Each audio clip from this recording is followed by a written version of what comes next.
A young man on a motorcycle in the city is trying to overcome the traffic jam and rides breaking the rules. As soon as the light turned green, the young man started off sharply on his red motorcycle. The boy thought, what good is superpower if he can't even use it? In the morning of the same day, the entrance exams for the School of Superhumans began. The outstanding students who had passed the written test were gathered here. Today, their superpowers will be tested. There are a total of 5 levels of superpowers: White Dust, Blue Spirit, Violet Soul, Royal Blood, and Holy Demon.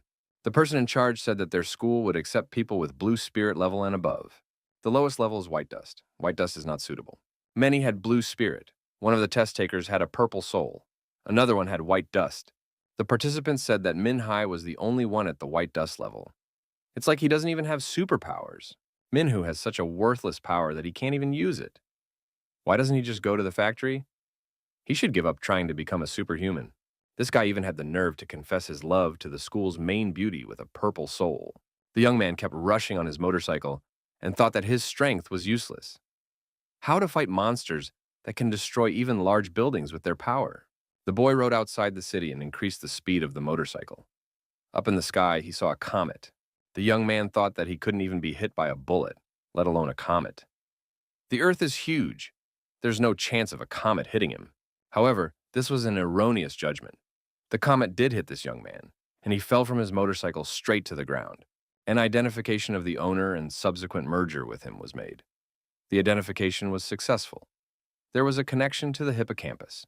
After analyzing it, information appeared that the owner did not possess combat abilities and could easily die. A rendition of powers took place. The talent level was now upgraded to royalty. There was an assumption that this guy was now capable of fighting. The young man found himself in a hospital bed. He was hooked up to a ventilator. The doctor said his body was fine, but because of the blow to his head, he would be in a coma for quite some time. The nurse said she would try to take care of this guy. Dr. Zhao was summoned. Tianwen's group sent a bottle of monster blood. Everything should be checked and analyzed. A few days passed. Visitors came to our hero, but the young man continued to lie unconscious. A month passed. Friends and classmates also visited Min Hai in the hospital. They knew that the boy really wanted to become a superhuman, but he had taken his worthlessness too personally. He should have taken care of his safety. The young men expressed hope that he would find a normal job after he woke up. One of the visitors read the letter and realized that Lu Qian had responded to this guy's confession. After all, no one even knows if he will wake up or not. And if he wakes up, he might end up with a disability. A year passed. Min Hai continued to be in a coma. Something unbelievable started happening in the city. Monsters, insects of monstrous size, began to crawl out of the sewer manholes. A large number of mutant monsters appeared in Nanchang. All staff members need to leave the premises immediately. The nurse thought of that student from room 409th, after all. He was the only one left there. Even if he doesn't wake up, he can't be left behind. The nurse continued to move towards the ward. The mutant monster was already following her. The girl entered the ward and saw Min Hai lying there alone, unattended. The nurse approached the bed of the patient. The young man had to be dragged to the wheelchair somehow. The girl saw a reflection in the window. There was a huge mutant monster behind her back. The girl was holding Min Hai's hand. The huge monster encompassed the girl's body. The nurse shuddered in fear.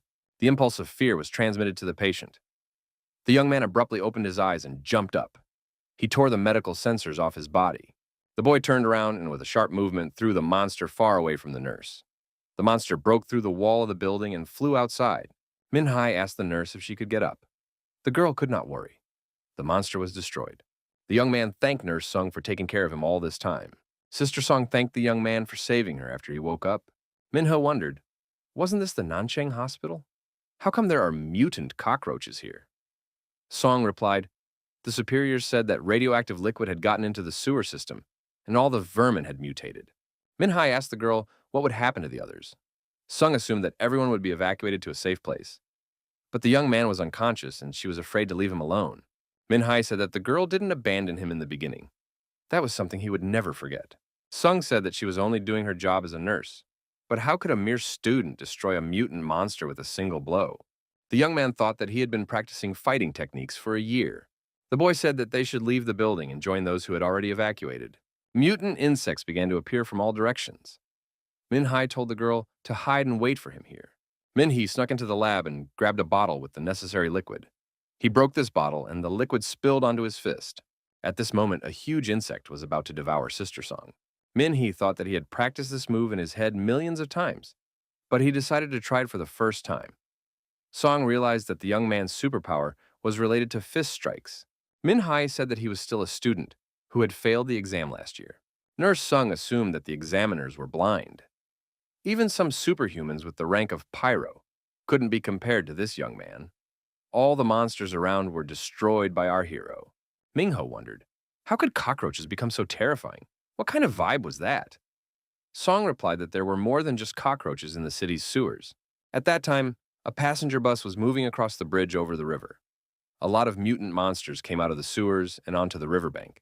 Because of the cockroach infestation, the driver almost steered the bus into the river. The bus braked sharply and stopped at the edge of the bridge. The people on the bus began to call for help. There are many mutant monsters on the bridge. The help of superhumans is needed. A savior appeared on the roof of the bus, a superhuman. He said he was a Pyrorang superhuman. He would deal with these creatures personally. The man stated that he didn't care how many monsters there were around. His superpower is endless bullets. The insects will get what they deserve. Suddenly, a huge rat appeared behind the superhuman's back. The monster jumped onto the roof of the bus, and the bus swayed on the edge of the bridge. The passengers panicked and screamed even louder. The rat had gnawed through the roof of the bus and was about to reach the people. It seemed that there was no escape. Nurse Song and Min Hai found themselves outside the hospital. The girl asked, "Are the monsters still chasing them?" The young man replied that there was no danger nearby. The girl saw a bus on the edge of a destroyed bridge. It was about to fall into the river. It was the bus that was taking people out of the hospital. The passengers are in danger. There was an intercom nearby, and the young man heard the bus being attacked by a mutant mouse. A Pyrorang superhuman appeared on the bridge with pistols. However, he was defeated by the mutant and shows no signs of life. There were no other registered superhumans nearby. Min-hee asked that the nurse tell him all about the demon rat, what its abilities and weaknesses are. The girl replied that this monster has a weakness for fire. Over the intercom, our hero was told that all the theory he knows about rats is useless. We should run away and seek shelter. Min-hai said that these people have been taking care of him for a year. He can't leave them. The giant mutant rat grabbed the bus, lifted it up, and was about ready to throw it into the river. Min-hai, observing the scene, said it felt like the monster was playing with its food. The guy told the nurse to stay where she was and not to go anywhere. The girl said that the rat is dangerous, and Min-hai shouldn't go near it. Min-hai replied that when a patient is in danger, Nurse Sung doesn't stand by either. The young man stated that if he doesn't try to defeat this monster, he will never know if he is even capable of doing so.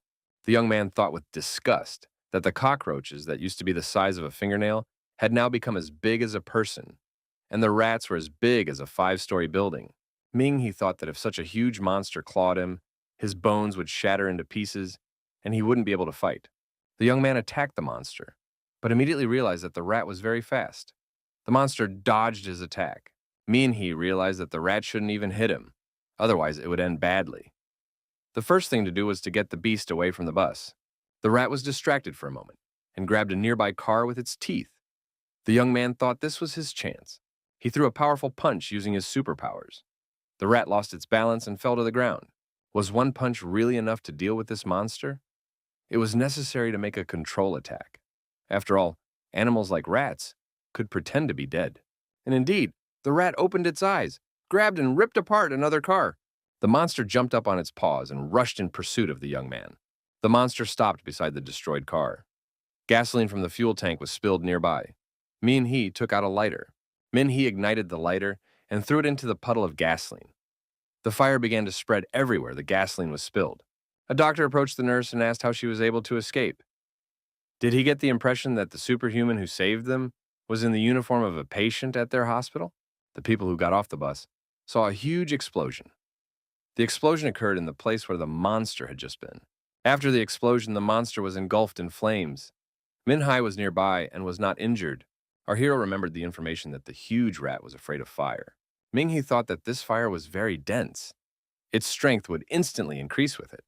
The young man said that this gutter monster is getting what it deserves. There was no need to touch innocent people.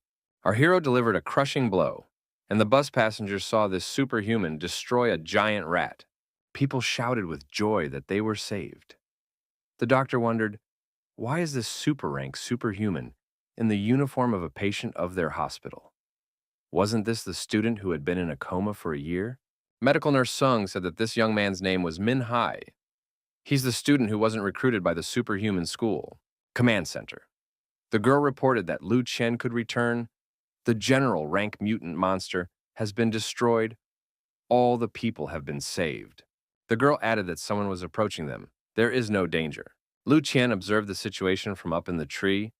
She said that she wanted to personally thank the person who destroyed the general rank rat. The girl in the command center didn't know who this superhuman was, but he wasn't on the registration list. It couldn't be a mere disciple. Apparently, it was a strong superhuman. The commander wondered if Lu Qian had found another source of radiation. The number of mutant monsters would only increase in the future. All they can do is ask the people of Nancheng to leave and shut down all the contaminated areas.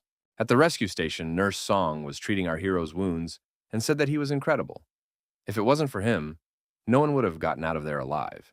A girl tried to get inside, bypassing the guards, and said her brother was still in the hospital. He was unconscious. The guard stated that absolutely no one is allowed in. The guard added that they had already evacuated all the people and cordoned off Nancheng. No one except transportation vehicles and superhumans would be granted access. It was too dangerous. The girl replied that she didn't care. She had to save her brother. The girl cried and begged to be let through.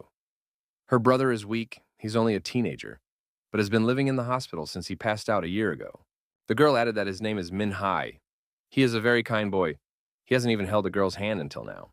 She told Min Hai to wait for her. She would definitely save him, even if it cost her life. The sister looked over and saw her brother standing next to her. Had he finally woken up? The girl rushed to the young man's chest and said that his older sister was very worried about him. Immediately after the boy went to the hospital, the girl began to take care of him. For a whole year, she came to his room regularly. The sister told me that she found another job. Now she will have to work at night, so she will not be able to visit him all the time. The girl told Min Hai not to be afraid. Even if he doesn't wake up for the rest of his life, she will still come, even if she becomes so old that she walks with a cane. Min Hai hugged his sister and apologized for scaring her so much. His sister continued to cry, and the young man thanked her for trying all this year. Min Hai woke up and got out of bed.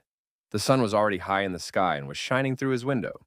The boy thought that it had been a long time since he had slept at home. His sister had left breakfast on the table and a note. She's still working hard because the medical bills aren't paid in full. Min Hai thought that big sister is working 3 jobs because of him. One of them is a delivery person on a scooter. She also does cleaning work. She looks even paler than the patient. The young man decides he needs a way to make a lot of money and improve his sister's life. She shouldn't have to work so hard. He heard on the television news that the government is offering a reward of 50 million to those who provide information about the source of the radiation. It was also reported that today's reward for a mutant cockroach was 3,000 and for a giant mutated demon mouse was 5 million. Min Hee thought that nothing was known yet, and they were already paying that kind of money just for information about the source of the radiation. The guy decided that he could not only pay all the bills, but also buy a new house, and use the remaining money to give his sister beautiful clothes and cosmetics. Now, all that was left was to find the source of the radiation. He assumed that he should check Nanjiao Hospital, not just the neighborhood. He figured that, even if he didn't find any clues, he could make some money by destroying monsters. Getting rid of evil for the sake of the people would also give him some combat experience. The young man decided to check out the Red Hall of Rewards. A girl met him and greeted him.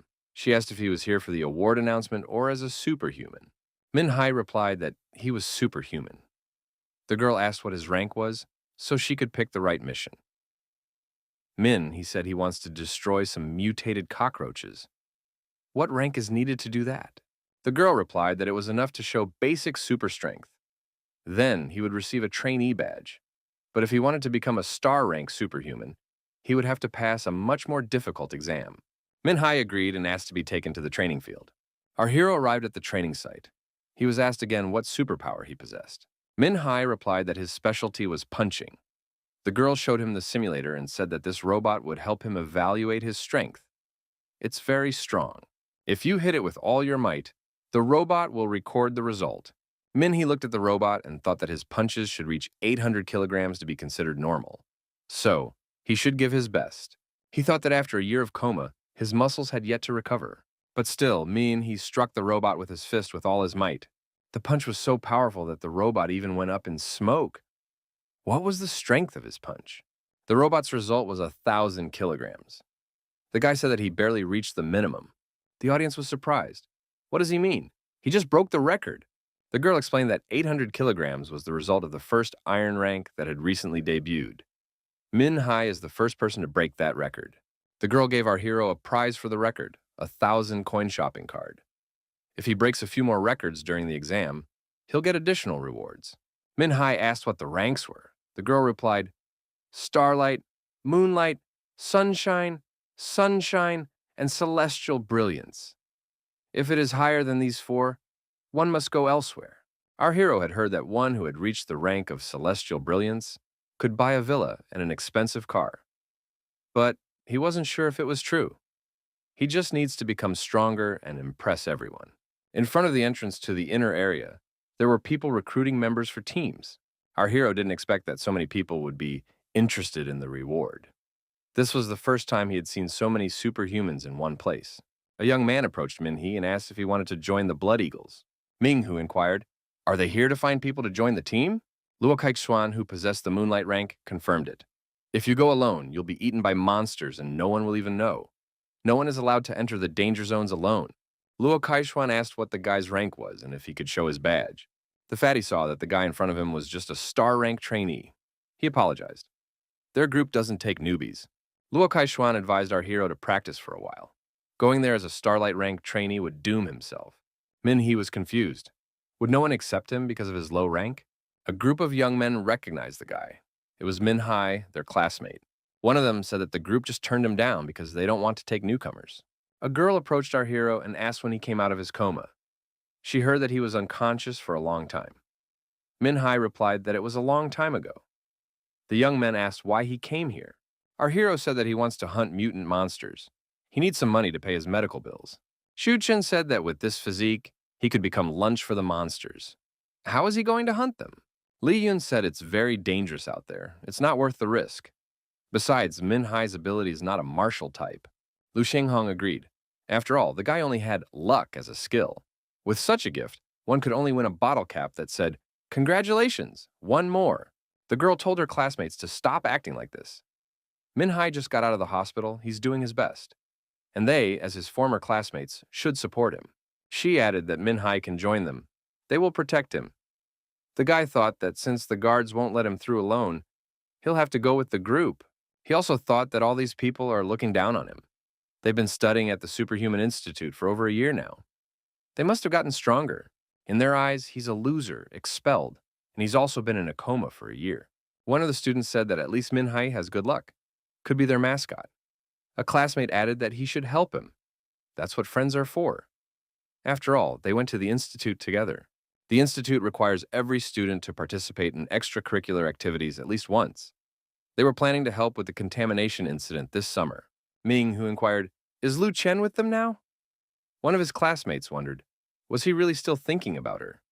After all, she was now a member of the institute's board of directors. There was no reason for her to mess around with someone with such a low rank. The girl said that they would never catch up with Lu Chen. She was too strong. She's now in Lanyang and helping the authorities look for the source of the radiation. She asked Ming He where he thought the radiation could be coming from. The guy wondered, what's the point of good grades if he never got into an institute with zero combat skills? Besides, they're just hunting mutant cockroaches. How can students like them even find the source of radiation? According to reports, there are 3 types of monsters: mutant cockroaches, mutant larvae, and giant mutant rats. All of these vermin live in the sewer system. The source of the radiation is probably some kind of liquid in the sewer system. This liquid causes mutations, which makes the monsters come to the surface. Cockroaches are easy to deal with, but rats are much more dangerous. Young people were crossing the road and found themselves near a car. Suddenly, something huge collapsed on top of the car. Min Hai and his companions were lucky. The car took the impact. What was it? Taking a closer look, Min He realized it was a mutant larva. The huge biomass was devouring everything it could reach. He thought that one larva wouldn't be a problem. But he had forgotten that these parasites acted in groups. Min He shouted to run away. These were mutant larvae. They act as a unit. The guys ran to the nearest building. There were armored panes of glass. Min He looked around and asked where Li Yun was. It turned out she tripped and fell. He yelled to save her and rushed back. Li Yun asked why he came back. After all, he could get killed. Min-hee reminded him, didn't she herself say that classmates should help each other? He saw a fire hydrant and hit it with all his might. Water rushed in all directions. The larvae got caught in the flow and the biomass crumbled into single fragments. Ming-hee realized that it was now impossible to let them reassemble again. He walked over to Li Yun and asked if she was okay. The girl was amazed by his bravery. Was this really the same Min-hee? He said that they were almost there. The girl looked at him carefully and thought he was quite handsome. Too bad he already has someone he likes, Lu Qian, but it's good that he didn't leave her in the lurch. Min-hee and Li Yun entered the building and were safe. The classmates asked if she was okay. The young man said they were going to rescue Li Yun, but he was quicker. No one even noticed that she had fallen. The guy added that he almost missed the chance to save the person. Everyone noted that the maggots had retreated back into the sewers. Min-hee asked a classmate to treat Li Yun's wound. The maggot secretion could be dangerous, and ointment might be needed. Li Yun replied that it was just a bruise. It wouldn't stop her from moving. Min-hee said for the others to stay put. He would check the building himself and keep the mutants from getting inside. Wang Xiaodan asked why none of them had thought of inspecting. Even Ming-hee, who hadn't entered the institute, was more prudent. Ming-hee walked out of the lab and studied the evacuation plan. As he passed by vivarium number 1, he saw butterflies. There was no one in vivarium 4, and in vivarium number 9, the glass was broken. The young man remembered that vivarium number 9 has been listed as a missing insect site since December 30th, 2030. The place is fenced off and awaiting investigation. Min-hee thought it had already been half a year. Didn't these insects become mutants under the influence of radiation? He assumed that it was from the sewers that all mutants came out. Checking the back door, he made sure it was locked. There was no other way out. The sewer hatches were sealed off too. The maggots shouldn't be able to get in. Up ahead down the corridor, he spotted a figure. It was Dr. Zhao. But what is he doing here in an isolated area alone? Ming-hee realized that the doctor was heading towards a dilapidated building. Does he really live there? But after all, he's not superhuman. It's too dangerous. A phone call from an unknown number rang out. There was a girl on the line. She called him Min-hee's little brother. She asked if he wanted to have dinner with his little sister. She hadn't thanked him for saving her life yet. The word no is not acceptable. It was Nurse Song. She said her name was Song Lan. The young man could call her Nurse Sung. Min-hee told the girl that he was now in an isolated area. Sister Song wondered, what is he doing there? Isn't that area completely closed to people? She had heard that there were many mutant monsters in that area, including some that hadn't been encountered yet. It's very dangerous. Min-hee said it's very profitable. He needs to earn money to help his sister pay for his treatment. Songlan asked if this is about Qin Yu. Are they blood brother and sister? Min-hee said they grew up together in an orphanage. Songlan said that Min-hee is sweet and understanding. She wishes she had a little brother like that. Songlan said that if the young man is working now, then they will meet next time. The girl regretfully thought that she had even gotten dressed already, right? Minghe told his interlocutor that he had just seen Dr. Zhao. He was walking here alone, which is extremely dangerous. Songlan wondered, what was Dr. Zhao doing in that place? Was it definitely him? Minghe said that the doctor didn't see him. Perhaps the glass was only transparent on his side.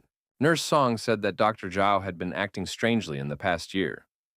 Although he was a diligent worker, he always left early, sometimes made mistakes during surgeries. Minghe said that the doctor seemed lethargic to him, as if he hadn't slept at all. The girl remembered that a blood sample of a disaster-level beast was once sent to them. It was supposed to be studied by Dr. Zhao, but the blood was missing. The blood of a calamity-level beast mutates when it comes into contact with oxygen. Some distress-level beasts can incubate for up to a whole year. Minghe asked Sister Song when Dr. Zhao lost his blood. The girl recalled that it was about a year ago, around the same time that Ming-hee went to the hospital. Just that day, the doctor had been told that a vial of disaster-level beast blood had arrived and needed to be examined. Min-hee speculated that it was probably this blood that was the source of the radiation. The timing matched, as did the incubation period. That was the reason for the current disaster. Sunglan said that the doctor reported the blood loss already after the purification. Min-hee replied that the doctor was lying. Our hero had pretty good grades in superhuman theory. It was now clear why the doctor had decided to go to that area on his own. He would have been prosecuted if he had been found out. The doctor would definitely be found. He must be trying to correct his mistake. Sunglan said it was too dangerous. Ming-he noticed that Dr. Zhao isn't superhuman, and there would be a lot of strong monsters near the radiation source. He is afraid of being held responsible for what happened. The young man said that Sister Song should report what happened. Songlan replied that she will do it immediately. Min-hai should be careful. Min-hai said for Sister Song not to worry. He will not go to the center, but only stop the doctor. The young man entered the office again, and the classmates noticed that Min-hai had finally returned. Our hero said it's safe here. All the doors are locked tight, and the maggots won't get through. Min-hai said to let the young man rest here, and he has some things to take care of. He'll be back soon. Li Yun asked where Min-he was going. It was dangerous to go outside alone. Min-he looked at the lonely maggots and thought that they won't be able to do anything for a while. Our hero decided to take a shortcut and started moving through the back alleys, bypassing the main road. Min-he suddenly got surrounded. From different sides, mutant insects were approaching him. The young man showed what he could do, and the mutants were deactivated. Our hero continued on his way. Min-he continued to stealthily follow the doctor. In one of the rooms, he saw a huge hole in the floor. Where did such a hole come from? A rope ladder was lowered down. The young man speculated that the doctor might have gone down there. Min-he also descended into the dungeon. It was a mystery to the young man. Why did Dr. Zhao come here? It wasn't as simple as it seemed. Ming-he went down to the underground floor and looked around. The doctor was nowhere to be seen. Min-he peeked around the corner and saw the doctor retreating in the depths of the corridor. Our hero walked closer and saw the doctor walking up the stairs. The young man asked loudly, "What is Dr. Zhao doing here?" The doctor was very surprised. The young man asked, "Did the doctor really lose the Calamity Beast blood a year ago?" Zhao wondered how the young man knew that. Dr. Zhao lowered his eyes and said, "He made a serious mistake. He didn't know anything at first." The doctor went down the stairs downstairs again. He said he didn't mean to hide anything. It all happened by accident. Zhao said he was a doctor, someone who saves lives. He didn't know his carelessness would lead to this. He came to check if the reservoir was contaminated because of the blood he lost.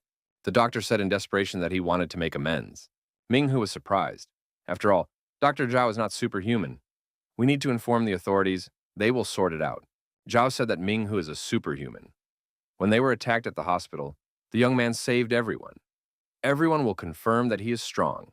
He wants Ming-he to help him. Dr. Zhao says he has a wife and children.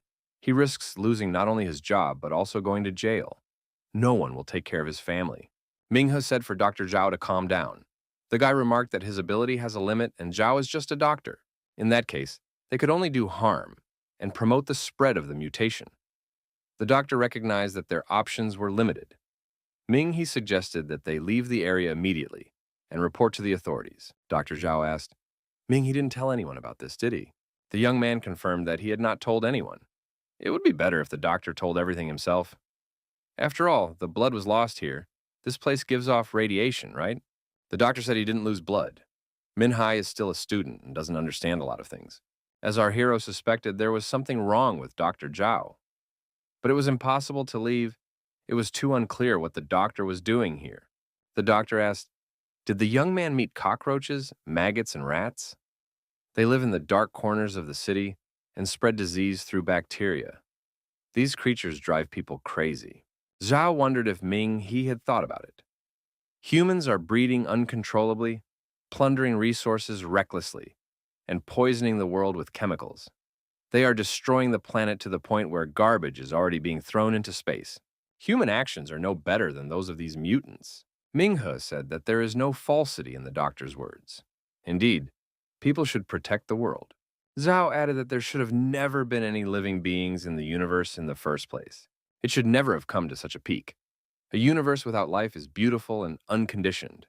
The appearance of life in it is like bacteria in a healthy body. Humans are the kings of germs, cancer cells.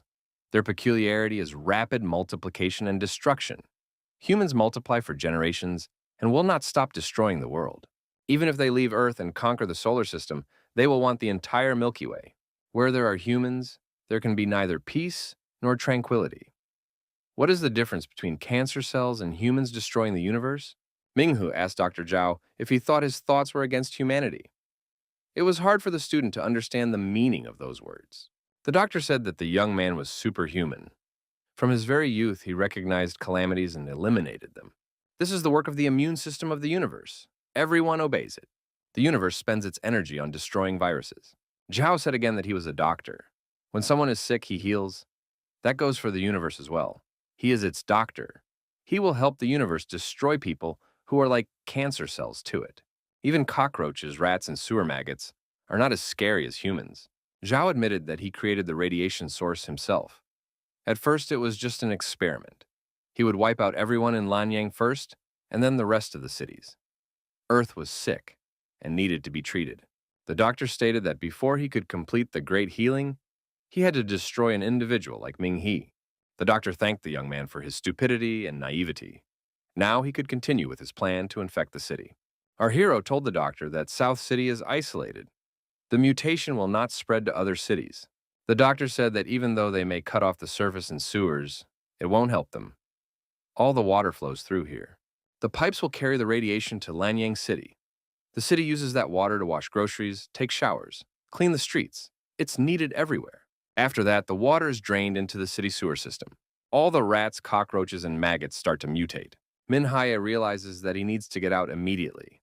The doctor is not superhuman, so he can't stop it. The young man said he didn't understand Dr. Zhao. Let him mind his own business, and he would leave. The doctor asked, "Didn't Ming? He show his justice by saving people in the hospital? Doesn't he want to be the hero who saved the city?" Min Hai replied that he actually treasures his life and gets away with it. He is just trash, who was not accepted into the Superhuman Institute and is not fit to be a hero. The doctor thought this guy was smart for staying out of his way. All he had to do was pour the blood into the water tank and the plan would be complete. But he couldn't find a container with the blood of the beast of distress in his pocket. The doctor remembered the young man touching him and said he didn't understand how it happened. Could it be that the boy had tricked him? Dr. Zhao shouted with rage, and his eyes lit up like a monster's. He yelled, demanding for the blood to be returned immediately. But our hero was quickly moving away. The young man knew that this was the ultimate weapon, Dr. Zhao's superpowers. The doctor was using himself as a lab rat to mutate, just like those sewer creatures. Zhao tried to catch up to the young man and tear him apart. Minghe finally reached the rope ladder. Now it was necessary to climb to the top. The mutant beasts surrounded our hero and began to slowly approach. Min Hai realized that the doctor was not aiming at him, but at the ladder, to cut off the escape route. The young man was faster, and outsmarting the monsters, he jumped a few jumps to get out through the hole. Once at the top, he saw a huge amount of liquid concrete spread over the surface. This was just the right amount of concrete. Min He used his powers to direct the concrete into the hole and solidify it. The young man succeeded. The hole was safely sealed with concrete. The mutants and Dr. Zhao remained below. Dr. Zhao could smell the beast's blood. It was bubbling inside him. He said that he wouldn't just let Ming He escape. However, our hero left the building and tried to run out to the main street through an underpass. The strength of mutated monsters depends on their original form. Larvae, the weakest, this is the initial rank. After them come the cockroaches, the normal rank. The general rank includes rats. They're the most ruthless. Already rats are strong enough and it is difficult to cope with them. And if an adult has mutated, it's a real disaster. Minghe wasn't sure if he could handle Dr. Zhao. The young man decided that it was impossible to run towards where Li Yun and the other classmates were. If Dr. Zhao caught up to them, he would destroy everyone. One must stall until the authorities arrive for blood. Huang Feng, who possessed the rank of Moonlight, reported that the sweep was complete. All the maggots in the vicinity have been destroyed. Xiao Jian, also possessing the Moonlight rank, to the west of the abandoned building, confirmed, "The sweep is complete." Liao Xiaojiang offered to return. She had completely exhausted her magic power. The fatty said that in that case he would call off the puppets. They had already received a generous reward. One of the young men added that he was a healer, and it was none of his business. Huang Feng wondered if there were any stronger monsters here. Suddenly he shouted loudly. The sewer manhole cover he was standing on abruptly flew up, throwing the youth high up. Xiao Jian reacted just in time.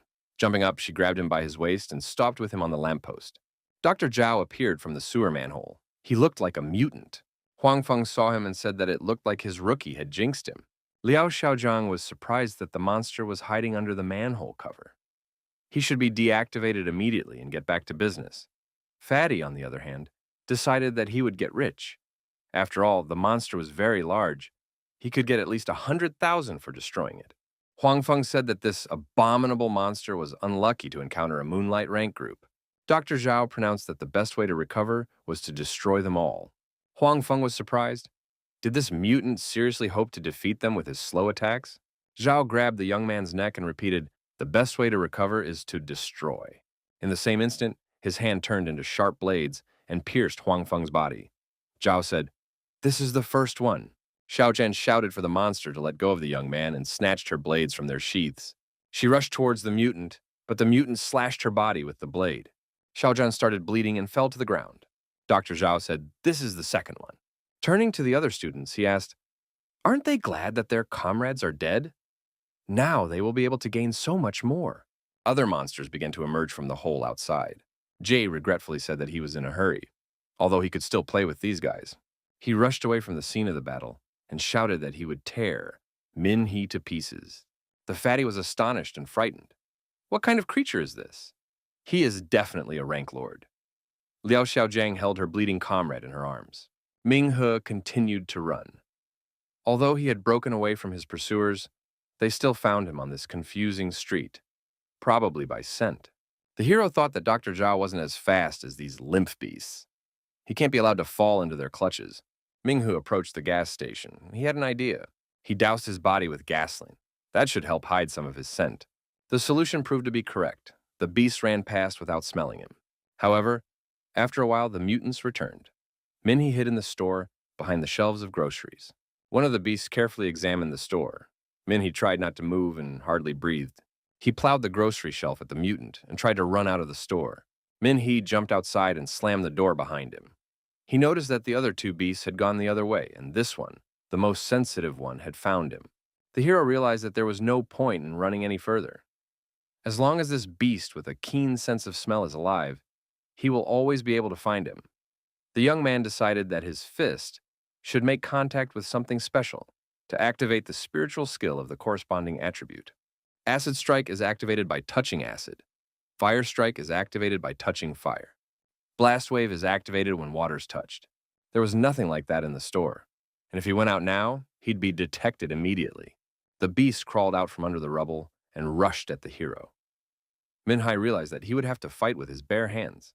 He threw a powerful punch with his fist and the beast flew backwards, but the mutant pushed off the wall and attacked again.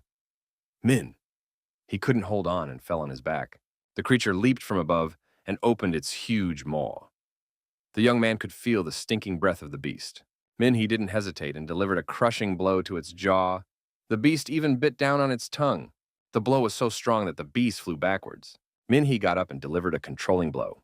The monster was decapitated. Its head broke through the wall and flew out. At this time, the wounded Dr. Zhao moved around the city looking for a hero. He entered a gas station store and saw the dead beast. Everything became clear. Zhao said that to deal with this kid, the mutants would still need to evolve.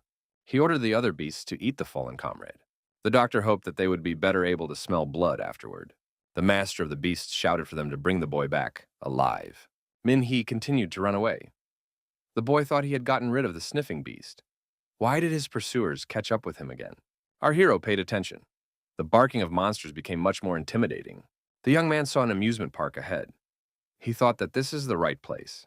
There are many mechanisms here that can be used when they catch up with him. As long as there were useful things at hand, he could become stronger. Min-hee walked over to the fountain. If the smell was still being tracked, the gasoline could be washed away. After all, if he decided to use fire, he would catch fire before he could use the blazing strike. Min-hee thought that the beast would find him anyway, no matter where he ran off to. It was better to keep walking. We need to create a distance between them to delay the monsters. The guy planned to destroy as many monsters as possible, but he wouldn't be able to handle Dr. Zhao. Ming-he noticed one of the pursuers. But how did it get so huge? The beast attacked the young man. He barely dodged. Ming. He noted that the monster had become much stronger. Had it really evolved? The young man dodged the blow again.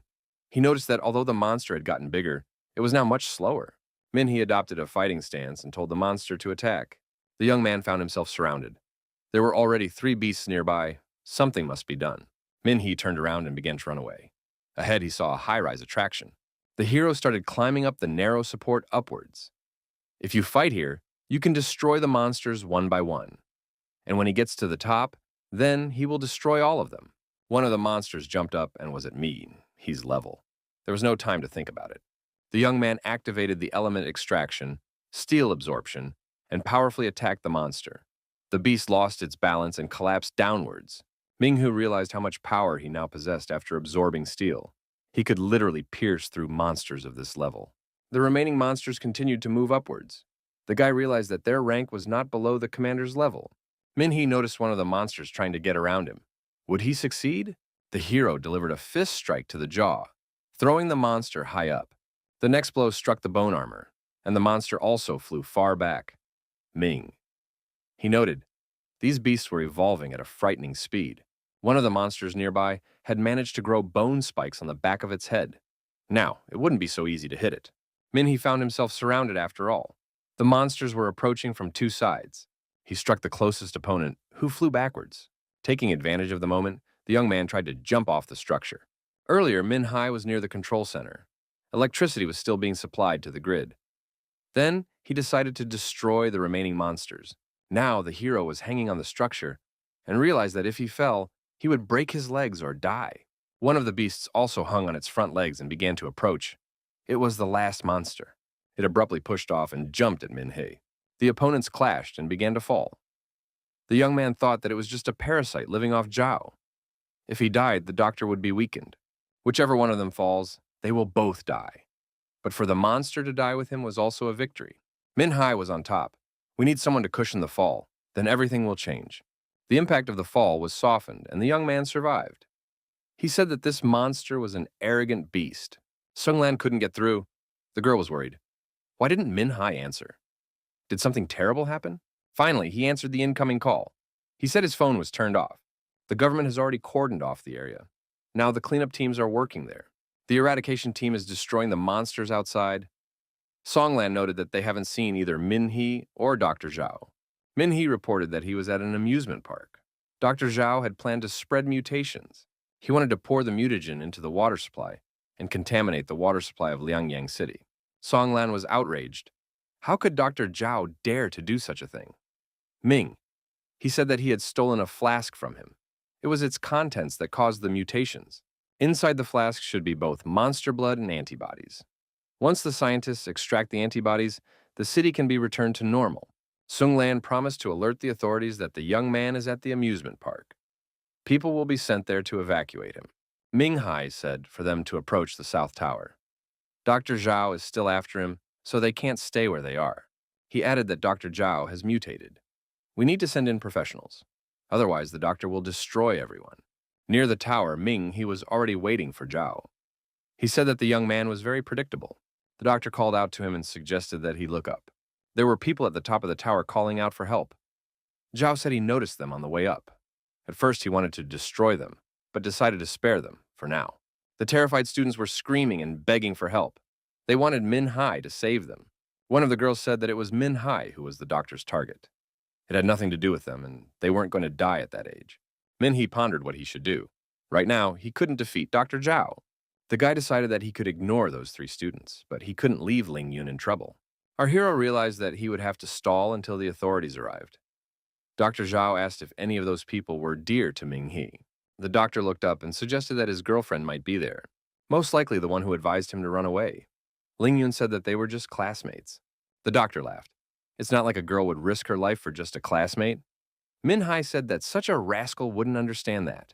After all, to him, people are cancer cells that infect the universe. All these words in the subway sounded quite funny. Minhai said that to him, human lives were what gave the lonely universe meaning. The evolution of the universe led to the emergence of life. The doctor laughed again. What kind of evolution and development are we talking about? Minhee replied that civilization and thinking are unstoppable in development. Including superhumans, they are also part of the evolutionary process. Zhao countered, superhumans are just more ingrained viruses. Still, some viruses are harder to eliminate than others. After all, they can evolve. Minghe said, if they have different opinions and can't prove their case, then there is only one way to go. The stronger one is right.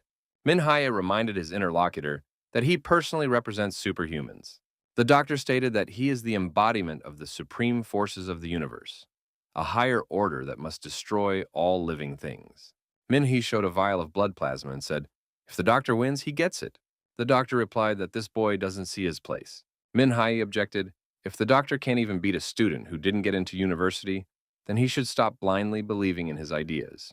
Minghe stated that the doctor is a pathetic loser, trash, and scum. Zhao wondered, why go to so much trouble? If he didn't give him the plasma, he would destroy all four people in the tower. Minghe said he didn't care. After all, they were students of the superhuman university. They swore with their lives that they would protect the nation, its cities, and citizens at all costs. It was justifiable to trade their lives for the lives of the entire city. Zhao said that in that case, he would destroy them right now. The doctor tossed the blades upwards. One of the blades pierced the young man's leg. The boy screamed loudly in pain. The doctor declared that next time, he would aim for the pretty face of a female classmate. The blade hit the girl in the shoulder. The doctor said he missed again. Minhai ran aside and stopped. The doctor threatened. If the boy ran again, he would put holes in his body. Cries for help continued to come from above. The young men were begging Minhai not to leave and to save them. The doctor thought it would be problematic if the guy only focused on winning. Although it would still be useless, it would be better to destroy him. Zhao shouted that he agreed, and the young man could go back. Minghe came to a stop. Spikes erupted from the ground in front of him. Zhao said if Minghe continued to run away or dodge, this fight would become meaningless. From now on, this place would be considered their battlefield. Every time Minghe touches the circle, one of the students will die. Minghe moved closer and said he agreed. Zhao added, if the young man defeats him, he will save his friends. The doctor added that the boy will become a hero who will save the entire Lanyang city. However, it is a pity that he is so weak. The doctor heard that Minhai ended up in the hospital because he didn't pass his exams. He couldn't accept it and fell into a coma, after which he ended up in the hospital. The doctor said that coincidentally he turned out to be the young man's surgeon. A person who fails an exam is someone no one will pay attention to. Even his classmates think he's pathetic. They would rather laugh not at the situation, but at him. The doctor says that Minhai doesn't matter to anyone except the woman who sends him flowers. For a whole year, no one has visited him. Minhai's life is garbage, and he's acting so arrogant. Ling Yun kept yelling for him to run away. After another attack from the doctor, our hero went down on his knee. Blood was flowing from his chest. Ling Yun screamed again for him to run away. Zhao wondered, why is this guy fighting when he should have died a year ago in the operating room? Minghu could rise from his knees 100 times. Nothing would change. Che reminded that one of the hostages would die if the guy touched the circle. The monster approached the hero and said that he couldn't even adapt to this world. Minhee stained his hand in blood, touched his wound, and splashed blood at his opponent. The blood hit the doctor's eyes and he closed them in surprise. Taking advantage of the moment, Minhai ran aside. The hero activated the fire and said that he was sick of the doctor. This mutant was too pathetic. Minhaie's hand was still covered in blood. The guy said that his blood allowed him to deliver the most powerful punch, the demon god punch. After that punch, the doctor flew far back and fell on his back. The students upstairs screamed again, begging Minhai to save them. The girl said that Minhee was bleeding more than them. Ling Yun said to have he treat the wound. He was losing too much blood. The doctor tried to get up and said that once he finished off Ming-He, he would immediately take care of those upstairs. Che realized what Ming-He's superpower was. Our hero delivered another blow to his opponent, a fist to the jaw. The doctor said that Ming-He's attacks are extremely strong, but they are useless against him. He recalled that the young man had enchanted fire and destroyed one of his hounds. Minghe landed another series of powerful blows on his opponent. The doctor withstood them. Zhao flew far backward but kept himself on his feet. The mutant noticed that this superhuman was able to absorb the properties and energy of various things and use them as weapons. This is quite an interesting skill. Dr. Zhao once again stated that all of this is useless against a high-ranked monster. His ability to absorb different environments and create different effects with his strikes is a rare and unusual power. But no matter how hard he tries, it's not enough to defeat a person of the leader's rank, which is the doctor. One of the hostages said that Minhai has an unusual talent. Even white dust refers to his invisible power, and his other ability is just luck. It's not something that can be used in battle. A classmate recognized that Minhai is stronger than everyone present. She told him to use a little more strength and destroy that monster. The doctor said that he was now using the strength of a leader rank monster, not the strength of that maggot that the young man had destroyed. The guy wouldn't have enough strength to defeat it, even with a blue fist rank spirit, to reach the point of destruction. Zhao assumed that the young man was experiencing that feeling of having given 100% and still being outsmarted. This is especially unpleasant. The mutant added that this superhuman will always be weak. How dare he compare himself to his perfect body? The opponent said that Minhai wasn't the only one with fists. The opponents punched each other with their fists. The blow was so powerful that the hero flew far back, but stood on his feet. The monster approached Minhai again and continued to attack. The young man thought that ever since the doctor started fighting with his fists, his speed had noticeably increased. After another attack from his opponent, Ming, he flew high up. Zhao said that he would guide the young man to the right path once more. Ming He grabbed his chest again. The wound continued to bleed. The doctor said he had forgotten about another of the boy's unusual talents. Luck. Min. He was already at his limit. One blow would be enough. Even if he survives, he will most likely remain maimed. But the power of his luck is very useful. The monster draped his hand over the hostages and said that none of them had luck, like Min He. Min He shouted for the doctor not to do that. After all, they had a deal. The doctor replied that he always keeps his word, but the young man should see where he stood now. The boy realized that he was out of line. Zhao declared, because of this young man's incompetence, one of his comrades must die. A bone spike pierced the chest of one of the girls. The victim lowered her head and stopped moving. Minhai said that he would never forgive the doctor and would take revenge to the fullest extent of the law. Our hero's eyes glowed demonically and he screamed loudly. The doctor said there was no need to be nervous. As a specialist, he could claim that the girl wouldn't die until the bone was removed from her. Zhao added, if she doesn't get help within 5 minutes, she will indeed die. Minhe decided that in those 5 minutes, he must destroy the doctor. Minhe attacked his opponent. The mutant noticed that the young man's super talent was only at the blue spirit level. This is his limit. Even if he uses all of his blood, it won't be enough. The doctor added that he doesn't even need to resist. The young man will soon die from blood loss. Right now, he's nothing because he's putting out his full strength. Jay recalled how pathetic Minhai looked when he was first brought to the hospital after his suicide attempt. What the doctor hates the most is those who survive such attempts. If a person can't handle something so simple, why live? He was the one who wanted to die, but he was saved, forcing the doctors to spend precious time and effort on him. Zhao added that Ming He is just a pathetic worm that no one cares about. He is so weak that even when he finally decided to commit suicide, he failed. Does Minhai know how much trouble he has caused his family? His sister denied her dignity for him. When medical expenses were written down as debt, she kneeled in front of the doctor, begging him not to kick her brother out of the hospital. Minhai and his sister have always lived at the bottom of the city, working hard for the strong and rich. So why is he deluding himself and trying to claim something great? The monster said he would put an end to this miserable life, so that the young man would no longer have to bear the burden. Dr. Zhao threw another punch, but the young man withstood it. The monster noticed that the boy was out of bounds again. Chao said, if the young man survived the attack, then someone else must die in his place. Minhee stated that he has never tried to commit suicide. He values life more than anyone else. The doctor replied that it doesn't matter. What is important is that he allowed another one of his comrades to die. Ming He added that the one who was indifferent to everything was not him, but Dr. Zhao. His sister denied her dignity and pleaded with the doctor because she cares for him, her only family. She said she would visit her brother even when she got old and needed a cane to come to him. When the animal mutation started and everyone in the hospital was busy fleeing to save their own lives, Nurse Song didn't abandon him. She didn't leave someone who couldn't get up for a year. Minhai said he would never abandon his classmates, because Lin Yun led the fundraiser and helped organize a donation from the whole class for his sake. The doctor said that the girl who collected donations for him would soon die right in front of his eyes. Min Haye said that he had a clarification. His super talent is not just a blue spirit rank. The young man said that his opponent had the ability to self-repair and regenerate body parts, but every blow he struck left a mark on the monster's body. There were 49 blows in total. The doctor realized that he was now vulnerable. Ming He pounced on his opponent again with his icy fists. Dr. Zhou realized that this young man was capable of executing an ultimatum move. He is a purple soul rank super talent. Our hero's attack was successful. The monster appeared defeated and lay on the ground. The young man said that its current power was indeed low, but it was thousands of times better than a hideous villain like Zhou. Ming He lowered the students down to the ground. They looked at each other in surprise. Is his talent really at the violet soul rank? And he is even capable of using a secret art. This guy is incredibly strong. The students thanked the young man for the rescue.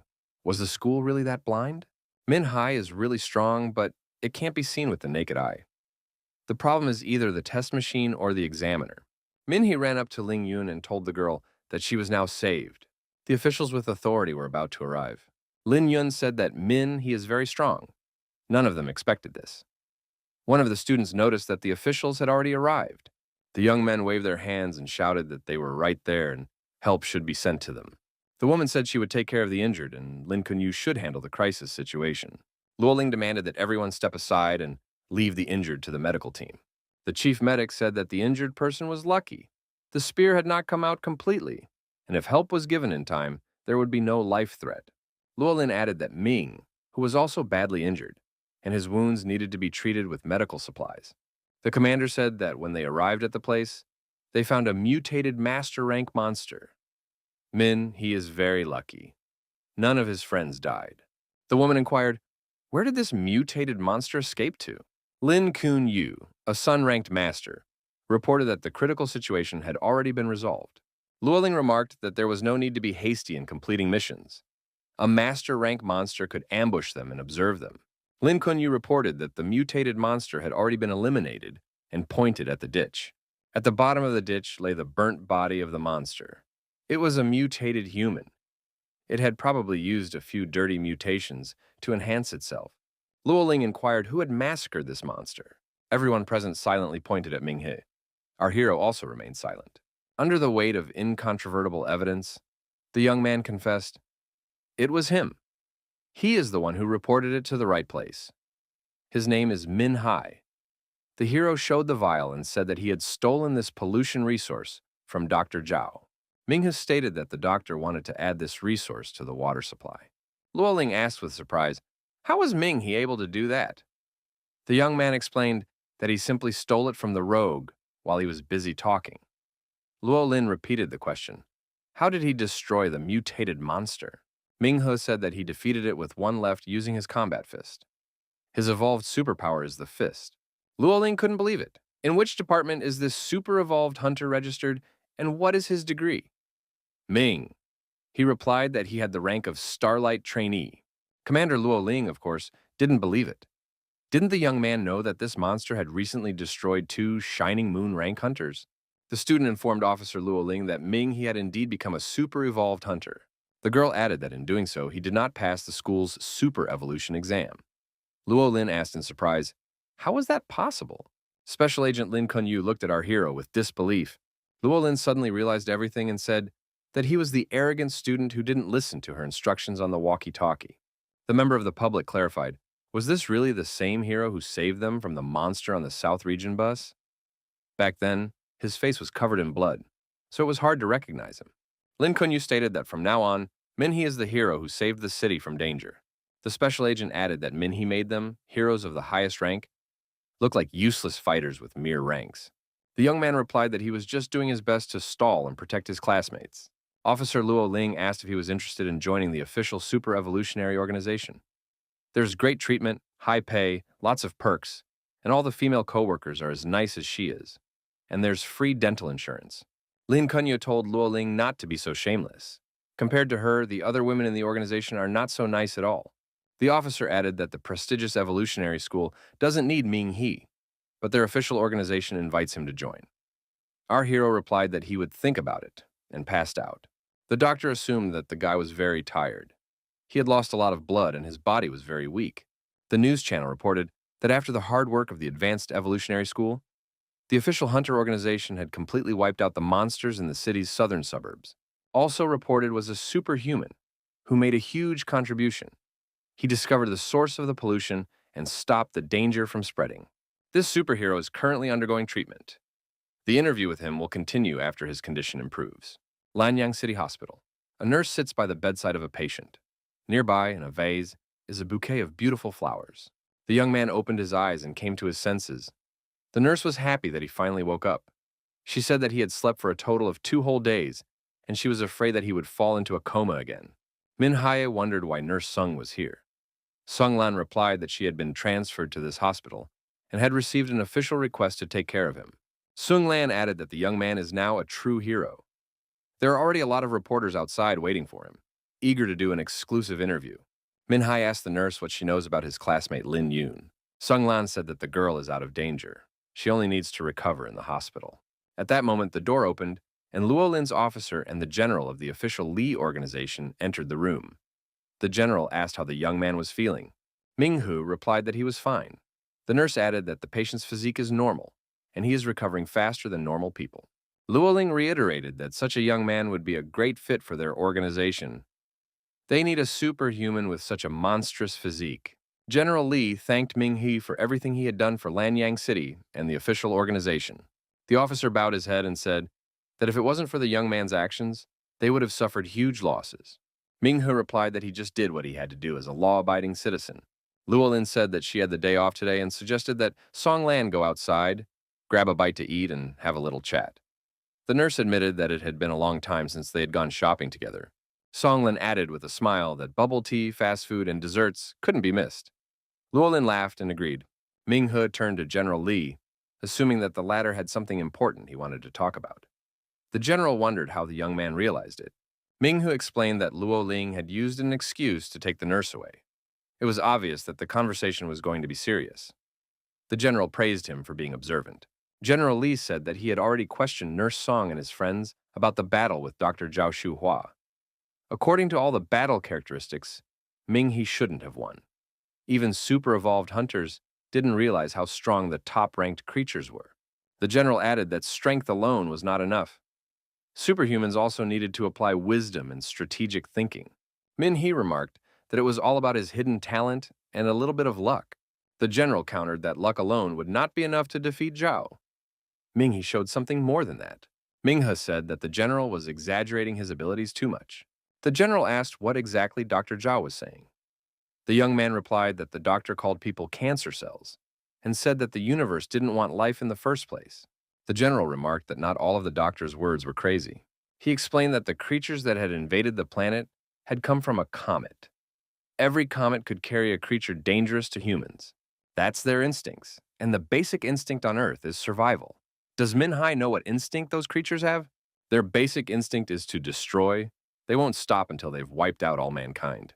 The general said that in humans, survival instinct comes first and research comes second. Even scientists can't find answers to everything. Min He asked the question, if the universe really wants to destroy them, why give humans the ability to evolve? The general explained that it was because of people's ability to adapt, that they could stand up to the monsters. Humans with an innate tendency to evolve is proof that humanity isn't written off yet. Compared to the universe, we're just newborns. The invaders are a virus. Before humanity learns the truth, it must not fall. Super beings don't give up.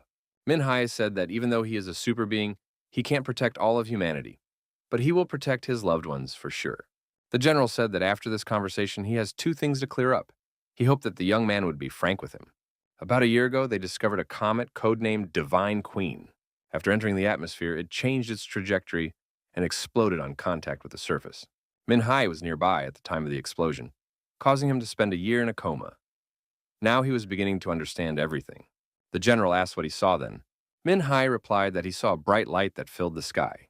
Immediately after that, he lost consciousness. The officer wondered, did the young man really not see anything? For example, didn't something come out of the comet? Min He confidently said that he didn't see anything. Could it be that the comet itself was the monster? The general said that disasters are categorized by ranks from the 1st to the 12th. The first is like a tornado. The incident in the southern suburbs was rated as a rank 3 disaster. Dr. Zhao had planned to raise it to rank 6 with a water supply, but the young man managed to stop him. The Divine Queen has been classified as a rank 9 disaster since the beginning. It poses a threat not only to the province, but also to the entire country. He said he was scared. The general recognized that the creatures themselves were not as scary as something else. 5 years ago, there was a calamity of the 8th rank in the south. It was caused by a creature of imperial rank. The contamination occurring now is related to the imperial bloodline. That year, an underground merchant had hidden a sample of that blood. Minhee asked if the blood of an imperial rank creature could affect an entire city. The general replied, that was why the Divine Queen was so dangerous. That's why the organization thoroughly investigated the crater, but found nothing. He is the closest witness. He survived the shockwave. Perhaps there lies important information. Min Hai apologized and reiterated that he did not remember anything. The general suggested that the comet fragment could have fallen elsewhere. Min He recalled that the general had mentioned a second important topic. The general said that Luo Lin had recommended him, and he hoped that the young man would join their organization. The officer added that Ming He had the amazing luck of waking up with a rank of purple soul after a year in a coma. Min-hai replied that he wanted to talk to his sister first. The general said that the doors of their organization were always open to him. The general was already being called out by a young man on his way out. The officer wondered if the boy remembered anything. Min-hai said that he had found the source of the contamination. Can he receive the due reward? The general laughed and said that the young man didn't have to worry. He would get everything in full. Left alone, our hero decided to enter the meditation of perfection. The young man was asked if he had heard what the general had said. A huge statue stood in front of the boy. The statue glowed with a bright light and turned into a woman. Was this really a rank 9 calamity? The woman asked as the young man thought to whom he was looking at so arrogantly. She is at least a rank 11 calamity. Minghe wondered, did she really come to destroy humanity? The woman replied that even if she is, does the guy remember what the doctor said? Humans were too greedy, and that alone made the universe uncomfortable. Minhee said that in that case, there was even less reason to leave her. The woman said that she would give the young man a powerful super being ability. Even when he was in a coma for a year, she would still let him out to train. If not for that, he wouldn't have been able to defeat the mutated doctor. Minhai said that they live in symbiosis. If he dies, she dies. The woman said that if it wasn't for that accident, she wouldn't have settled in that body. He is a very weak host and is completely unsuitable for her, a goddess. Ming-hu remembered what General Li said. Her main instinct is to destroy. But isn't her instinct to survive? Even when the host is weak, for the sake of survival, she decided to instill herself into him. The goddess told the boy not to compare her to lower creatures. Her life is much nobler and higher. Does the young man really think that finding a vessel is so easy? Even among several billion people, it can be hard to find even one. Symbiosis takes a long time to adapt. This body needed a whole year. Minhai said that was why he was in a coma for a year, to allow her to improve his abilities. The woman said that in the future, they would live in peace and harmony. Minhai remarked that if survival was the most important thing to her, then her and the human's instincts were similar. The woman offered to show the young man her world, and he would change his mind. Their world isn't perfect, and it has a dark side, but overall it's not that bad. Minhai recognized that the goddess is very nice. He's glad that he met her, and hopes that they will find common ground. The woman said that Minhai should first of all work hard and develop himself. He met a fake master rank monster and almost died. She doesn't want to die because of something like that. The woman suggested creating a strong opponent for training. The guy said he wanted to rest. Even in a place for meditation, overwork is not a good option. Our hero came out of meditation mode. He thought he had a dangerous nuclear bomb sitting in his body. But if he told anyone about it, that bomb would blow up everything in the world. When the time comes, he doesn't even know what kind of disaster it will cause. The young man thought that if the goddess is sitting inside him, then he can handle rank 9 disasters. But first, he must deal with her. The reporters greeted the young man as a hero who solved the case of the mutated pollution. First question, why is the hero wearing a mask? He should take it off, because everyone wants to know more about him. The journalists demanded that the hero say a few words. The young man said that he would do everything he could to protect the people around him. As for destroying monsters, officials, schools, and associations are in charge of that. Minhai added that everyone who sets foot in South City is a hero. Journalists can interview each of them. Classmates remarked that Minhai gave a great speech. At that time, the fat man was at the cemetery. He is very offended. The fat man repeated our hero's words, "Everyone who has set foot in South City is a hero. Their troop is the hero of the city."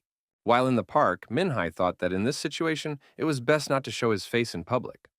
Otherwise, he might be dragged off to some lab for experiments, and he was still quite young. Our hero asked the nurse not to tell his sister because if she found out he was hospitalized again, she would freak out. The girl saw Minhai and asked, "What is your brother doing here?" Minhai stated that the officials gave him a huge amount of money as a reward, so he wants to take his sister to the festival today.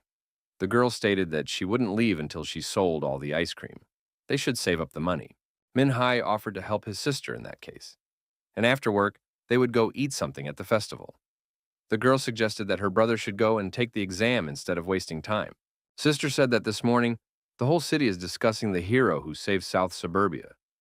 Didn't brother say that he also wanted to become a superhuman and protect the city? We should take an example from that hero and work on ourselves. and she believes that brother will pass the exam. Min Hai told his sister that he is that hero. The doctor said he needed to breathe fresh air, so that's why he was here. The young man shouted loudly, "Ice cream for sale! Anyone who wants to refresh themselves can come over here. We have many flavors." Officer Luo Lin, watching from the sidelines, thought that this guy could have become famous throughout the city and become a superstar. Instead, he's just helping his sister, acting like a big kid. The phone rang and our hero answered it. The person on the line was Luo Ling, a combat officer of the southern suburbs. The woman asked if the young man had decided to join their organization. Ming He thought that his sister had worked hard for many years so that he could study. She dreamed of him going to an evolutionary school. So he plans to study, and when the school opens, he will join the special enrollment.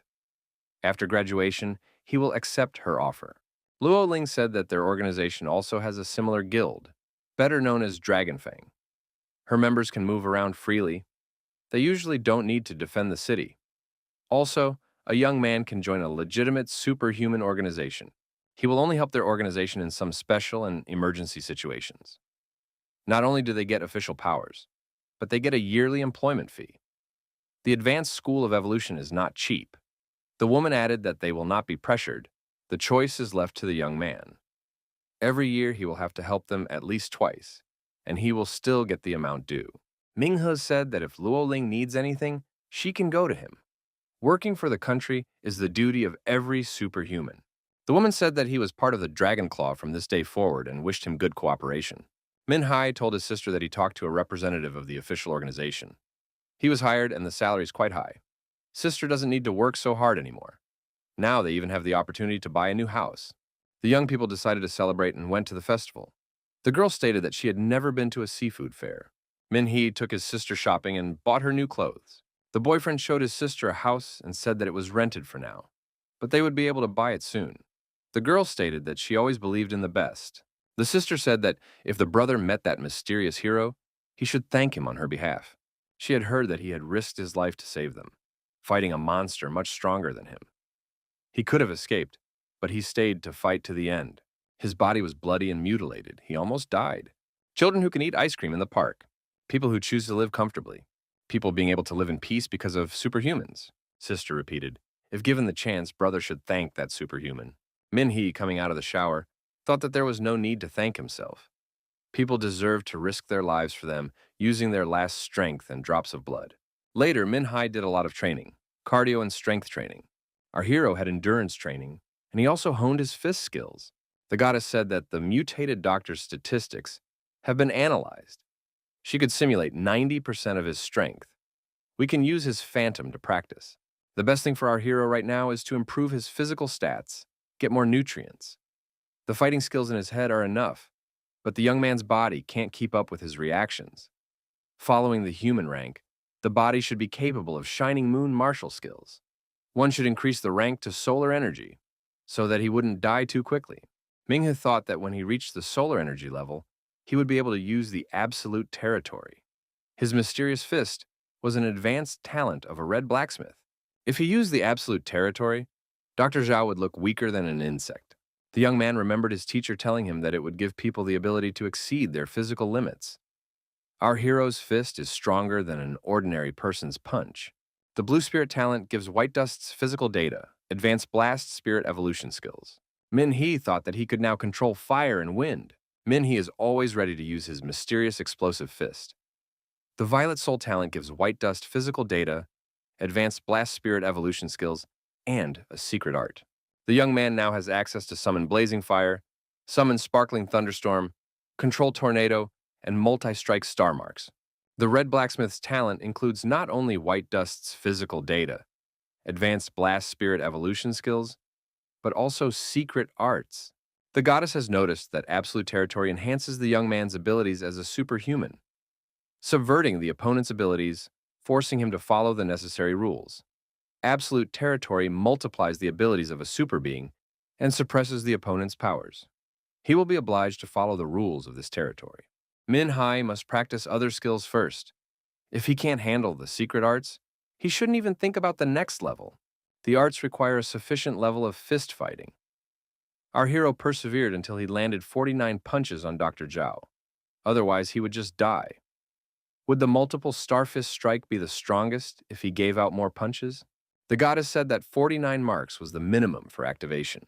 Ming-He's punches should be fast. He should use his surroundings and explosive strikes more accurately to increase the number of tags. It would be easier for him to use secret arts. A month later, the young people were saying goodbye. Min-Hai told his sister not to be upset, after all. He was just taking an entrance exam, not going to war. South City Park, Bingshan. The security guard said that he has worked for many years, but this is the first time he sees such a night fog. The colleagues suggested that Lao Wang should not waste time and continue the inspection, because the fog would make it necessary to increase the control. After a while, the men decided to return. However, surprisingly, they hadn't reached the place yet. Did they take a wrong turn? Lao Wang said that he had been traveling these roads for 10 years and couldn't have gotten lost. The guard saw the building in front of them and wondered, how could they have reached here? The colleague repeated that they had definitely taken a wrong turn. Lao Wang was startled. What was that sound? Wasn't it just something they heard? The guard was suddenly attacked out of the darkness by a huge monster. The man shouted, "Save me! Help me!" The guard Lao Wang was very frightened and fled. His colleague was destroyed by a huge mutant spider. The man managed to run to the control room and close the door behind him. He took out his smartphone and tried to contact the higher-ups. Lao Wang looked around and saw a woman in the room. He shouted that it was very dangerous here. With the woman turned out to be a mutant monster. This guard was also destroyed. An increase in radiation levels was detected in the atmosphere. The temperature rose to critical levels. Through a tunnel in the mountains, and a high-speed train moved our hero. At that moment, he was talking to his sister on the phone. The guy noticed that his friends were helping to find the necessary house for purchase. One of the passengers asked the conductor for a bottle of water and wondered how long it would take them to get to South City. Tangxing said they would be traveling for about an hour. Tangxing remarked that the school year would start soon. The passenger asked if that's why she was taking her daughter there. The woman confirmed her daughter Fan Nayarong is a student, got the highest grades, and entered the advanced evolution school. A passenger nearby heard this conversation and said that the future hunter of the advanced school in front of him was a girl beautiful and capable. The other passenger asked that Fan Nayarong write a blessing for him. He wants to enter this school and become a superhuman to save the city and people. Our hero thought that getting into a school with top grades using his own strength is really awesome. Not like him getting in without exams. Suddenly, the train braked abruptly. A passenger with a small child could barely hold the infant in her arms. To prevent the baby from falling out of her arms, Min-Hai helped the girl hold the baby. One of the passengers hit his head. What happened? It was sunny just now. Where did the fog come from? Why did the train stop? Min-Hai noticed that there was no cell phone signal. This happened to all the passengers. One of the passengers looked out the window and saw the outline of a man through the thick fog. The young boy told his mother that there was something outside. The woman told the boy not to be untruthful. You can't see anything through that fog. The child added that he saw something big. The conductor said that the crew has encountered an unforeseen situation and is trying to solve the problem right now. Passengers should remain seated for their safety. Unhappy exclamations were heard. People didn't want to just sit there. It was necessary to go and find out everything. Some even had strange feelings. He got up from his seat and decided to really scout out the situation. The guide said that it was necessary to stay seated. There was no need to cause even more trouble for the crew. He asked what happened and why did the train stop. The girl replied that they are now investigating the reason. He showed his ID and said that he was an advanced evolutionary level hunter. If something untoward happens, the conductor should tell him the whole truth. The woman offered to follow her in that case. Fan Nayarong approached our hero and said that she was also an advanced hunter, so she wanted to help in any way she could. The security representative said that they had checked the information of all the passengers. Unfortunately, there are no hunters of advanced evolutionary level on the train. What are they supposed to do? The conductor led the young men to the guards and said she had found these two men. They could help solve the problem that had arisen. The guard asked what rank these young men were. Ming-He and Fan Nai-Rong showed their identification cards. The Chi-Ming guard was disappointed. In front of him was a Starlight trainee and an advanced evolution school student. These young men would definitely not be able to handle it. And besides, there was no telling what danger awaited them outside. Min-He said that in any case, it's better than just staying on the train. The longer they stay here, the worse the situation might be. At least they will be able to call the rescuers when they pass by a place with a connection. The senior guard said that the young man was right. Chi-Ming will guide them, but caution must be used. Minghe told the companion that she was staying behind. Fang Naya Rong has not yet enrolled in her studies and is therefore not an advanced evolutionary hunter. It's dangerous for her. The girl objected, after all. The young man is also just a trainee. If he goes, so does she. Minghu relented and told Fan Naya Rong to stay behind his back. He has a bad feeling. The girl told the conductor to be sure to lock the doors and not to open them for anyone else under any circumstances. The young men, accompanied by Qiming's guard, went to explore. Qiming said that usually, even during the fog, the search continues. There was an emergency braking due to the fact that there might be wild beasts on the tracks ahead. They could even get through the hedge. The conductor who remained inside the train hoped that everything would end safely. Tangshin looked out the window and wondered, why is there a girl outside?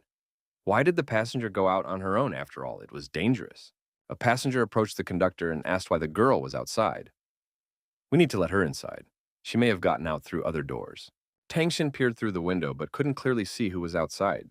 A passenger asked why the conductor didn't open the door since there were still knocking outside. Ms. must be scared. Tangshin said they shouldn't open the door. The hunters warned her not to let anyone in but them. As soon as the train stopped, the doors locked, and no one could get out on their own. A passenger said it was probably the locals who came, and they were asking for help. You can't be so heartless. Couldn't you hear the woman outside crying? Tangshin said resolutely that she would not open the door. It is necessary to wait for the hunters. The passenger said that he would open the door in that case, unless the conductor did. The woman outside was already in tears. The passenger pushed the conductress away and she fell. The man said she asked for it. She is a member of the crew and should help others. The man opened the door and told Ms. to get inside faster. He has a very kind heart. The passenger held out his hand to the stranger and said he couldn't stand it when girls cry. However, the woman outside was not easy. It was a mutant monster that aggressively attacked the passenger. The man screamed loudly in fear and pain. The mutant monster dragged the passenger out of the train. The conductor saw the whole thing. The conductor wanted to run away from the open door to the passengers. Tang Xin thought that besides her, there was no one to protect the people in the train cabin right now. The girl went back to close the carriage door, but the monster's tentacles wrapped around her body. The conductor screamed and gasped, but still managed to close the door. However, she found herself outside the train. The young men in the carriage tried to dispel the boredom and played cards. They wondered how much longer they would be standing here. Tang Xin's colleague walked to the closed door and wondered, where could she have gone? She is so careless. On the ground near the train, only Tang Xin's headdress remained. The girl was nowhere to be found. The patrol led by our hero continued to inspect the nearby area. Min, he said that he had to check the reason for the stoppage. It might be because of the slippery soil. The soil on both sides is secured with netting, and it hadn't rained in a long time. So it was unlikely that it just started sliding down. It's unlikely that some slippery soil was able to block the rails. The guard said that if the girl helped, they would get rid of the soil and the train would be ready to start. Minhee saw a footprint in the ground and thought that this was where the huge creatures could have come from. Perhaps it was a demon. Minhee looked from the side and imagined how huge rocks falling from above could block the railroad. Little noticed that this place had cell phone service. Officer Luo Ling said with relief that Minghee finally answered her. The young man said that something happened on the road. Luo Lin, thanks to geolocation, tracked that the young man was near Nandu Xiaopei.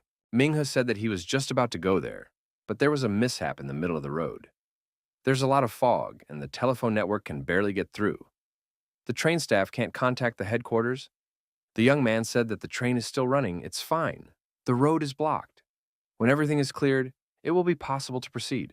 Luo Ling said that as soon as the road clearing is finished, it should be reported.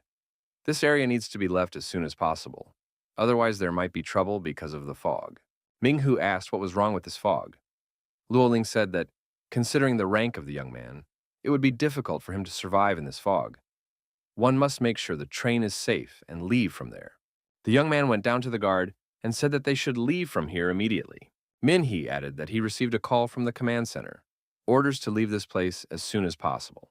Min Hai told his companion that there was cell phone service upstairs, so he was able to talk on the phone. He also found the footprints of a disaster beast. It probably caused the collapse while crawling over the mountains. Our hero said that this fog is a high-ranking disaster. Need to make sure everyone on the train is safe. On the way back, the train guard fell and hurt himself. He said he seemed to have knocked out a tooth. The guard screamed in fear. He saw a dried-up body beside him. The man was hysterical and screamed loudly. Minhe and Fan Naya Rong looked in surprise in the direction where the guard was. Our hero saw the female monster and grabbed his companion's hand and shouted for her to be careful. The monster laughed and began to approach the young people. Minghe resolutely told his companions to take cover, and he was ready to engage in an unequal fight. Fan Naya Rong said she would help and activated her unique abilities. Our hero asked the girl to just hide to begin with. From there, they would act according to the circumstances. Fan Naya Rong countered that he was an ordinary Starlight rank trainee. He wasn't much stronger than her. The female monster wrapped her tentacles around our hero. The young man wondered why she was doing this. Our hero jumped high up and said that at that speed he could deliver a perfect punch. The punch was indeed impressive, and the female monster flew far back, taking her tentacles. Fang Nairong was surprised, for this was not like a punch from a mere trainee.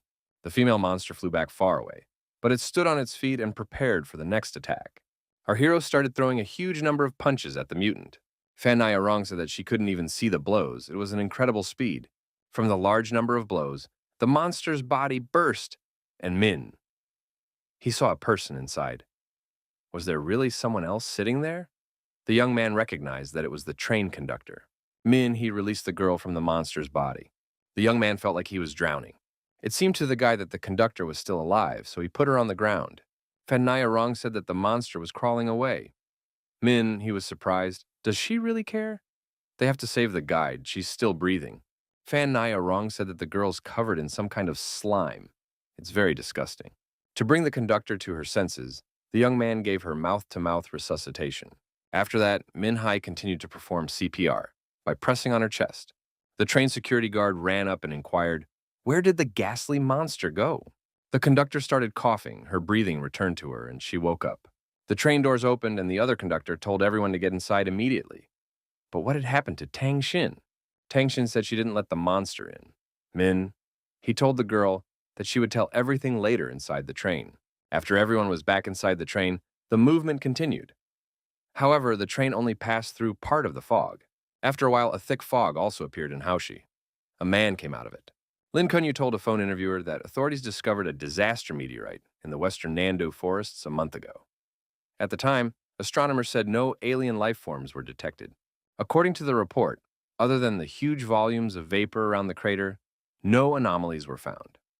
But since then, the meteorite's impact on the Hishan industrial area has intensified, and astronomers attributed it to the fact that humans had encountered something new.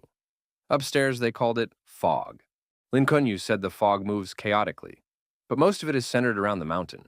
In the wilds of the fog, beasts of calamity appear. When the fog disappears, the beasts inhabiting its area also disappear.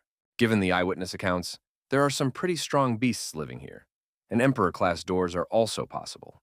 Recently, the fog came over the hills with the railroad tracks, so we need to keep moving in the right direction. Lin Kunyu looked at the mark on the ground and said that it was indeed here, and was hungry, having devoured all the life in the city.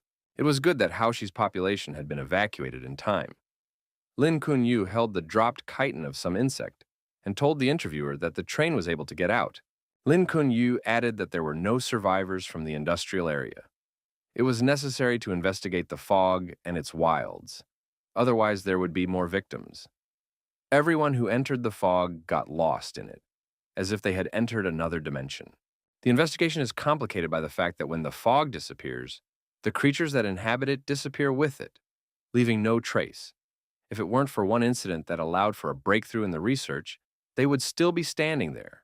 The interviewee sent the photo in a message and said it was a clue that entomologists were able to find. They lost the subject centipede about 6 months ago. Later, with the help of a GPS chip embedded in it, they discovered that the individual was hiding in a cave near Hishan. Ling Kunyu was surprised. Is it really an insect? The centipede is very huge. Luo Ling replied that considering that the centipede was hiding in the depths of the cave, their guys still couldn't get it out of there, so they just left it there. This cave was located near the Hishan industrial zone. Ling Kunyu suggested that this insect was the inhabitant of the fog. Luo Lin agreed and added that she was the only organism that was able to survive in the fog. The entomologists discovered that it had changed its location and reported it immediately. Lin Kunyu said that the centipede was a surviving witness. If it is caught and studied, one can better understand what the fog is. Luoling agreed again and added that they currently had no information about what was happening inside the fog.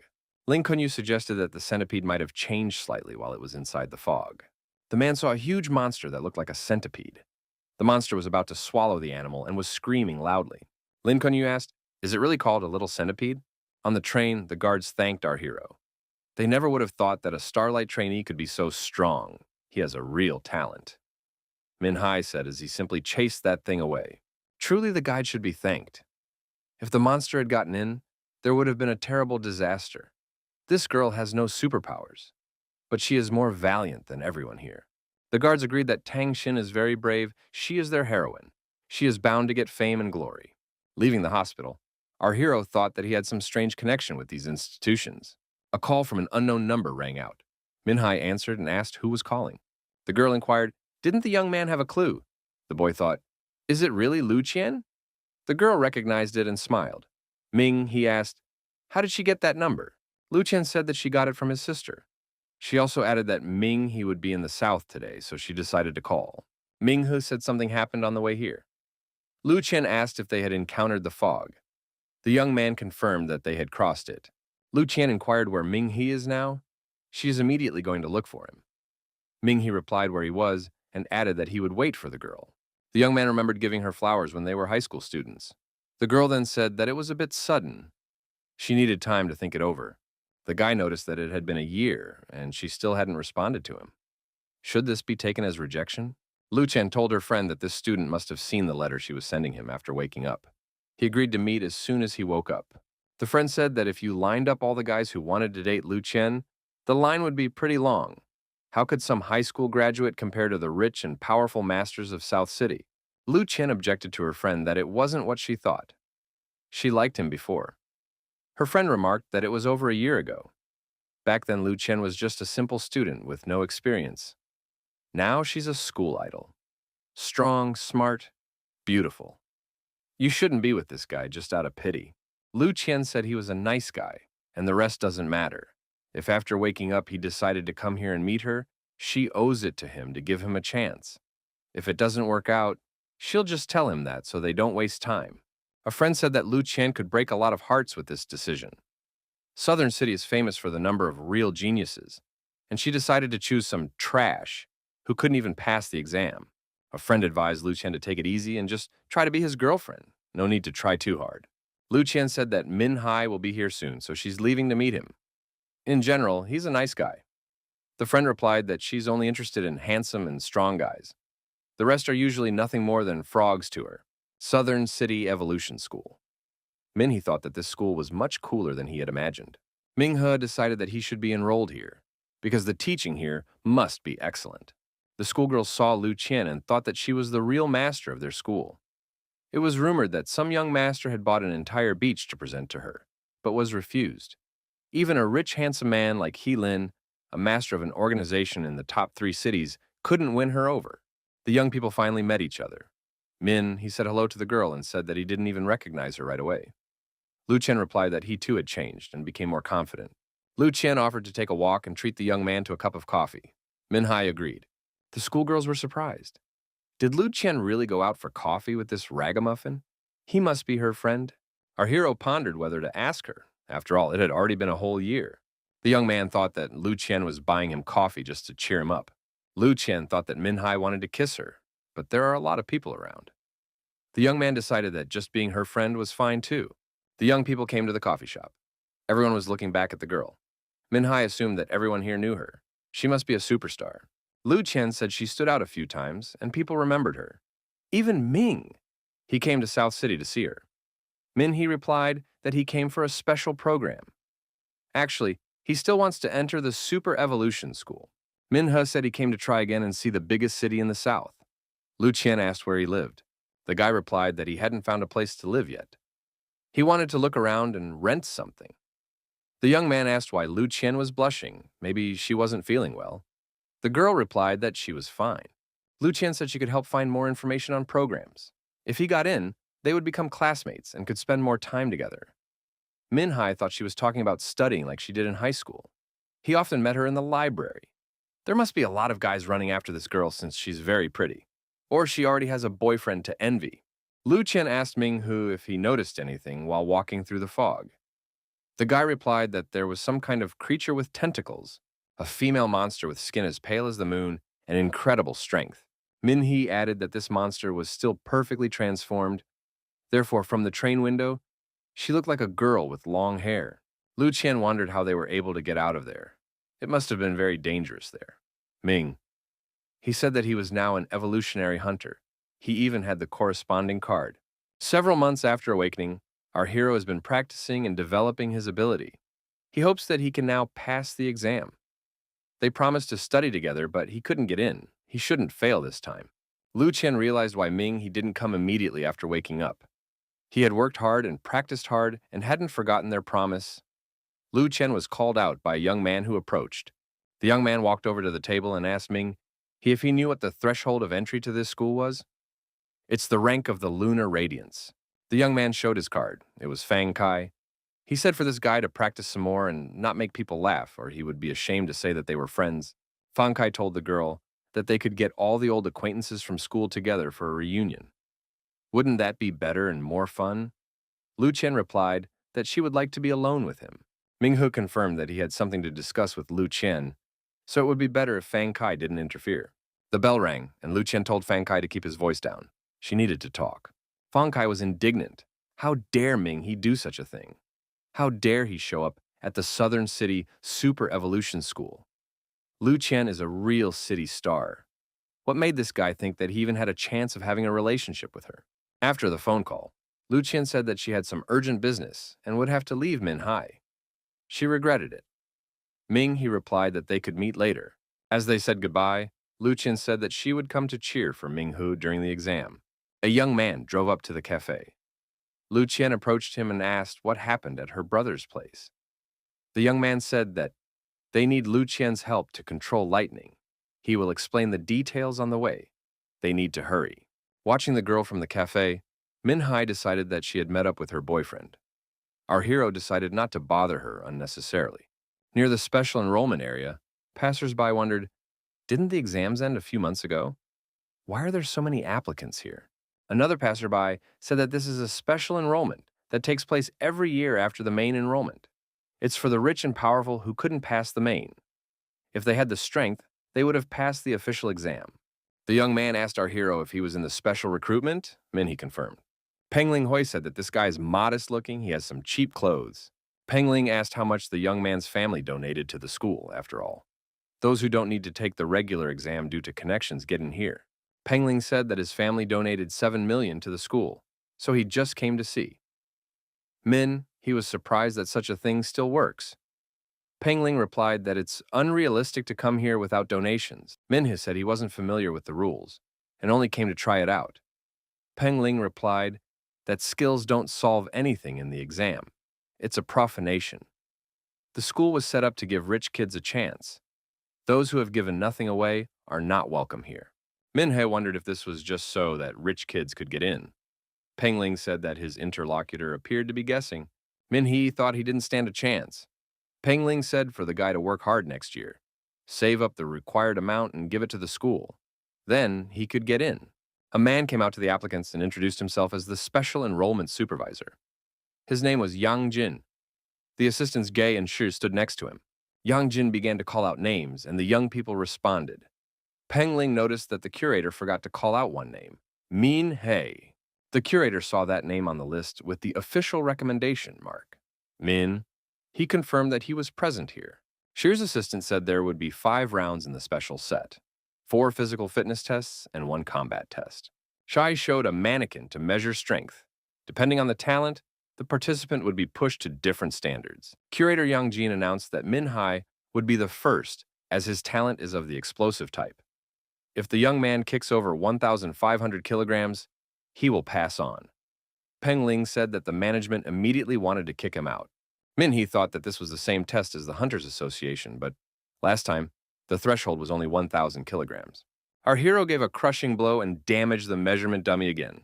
The dummy broke, but the number on the screen remained fixed, 2,200. The curator announced that the first test had passed. Since the dummy broke, everyone else automatically passed this test. Now, they should move on to the next round. Min, he wondered, is this really how it works now? Assistant G told the curator that Min, he was very talented. Should we take him on? Yangjin replied that every year, even those who get the highest scores on the written exams are dropped. They can't physically accept everyone. Assistant Shi confirmed that there are many in the school who are just as strong, but without brains, one would quickly die in battle. GE agreed. If the young man didn't have an official recommendation, there was no way he would have gotten in here. The curator said that they just needed to increase the difficulty to screen out this applicant. Yangjin announced that the second test would test speed. The field is spacious enough for dodging and running. Those who are caught up by an ordinary rank red leopard in the allotted time will be considered to have failed. The curator ordered the assistants to start counting down. Yangjin told the trainer to order the beast to first catch up and bring down Ming-He.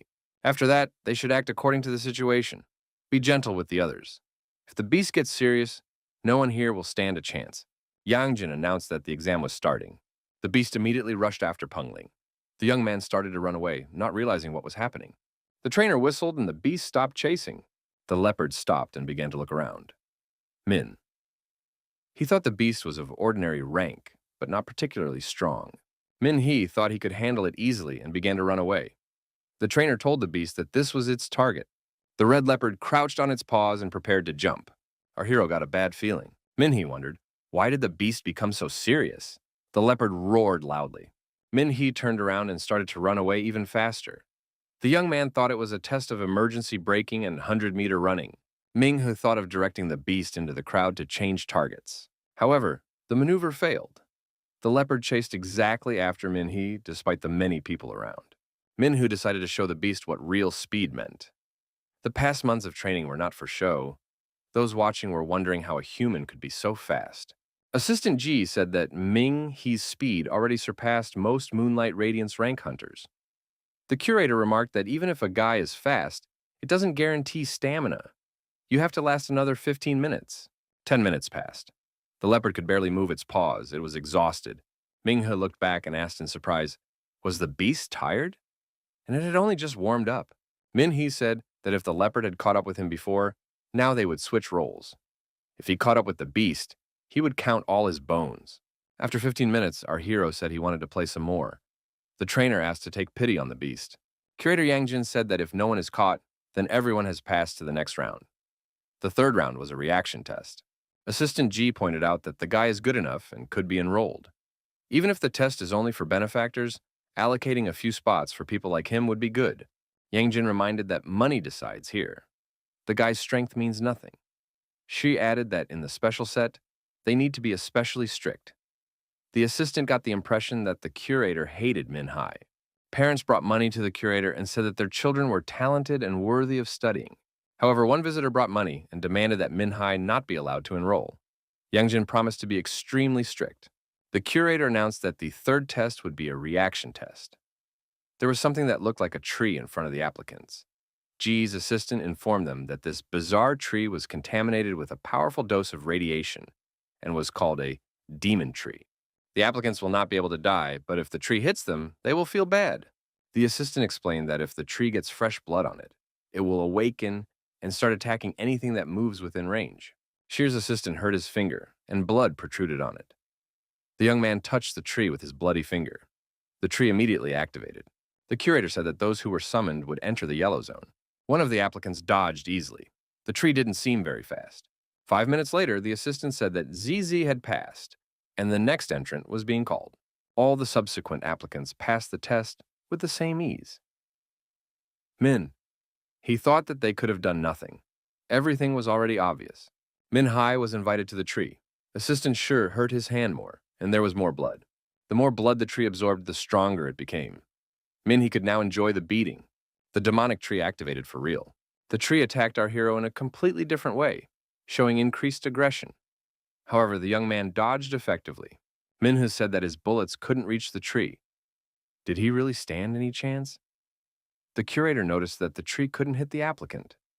Why is it so slow? Assistant Shi decided to get serious and cut his palm even deeper with the knife. The amount of blood released increased. The tree went into an indescribable rage and began to attack the young man even more fiercely.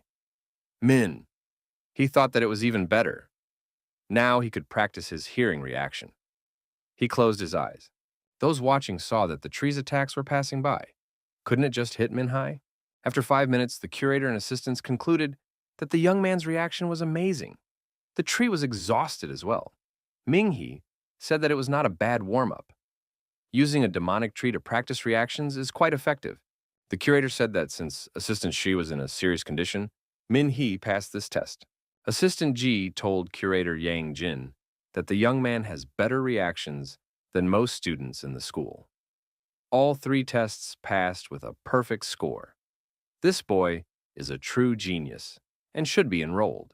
The curator remarked that they had many such geniuses, however. Many are careless in battle.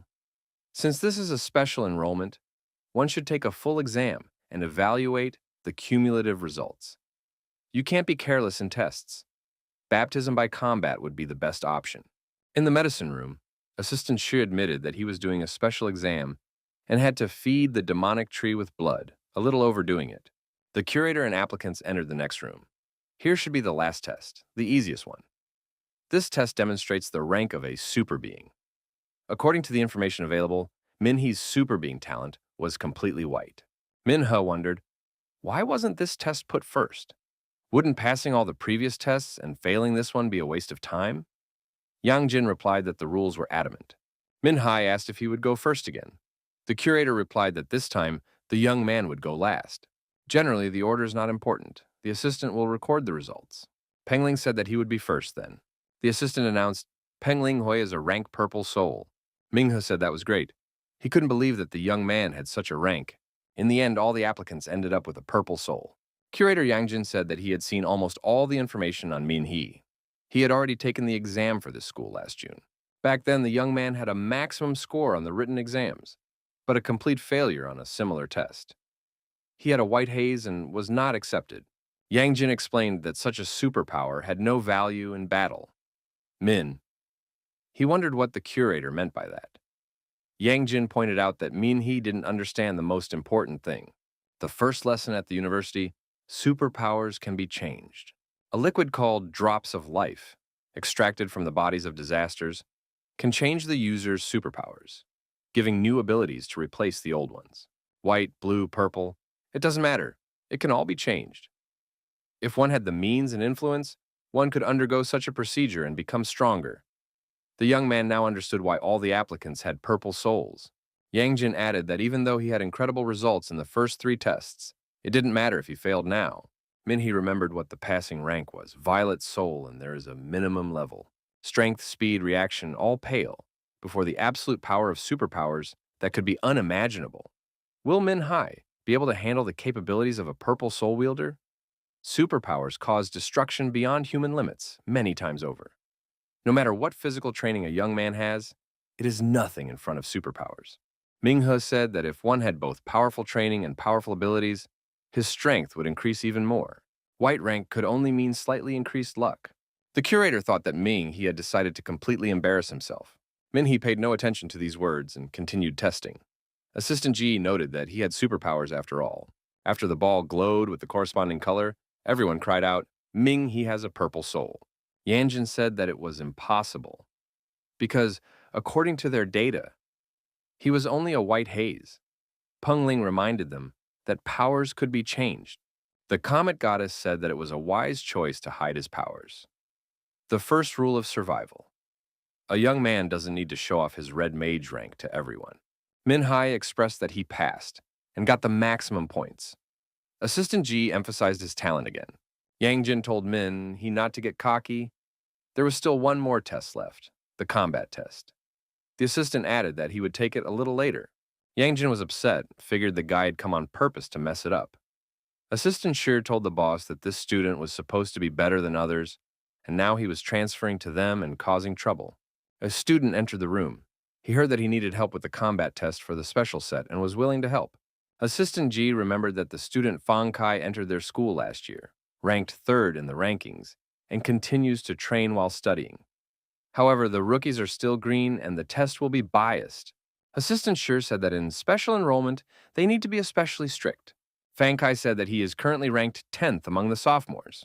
Yangjin said that in that case, Fang Kai is good for them. In the battle arena, Pengling noted that the test attracted a lot of attention. Min Hee saw Lu Qian among the spectators, but remembered that the girl already has a boyfriend. Assistant Ji said that the combat test is open to everyone. Students from all schools can come and watch. Yang Jin pointed out that everything is out in the open, so no one can accuse him of overstepping his authority. Assistant Shi announced the list of fights: Min Hee versus Fan Kai, Peng Ling versus Zhang Xing. The female spectators said that Fang Kai is one of the best in the second year. Very strong. All the spectators wished Fang Kai good luck and said that he is the best. Fang Kai told our hero that he met an old friend. He added that it was the school's way. He had no choice.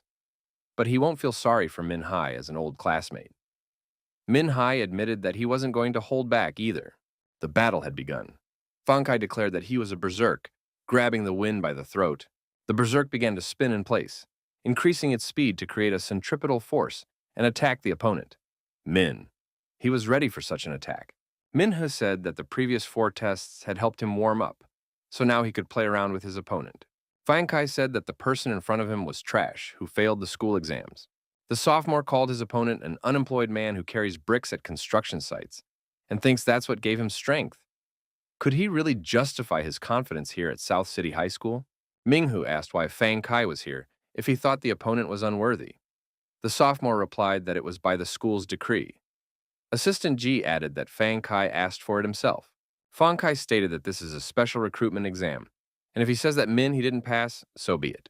Min He assumed that Fang Kai had come here to ruin his mood. Fang Kai shouted that he hated Min He. Who does he think he is?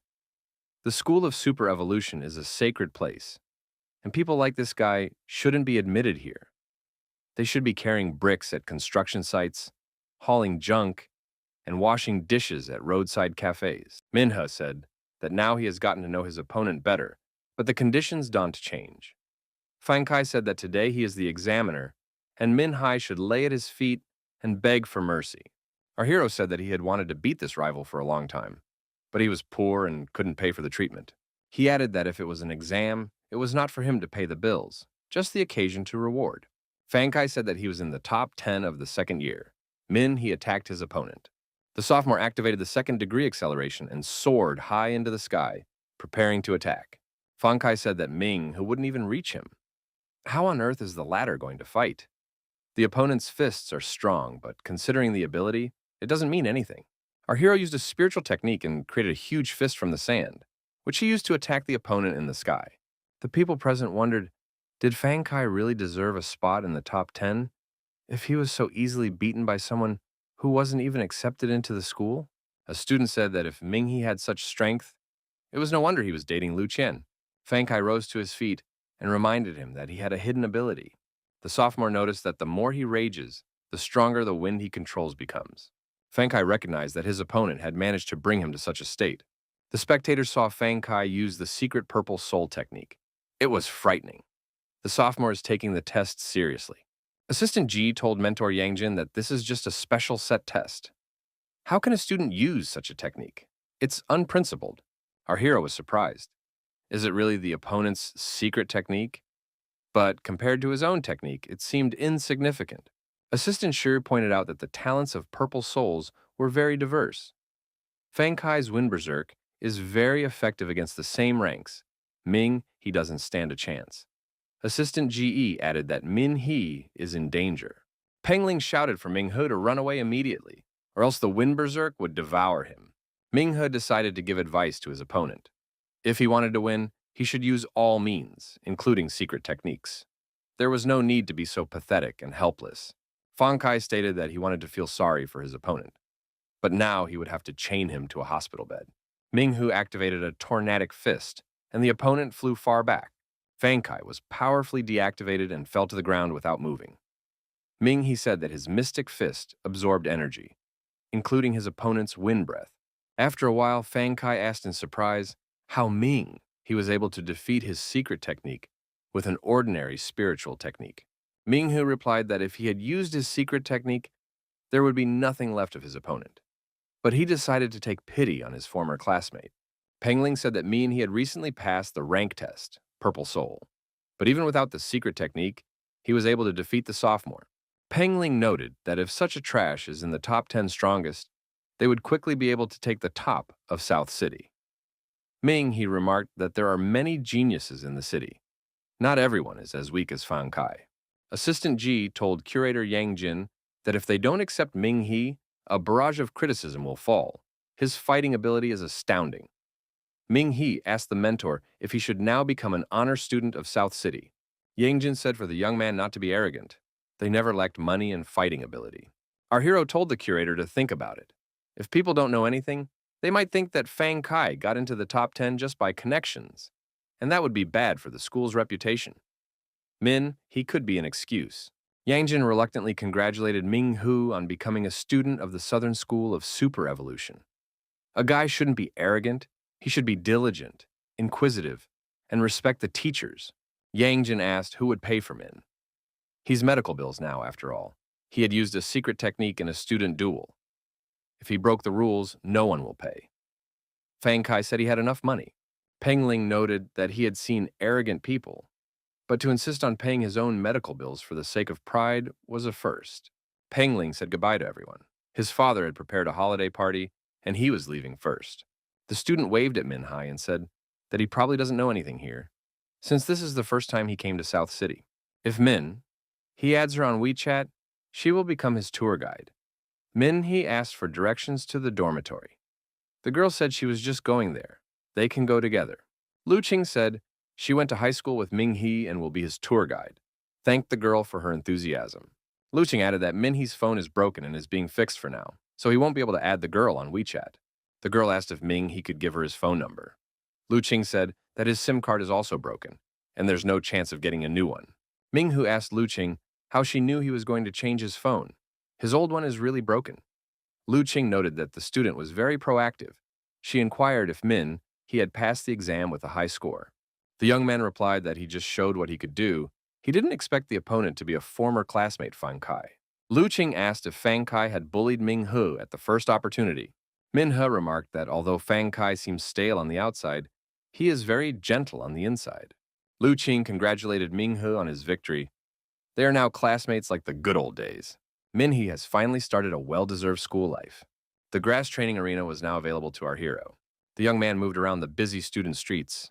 In the old school building, Min Hai could visit the library. Here, every superhuman here had a different talent that was based on different bases. Teacher Zong said that there are 5 ranks of talents in total: White Haze, Blue Spirit, Purple Soul, Red Mage, and Black God. Fan Nyarong, answering the question, said that those who possess the white rank have characteristics far beyond an ordinary person. If they worked on themselves and practiced, they could surpass the limits of the human body. Characteristics such as strength, speed, and accuracy are known from the past. All have their limits. Mr. Zong noticed that in their time, many superhumans had already surpassed these limits. Since this is the basis of the white rank, scientists call this rank the physical rank. Different members of the rank have different specializations. Someone can be many times faster, and someone can be many times stronger. There are usually 4 characteristics that are tested in this school: strength, speed, responsiveness, and combat skills. To be admitted, one must pass the threshold in at least one of them. One of the students asked the teacher, his classmate has a white rank, and his strength and reaction speed exceed the norm. Why didn't he pass then? Teacher Zong said that they were just coming to this question. The students should know about the Blue Spirit rank if everyone here is from South City School. The teacher added that he would elaborate on it. People with Blue Spirit rank not only have enhanced characteristics like White Haze, but also special unique abilities. Could anyone demonstrate something like this without destroying the audience? One female student decided to give it a try. She said that her talent was bright light, and the basis of the Blue Spirit rank was dazzle. Everyone would be able to feel it. Teacher Zong asked everyone to close their eyes. But on the other hand, if everyone closed their eyes, they wouldn't realize anything about this student's ability. Could the girl make the light less bright? The girl replied that she could control the intensity of the light. Everyone present, and even the instructor, squeezed their eyes shut from the bright light that appeared. It was an explosive spiritual ability. Zong said that blue spirits had various unique abilities in addition to their physical characteristics. This kind of ability is called an explosive ability. These abilities could deal a large amount of instant damage and impose unexpected effects. All blue spirits abilities require a good understanding and frequent use. Explosive abilities require a lot of stamina and mental strength. That's why blue spirits are more powerful than white haze from the start. But they can still train physical parameters. One of the students asked teacher Zong what he could say about purple spirits. The teacher replied that people with the rank of violet soul had more than just powerful physical characteristics and abilities. The student remarked that there are not very many people with this rank in the whole school. Zong replied that different techniques require different activation conditions. Some may require danger to the life of the user. Sometimes abilities and techniques are linked. It can be considered a sort of multiple reinforcement. The teacher added that he had gotten his hands on a recording of a combat exam in a special set. There was a secret technique being used there. Now the students would see the tape. Everyone should pay attention. In the video, the face has been blacked out because they do not have the proper authorizations. There would also be some of the sound missing. Min Hai thought it was lucky. It meant he wouldn't be exposed so early. The students were scary and interesting to watch. It's just like a small disaster. Student Fan Naya Rong thought that this guy looked familiar to her. The teacher pointed out that this student's talent was combat wind. Previously, he had used a wind whip and a wind kite. These abilities were of the wind type and synergized with the user's surroundings. Thus, the condition for using the secret technique was for the wind to reach sufficient strength to activate. Ming He thought that if he dispelled that kite, Fang Kai wouldn't be able to use the secret technique, and it would be possible to end the fight much easier. The student said the tornado was about to tear someone to shreds. Who could even stand against such a technique? The character in the video? Is he even human? That fist just dispelled his technique. He's like a small tornado himself. After the lesson, Fan Naya Rong approached our hero and asked if it was him. Who used the fists in the video? Min Hai replied that it was all unintelligible in the video. Why did Fan Naya Rong think it was him? The girl said that when they were on the train, he was not yet a student at South City High School. However, now Min Hai is sitting next to her. There's only one possibility. He went through a special recruitment. The young man replied that many people had gone through it. Fan Naya Rong remembered Ming He hitting the creature with his fist while they were in the fog. The young man replied that many people use their fists, such as Saitama. It was reported in the city that a group of astronomers had spotted a small meteor entering the atmosphere. The suspected location of the meteor is the southern city's Shao Ridge. All residents of the range should evacuate immediately, and commanders should prepare for battle. The rear services need to detach the area and prepare reinforced teams.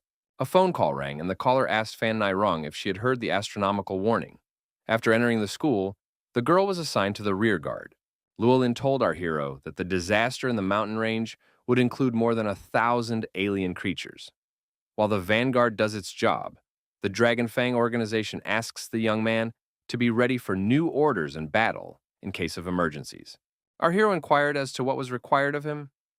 Luo Ling stated that their organization only deals with emergencies.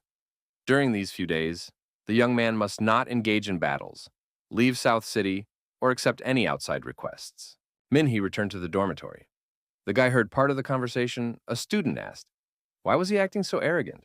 Zhang Yuan asked, isn't he just a simple member of the reinforced rear team?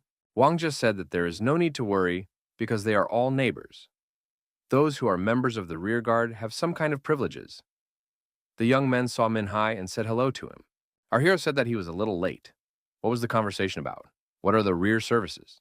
Wang Ji explained that whenever astronomers predict disasters, the government, leaders, schools, and hunters associations handle it. If a disaster has a rank higher than the 5th, all organizations are required to send several of their members to suppress it. Minhee said he was in a small town. There were no major disasters there. However, all the southern neighborhoods are all connected and controlled by South City in one way or another. Wang Jia said that the school is the leader of the school forces. If someone becomes a member of the rear guard, it is very honorable. Zhang Yuan said that a mere rear guard has nothing to be proud of. He will be scared if he even sees the shadow of some critter. Zhang Yuan added that his brother Zhang, too, is fighting at the front. He's the one who sees the meteor crater and fights the critters face to face. The rear men are merely picking up those who are fighting at the front. Wang Jia excitedly said that Zhang Yuan has a very strong brother. He heard that the frontline fighters live in luxury apartments, one person at a time. Zhang Yuan pointed to a neighboring building and said that those who fight at the front live there. The student said that while walking around in the afternoon, he saw their goddess heading there. So it turns out she is also a frontline fighter if she lives there? Min Hai inquired, who is this goddess they are talking about? Wang Jia replied that everyone knows about the three school beauty goddesses. Wang Jia stated that if Min He didn't know about them, he would introduce him to them now. The first one is the Ice Princess, Tang Ning. The second one is Martial Saint Feng Ling. The third one is the Lightning Princess, Lu Qian. Ming He asked why they have such pathetic titles. Wang Jia replied that all the titles were given to them according to their talents by the students of the school themselves. Those who have seen them in action even once are fully convinced that their titles are perfect. Min He said that he was Lu Qian's classmate in the old school. Jiang Yuan said he didn't believe it. This kind of thing is called waifu here. Min, he stated that he is telling the truth. Jiang Yuan added that he shouldn't try to use this as an excuse to get a room across from the girls' dormitory. Min He went to his room to practice meditation. Our hero asked the goddess who would be his opponent today. The woman opened her eyes and stretched and said that the mutated Dr. Zhao was no longer suitable for the young man as an enemy.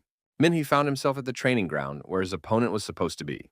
The opponent told Min Hai to be careful. There are no eyes on his fists and feet. Our hero easily dodged the opponent's attack and thought it was too weak compared to his virtual opponent. We can consider it something like a warm-up. At this time, hand-to-hand combat training was also taking place in the third zone. The girl in red was intensely fighting with the white beast. The opponent's leg kick sent the white beast far back. The white beast lay on its back and said that it was just sparring. Could she hold back a bit? The martial Saint Feng Ling invited the next opponent into the arena. Everyone present refused to be sparring opponents. The girl said that she didn't even break a sweat today. The man on the podium said that, considering her skills, it was all like beating up children. Doesn't Feng Ling know why she was nicknamed Martial Saint? The girl replied that she wasn't interested in nicknames and titles. She wanted to at least warm up here, and there was no one even remotely strong here. The man stated that Feng Ling was growing too fast. However, he saw someone in the first zone. That student looks strong. We can check it out. Feng Ling said that it didn't matter. She wasn't interested anymore. However, the girl still paid attention to the people fighting in the neighboring zone. Feng Ling walked to the edge of the field and said that she had changed her mind. The martial saint stated that the guy who won had pretty good legs. He could even last for 3 minutes. Feng Ling's companion suggested that this guy could last longer from what he saw. Feng Ling offered to bet that he wouldn't last more than 3 minutes. If she lost, she would practice the technique that her interlocutor kept telling her about. The girl approached Min Hai and offered to fight. Our hero agreed. After the sparring began, Feng Ling immediately attacked Ming He. The young man effectively dodged it. The girl said that this guy had a pretty good reaction. Ming, he noticed that she wasn't bad either. The sparring did not reveal a clear advantage for either opponent. Feng Ling said that the young man was very strong. She had underestimated him. Min Hai remarked that he had the same thing with her. The fight continued. Ming He said that he would attack this time and activated the shadow step skill. The girl needed to break the distance and seize the initiative. Ming He activated second-degree acceleration. The spectators couldn't keep track of the opponent's movements. How could they fight at this speed? All of their skills were simply top-notch. Feng Ling's companion answered the phone and informed the girl that they had an urgent mission. When the fight stopped, the spectators said that this was Feng Ling, the martial saint. She is their goddess. She is incredibly strong. The girl told her rival that she had some urgent business to attend to, but they will definitely continue next time. She is here every Wednesday morning. Min Hai accepted the offer and said they had an agreement. Walking away, the girl asked Uncle Yuan, "What is this student's name? Could he inquire about it?" Ming Hu thought that in the southern school, even a random girl was so strong. It was necessary to work even harder. The television news announcer said that thanks to the hard work of the defense forces, the red-eye disaster had been completely eliminated. This allowed the people of Shao Ridge to return to their homes. Special thanks go to the 13 students of South School. They were able to destroy the hostile nest. Student Yang Yuan pointed to the TV screen and said that one of them was his older brother and was being interviewed. Student Wang Jia said that he too would like to be on the news on TV. Now the whole school will only talk about it. Jiang Yuan asked Li Mian how things are going on the home front. After all, the guy doesn't have the qualifications to go to the front. Li Mian replied that they had seen Jiang Yuan's brother's accomplishments. What does the young man have to do with that? Wang Jia said for Jiang Yuan not to be nervous and to calm down. They are all neighbors after all. Wang Jia asked the young men if they had packed their belongings. There is a wilderness training coming up. There will be army simulations. Zhang Yuan said he completely forgot, because all the freshmen will participate. We'll have to take more food. Minhe said that he is already prepared. Teacher Zhang said that the training plan has already been made. Everyone needs to be extremely careful. These trainings have been coordinated with the authorities. Ridge has been chosen as the destination point. The students wondered why there. There are lots of mosquitoes, worms, and bugs there. Besides, we'll have to live on a farm. The fighting just ended there recently. Teacher Zhang said they don't send students there to go out. According to the Hunters Association, the creatures from the disaster in Shao can lay eggs. The growth and maturation rate of these eggs is unbelievable. Even if all the adults have already been killed off, the remaining eggs pose a huge threat to the people of Shaoling. Teacher Zhang added that the students are not yet able to fully integrate into society, so they will be sent to mop up. One of the students stated that they are being given the dirtiest jobs. Isn't there anyone who can do it instead of them? The teacher replied that Shaoling needs to be completely secured. If everyone here is a superhuman, they have no right to refuse to do the job of protecting the citizens. If any unkillable creatures are there, the school and the authorities must be informed immediately. Zhang Yuan asked if they managed to find any wounded creatures. Will they get some reputation for destroying it? Wang Jie replied that they weren't experienced enough to deal with a lot of red creatures yet. They should start with easier jobs. Zhang said that their class hadn't chosen a representative yet. He heard that Fan Niarong has excellent evaluations from the official team representatives, so it's okay to nominate her. Fan Niarong will represent this class if no one objects. Now everything needs to be prepared for the trip to Shao Ridge. Our hero saw the missed calls from Lu Qian and called her back. The guy said that he had just finished his class. Lu Qian replied that she was at a cafe and suggested the young man come there. He agreed. Wang Jie heard a woman's voice on the phone and asked if he already had a girlfriend. Min Hai replied that it was just a classmate. Zhang Yuan said that she talked to him very nicely. Is it really just a classmate? Min Hai clarified that that girl already has a boyfriend. Wang Jie noted that it's still unexpected since she's inviting him to the cafe. The young man asked our hero what that girl's name was. Could she be his imaginary friend, Lu Qian? He replied that she was exactly that. He said goodbye to his friends and said he had to meet her. The guy asked Wang Jia to bring this book to his room. Wang Jia suggested that his friends follow Minhe. Zhang Yuan agreed to do it. Li Min said it's boring and he's going back to the dormitory. Wang Jia pulled Zhang Yuan's hand and said that they should hurry up or they would miss Ming He. They were both curious to see the look on Min Hai's face when he would sit in front of the girl. When they met, our hero told the girl that he had witnessed her teacher praising her. Lu Chen replied that the leader of her group was 100 times cooler, and she was just there to keep the place empty. Minghe asked if Lu Chen had hurt herself. The girl replied that she was fine. Minghe wondered if something was wrong. Why did she call him out? The girl thought she would never call him again. Aren't they on a date? Why does he have such a strange way of talking? Lu Qian said that the rookies will go to training soon. From above, they hope she will help Teacher Zhang during the trip. The girl agreed. Lu Qian said that when the time came, she would ride with the freshmen to the Shao Ridge. The two spies watching the young people realized that Lu Qian was indeed Ming He's classmate. Minghe said that he would be able to see Lu Qian more often now. The girl asked if Min Hai wanted to go to the movies with her. She had been fighting at the front for the past 10 days, and her roommate advised her to relax and go see something. Wang Jia thought that the goddess took the initiative to invite Min Hai to the movies. Our hero said he understands. This happens if you work hard. He can recommend the movie Happy Show. They say the ratings are off the charts. Lu Qian asked if Min Hai has any plans. The guy replied that he doesn't have anything planned besides practicing. The girl expressed her hope that Min Hai would keep her company. Min Hai agreed. Those watching wondered how a goddess could be so humble in front of this guy. Min Hai said that some of his friends called him obsessed with working out. He could really use some unwinding. Wang Jie couldn't accept that. The girl had called him by herself, invited him to the cafe by herself, and now it felt like she was begging Ming He. Shao Ridge. The students reached their destination. The locals thanked the students for their help and offered them fresh fruits as a token of gratitude. Fan Niarong said that the teacher was looking for Min He. The young man should go to the front. In front were Vice Dean Ding Meng and Principal Xu, the head of the fighting class. Our hero said hello to them. Ding Meng said that some of the instructors were looking for Ming He, so the young man should approach them. Luoling waved her hand and called out to Ming He. The young man got excited when he saw the commander. Luoling said that she came to the southern school every year to teach the newcomers, but it was quite tiring.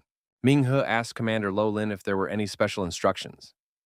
The woman replied that she had come to train the newcomers. They must fight in the wilderness and learn survival skills. They would also provide security on the trip. Lolin added that she was one of the few people who knew about Min He's abilities. If he is a member of their organization, he could very well become an instructor for the newcomers. The woman said that the young man probably wants to enjoy student life, so she won't interfere with him. But before he leaves, she should clarify something. She didn't tell the whole situation.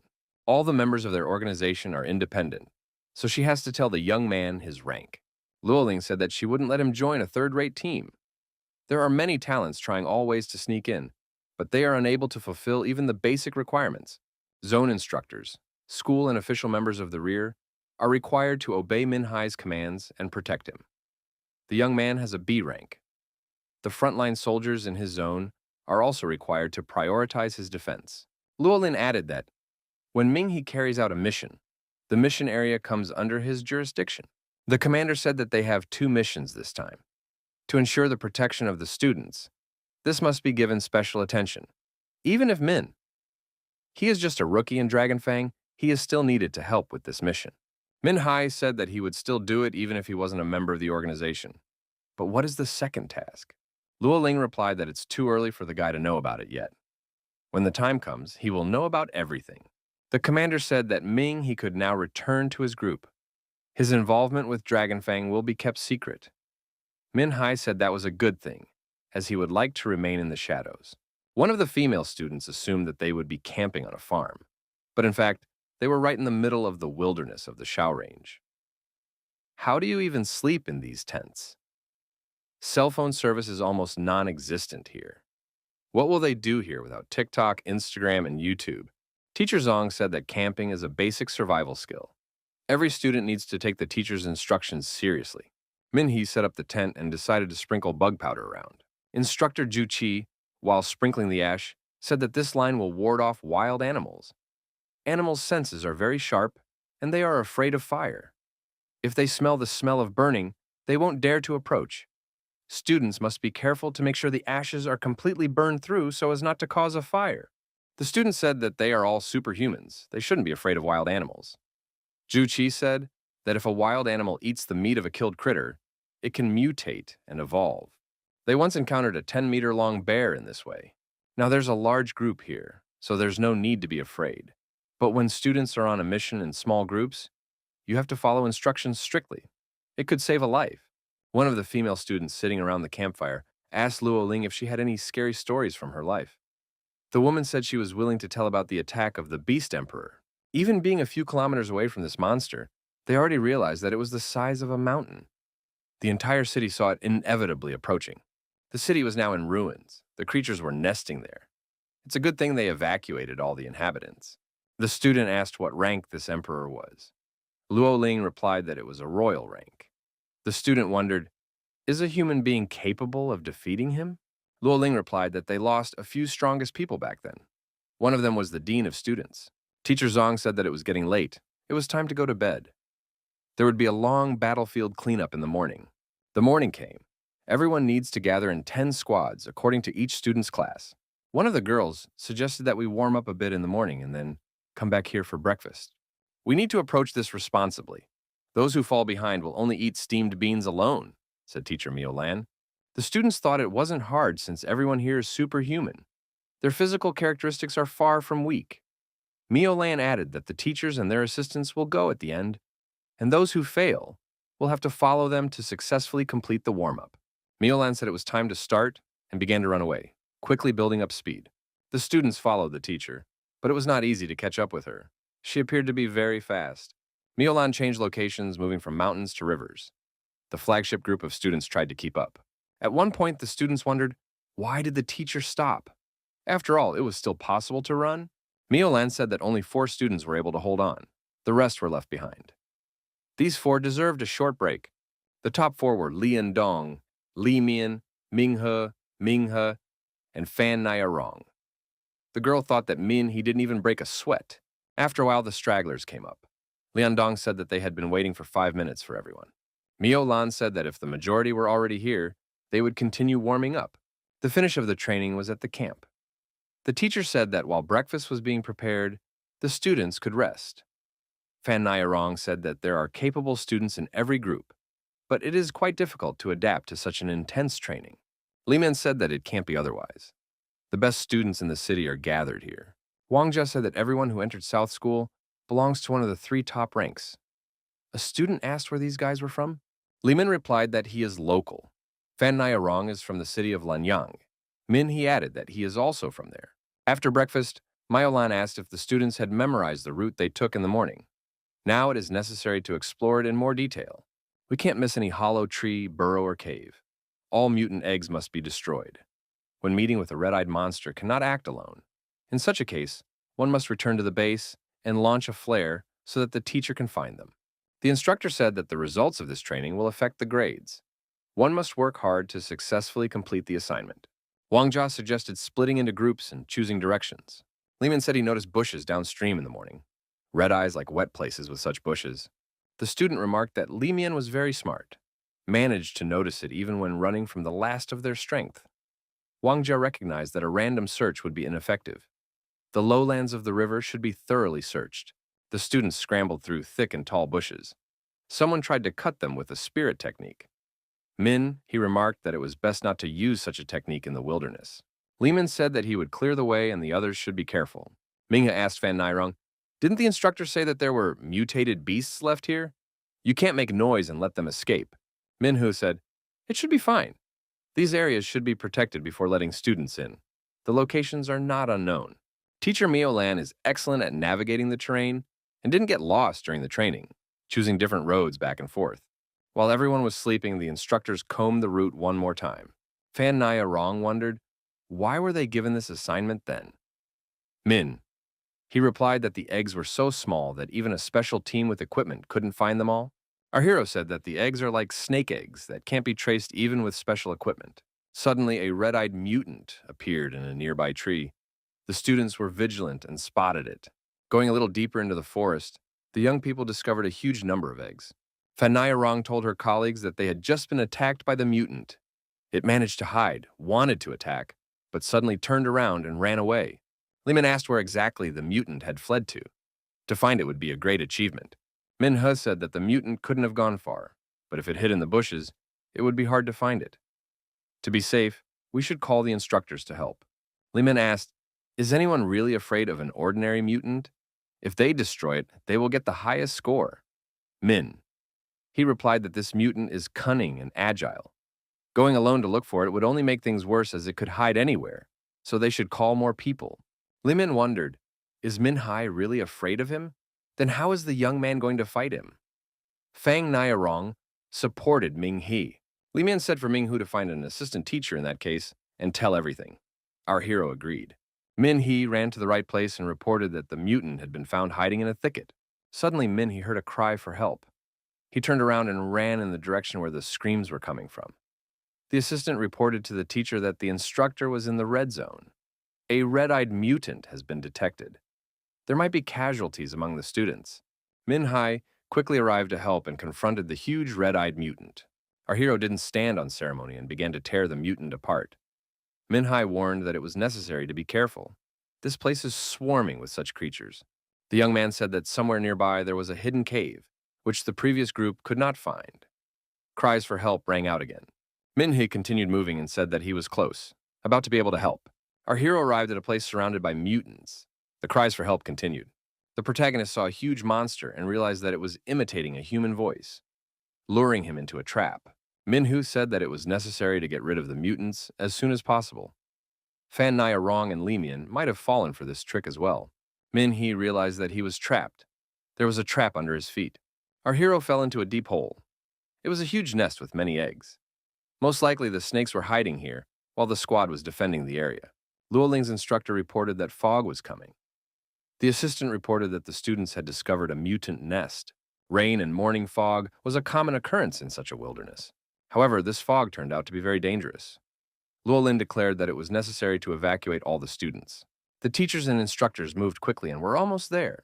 On the way, they met one of the students who reported that Ming He, Fan Nyarong, Li Mian, and the others were now in the red zone. In order not to lose each other, they need to stay here and wait. Mio Lan said that the others are on their way, but they need to get the students to safety first. The order came to evacuate Shao Ridge immediately. Miolan reported that the students can't get out. They are in a thicket near a mutant nest. Zong said to go down and call the kids. Miolan stated that an unknown danger was looming on Shao Ridge. The commander ordered a retreat. Miolan warned that the disaster level of this danger is above 6 points, and one must leave immediately. Otherwise, the irreparable will happen. Lu Qian stated that she would save the students. Colleagues should gather the remaining groups and get them out of here. Ming He, at the bottom of the pit, prepared to fight back the approaching red-eyed monsters. Lu Qian shouted loudly, "Where is Ming He now?" She couldn't see him because of the thick fog. The young man from the pit replied that he was here. The guy told Lu Qian to stay where he was. The vines had been chewed through by the mutants. One must be careful not to fall into the pit. Lu Qian noted that Shao Ridge was covered in fog, and Commander Luoling ordered all the students to evacuate. This fog is dangerous. It could lead to the death of everyone in Jishan Park. Minghu reports that he's alive, but the other guys might have gotten hurt in the red-eyed mutant's nest. He's going to help them, and then they're going to get out of here together. Our hero focused on resisting the red-eyed mutant. The monster imitated a human voice, prepared deep holes, and trapped people. The young man assumed that the red-eyed leader in front of him. Minhe noticed that the mutant boss was hiding behind the backs of the small snakes and waiting for them to weaken his strength to deliver the final blow. The young man said that this plan would fail and attacked the red-eyed mutant boss, warning that his opponent would soon taste his fist. Our hero struck a very hard blow. The mutant flew far back, fell on the eggs, destroying many of them.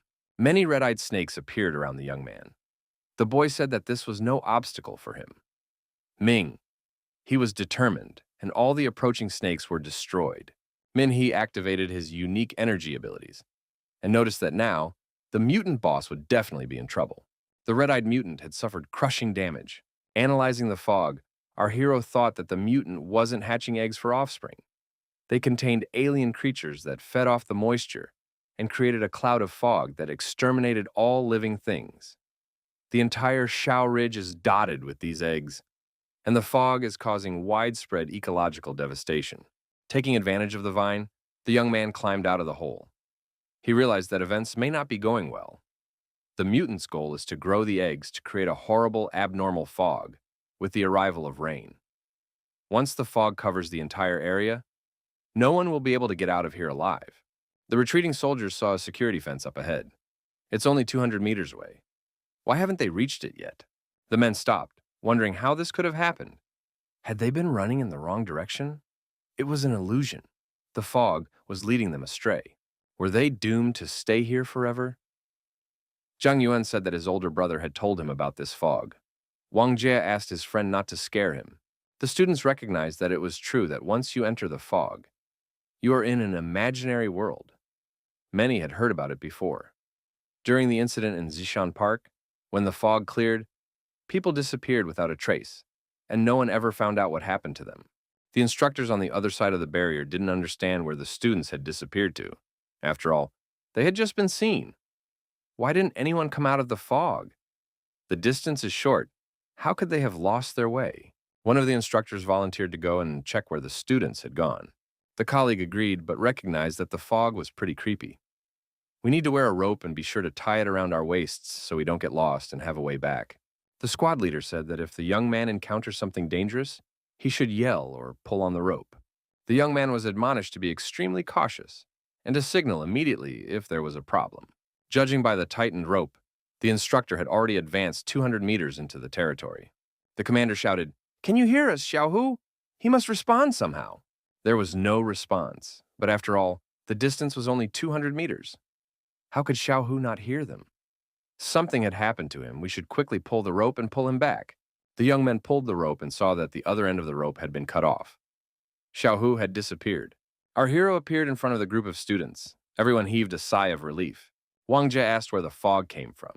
They almost got lost. Min. He asked why the guys didn't follow him. Fan Naya Rong apologized and said she heard a woman screaming and thought someone needed help. Min, he explained that the leader of the red-eyed mutants could memorize or imitate a human voice. Had anyone present recently called out for help? One of the girls admitted that she had screamed. Her foot had gotten stuck in a wandering vine. Min, he assumed that the red-eyed monster had imitated that girl's voice. One must proceed with utmost caution if one heard the call for help again. The student wondered, why weren't there any information about this in the books? Lu Qian replied that they had assumed it, but had no evidence to officially confirm it. Wang Jia suggested contacting the instructors and teachers. However, all had no cell phone service. Li Min noticed that our hero had a special means of communication and was surprised. After all, only teachers have it. Where did the young man get it from? Min. He established a connection with the subscriber. Luoling asked if Min he had managed to get out, and what about the students? Min he replied that he had only evacuated half of them. Many remained inside the fog. The young man said that if Luo Ling was in the camp, there was still enough time to leave before the fog caught up with them. Would they be able to cover the rear? Lo Lin assured that she would help everyone get out. She could be trusted. Ming he asked if he could contact the other teachers. The commander replied that only those who hadn't gotten out of the fog. There was no communication outside of the fog. Ming He stated that he had learned something important, but that information was useless right now. Luoling said that any leads will help them now. They need to get as much information as possible. Ming He explained that the abnormal fog is created from mutant eggs. When they come into contact with water, they release a kind of gas. The gas rises up, and when it comes into contact with the humid air, thick clouds of fog are formed. Luoling pointed out that this was a very important finding. Now they have hope for rescue. Recently, the research center had caught a huge centipede with a human face, the only creature from the fog they had been able to apprehend. They tried to bring it back, but the centipede managed to escape. In the initial stages, they found out that these centipedes feed on beetle eggs. They probably prefer mutant eggs in large quantities. By mutating, they can escape from the fog. Ming! He wondered, would they really have to eat those eggs too? Luoling replied that they shouldn't. The eggs are poisonous. Only a centipede can digest the poison contained in them. According to the latest information, the centipede is in the Shao Ridge area. It is most likely in the foggy area right now. Ming He said that they just need to find this centipede, and then there will be a chance to get out of here alive. In that case, there was no time to waste. A group of people led by Teacher Zong appeared out of the fog. He said that they might not be able to get out of this abnormal fog. Even for the Astronomical Union, its isolation ability remained a mystery. Wang Zhou wondered, are they really stuck here?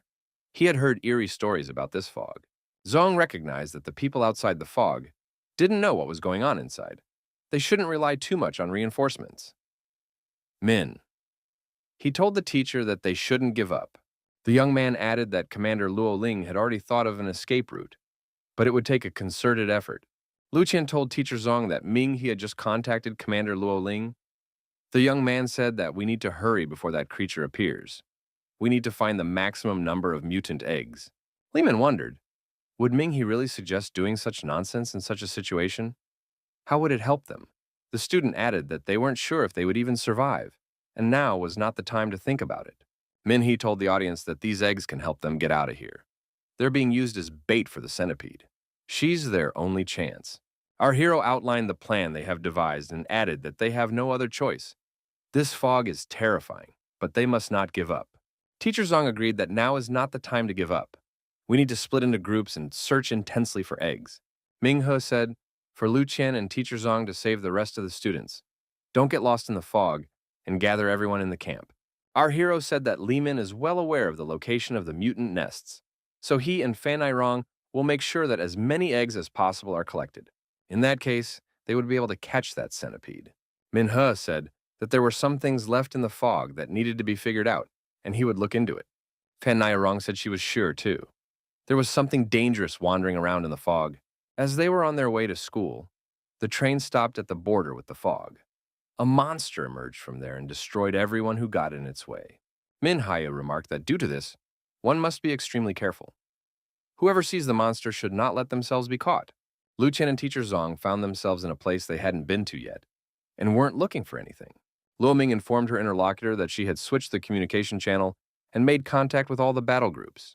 Instructors Zhu Qi, King He, Miao Lan, Jing Xini, and Guoming reported that they were in contact and ready to take orders. Ming He, Dragon Fang, also reported that he was on call and was running a mission at this moment.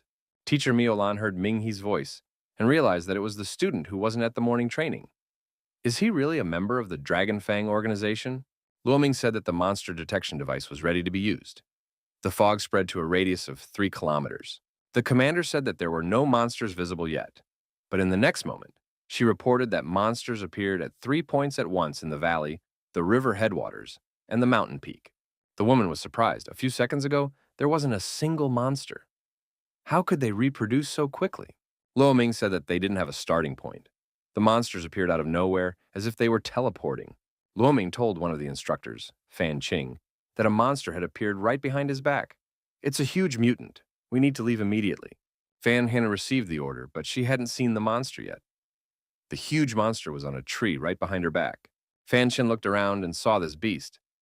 She immediately attacked it with shurikens, but it didn't work, and the girl was attacked by the monster.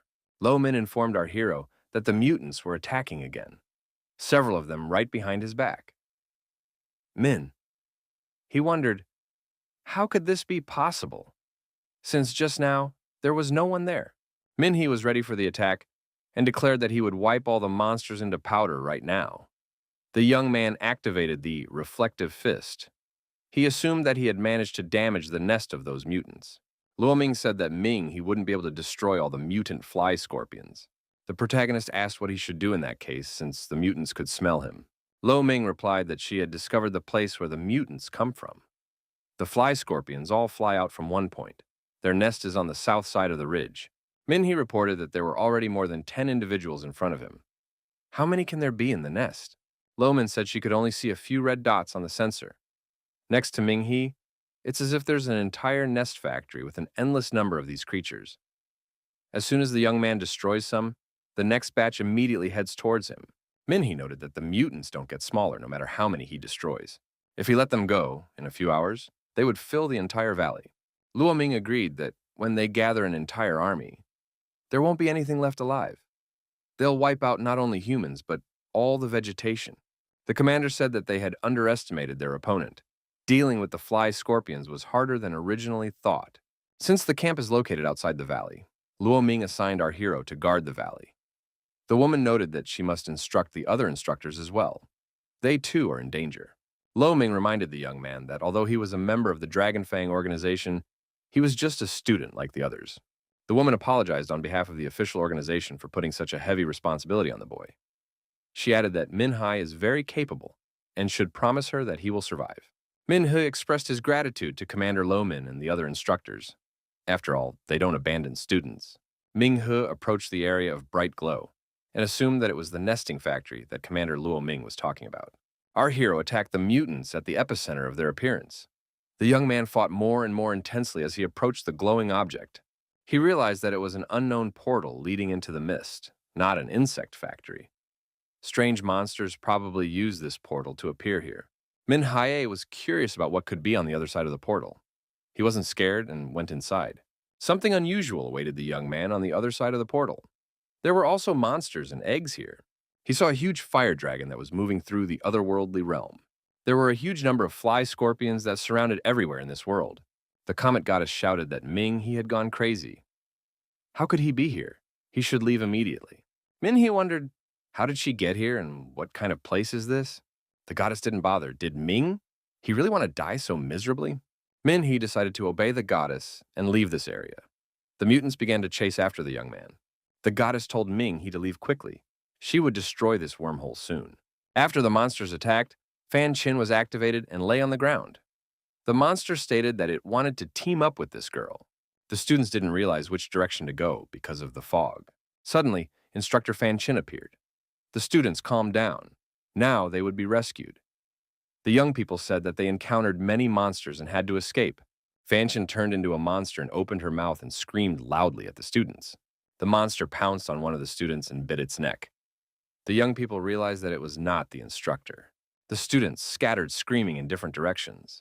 The monster chased them with the intent to enslave and destroy them. One of the girls tripped and fell. Her leg was twisted. Her friend told Jingjing to get up. They needed to run away. Jingjing got to her feet, and thanks to her friend, she tried to get away. However, the monster grabbed both of them with its tentacles. The monster pulled the girls towards her, already anticipating her prey. Luoming had no way of contacting Instructor Fan Chin at this moment. The commander said that if the instructor could hear her, she should move forward and meet up with Ming He. The assistant said that Fan Chin might have died. A while ago, her signal went out. This means that the vitals have disappeared. Luo Ming said that nothing can be ruled out, but Fan Chin is their battle buddy. If she is still alive, she can't be left to fend for herself. Luo Ming suggested that there was something wrong here. The probability of the device malfunctioning was low. She said that she would reassure herself and make sure that Min He acted carefully. Suddenly, Min He's signal also disappeared. How could this be possible? Could he really have been killed? A disciple ran into the tent and reported that Fan Chin had just destroyed his classmates. Luo Ming didn't understand what was happening and tried to contact Ming He. She yelled that Fan Chin was not an instructor. She was being controlled by something. Luo Ming added that something very dangerous was approaching them. It wasn't the instructor. The goddess told our hero that he came to his senses in time. His soul would have disappeared if he had stayed on the other side of the portal a little longer. That world is full of the unknown. There's still a lot people don't know. Min Hai confessed that it was as if he had accidentally seen the real hell. The woman said that everything is fine now and suggested that the young man take control of himself. When he becomes strong enough, it won't be difficult for him. Min Hai admitted that he was stunned but decided not to give in to fear. He speculated that his carelessness might have caused the communication device to malfunction. Minghu tried to contact instructor Fan Chin. At this time, a monster in the guise of Fan Chin was sneaking up on the hero from behind. Minhee looked back and saw Fan Chin. The girl said she was injured and asked if he could help her get to the camp. The young man noticed that the instructor's eyes were bleeding. The protagonist wondered, why did Fan Chin have dry shoes? After all, she had to cross the river on her way here. In this condition, she wouldn't be able to jump from rock to rock. Fan Chin suddenly turned into a monster and tried to reach for Ming He. The young man realized that it was the same demon from the station. When the demon had eaten the conductor, it was left to digest her body. Then, by taking her form, he could infiltrate the train. So the real Fan Chin had already died. Minghu assumed that the demon ate the instructor's body and then took her form. The young man thought that this creature was very cruel and cunning. If he hadn't noticed its red eyes, he might have fallen for its tricks too. The monster said that the instructor was a tidbit. Min. He noted that the mutant spoke in the instructor's voice, mimicking human speech. Monster stated that the human shouldn't expect mercy, as he ruined her perfect plan. The monster promised not to leave a single piece from the human. Min. He thought that the manner of her fighting was similar to the tree attacks at the qualifying tournament. The young man decided that he had improved his skills since then. Now one must catch the moment when she was vulnerable and give a decent fight back. The protagonist needed to find a suitable place to apply the spiritual fist, because the usual technique would not help here. The monster said that thanks to the instructor, Fan Chin had become much stronger. The woman stated that she would become even stronger when she ate this person. Minghe got tired of the threats and attacked intensely. The monster flew far back, but the young man realized that his mystic fist wasn't strong enough to destroy her with a single blow. The female monster asked, "Is that really all this man has? Humans fight too predictably." She recognized that the boy was successfully dodging her blows. The young man has powerful blood vessels and is even more appetizing than the previous instructor. Min Hee responded by saying that the monster was simply disgusting. He calculated that he had only 13 strikes, and to use the secret technique, he needed 49. Realized that it was too dangerous to start a melee fight. If it wasn't for luck, it would have punctured his stomach and spleen by now. Luck was saving the guy. Need to find a more durable enhancer to destroy the demon with the mysterious fist. Normally, sand would be useless here. Min Hee thought that a stone 10 times stronger than normal was needed. During his morning run, he had noticed an obsidian cave in one of the mountains in the valley. But now, because of the thick fog, he couldn't see where to go. All he could remember was that there was a dead tree behind the cave. Min Hee discovered this tree. However, a monster appeared nearby and told the guy not to even think of running away. The woman said that the man would not be able to escape and should let himself be eaten by her. The hero saw the sought-after cave up ahead. The female monster followed Min Hee into the cave and said that his fists wouldn't be able to hurt her. Ming Hee replied that she would have to test it and use the Fist of Fury. The monster flew far away, but she stayed on her feet even though she was disoriented. Min Hee said that she wouldn't wait for mercy. The female monster wondered how he managed to do that. Ming Hee said that it didn't matter who the monsters were or how powerful their kingdom was. If they dare to take over this land, we'll be immediately exterminated without the right to exist. The monster said that people would not be able to escape and save themselves. Everyone here was doomed, as no one could hide from the mist. The monster found herself restrained by the crystals activated by the hero. Minhee saw that a strange object appeared on the destroyed monster. What could it be? The goddess from the mist said it was a drop of life, the same one that granted or changed abilities. The moon demoness was a high-level mutant. She had not yet reached the peak of her strength when the young man destroyed her. Minghu had noticed that she was quite strong the first time they met, but today he really felt her power. She had almost defeated him. The goddess had said that intelligent mutants that could evolve were very dangerous. If not dealt with immediately, they would turn into the moon demon realm. Minghe realized that the appearance of the drop of life was now explainable. The goddess suggested that the young man give the drop to her for purification. As long as the mutant spirit was in it, he wouldn't be able to use it. Minghe asked goddess Xiaohua if she would use the drop to become stronger after all. She was higher in level than this moon demoness. Xiaohua replied that she couldn't handle this demoness, but if the guy could prove otherwise, she would accept it. After all, he himself wanted to show how beautiful human life was. Despite the recent events, her point of view remained unchanged for now. He knew that Xiaohua would support him and make him stronger, so that he could fight the most powerful being of the other world. The goddess asked if the young man remembered their deal. They help each other evolve to the right level. Xiaohua expressed her hope that the arrangement still stands. He reaffirmed his commitment. The goddess told the young man to forget what he saw in that hole. She hates that place too. Compared to the human world, that world is ugly and alien. Minghe stood over instructor Fan Chin's body. The young man had hoped to save the girl, and he carried her on his back. Luoling asked over the comms if he could hear her. He asked the commander to give a clear and loud order. Luoling asked if Minghu had encountered Fang Qing. The young man replied that he was carrying the instructor to the camp.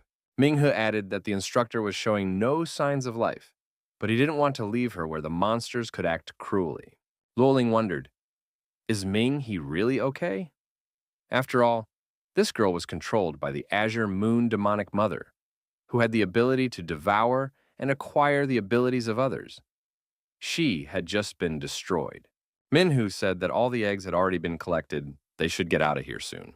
The protagonist stated that he had seen a horrifying sight. When the monsters come to the humans, there will be nothing left of them. Luoling said that they are already close. The path that Minghe is traveling is completely clear. The egg collector asked Brat Shu, why have they been walking for so long and still no village in sight? Shu punched that guy. Wasn't it his idea to get this far to steal red-eyed eggs to sell? The guy scratched his head. It's not like he didn't know they could get lost in this fog. In any case, they had collected a lot of eggs. But getting back was proving to be problematic. The young man asked his companions if they thought someone kept following them. Ixia told this boy not to be so cowardly and stop scaring the others. However, there was indeed something approaching them. Teacher Zong and his squad approached these people and asked if they were residents of the local village and why they had come here. Shu saw the people, calmed down, and said that they had frightened them. They already thought they had met the red-eyed people.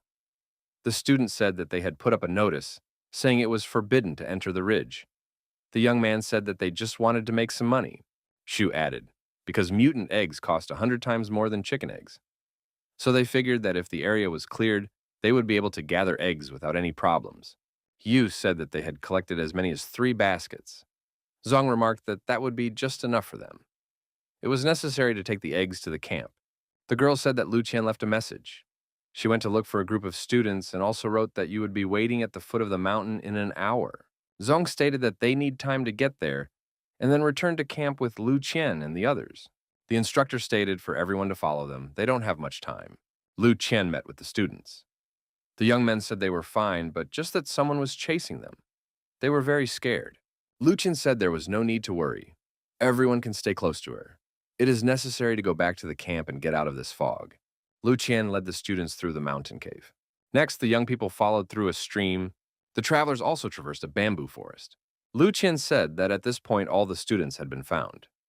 Now the signs left on the trees would lead them to Teacher Zong and the others. However, Lu Qian was vigilant and sounded the alarm. She said that they were being attacked from above. An attack from above was indeed organized by the monster spiders. Lu Qian continued to show dedication and strength as she destroyed the monsters attacking the students. Everyone recognized that this girl was incredible. They couldn't even handle even one red-eyed spider. and Lu Qian destroyed several at once. One could feel completely safe with this girl. A long-awaited meeting took place. Lu Qian and her wards met with teacher Zong and the others. The disciples wondered, what kind of fog is this? There are so many dangerous creatures in it. These mutants were dragging students into the fog. Teacher Zong said that these creatures appear in raids. We need to get out of here as fast as possible before they are attacked by stronger mutants. They already know how to get out of here, but they need to all work together. Zong reminded them that the students in front of him were students, but they were all promising hunters already. All that was left to do was to traverse the mountain trail, and they would be there. Along the way, the students saw many destroyed monsters. If they had encountered these demons earlier, they would no longer be alive. But who had dealt with them? The young people saw Instructor Niaolan in front of them. The girl said that they needed to hurry up and return to the camp. The students noticed that Instructor Niaolan was seriously injured. Niaolan replied that she was just a little tired. She needs to rest and she will be as good as new. Suddenly, blood came out of the woman's mouth. Her body was pierced by a sharp spike. What had happened to her? A huge monster sitting in a tree pulled the instructor close to its maw. The students were frightened and started running away in different directions. The locals and students were attacked and were trapped in the sticky web. The students screamed that they could not escape. They were trapped. A young man with eggs in a basket behind him said that someone was following them. The student wondered, if he was following them, why didn't he attack earlier? Zong assumed that this monster was waiting for them to get together. It wanted to destroy them all at once, just like an anteater. When an anteater finds a group of ants, it doesn't eat all of them at once, even if it's hungry. Instead, the anteater hides, chasing the ants. The ants will lead the anteater to its nest. The anteater will then destroy the entire ant nest, including the former ants. The ants have a special way of communicating. If one of them is attacked, it will warn the others to flee from danger. The girl said that now she understood everything. The monster communicates with them like ants. He was waiting for enough people to gather to eat them all at once. Lu Qian noticed that the monster decided not to wait for them to arrive at the camp. Stopped them halfway there. So the monster knows that the camp is guarded by stronger people. Lu Qian said that this monster is afraid. That means they can defeat it after all. Professor Zhang was reported that teacher's assistant Liu is coming to help free the classmates. Lu Qian said that she would deal with that rascal herself, to the fullest extent of the law. Zhang told the girl to be careful. Lu Qian was unstoppable and fiercely attacked the huge monster. Teacher Zhang thought that Lu Qian deserved to take second place in the battle. She is the pride and joy of the Superhuman Institute. Any other student would be petrified and unable to react. One must hope that Lu Qian can buy them enough time. But what was she trying to do now? Teacher Zhang saw that Lu Qian could not do the task alone and told the girl to get as much help as she could. Lu Qian, with the support of the students, began to win, and the monster was suffering damage. Teacher Zhang activated acid rain and protected the students from the monster's attack. Zhang said that he could provide cover, but he himself was unable to fight this demon face to face. Lu Qian replied that it's okay. Protecting her fellow students is also her duty. The students were perplexed. Where did all these demonic spiders come from? The young people were shocked. What are these spiders doing? Why are they destroying their fellow humans? After the spiders destroyed the other monsters, they headed towards the giant boss. It turns out that the giant monster heals itself. It uses its brethren to heal its wounds. Had all of Lu Qian's labors been in vain? After all, it wasn't easy to damage it. Zhang said that each of the students had superpowers. If they work together, they can get out of this mess. They can't let Lu Qian fight alone. The girl said for the teacher not to blame these students. The giant monster is the Skull Widow. She has an overwhelming Lord rank aura. She planted the seeds of fear in the minds of all people. Now she is using everyone's terror to nurture those seeds. The student asked the teacher, what should they do? Does the professor have a way out of this web? Zhang stated that they cannot abandon those who are trapped. This monster has the ability to regenerate. Killing it now they are unable to. Lu Qian said for the professor to take the students and get out of here. She will apprehend this monster. After all, it is her duty. The girl believed that her classmates would band together and stand up and fight in the future too. Lu Qian said that this monster ate half of the demonic spiders. Because of that, it not only healed but also became stronger. Lu Qian, using her unique abilities and internal energy, lifted herself off the ground and prepared for a fierce attack. However, the students didn't want to retreat. They said that, despite the fear that paralyzed them, They were also students of an outstanding evolution academy, after all. They couldn't sit back and wait for their doom. Lu Chen approached the spiderweb and prepared to release the captive students. The huge spider monster said that the prey was caught in the web. The prey must be eaten. It is delicious. Lu Chen shouted that she is not prey. These vermin must be destroyed. The monster said that humans are pests to the universe. After working properly with the acid solvent, Teacher Zong said that the passage was done. You can take the humans out. The students cheered, for they had finally gotten out. The professor told the young people to take their time and not to create a jam. The students suggested that the spider monster had hypnotized Lu Qian. There was no way to reach her now. The spiders became active again and went on the offensive. Zong shouted for Lu Qian to wake up and come to her senses. The instructor said that they are closing the trap again. It is necessary to leave immediately, or it will be too late.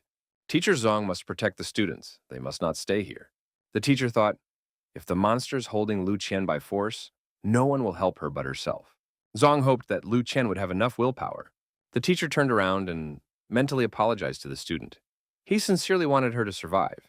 The monster believed that the students would continue to smile and live, disregarding the fact that Lu Qian was trapped. Her flesh would be gnawed by spiders until only bones remained of her body. Lu Qian's soul would be trapped here. The girl gathered her strength and shouted that the monster wouldn't be able to trap her. The monster said that maybe the girl's willpower is strong now. But isolation is one of the fatal flaws of humanity. People are afraid of being isolated. Their faith and beliefs are generated by other people. When people are isolated in this world and subjected, their faith will be meaningless. The flow of time slows down here. The girl has time to think about her miserable reality. It seems like she was a genius who grabbed everyone's attention. This genius never felt sincerity.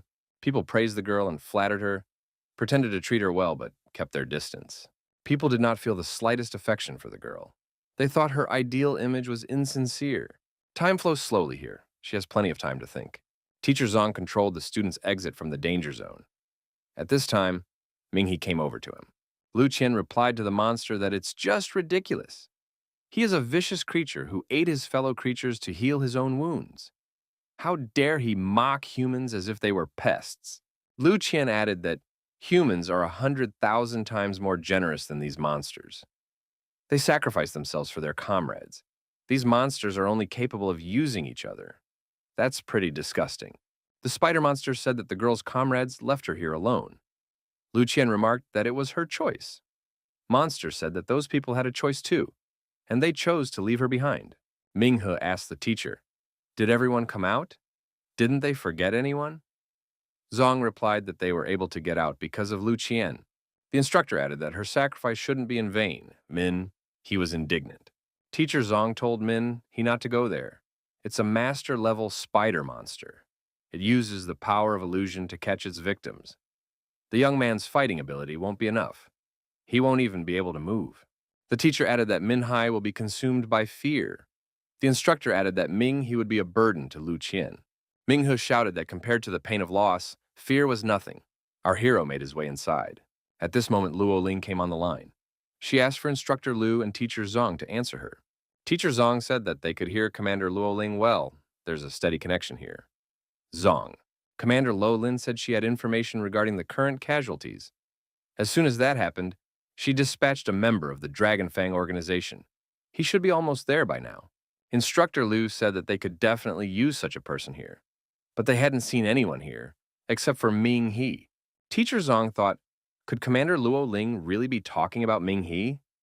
But isn't this guy an ordinary freshman? It can't be that a newbie student has already become part of such a strong organization. Minghe saw Lu Qian standing motionless right in front of the monster and rushed towards her. Without wasting time, our hero attacked all the spiders that came across him on the road and, approaching the girl, grabbed her in his arms. The young man said that now it was the turn of this boss monster and gave him a crushing blow. Where the spider had just been, a huge funnel was formed. At the bottom of the funnel rested the remains of the spider monster. Minghe once again picked up the girl under his arms and stared intently into her eyes. Was she still under hypnosis? Consciousness began to return to Lu Qian, but she didn't realize what had happened to her. Minghe held out his hand to the girl. Lu Qian didn't realize who was in front of her. The girl said that her head was splitting. Our hero tried to get out of the place with Lu Qian. On the way, he met Juqi's instructor. The instructor said that the other students reached the camp safely. Ming-He did well for being able to defeat the boss spider monster. If it wasn't for him, there would have been many more casualties. Ming-He said that Lu Qian had done the bulk of the work. He only gave the final, controlling blow. The girl needs help. She was under the influence of illusions and was heavily hypnotized. Fortunately, the spider monster didn't have time to imprison the girl in its trap. Otherwise, Lu Qian would have remained paralyzed. Ming had noticed that the girl was in no danger of that now. Before she lost consciousness, she said something. So everything was fine, and they should return to the base. Instructor Zhu Qi was confident that Commander Luo Ling had already informed the young man about the second mission. Ming-He confirmed that. Zhu Qi asked if there were any witnesses when Ming-He fought to save Lu Qian. The young man replied that the witnesses saw him go inside. But what happened? The instructor said that Commander Luo Ling had recommended Ming-He to join their team. But he had his doubts. Now, he was glad that Ming-He was here. Zhu Qi reintroduced himself. He is the commander of the Dragon Tooth Squad of the South Gurn Division. He doesn't mind if Ming-He calls him Instructor Zhu Qi. Zhu Qi said that the members of Dragon Tooth have to keep their identities secret. The instructor added that he should conserve his strength. Ming-He is not going to hold a grudge against him for conserving his strength until now and not helping the young man. Ming-He said that the instructor has his own responsibilities. This is a giant centipede. She is the key to escape from the fog, but they can't expect her to quietly cooperate. Zhu Qi said that if he exhausted his strength to deal with the spider monster, there would be potential risks later when they deal with the centipede. This giant centipede had already gone through 2 stages of mutation. The first time was in the sewers of the city. The second was in the fog at Xishan. Its level has reached the Lord rank. This is a calamity in every sense of the word. Min-He recognized that they can't afford to take any chances. He realizes that the search and rescue efforts will be in vain if there is a problem with the plan. Therefore, he has faith in Commander Luo Ling and the decisions she makes. Instructor Zhu Qi said that he thanks the young man for his help and is glad that the guy understands everything. Ming-He asked what should he do next. Zhu Qi said that Ming-He should continue to hide his activities in Dragonfang. Zhu Qi explained that information had reached them. One of the students belonged to the Will of Heaven organization. Zhu Qi said that dealing with the horror they had caused was one of Dragonfang's main tasks. That's why they need a classified agent. Does Ming-He remember Dr. Chao Shuhua, who the young man fought with in Lanyang? He was a member of that organization. With the mutagen he invented, he was going to get their approval and then join the team. Min-He asked, was this about the mutagen that turned animals into monsters and caused a crisis in the entire city? Was it all done for the purpose of joining the Will of Heaven organization? Zhu Qi replied that Ming-He had seen for himself that the doctor had gone crazy. Ming-He asked Zhu Qi, so is there someone in their school who shares their views? The instructor asked what Ming-He thought about this fog. Our hero was sure that this fog was supernaturally created. It's a true natural disaster, and man is definitely not involved in causing it. But if it was all planned, and someone decided to deal with the new generation of hunters, then the Shao Ridge would be strewn with victims. Zhu Qi had noticed that the modern mages did not let their guard down, which was why it was so difficult for the Will of Heaven to destroy them. But if the new superhumans are still unable to finish their training, it will not be easy for the hunters to build order in the universe in the next 10 years. Every year, the Southern School graduates superhumans ready to serve for the good of society. Ming-He and Lu Qian should be the pillars of humanity. But if the young people here die, the victory will go to the enemy. He admitted that he hadn't thought about it before. Zhu Qi said that the fight will be long as they fight to survive. At this time, the monsters are fighting to exterminate humans and are using all sorts of means to do so. It turns out that humans aren't the only sentient being in this war. Min-He noticed that if this fog was created on purpose, he would definitely find out whose hands it was. The enemy could be anyone, a teacher, instructor, student, or even one of the members of the organization. It is necessary to be suspicious of everyone in South City. Min-Hai should also not tell anyone that he is a member of Dragonfang, not even his girlfriend. He said that she fainted almost immediately and didn't notice him. The young man added that none of the students or teachers had ever seen him fight before. Zhu Qi said for the boy to keep it up. So they will say that Instructor Zhu Qi destroyed the boss monster spider and saved Lu Qian. Ming-He agreed. Zhu Qi said that the organization would compensate the young man for this. Min He got excited. Would he really be rewarded? When Min He approached the students, teacher Zong asked, "Was it Min He who saved Lu Qian?" Min He replied that he rushed to help, but instructor Ju Qi destroyed the spider. Ming He added that Lu Qian is his former classmate, so he acted. The guy remarked that he wouldn't have been able to defeat the boss spider monster alone. Fan Nyarong said that they had already decided as if Min Hai was a member of the Dragon Fang organization. Min Hai replied that only the best of the best are taken into that organization, and he just joined the school. Li Min said that he is Min Hai's roommate. He knows for a fact that Min Hai is not a member of Dragon Fang. Min He asked his friends if they collected mutant eggs that didn't get wet from the rain. Li Min confirmed that and showed them where they had stacked the eggs. Now they were waiting for the monster to appear. Suddenly, everything around them shook. Min He immediately mobilized and said that the monster was on its way. It's the same creature that stopped the train. How big and strong is it if it caused an entire earthquake? Everyone saw a giant centipede that rose all the way up to the sky. Min He fearlessly went one-on-one with it. Teacher Zong asked, "What level was this monster?" Min. He replied that it was much more dangerous than the boss spider monster. Min He noticed that he couldn't move. Fear consumed him. It seems that this mutant is a divine-level monster. There might not be enough courage to repel its attack. Juki said that he had waited a long time for this encounter. Now the monster would not go anywhere from him. Juchi raised his voice and ordered the monster to obey. The monster roared loudly in response and slumped to the ground. Minghe thought that instructor Ju Qi knows how to control the spirit. Is he really that strong? After all, he was able to subdue a divine-level monster. Minghe quickly approached instructor Juchi, who was in close proximity to the monster at this time, to lend his support. Juki said that people should make every effort to stay alive. The instructor turned to our hero and the young man saw his red eyes. Juchi said that he used this talentless body to ensure the future of the new generation of superhumans. Minghu didn't understand what was going on with instructor Juchi. The instructor threw himself down the cliff. Our hero looked down at the retreating Juchi. Why did he do that? Minhe was left alone with the giant centipede. Minghu thought, was this really instructor Juchi's parting gift? On the way to the camp, they had time to talk about many things. Back then, the young man didn't even have a thought that Juchi was going to do such a thing. Commander Luo Ling walked up to Minghe and looked our hero in the eyes. Minghe said that he would find the rascal who was behind all of this, and would definitely take revenge.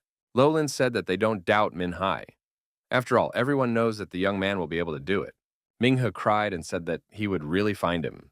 Minhe stood alone on the ledge of a huge rock, and around this rock was a huge monster. The whole camp fit on the huge centipede. All the students were there. Teacher Zong said for everyone to climb on the monster and they would go. Minhe said for the monster to now take them out of this fog. Already at the foot of the mountain, the person in charge of the organization said to contact the control center. We need to report the situation inside the fog as soon as possible. It is necessary to be cautious. No one should enter the fog. At this moment, everyone saw a huge centipede appearing from the fog. Riding on top of the centipede was Commander Luo Ling. She greeted the people present. The woman said that they were able to shorten this huge creature. People rejoiced when they learned that the students were alive and were able to get out of that fog. The defenders of South City were immensely happy, for these people had survived. Commander Luo Lin reported to Protector Peng that the 346 members of the group had been brought back safely. Peng said that considering the level of danger they were in, they had done well. But what happened to the team of instructors? Luo Ling replied that instructors King He, Jingxing, and Guoming were all fine. Fan Qin, Miao Lan, and Zhu Qi had all died. They sacrificed their lives for the success of this mission. The attendees saluted the dead who had contributed to the defense of this country. The manager of South School, Mrs. Meng, said that this school will always remember their feat. At the memorial ceremony, portraits of the benefactors of this school were shown. They are heroes and idols who will be forever honored and respected. All present observed almost a minute of silence to honor and pay tribute to those who died fighting the monsters.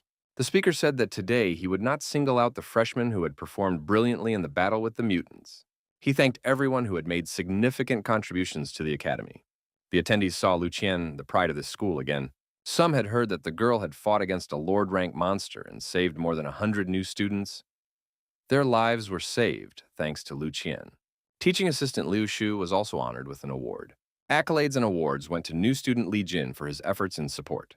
New student Ming, he was also honored for his efforts in support. The speaker thanked new student Fan Nyarong for her excellent work and efforts in support. The man said that from this exercise and the following disaster, students properly understand the horrors and cruelty of the outside world. The ordeal that everyone has experienced is just the daily life of every superhuman.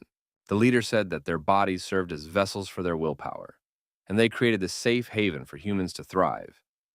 It was only because of their efforts that it was now possible to enjoy such precious moments of life. The leader added that everyone present will live up to their expectations. He can already say this about several students who have decided to put themselves on the line. They have an extraordinary future ahead of them, a shining ray of hope in the midst of crisis. Lu Qian returned to her room with a bouquet of flowers. At this time, a phone call rang. It was Ming He on the line. Lu Qian was very excited and even blushed with embarrassment. The young man said that he was waiting for the girl downstairs. Ming Hu inquired if he could stop by for a visit. Lu Qian replied for him to go upstairs. The door was open. The young men met, and joy was in each of their eyes.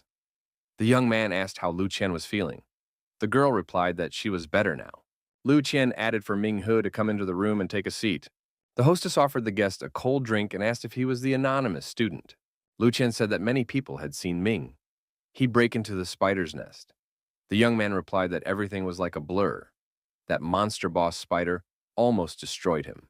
Ming Hu added that it was good that instructor Ju Qi had arrived in time. He was the one who saved him. Lu Qian replied that she remembered the one who pulled her out of the abyss itself. Ming Hu said that the boss spider monster had taken over the girl's mind, and maybe she had dreamed the whole thing. After all, he's just a student. He had spent a lot of effort, sweat, and blood to be accepted into Nando's special institute. Lu Qian thanked the young man for being on the front lines. The girl said that she only wanted to express her gratitude. The young man showed shyness and blushed with embarrassment. Training field. The girl again recorded absenteeism. He didn't show up last Wednesday and didn't show up today. They had agreed to meet here. What does this guy do anyway? The man said it was the first time he had ever seen someone piss Feng Ling off like that. Feng Ling said, "The worst people are those who don't keep their promises." After all, they still haven't picked a winner. The man reminded her that today is the freshman's award ceremony. They had training in Shao last week. It wasn't without its oddities either. The man said he wasn't really interested in that. He cared if the guy was there. Then, that would explain his absence for 2 weeks. Feng Ling said that was impossible. Did Uncle see how strong that guy was? If he really is a freshman, she will go to the center of the field and dance to the seaweed dance. The man laughed and said that Feng Ling would lose this bet. The girl declared, if this guy doesn't show up next Wednesday, she will check the whole school's student base and find him. The man admitted that that young man was a great fighting partner, but maybe Feng Ling would find someone else. The young woman said no. Lu Qian was confused. She didn't realize what she was doing.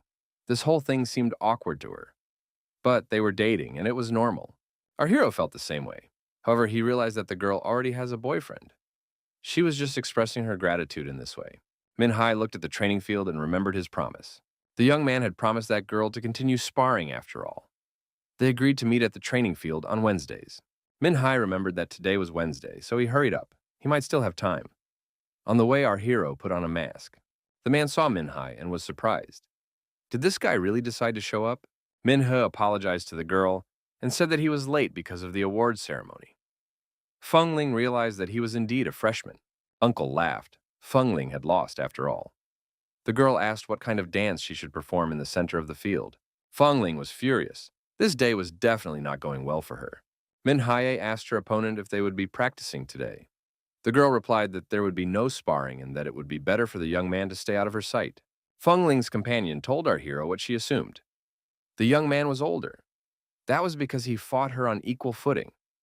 She didn't realize that he was 2 years younger than her. Min Hai was surprised. Is this girl really a third-year student? The man confirmed. He was amazed. Does the guy not know who she is? Would there really be someone in the superhuman school who didn't know the beautiful Feng Ling? The man handed our hero a business card and said that if the guy suddenly got bored, he could call them.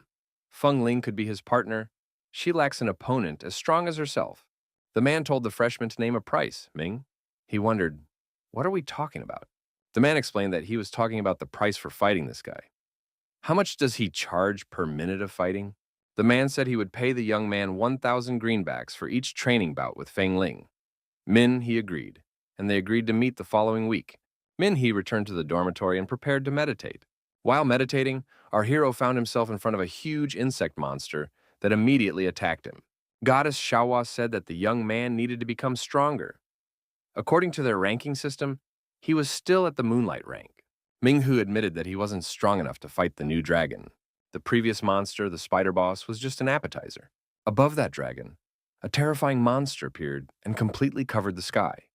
The remnants of its skin turned into nests of flying scorpions. If Lu Chen didn't inflict a deep wound on him, he wouldn't have been able to defeat that monster with his current strength. Ming-hee recognized that he wasn't even a match for these monsters. He wasn't strong enough. The young man didn't want anyone to die in front of him. One must continuously train to become stronger. Shawa said that although the young man had become much stronger in the past 6 months, the human body has its limit. If he wanted to surpass himself, an additional component would be required. The goddess said she had studied human technology for a long time. Humans are capable of creating amazing things from the body parts of destroyed monsters and demons. The life shard is the most powerful weapon mankind has ever invented. It allows an ordinary person to become superhuman and grants them super strength. Xiaohua remarked that shards of poor quality would not help Ming-hee. The goddess said that the refining of the shard has already been completed. Its rank is now Purple Soul. This purified shard is able to bestow the ability to change its appearance. Ming-he remarked that it was quite a versatile power, but it was not suitable for those who fought at the front like him. Xiaohua agreed. Any superpower obtained through a life shard would need to be mastered and then improved on its own. Ming-he decided that it was better for him to focus on enhancing his current strength. In addition, he had yet to awaken the royal bloodline ability. The goddess said that the young man had not even perfected the violet soul ability. It's too early for him to think about the royal bloodline. His task is to train tirelessly. Xiaohua explained that the highest degree of violet soul ability was comparable to the sunshine rank. The young man's physical strength had not yet reached this level. However, the strength of his ability was already at a pretty good level. Ming. He inquired, how could he reach sunshine rank faster? Xiaohua said that mankind had come up with many ways to strengthen it. In addition to the life shard, humans had also invented liquid stardust. Liquid stardust is made from the blood, bone marrow, and flesh of monsters. The goddess said that he's a freshman and doesn't know much yet. The young man agreed he still had a lot to learn. Xiaohua remarked that only the rich could afford stardust. It was quite expensive. The more Ming he practiced, the higher her efficiency would be. Right now, the young man's body lacked energy. There will be little benefit from consuming protein, milk, or protein shakes. Liquid stardust extracted from monsters would be the perfect solution for someone like Min-hai. Our hero stated that he would definitely get some stardust. He would buy at least one bottle and use it to reach the sunshine level. Xiaohua said that Ming, who could sell the Purple Soul Life Shard. A phone call rang out. Peng Ling was on the line. Ming, he said that he was just about to call him. If he wanted to sell something valuable, where was the best place to do it? Peng Ling said that the easiest place to go would be to the Hall of Hunters. Min-hee asked what to do if he wanted to buy something expensive. Peng Ling replied that in that case, he should go to the Hall of Hunters as well. You need to find a personal assistant of the hunters. He will help you. When something is for sale in the Hunters Hall, the assistants will find the best price. Min-he said that it is a very useful place. Peng Ling said he invited all the special class students to the party. Would Min-hai go? Our hero replied that he is busy right now. Maybe another time. Peng Ling added that if Min-hai had any problems, he could feel free to contact. He had good connections in Handu. Min-hee gave his thanks. In the Hunter Hall, the administration was bored. It had been a long time since there had been any big customers. One of the girls said that only small orders were coming in nowadays. Everything was moving slowly. It wasn't even enough to rent a room. Min-hee entered the building, and the girls thought that a young hunter was heading towards them. The young man had a hunter apprentice badge on his chest. One of the female staff members said that she would rather do charity work than be an apprentice hunter's assistant. Jiang could do that. Jiang saw the young man and approached him. The young woman inquired if there was anything she could do to help. The staff member introduced herself as the hunter's assistant, Jiang. She asked the young man for the hunter's code to better advise him. After getting the information she needed, the young woman informed him that the hunter apprentice in front of her was a moonlight rank hunter apprentice. However, due to the successful completion of the past mission, they could promote him to the rank of moonlight hunter. Jiang asked if the apprentice wished to upgrade his rank. The next level would allow one to take on more difficult missions. Mean, he said yes. The protagonist added that that wasn't why he came here. The young man explained that he would like to sell the Purple Soul Life Shard. Zhang exclaimed when she saw the item. The girl clarified if the young man was sure that he had this particular rank. Zhang examined the item carefully and realized that everything was true. Another assistant approached our hero and said that Zhang worked here recently. She was still a newcomer. The girl introduced herself as a golden rank hunter assistant. Such valuable items can only be sold by experts of her level. Minhe said that he would continue talking to the girl named Jiang. Jiang took the crystal in her hands and thanked Minghe. The assistant said she would contact an appraiser. The specialist will provide the young man with a detailed analysis of the life shard. After the initial price is set, it will be auctioned off at the Hunter Hall. Minhe said that he needed help. He would like to purchase liquid stardust. The young woman asked what degree of purification the young man was interested in the product. Jiang offered to go to the VIP room. The appraiser would soon analyze the life shard and set an initial price. If the price is not satisfactory, an appeal can be made. Jiang reported that a small shipment of liquid stardust had recently arrived. She added that it is a high purification level dust, so it is very expensive. The purification level depends on how long the liquid has been neutralized from the poison. After all, stardust is mined from monsters and dangerous creatures.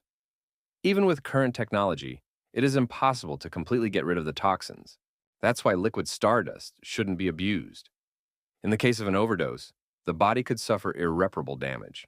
Minhe thought that even if he wanted to, he still couldn't overdose. It was too expensive. The higher the level of purification, the less toxins in the dust. The body will be able to neutralize them faster. Even high purification stardust takes about 6 months to eliminate from the body. The girl added that it is not recommended to use stardust more than once every 6 months. She specified, if a young man fights honestly and trains a lot, his body will neutralize the poison faster, and the interval of intake can be reduced. Our hero inquired about low-grade stardust with a more affordable price. Jiang said that the poison of such dust is eliminated from the body within 4 years. Although the price of low-grade stardust ranges from 100 to 200,000, it will take more than 10 years to be fully neutralized. The girl added that in doing so, the young man would risk seriously damaging his body. Minhe thought that right now, his body lacked nutrients even for training. The fastest way to get stronger was to buy high-quality stardust. Every time he took the stardust, our hero's strength would increase significantly. Minghe said for the girl to keep him informed if the high-grade dust appears. Jiayang handed the young man a business card and said that these were her contacts. She would become his personal assistant. He could always call if he needed anything. An appraiser approached the young men and informed them that the inspection of this life shard had been completed. This is a first-class violet soul shard that can grant people superpowers to change their appearance. The appraiser offered to bid this crystal for 2 million. The man added that if the young man is satisfied with everything, the item will be put up for sale soon. Minhe said that he agrees. Jiang said that the young man's deals earn him hunter points. If he closes 2 deals, he will have enough points to increase his rank. Once the young man passes the strength assessment, he will become a sunshine rank hunter. Minghe said that his strength hadn't reached sunshine yet, but it wouldn't take long. Xiang wondered, is that why the young man needs stardust? The boy asked as the assistant left the expensive orders for him. The young man returned to Nandu school and thought he could finally dive into school life in peace. According to the schedule, our hero had classes in the mornings. In the afternoon, there were practice fights. After the fights, returning to the dormitory, the young man did his homework. The class began. Almost all the fragments of the cataclysm emitted radiation. The professor continued the lecture. He said that these fragments can change the structure of some minerals. Professor Feng suggested taking an ordinary stone. When this stone receives radiation from the cataclysm fragment, it would turn into a clot of rare crystal in a matter of time. The professor added that not even steel could match its density. Mr. Feng said that he now has a crystal clot in his hands. Minghe received a message that the soul shard was successfully sold for 3 million. The money arrived in the bank account. The young man thought that he had become rich in one day. This is better than mining cryptocurrency. Professor Feng asked the head of the class, was there anyone who could come out and demonstrate something to them? The student said that Minghe, the first-class superhuman, was willing to demonstrate something. Mr. Feng said for Min, he to come out and demonstrate something in front of the class. There was nothing to be shy about. The professor asked the young man to use all his strength to break that mutated crystal. The professor added for the young man not to underestimate this tiny crystal. The professor remarked that 90% of the people present would not be able to leave even a scratch on this crystal. At this time, Our hero was trying his best. Everyone present noticed that the mineral contaminated by the radiation of the cataclysm fragment was changing its structure. Feng added that after the crystal absorbed all the elements around it, it would turn into a mutated crystal-like material. The professor turned to the young man and was stunned by surprise. The crystal had been crushed to powder. Our hero excused himself, after all. The professor himself had said to use all his power. Feng asked if the young man was a high school student who had sneaked in here. The professor assumed that it was a defective crystal. It was definitely his mistake. He should have brought a higher category crystal. Professor Feng observed that such crystals were high-grade minerals. If the youngsters find such crystals, they should keep them for themselves. They would be useful in many ways. Minghe looked at his hand and didn't understand what was going on. This small mutated crystal was somehow reacting to his mystic fist. The hero's hand was covered in shards of crystal. Minhee approached the professor after the lecture and said that he had a question about the mutated crystals. Minhai showed the professor his hand studded with crystals. The guy said that it happened when he affected the crystal with his power. The professor said that it was an amazing ability. Minhee thought that because of his mystic fist, he could absorb different materials and release their properties through his fist. Professor Feng said that in that case, it was not surprising that something like this happened. The young man remarked that such a small mineral shouldn't have caused such a strong reaction. The professor replied that someone wasn't listening to him. After all, he had talked about it in class. Being exposed to radiation, the mineral absorbed all the surrounding elements, turning into a crystal that is many times denser than ordinary stone. It cannot be underestimated. The amount of minerals it absorbed could be compared to a small mine. Minghe wondered, did his fist react not to the size of the mineral but to its density? Professor Feng suggested an experiment and told the young man to follow him. The teacher said that he had better quality samples in his lab. The professor noted that even outside of school hours, he remains the young man's teacher. Mr. Feng added that the young man can approach him at any time. It is his responsibility to answer his students' questions. Mr. Feng led the student into his laboratory. The young man looked around with interest. Minghu was surprised to notice that his hand began to change as he approached the better quality sample. Mr. Feng suggested that the young man put on protective gloves. The teacher said that the young man's ability was outstanding. After all, it was a royal blood. Minghe wondered, how did the professor know? Feng replied that he had an eye for such matters. Otherwise, he wouldn't be able to teach at the superhuman school. The professor said that he could tell more than just the young man's rank. The boy was still a long way away from fully mastering his superpower. Professor Feng said that when the young man joined them, his hand was accidentally exposed to the mutated crystals. Ming. He noticed that not much time had passed, and he had already gotten his power. The boy asked the professor to help him learn how to use this power. The professor reminded him that the young boy's ability allows him to absorb certain substances and release their properties through his mystic fist. When he needed to absorb a substance, all he had to do was touch it. However, as soon as the student entered the lab, there was a reaction to the mineral. The guy thought that absorption works only by touching, but it turned out not to be so. The hand of our hero reacts to everything around him. The young man assumed the denser the substance, the stronger the reaction will be. He hadn't noticed that before. The professor said, the more the young man absorbed a material, the purer it became, and the more energy it would take. The teacher pointed out that if the young man wanted to increase his power, he needed to learn how to control the absorption process. Mr. Feng suggested that the boy take off his protective gloves for a while. He needed to absorb the ice crystal, but without direct hand contact. Minghe took off his gloves, stepped closer, and said he would try it. The young man's hand began to absorb the crystal, and his fingers crystallized. This turned out to be quite unexpected. Substances from all the crystals in the lab began to tend to the young man. The young man's hand was absorbing everything in the vicinity. Everything just as the professor had said. Mr. Feng noticed that Minghe hadn't perfected his ability yet. Without self-control, his fist is useless. Besides, if one were to touch material with his hand in battle, it would become a vulnerability. What if a guy wants to use a flaming fist and the fire's 100 meters away? If the enemy found out about this feature, he would block the path to the source. Minhee thought that indeed, there were almost never any suitable materials nearby before. This is problematic. The professor told the young man to touch the crystal and pay attention to how the reaction would change. The protagonist did as the professor said. Now it was necessary to control the process. The protagonist's arm up to the elbow was covered with a crystal of the corresponding substance. Mr. Feng said that it was possible to stop. The professor suggested that the young man go to the test field and perform a few test hits. The teacher pointed out that it was a complete shambles there now after the previous tests, but that was not a problem. Mr. Fung told the student to throw a few punches using all his power. Our hero applied the destroying ice fist. The result was impressive. The impact mark stretched for several tens of meters. The professor said that it was an impressive and incredible ability. Ming. He noted that it was the first time he was able to use such a powerful fist. Fung confirmed. The young man's strength depended on the density of the substance.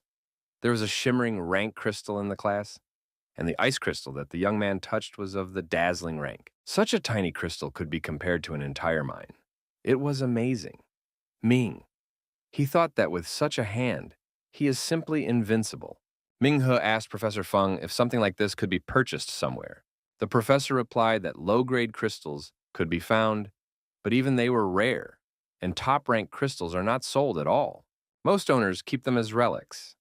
A social organization donated that one amazing ice crystal to the school. Min He asked what would happen if he acquired such crystals beforehand. During battle, he would be able to absorb them and use times more powerful force. The professor remarked that, with the help of such enhancers, his strength would increase manifold. But there's a problem. It's all insanely expensive. Mr. Fung wondered if the young man had enough money for it. Besides, ice crystals of dazzling rank are actually priceless. The professor said that the young man needs to improve his skills. He could purchase a few crystals for emergencies. Fung suggested starting with perception training. After all, the young man's ability is incredible. Once he learns how to use it properly, everything around him can make him stronger. Mr. Fung explained that it was about the senses such as sight, hearing, and smell. You need to use everything to perceive the world around you more deeply. Until now, Min He had only used his eyesight. But it is limited. A person may not be able to notice many substances and elements. The skin can sense temperature. The nose can sense dust in the air. The ears can pick up the sound of flowing water. Hands can feel the blowing of the wind. The professor said that a student should train all 5 senses. One should focus on small things. The eyes should not control the body. Minho suggested that one should start practicing with his eyes closed. The professor brought some altered crystals, dim, shimmering, bright, and dazzling rank. The student can try to determine their rank. Minhee thought that at first glance they were no different. The professor said that was why the student should develop perception, to use more than just his eyesight. Such training would change his perception of the world and allow him to pinpoint the right materials. Minhai said he understood. He would be able to use everything around him and turn it into a powerful weapon. Fung noted that perception was the first goal. Absorption is the second. The professor clarified, by absorption, he did not mean touch. A young man should be able to pick out substances, even at a distance of thousands of kilometers. Minghe wondered, would he really be able to absorb materials that far away? Mr. Fung said that the young man was just underestimating himself. One day, when lightning flashed nearby, he would be able to catch it and absorb it. The professor announced that it was time to start practicing his De Cheng. Minhee didn't want to feel weak, worthless, and useless. However, he realized that he wasn't strong enough yet. Our hero was filled with determination and knew that he would definitely become stronger. Perched on the roof of the dormitory, the young man looked at the crystals and still couldn't understand the difference between them. He felt that he lacked concentration. It was necessary to focus and grasp their differences. At some point, Minghee told himself that he had succeeded. However, he still couldn't discern the dim, bright, flickering, and dazzling ranks. The young man decided that he needed to try concentrating on the elements in the air once more. Minghe felt a faint wind blowing. If what he was picking up was modified, it could be compared to a flickering rank. There wasn't much energy coming from it. The young man decided that it was necessary to expand the field of his perception. The boy determined the direction from where the rather humid wind was coming from. There was a lake there. He thought, if he absorbed everything there, his strength would be equal to a bright rank. However, this time, the young man didn't succeed. The protagonist looked down from the roof and decided that concentration was working pretty well right now. In the future, he would no longer have to search for substances to absorb. The young man was called out from below by a girl who was Jia Yang's assistant. Minhee wondered, what was Jia Yang doing here? The girl replied that she had gotten what the young man needed. Our hero rejoiced and immediately jumped from the roof of the dormitory to the ground. The roommates were envious of our hero. Does he really have a magnet for beauties? Isn't Li Qian enough for him? Zhang said that the young man was lucky. She had gotten a very high-quality stardust. The seller urgently needed money, so he didn't put it up for auction. Minhee expressed his gratitude to the girl. Jiayang noticed that this was her work. She didn't even think that the guy would turn out to be a student from the superhuman school. The young man told the assistant that he didn't want his classmates to know about his transactions. He wants to keep this information secret. Jiang replied that customer privacy is their first priority. Minhee asked the girl to check if there are crystals with the properties of fire, ice, stone, metal, and iron on sale right now. He would like to purchase a few crystals. He was also interested in any information about the missions and tasks in the Hunter Hall. Jiayang promised the young man to definitely help with that. Minghe said that with this dust, he would be able to increase his physical strength to the crown rank. He could now gain incredible power. After secluding himself and getting comfortable, our hero decided to just drink this dust. The transformation did not take long. His heart began to beat faster and release increased energy. The young man's body began to undergo changes. There was an energy explosion, and our hero decided that he had succeeded. This is now the crowned rank. There was a phone call. Mr. Yuan was on the line. The man said that today was Wednesday and asked if the young man wanted to train with Feng Ling. Our hero gladly agreed. Mr. Yuan suggested that this time they would use their full power. They would use magic. Minghe asked if it would be too dangerous. Mr. Yuan said he was willing to double the price. He promised he would be any minute. During the warm-up, Feng Ling asked her uncle if it would really be possible to use magic abilities today. In that case, this guy would definitely lose. Uncle Yuan reminded her that the girl had already lost to this guy twice. Besides, she still had an unfulfilled debt. She should go to the center of the training field and dance to the seaweed dance. Feng Ling said that her skills had been honed to an incredible level. This guy won't even be able to touch her. The girl reminded that her magical abilities are incomparable to most people. Minghu appeared on the sports field. Uncle Yuan said that this guy is a real mystery and always walks around with a mask on his face as if he's afraid of contracting COVID. Feng Ling warned that the young man should not expect any mercy from her today. Minghe said that the girl could attack and not hold back. Feng Ling rushed to attack and repeated that there would be no mercy from her. The young man thought that this girl has a frightening explosive power in her. Feng Ling asked what he was looking at. The guy must not let his guard down. Minhai recognized that his opponent doesn't leave him a chance. Our hero blocked his opponent's punch and deactivated her attack. However, it wasn't easy. Feng Ling assumed that this young man interacting with her wouldn't be able to last even a few minutes. Those who were watching wondered, why was the girl using magical abilities? Her current opponent was already struggling to stay on his feet after 2 punches. One of the students told his colleagues that they were a little late and didn't see Feng Ling attack for the first time. It was an amazing sight. Her explosive power was unbelievable. Minhee recognized that the girl's superpower was incredibly powerful, one of the most destructive he had ever seen. The guy added, if he were with his old powers now, he wouldn't be able to dodge even the first 2 attacks. The protagonist noticed that he had just reached Sun rank. His entire body was overflowing with energy that needed to be channeled somewhere. Feng Ling approached the young man again and told him to be on guard. Her magic attacks were continuing. Minghu attacked first, but was damaged by her fire. It was necessary to change his battle tactics. Our hero realized if this continued, he might be left without arms at all. The girl recognized that her current opponent is a tough nut. However, he has a slim chance of beating her. Minhee thought that Feng Ling was right. He wouldn't be able to beat her if he continued like this. We need to apply the dark dim rank. The young man realized the true power of a saint warrior. He should have underestimated her. Minghe decided to start with this. He wanted to use a combination of his ranks. Our hero's hands were covered in a crystalline substance. This was how the guy decided to protect himself from burns. Now Minhee was more effective at repelling his opponent's fiery attacks. Minhee thought that the girl's phoenix form was incredibly powerful, but it was just a magical ability, albeit much stronger than most people.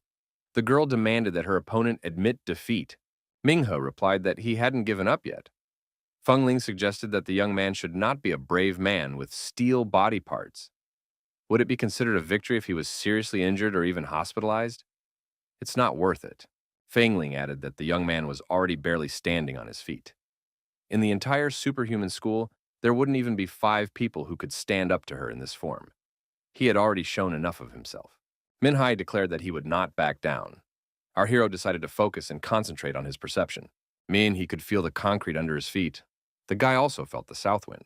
Our hero caught the air coming from the trees. It was humid air. He felt the very lake, and it contained a lot of water elements. The protagonist decided if he stepped now, he would lose. One must take advantage of what Professor Feng had taught him. One should not absorb unnecessary elements, wind, wood, earth. One should only concentrate on water. Fengling said that she was tired of wasting time on the young man. It was time to finish. She was preparing a new fire attack. Minhe waited for a moment for the girl to approach. Fengling didn't even realize that there was an ambush waiting for her. Her fire attack was repelled by the water storm. Suddenly, Fengling found herself inside the water abyss. The girl wasn't prepared for something like this. All the observers in the sports arena began to scatter in different directions to avoid the water element. The students didn't realize what it was. What was this superpower? When did the management have time to authorize the use of forbidden magic at the university? They saw a blue glow, not even purple. The opponents were using magic powers. Minghu realized what the Crown Rank's real power was. It was an incredible power. After the elements subsided a bit, it was clear that Fengling's body was lying in the water. Our hero jumped up to the girl and lifted her above the water. The young man asked if she was all right. He assumed that his rival had swallowed the water. Wasting no time, the young man began to perform CPR. Uncle Yuan approached the youth and said that it would do no good. Mouth-to-mouth CPR should be done. Yuan added that there was no time to waste. Hadn't the young man been taught first aid in cases like this? Minghe clamped the girl's nose and moved closer to her face. Their lips were about to touch. At that moment, the girl woke up and pushed the young man away. She told him to stop. Fengling noticed that she wasn't that weak. Minghe was glad that the girl was all right. Fengling admitted her defeat and said that this guy won. Min. He replied that they learn from each other. There are no winners and losers here. The young man added that the opponent was incredibly strong. If he couldn't reach his potential back then, she would just destroy him. Fengling reiterated that she had lost, and there was no need for the opponent to play the humble guy. He extended his hand to the girl and said that he was honored to be her opponent in this fight. Fengling suggested to use spiritual arts next time. Uncle Yuan said that it wouldn't work that way. With their abilities, spiritual arts could be fatal.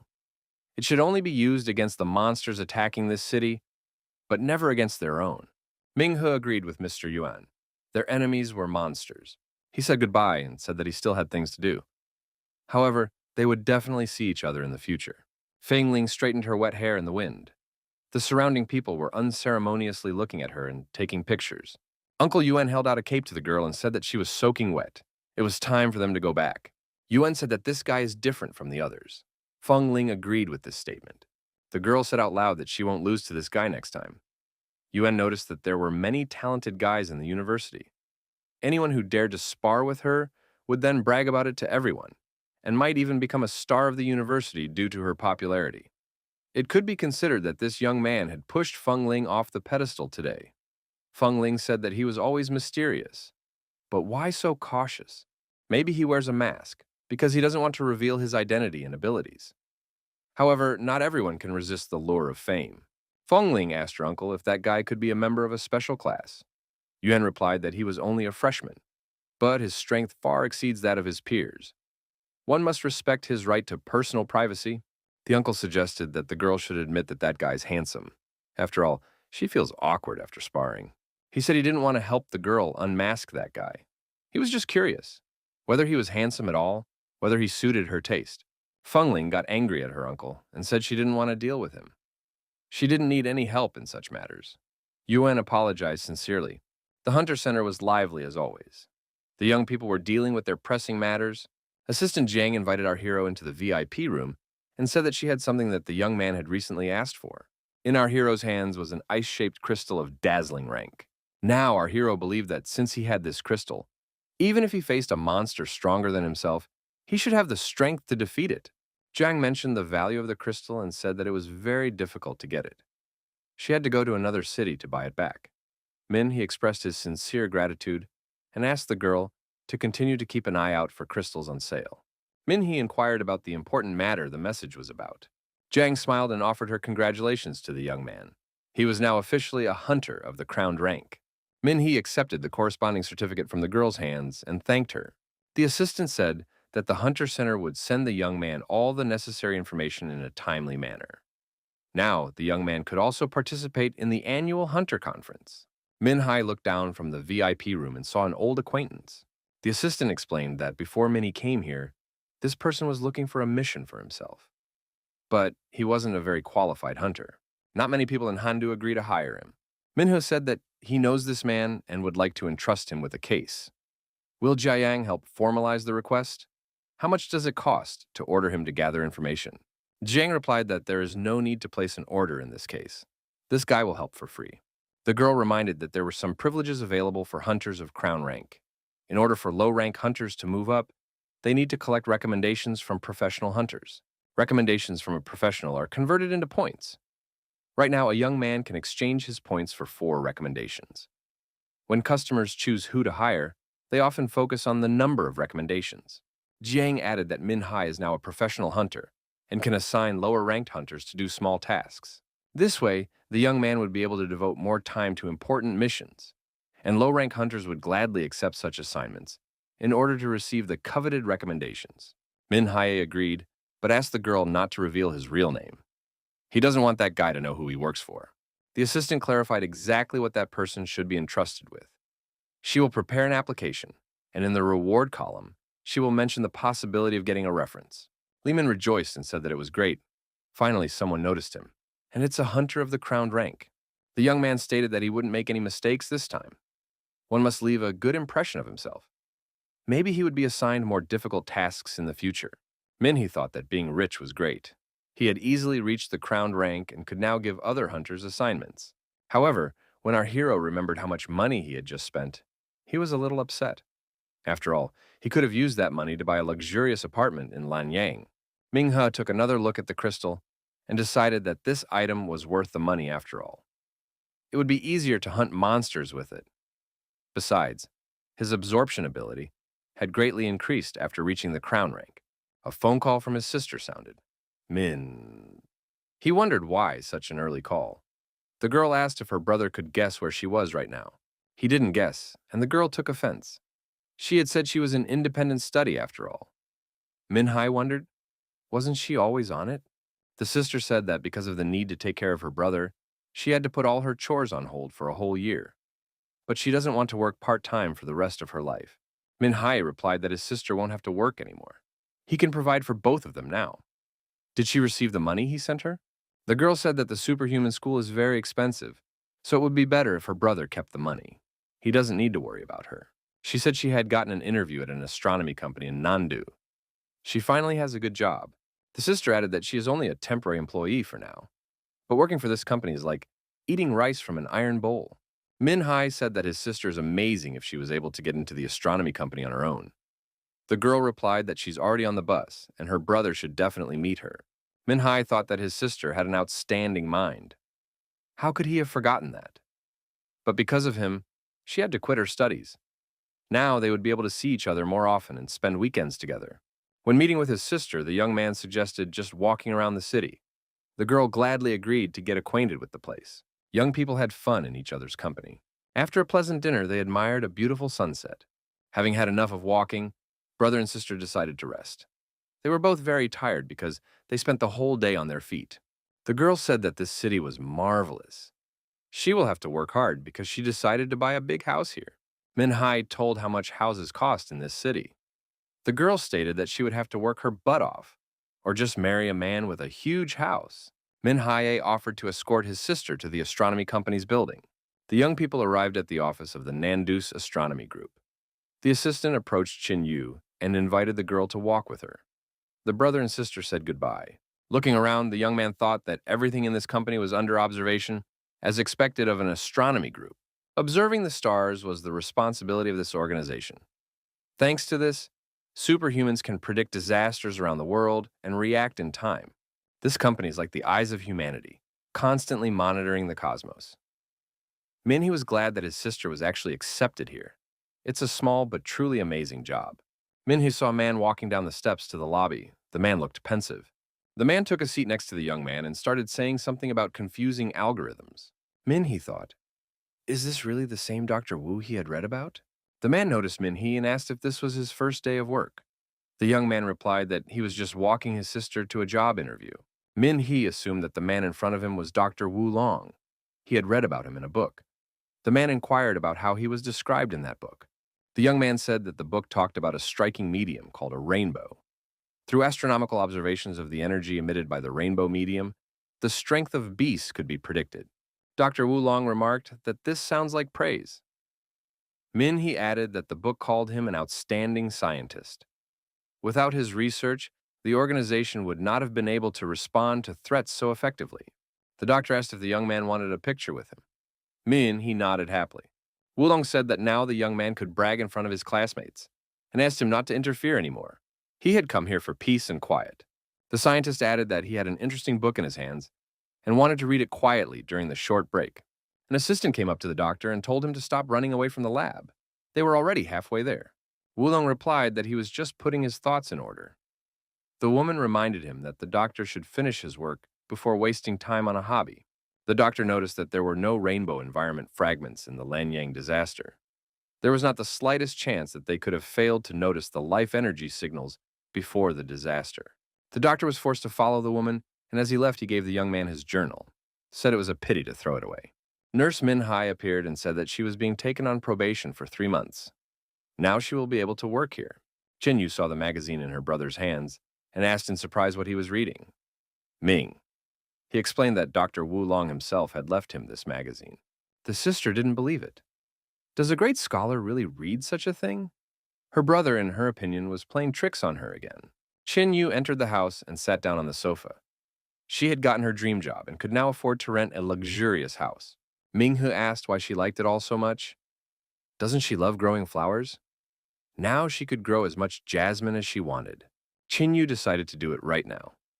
When they arrived in the city, she noticed a flower store nearby. Would her brother be willing to take her favorite sister there?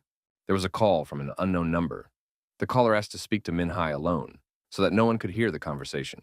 Min Hai apologized to his sister and said that she would have to go to the flower store alone. He may have just been assigned an important task. The man on the other end of the line said that Zhu Qi was his subordinate. Luo Ling asked him to contact Ming He. One could address him as Luo's instructor.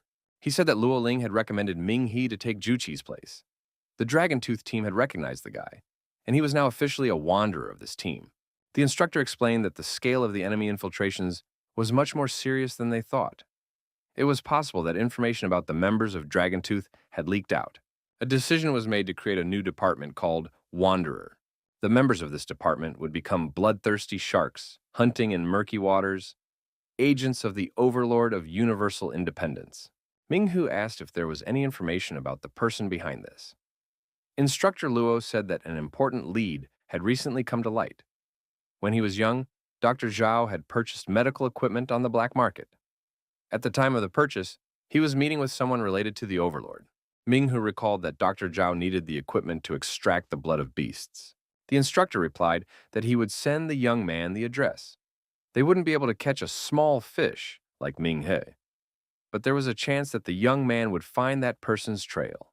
Min Hai agreed to investigate. The instructor warned, if he discovered the organization's hideout, he should immediately inform Luo Ling. Then reinforcements would be sent. Mingo wondered, was the black market really that big? The young man noticed 4 suspicious people and thought that they were clearly not simple. One of them asked what was the purpose of Minhee's visit. Minhee replied that his girlfriend had lost a bit of her looks, and he advised her to come here. But he himself decided to check prices beforehand. The woman at the entrance told the young man to go up to the 3rd floor. That's where he would find out everything. The other floors were the operating rooms, and it was best not to go there. After going upstairs, Minhee met the sales manager, Zheng Tian. The manager offered to familiarize him with their biochemical treatment methods. Zheng Tian thought the young man was a caring son who came to pick up treatments for his parents. He noticed that everyone was hesitant at first. Everyone who wants to find out about the treatments looks just like Ming He at first. But as soon as they see the result, the doubts disappear. Min Hai asked if their procedures really prolong life. The manager replied that the company specializes in sex reassignment surgery only. Min Hai said he wanted to see the results in person. If he was satisfied, he would sign up.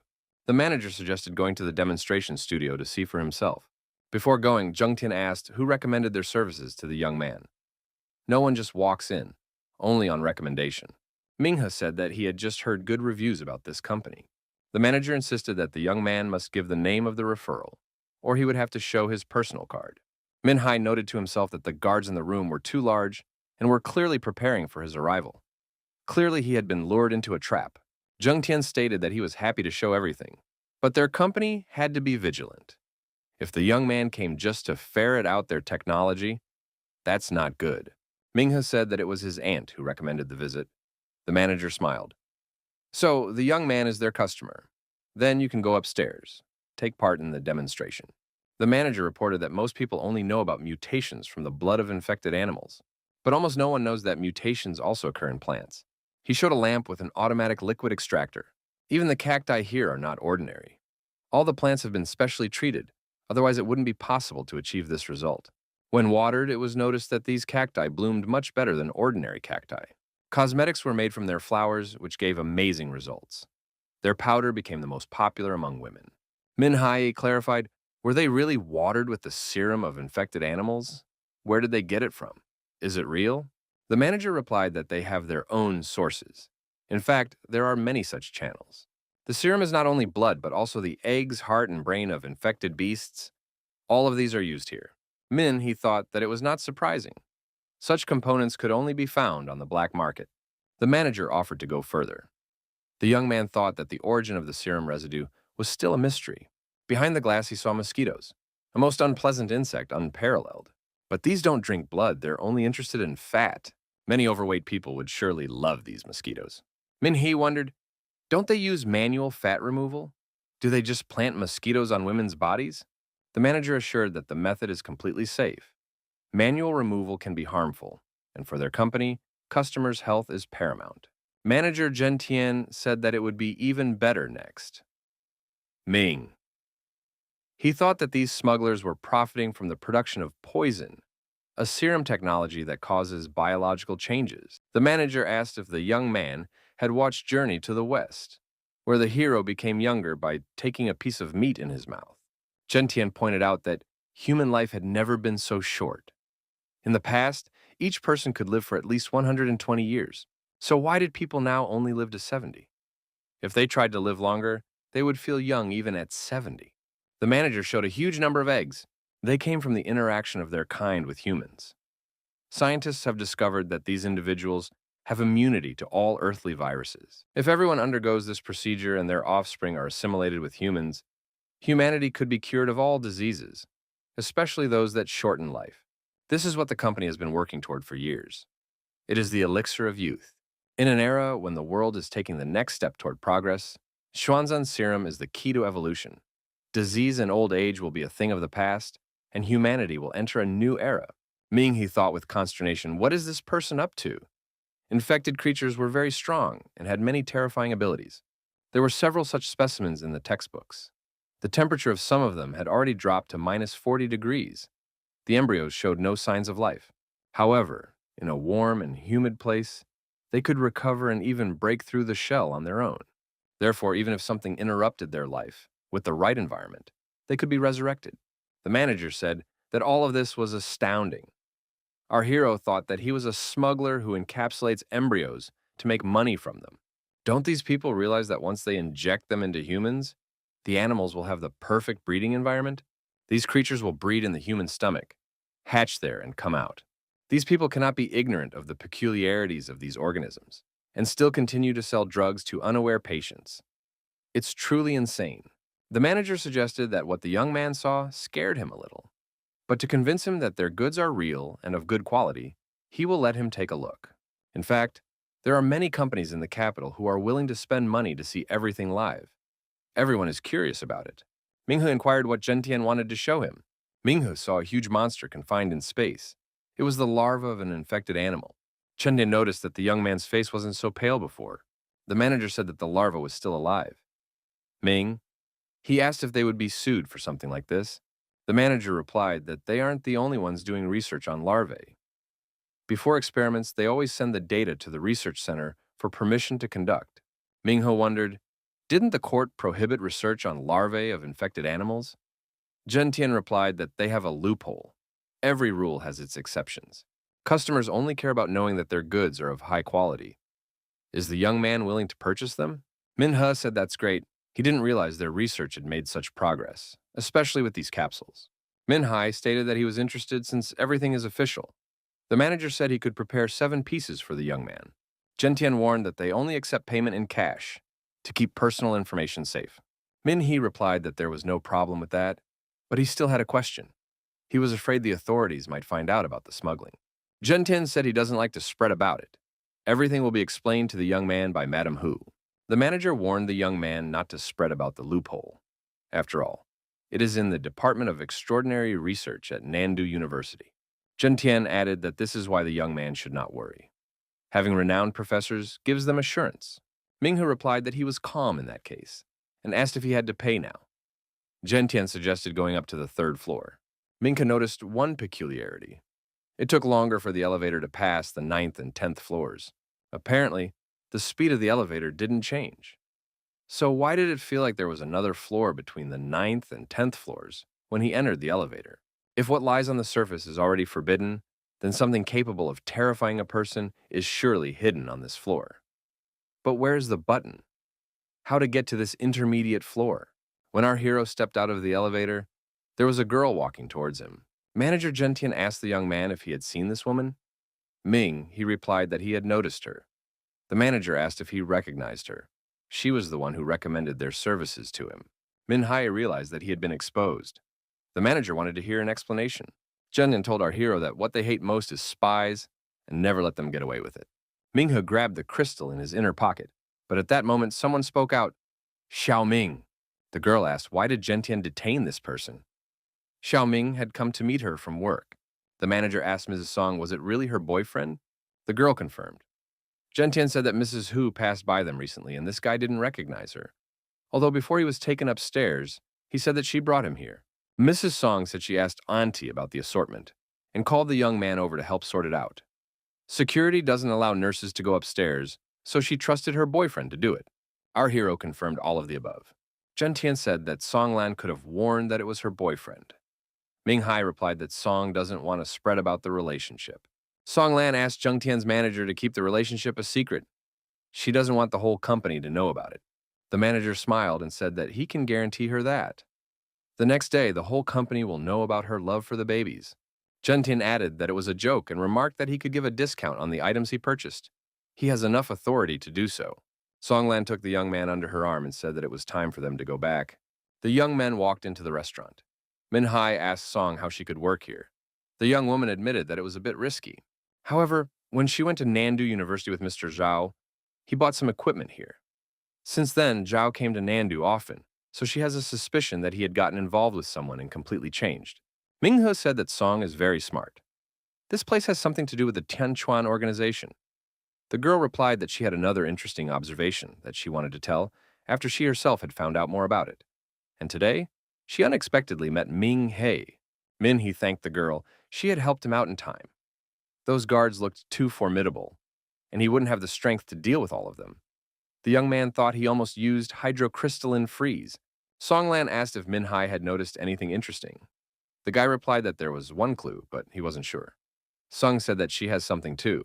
Min-hai told the girl that there are too many people here and she's hiding in the tiger's den right now. It's dangerous.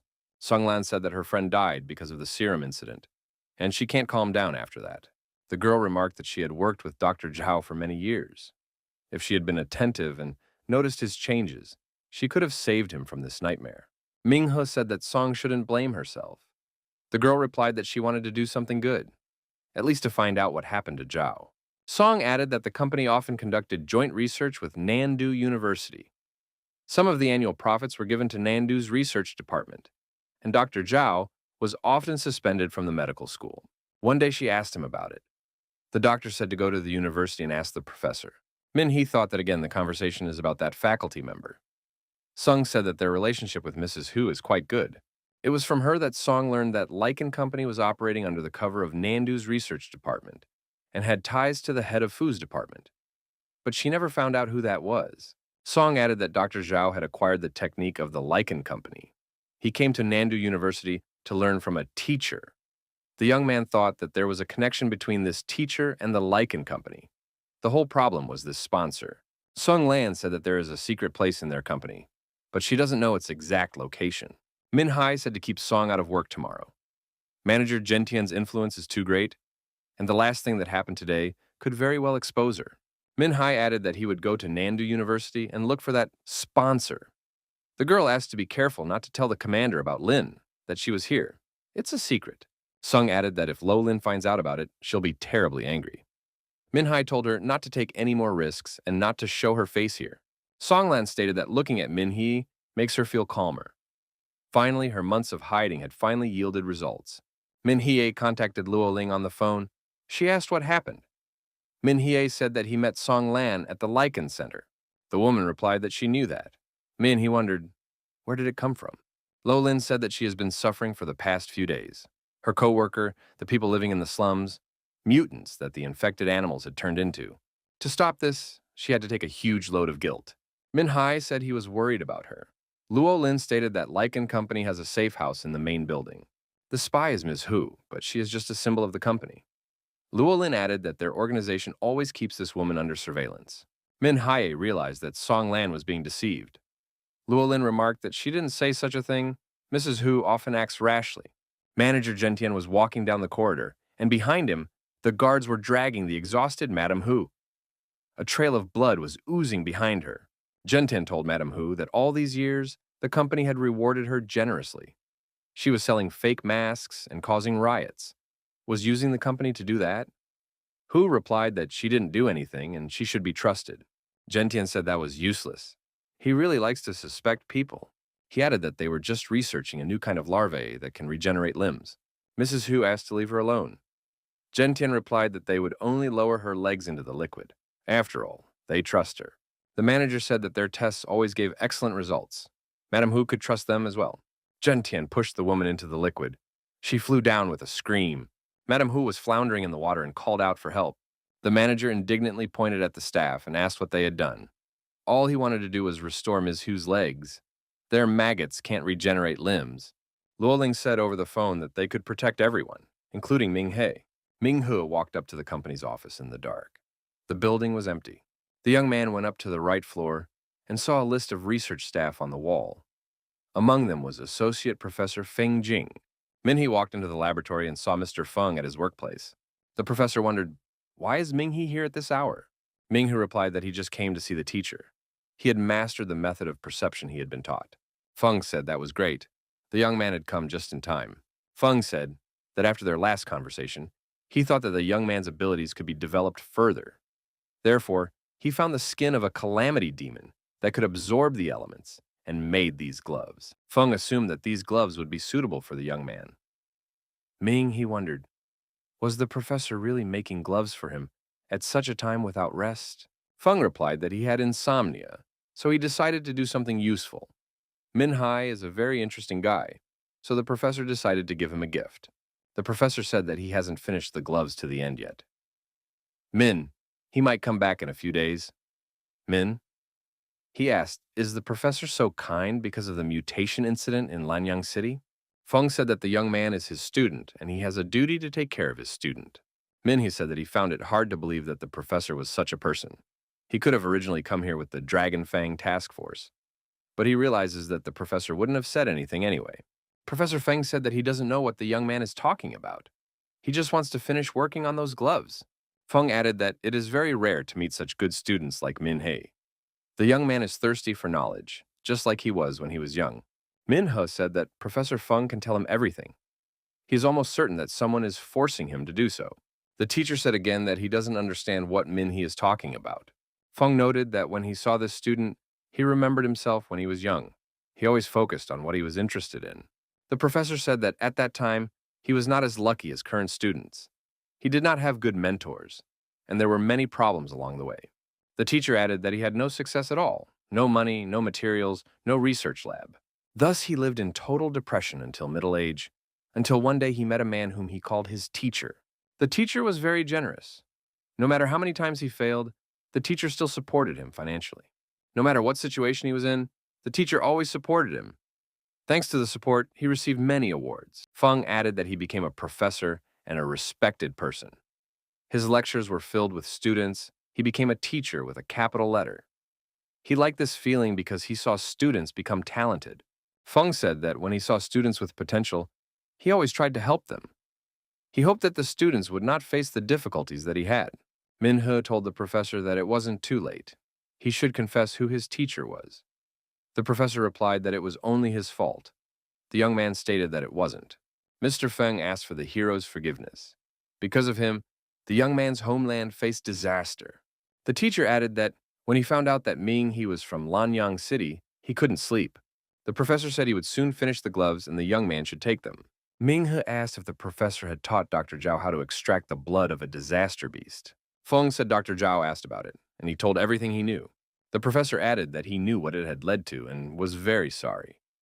If it was possible to turn back time, he wouldn't have done that. Feng grabbed his head and said that there was no turning back now. Minghe insisted that the professor confess who his teacher was. The professor said that the young man might not believe him, but he doesn't know who this person is. He just knows that he is called teacher. Minhe said that the professor is being manipulated. Feng thought he was talented and his techniques were unique, but compared to the teacher, he is just a blank slate. Feng said that his teacher was very wise. If he knew what he looked like, he would have thought he was already dead. Minghe wondered, had the professor never met him? Mr. Feng confirmed that he had. Minghe wondered how then to prove the professor's innocence and that he wasn't behind all of this. The professor reiterated that the teacher is very smart. When all the cards are revealed, all the evidence will point not to the teacher, but to him. Suddenly, something shone brightly outside the window. The companions squinted their eyes and looked there fearfully. Outside, in front of the window, a helicopter hovered. Its searchlights illuminated the room where the two men were. The doors swung open and the special forces rushed in. The commander said that Professor Feng was accused of illegal research on a mutated substance that harmed humans. In the name of the law, the professor would be sent to detention. The commander said that he saw the news about Lanyang City and the little hero, wounded and tired. This hero had defended the city so desperately that the bones in his arms were visible. The professor thanked him for trying to right a wrong. Mr. Feng held his hands up and lowered his head, asking the hero to accept the gloves. The fighters led the professor away, who continued to shout for the young man to accept the gloves. Minhe secluded himself on the bank of the river and began to gaze at the gloves. Suddenly, the goddess Xiaohua appeared nearby. Xiaohua said that she didn't understand. Whose side was Professor Feng on? Minghe replied that it was like asking if he was a good person. Xiaohua restated, was Professor Feng good or bad? He admitted that he didn't know the answer. Very often, it is difficult to understand a person even if they are sincerely remorseful and suffering because of a mistake they made. The goddess noticed that the professor had committed an unforgivable act. He had taught Dr. Zhao how to purify mutant blood. If it wasn't for the professor, so many people wouldn't have died in Lanyang. Minghe said that the real scoundrel was the one the professor called his teacher. The young man explained that this teacher uses people's weaknesses to accomplish goals. Even if something doesn't go according to his plan, the consequences are borne by the one he uses, and he continues to go unpunished, committing crimes and causing everyone's anger. Xiaohua asked if Minghe was going to catch him. The young man replied that he doesn't know yet. He thinks that this teacher is probably much more powerful than he realized, and that Tianquan's student isn't even close. Xiaohua said that maybe Tianquan has a guess as to who this teacher is, and then Professor Feng won't have to take the blame. Minghe assumed that the goddess was trying to rebel. The woman said that people have a very hard time. They have to deal with annihilation and traitors. It would be easier if only one enemy had to be confronted. Ming. He said he would try to win her over to his side. Xiaohua replied that it was still a long way off. She wouldn't be easily bought. Minghe asked if she would settle for vanilla ice cream. He was thinking of buying it on his way back to the dormitory. Xiaohua replied that she would only accept 2 servings. Minghe stated that if she destroyed humanity, she would never taste ice cream and other goodies again. Minhe continued to live on campus, going to classes as before. In his free time, he attended workouts and strengthened his physical strength. The hero also read books regularly and developed spiritually. Zhang Yuan said that Li Jing was great at pretending. Wang Jie asked what happened again. Zhang Yuan said that he had recently been lucky. A hunter of crown rank had shown him favor and handed him a badge. Wang Jie asked if it was a useful item. Zhang Yuan replied that it was very useful. The university was interested in the social practices of students, such as the mysterious Dragon Fang organization. If they came to Nandu University to recruit interns, they would give preference to someone who had earned a badge in the Hunter Association. Li Mian said for Zhang Yuan to forget about the Dragon Fang. Li Mian added that if Zhang Yuan couldn't find a good job after graduation, he could take him as a backup. Zhang Yuan took umbrage, asking who does he think he is. Li Mian replied that he was the second most recognized person at the university. Min Hae noticed that Li Mian repeats that phrase every day. Li Mian confessed that she thinks Ming Hae is more reliable than those two. Li Mian asked our hero if there was a possibility of joining the Dragonfang organization or astronomy. Would Min Hee be willing to become his personal assistant? Min Hee replied that he should think about the offer. Li Mian said that he needed to put important information in order and asked not to be disturbed by shouting, because he couldn't let his crown-rank teacher down. Another student entered the room and reminded him that Min Hai had promised to go out and spend time together. He wouldn't be turned away this time. The young man remarked that sitting in four walls and not going out is hard to stay focused. Jung Yuan asked if there would be girls at the party. Min Hai replied that there would be a mysterious guest of honor. Zhang Yuan and Wang Jiao wanted to go too, although Min Hee is weird. He always has to be forced to go and have fun. Min Hee thought Professor Feng's case was completely blocked, and his colleagues replaced him in class, telling the students that the professor had gone abroad to improve his skills. Wang Jiao was excited about the nightclub. Min Hee said that he didn't organize everything, but he was invited here. Feng Ling is celebrating his birthday today. Zhang Yuan was surprised. Does Peng Xiao really know Feng Ling? The young man replied that their families often have marriage alliances. Peng Xiao added that he and the girl are related. Zhang Yuan saw the girl and said that she is one of the three goddesses of the university, the Ice Princess Tan Ning. She is dazzling. The two goddesses danced passionately, and it was worth coming to see. After the dance, the girls returned to the table. The young men wished Feng Ling happy birthday and praised the dance. Peng Xiao apologized for being late and introduced the newcomer, Ming He's brother-in-arms. Ming He greeted everyone. He thought that because of the dim light, Feng Ling shouldn't have recognized him. It was an unexpected surprise. Tan Ning was also here. Feng Ling said that it was the same every year. A rowdy bunch of alcoholics gather and she was tired of it. Peng Xiao replied that it's always like this at parties, and the girl doesn't like it because no one notices her. Tan Ning agreed that the young man was right, but the birthday girl said that they don't understand anything. Tan Ning asked if Feng Ling had invited a new sparring partner, and wondered who could beat the great Feng Ling. Peng Xiao was surprised. Did the goddess know the bitterness of defeat? Who is this strong man? Feng Ling said to forget about it, because the guy is very secretive, and would not show up here because of such a small thing. Tan Ning suggested to call him after all. Min he didn't want to be called, but he forgot to mute his phone. Tang Ning asked if Feng Ling was afraid of him. The birthday girl admitted that she only lost to him because she underestimated him. Tan Ning said that in that case, she should call him herself since it's her birthday. It's her right. Feng Ling agreed, but she wants to get his number from Uncle Yuan first. Min He covered himself in cold sweat and said that he urgently had to go to the restroom. He wanted to turn off his phone, but remembered he couldn't. The commander said to stay in touch. Tang Ning asked if Feng Ling had gotten through. Min He answered the phone and asked what was wrong. The girl wondered how he knew it was her. The young man replied that Uncle Yuan gave him her number. The girl said that today was her birthday, and she was inviting him over. They talked for a while, and she would like to get to know him better.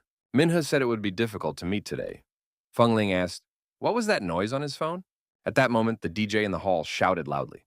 Feng Ling was surprised to hear the same DJ sound in his phone. Feng Ling asked if he was at the Rain Lake Bar. Min Hai replied that he has business today, and they will meet later. The signal is bad, and the connection is dropping. He cut the call off, not sure why he even answered. If they found out that he had defeated Feng Ling, they would quickly realize that he was a member of the Dragon Fang. The call rang out again. It was Jiayang. The girl said that Li Mian had completed the task that the young man had assigned. Just as Min he had asked, he had studied the first students who had managed to escape from the mist.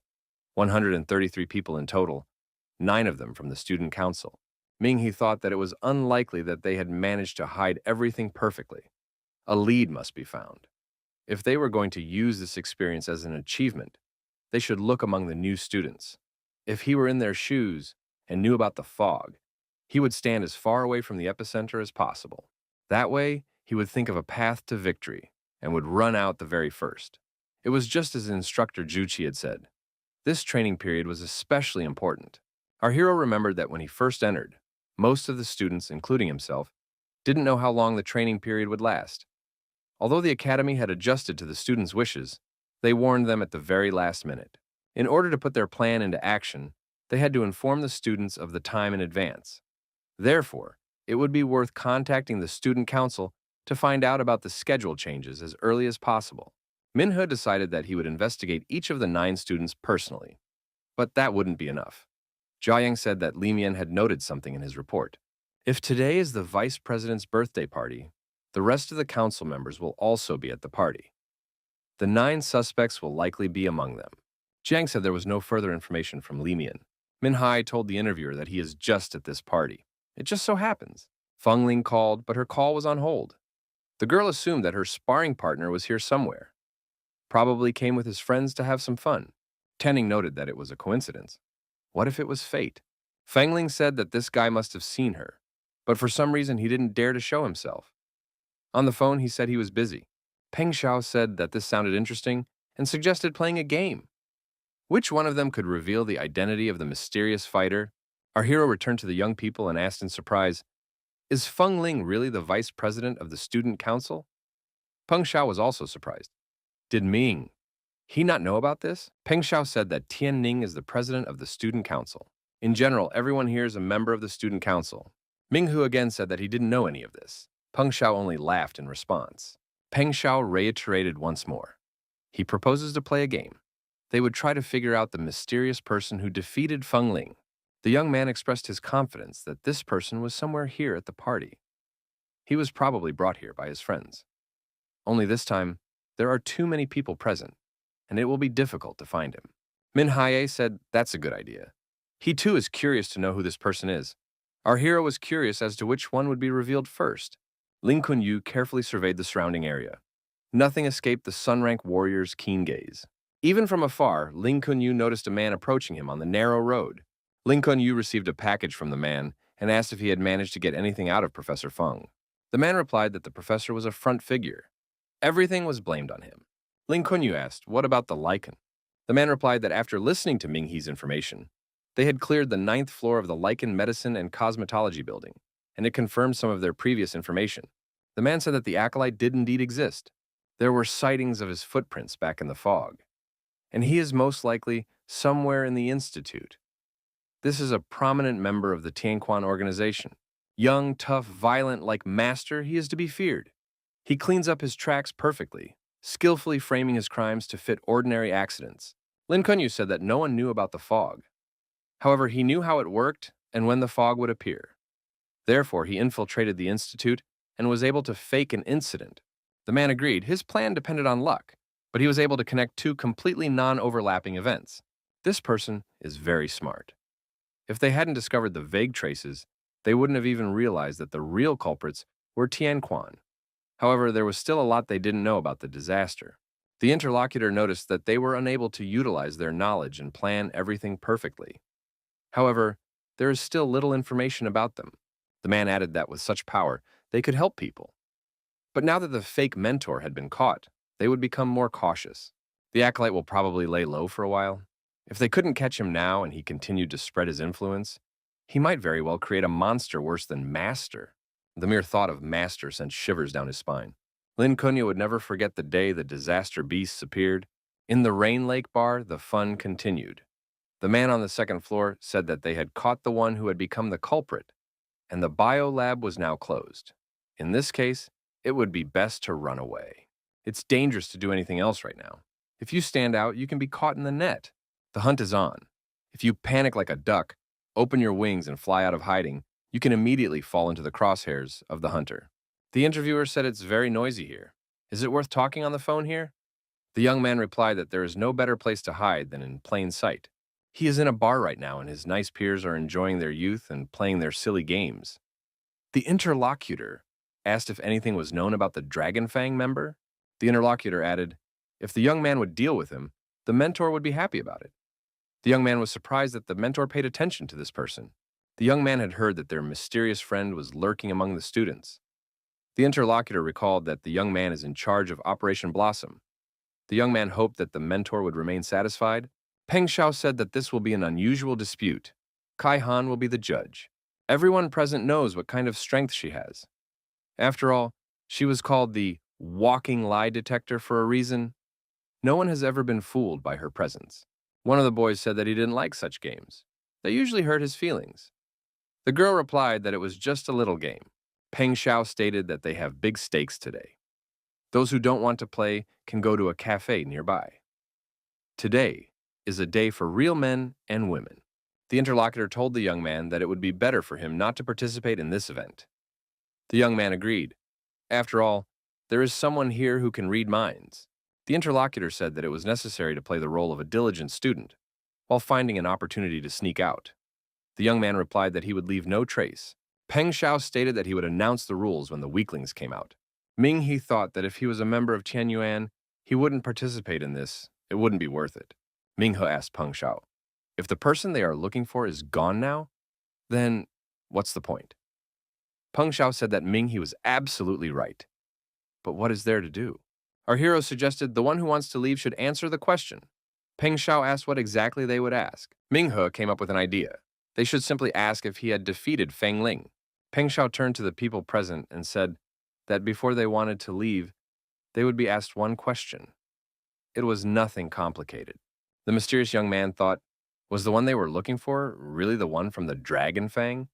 Could it be that the one who had gotten in his way was currently here? If that was the case, this game could be much more interesting.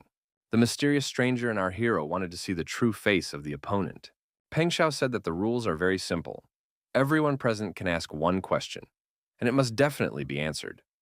Those who answer yes will have to go to the dance floor. There will be no cheating. Everyone will face the truth today. Peng Xiao stated that the first question would now be asked. Is there anyone at the party who anyone here has a crush on? The excitement was incredible, as many people rushed towards the dance floor. Our hero, Feng Ling and Tian Ning, remained seated in their seats. Kai Han watched from the side. Kai Han decided to check. Did her heartbeat increase? If so, a lie is present. There was no hiding the truth from her. Kai Han scanned those who were nearby. The girl declared that it was very boring, no one lied. Peng Xiao announced that the first round was over. He asked to memorize those who came out on the dance floor. The young man then announced the second question. Tianning got up from her seat and said that she would ask this question. If today was Feng Ling's birthday, the question would be related to the birthday girl. Those who are secretly in love with Feng Ling should come out to the dance floor. Feng Ling was indignant. What kind of question is this? Many young people appeared in the center who appeared to be in love with the birthday girl. But it seemed quite natural. Feng Ling said that she would now ask a question. Those who are in love with President Tian Ning should come forward. There were also many young people on the dance floor. Peng Xiao said that those who never once came forward for 3 questions should drink a whole bottle of wine. Ming Hu was forced to fulfill this condition. Our hero had to drink the wine. Peng Xiao approached Ming Hu and said that he definitely liked someone from the Three Goddess Institute. Doesn't the young man like Feng Ling or Tian Ning? Could it be that he is a loyal fan of Lu Qian? Wang Jia clarified that Lu Qian is this young man's girlfriend. Peng Xiao was greatly surprised. Ming had told no one to listen to this guy. Lu Qian is just his classmate. Their relationship is only a little closer than ordinary classmates. Zhang Yuan said for Min He to stop pretending. He saw everything with his own eyes. Lu Qian asking him out on a movie date. After the award ceremony, everyone saw them walk towards her room together. Tianning asked with undisguised curiosity, is Ming He really dating her? Peng Xiao said for all the virgin boys to come out to the dance floor. Several people came out to the dance floor, including our hero. Next, those who are currently without underwear were to come out on the dance floor. Zhang Yuan said it was an accident. It was blown away by the wind when it was drying. He usually wears underwear. Peng Xiao said that many people have already asked questions. Wouldn't Ming he like to ask his own? Our hero pondered. If he can only ask one question, what better question to ask to reveal the secret agent? If the question is too direct, it will cause panic and the game can't continue. And if it was too vague, there would be too many people on the dance floor, and he wouldn't be able to figure out who exactly was the enemy. Tianning remembered that they were supposed to find the mysterious guest. How could they have forgotten the most important thing, having wasted their questions? Now, they would have to wait. Peng Xiao said that he would now find someone to ask the question. Ming He thought that a question in this game can only be answered with a yes or no. The question has to be precise, otherwise the answer can just be evaded. There's a high chance of having to go out on the dance floor himself. One of the people present said, whoever defeated Feng Ling in sparring should go to the dance floor now. Zhang Yuan said that 3 more questions passed, and Min Hai didn't get on the dance floor once again. So another bottle of wine is needed. Min He got up from his seat and went to the dance floor. Everyone looked at him in surprise. Feng Ling thought, is this really the sparring partner? It can't be. Tianning speculated that it could indeed be him. After all, when Feng Ling was talking to him, he had said that he needed to step back.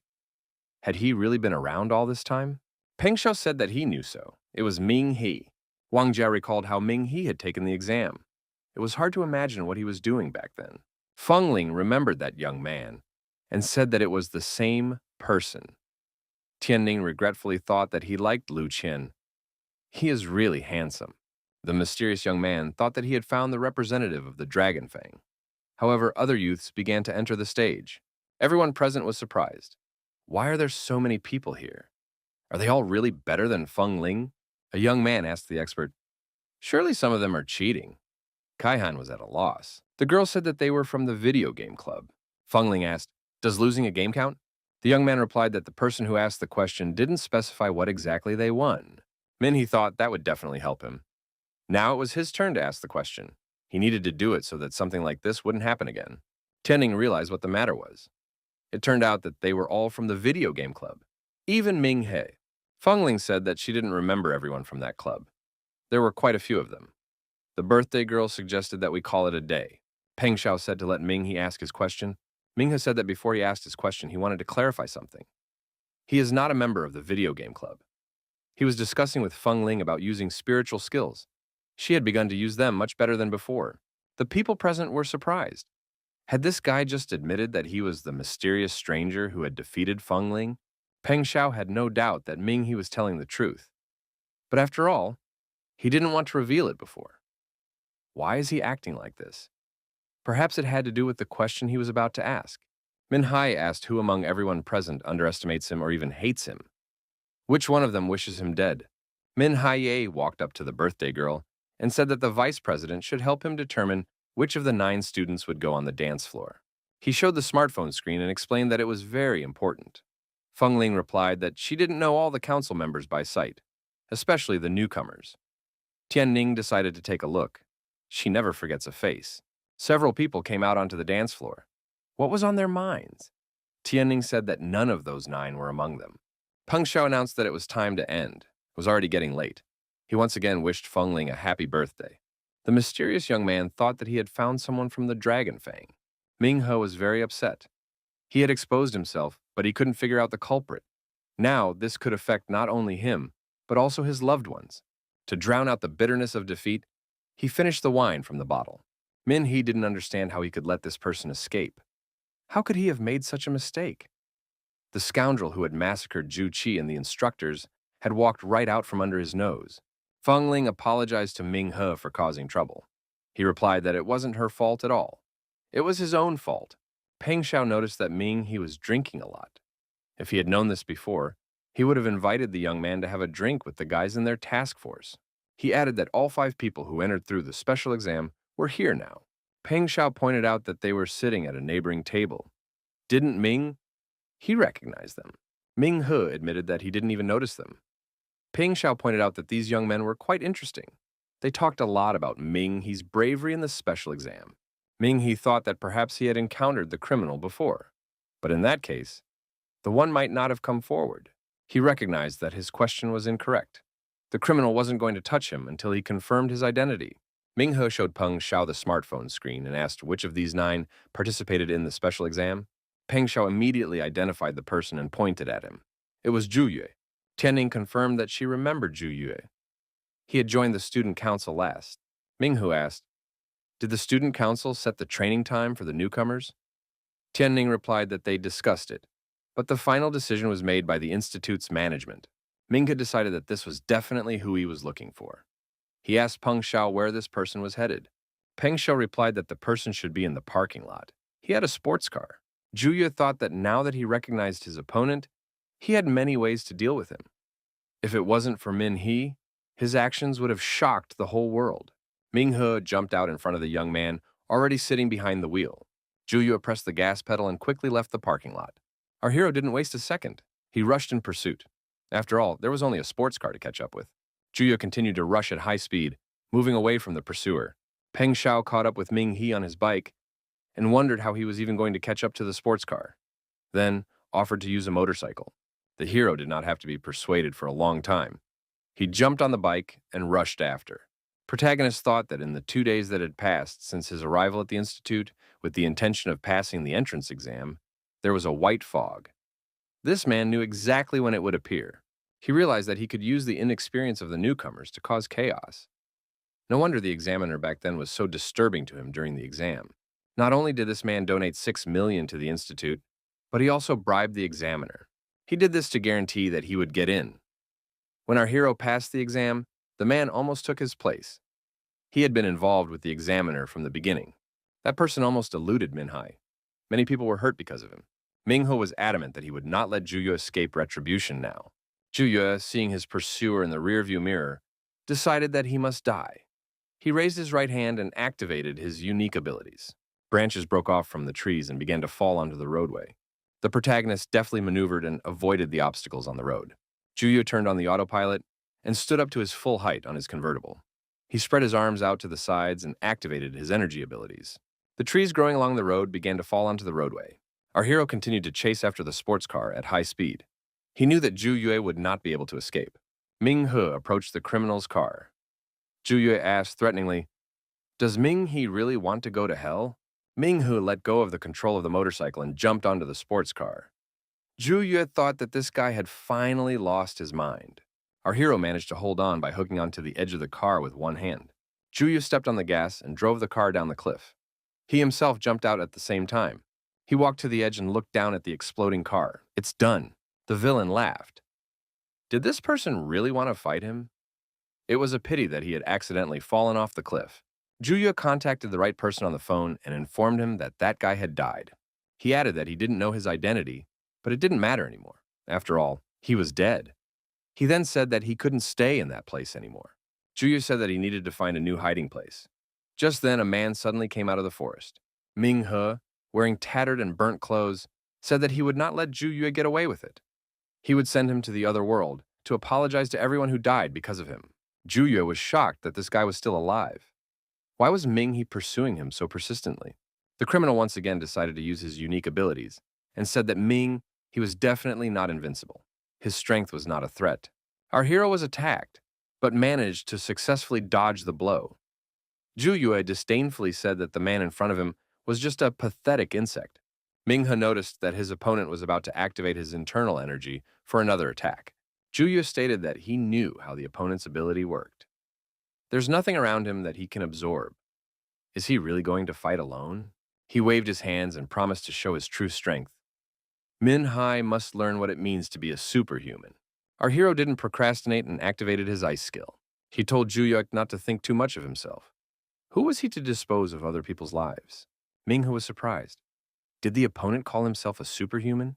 The protagonist gave a crushing blow and said that the person in front of him was just trash.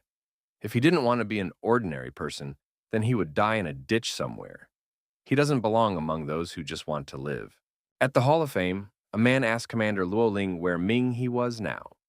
The woman replied that she didn't know either. Why did he gather them together? The man suggested that he must be having a hard time. Ming, he is still young and just enrolled, but he has already been through a lot. Luo Ling said that she understood his feelings. The man offered to cheer the young man up. He's had too much on his plate lately. Ming He was no doubt upset. Professor Feng had been arrested. He didn't expect an enemy to be around, especially since that enemy would turn out to be his teacher. Luo Ling and her companion saw Ming He with some stranger. Ming He told the commander that it was an acolyte. He caught him as promised. Juya stated for Luo Ling to hurry up and get him. He doesn't want to be alone with that psycho. Luo Ling told Ming He not to overdo it. Ming He looked at the pictures of the dead and said he wanted them to rest in peace. Luo Lin remarked that he shouldn't have taken such a risk. He could have died. The representative of the organization said that they had already dispatched people. They would be coming for acolytes soon. The man thanked Min Hai on behalf of the entire organization. The man replied that he was just doing his duty. Seeing the hero off, Commander Luo Lin said that he would be cleaned up at the hospital. The woman approached the portraits of the dead and said that they must be proud of this guy. They sacrificed themselves to save the students. Now these students are capable of many things. The commander added that Juchi was right. They were all too weak for now and couldn't change the world. But at least they can use their lives to pave the way for the next generation. They live in a dark time where it's hard to find light. Llewellyn said that these people didn't die for nothing. It made sense. At the university, the young people met each other. Fan Nia Rong asked if Ming He had also chosen teacher Tang Han's course. Min He admitted that it was a funny coincidence. The girl said that she had been to many classes during the semester, but only Tang Han and Professor Feng's were really interested in the material. She couldn't make up her mind for a long time, but Professor Feng had gone abroad. Minhee replied that he regretted it. The professor was a great teacher and could have taught them a lot. Fang Niarong said she didn't know what topic Tang Han would be taking this semester. Minhee assumed it would be something important. At the lecture, teacher Tang Han said that he wanted to apologize to the students first, because his research was interfering a bit with the learning process. He took a bow. His opening words were always atypical. The professor pointed out that at all times one must question even the facts. Without this, the great scientists could not find the truth. All scientists doubted even the most logical thing. The students must have wondered why the Creator always looked down on them. But then why did he unleash them? Why did he let them learn to use tools and make fire? Step by step, humans have come to a great civilization. Mankind is the only species with enough intelligence to build civilizations. Is this a coincidence or the result of evolution? If the Creator turns his back on humans, he can create a new life form. In that case, they too will learn to use tools and make fire. Certainly, they would have intelligence. What will happen to this world? Tang Han pointed at the screen and said that this was the world they now inhabited and the era they lived in. Humans have for too long thought that they were the only ones capable of doing this. They began to take it for granted. But they never considered why there was such a vast difference between them and the other creatures of nature. Why were they given the right to rule this world and dominate other creatures? At this point, several species have gained enlightenment, just like humans. Should humans stop thinking of themselves as a superior race? Should we get to know them better? Scientists from different countries are now studying this phenomenon. What these races are going through are the same stages that human civilization went through. Tang Han said that at the moment they have already reached the tribe stage, in just 10 years. The teacher asked how many years did it take for humans to get there. One could imagine how far the new creatures would go in 30 years. In how many years would the new creatures become more advanced than humans? Tang Han stated that he estimated that they would only need 70 years, and humans would become common animals, food, or just material for them. The student asked the teacher what backed up these words. Had there been any research done? The teacher said it is not backed up by anything. All of his lessons are in a casual discussion format. Students may consider it idle chatter. He just observes what he sees in front of him like everyone else. One student asked, "Humans won't be wiped out by these creatures, will they?" Tang Han said that's the reason he started the lesson. He hoped with all his heart that his words would not turn out to be true, and humans would forever stay ahead. The teacher hoped that people would have enough time to study them and prepare. That is all there is to hope for. Fan Niarong asked if the theme of the semester is to study new civilizations, and will they become more advanced. Tan Han confirmed that it is. They will study the necessary materials and then bring them here to compare everything. The teacher added that very often you will have to take risks for the sake of science. The Hunters Association will help them. The teacher regretted that little attention is paid to this topic. The budget is catastrophically lacking. It is hard to earn the attention of the authorities. The student suggested that this is an important topic. Maybe they can make some great discovery, like Professor Loon, for example. Tang Han understood who he was talking about. The student added that in that case, they might be able to solve some mysteries and help humanity. Tang Han assured that the academy would fund them. No need to worry. The student council will also support them. After the lecture, our hero secluded himself in the forest. Goddess Xiaohua said that many people have now realized that they too are evolving. Ming. He remarked that teacher Tang Han is an excellent scholar. Minghe suggested that his topic is not as simple as it seems. He would like to learn more from the teacher. Xiaohua remarked that he is one of the few who consider them equal to humans. The goddess added that the other teachers put them down to nothing and consider them as animals. They are too arrogant. Minghe asked the goddess if she thought they would be overtaken in development in 70 years. Xiaohua suggested that mankind was developing at a slower pace. In just 200 years, they had invented many weapons. If their cultivation was also taken into account, then perhaps the teacher was right. God had already turned away from them. Minghe said that it would be nice if all creatures were like the two of them now, communicating and loving each other. Xiaohua got angry. What was he starting to say about love? Minghe said that he still didn't understand. Why was it necessary to exterminate? Xiaohua gave the example of a virus in the system. Just a line of code, but the antivirus is still not spared and mopped up. Minghe said that Xiaohua is evading the answer. There is no evidence that humans are like a virus.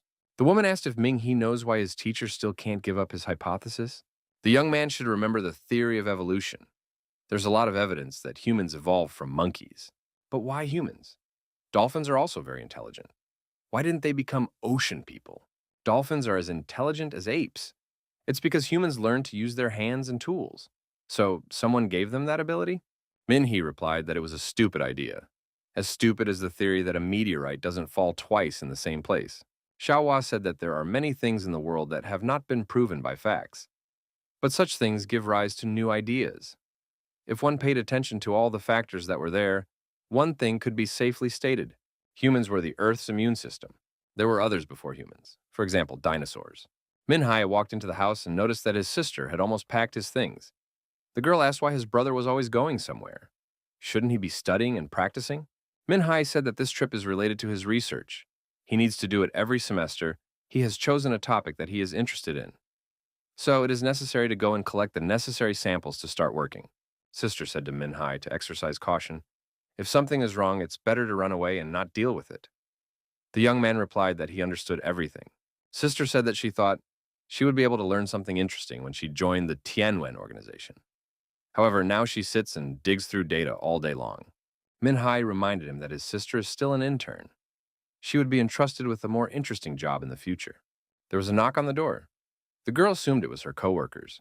She opened it and said that they came in rather quickly. Qin Yu introduced the young man to her coworkers and said that he was her brother. He was still a student. The girl said that Qin Yu's brother was really handsome. The coworkers suggested that Ming He go with them and have a drink, but Qin Yu said he had business to attend to. The girl on her way out of the room told her brother that she had packed his things. He should call her if something was wrong. Min Hae also saw Lu Qian. His classmate was also packing for the road. Lu Qian saw our hero and waved at him with a smile. Min Hae asked where they were going. The young man replied that they were going to fight in the ruins, to the very front line. Lu Qian saw that Ming He was also carrying things. So he's working on a project? Ming He confirmed that. Lu Qian said that in that case, they're going one way.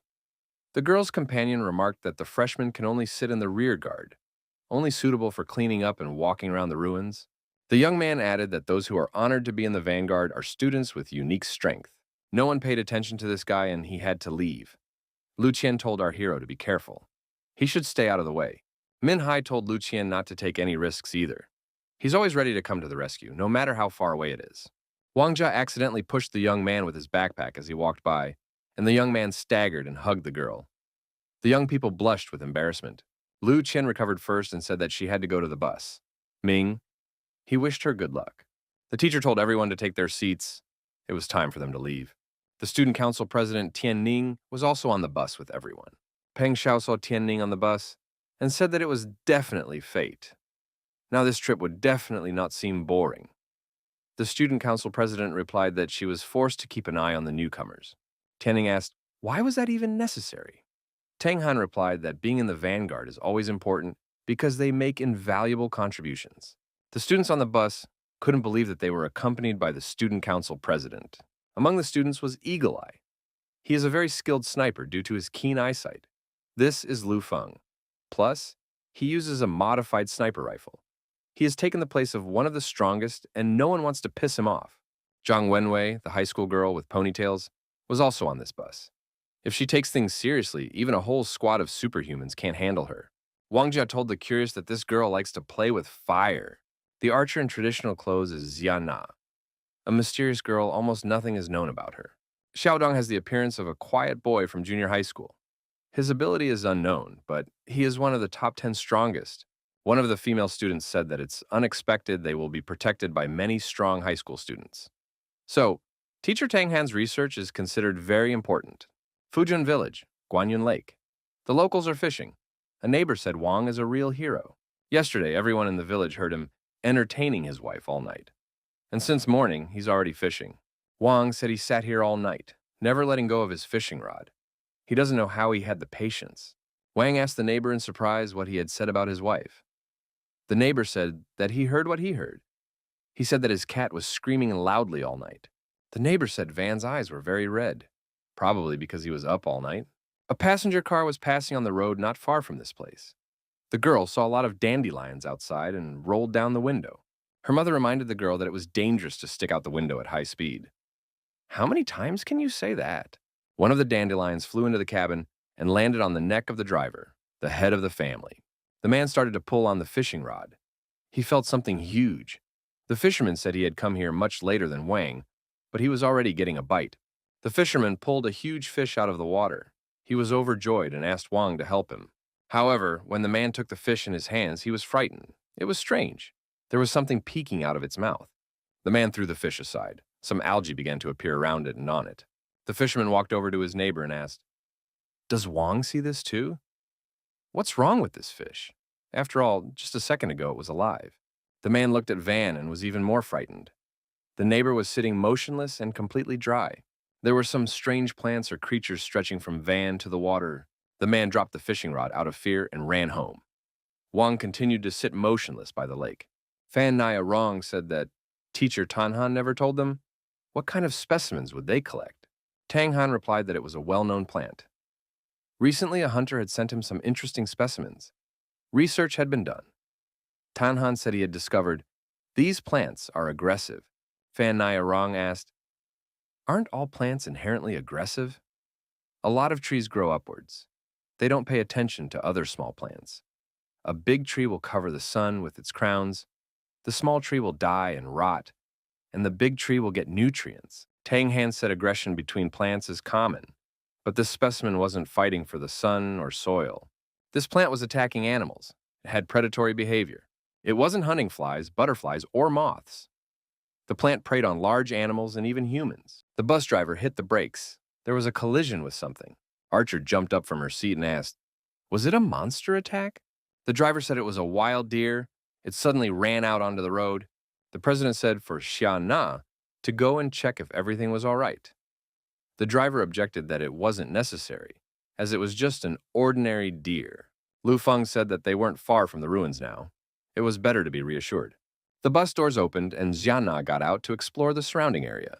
Xiana stepped to the curb and said that the deer wasn't killed. It ran away. However, there was blood all over the place, and it was unlikely that it would last long. The girl stated that it was an ordinary deer. There is no threat. Tianning, already on the bus, asked what happened to the body. Xiana once again said that the deer ran away into the forest. Tianning asked the driver if the bus was okay, if she could go on.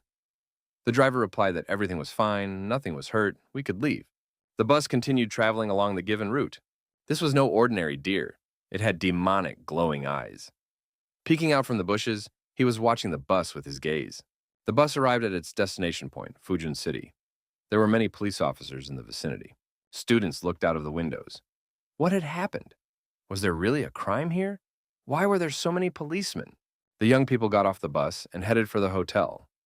Teacher Tanhan said that everyone should check in before lunch. After that, they would start with assignment distribution. The teacher said that the Hunter Association had given him information. The necessary specimens were available in several cities nearby. They will start from where they are now, Fujun City. Tang Han said that they would divide everyone into groups, and each group would look for a different specimen.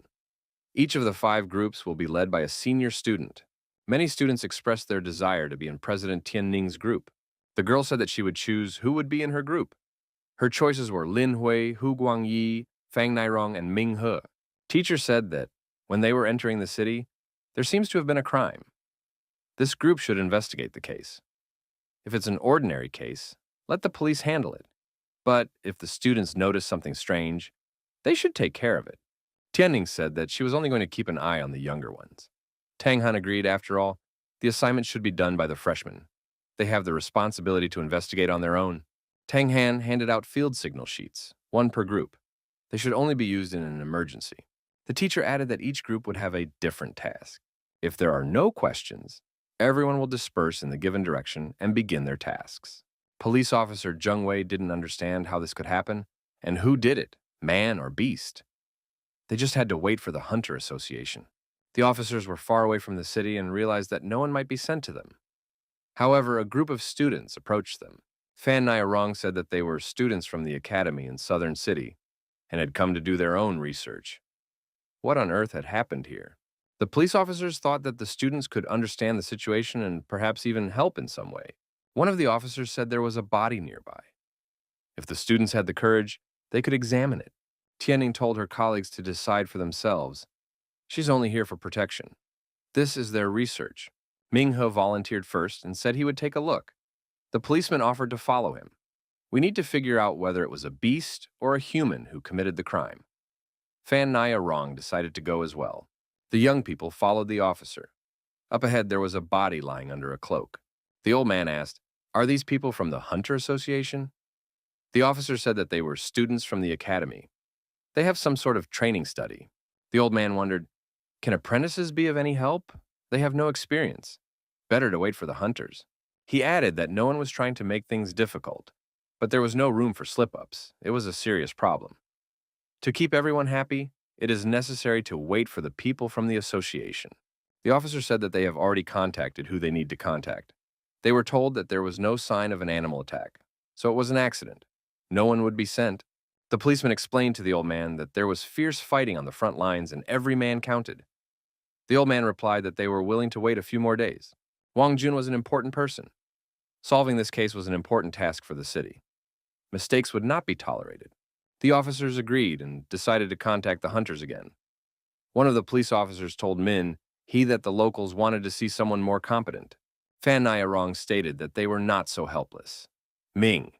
He asked what rank of hunter they needed. The old man replied, no lower than the moonlight rank. Minghe showed his ID card and asked if that was enough. The locals saw the royal emblem. This young man is a hunter of royal rank. Could it really be true? The officers apologized to Min. They couldn't have imagined it. If Mr. Hunter needed help, all it would take was a word. The locals are also willing to provide support.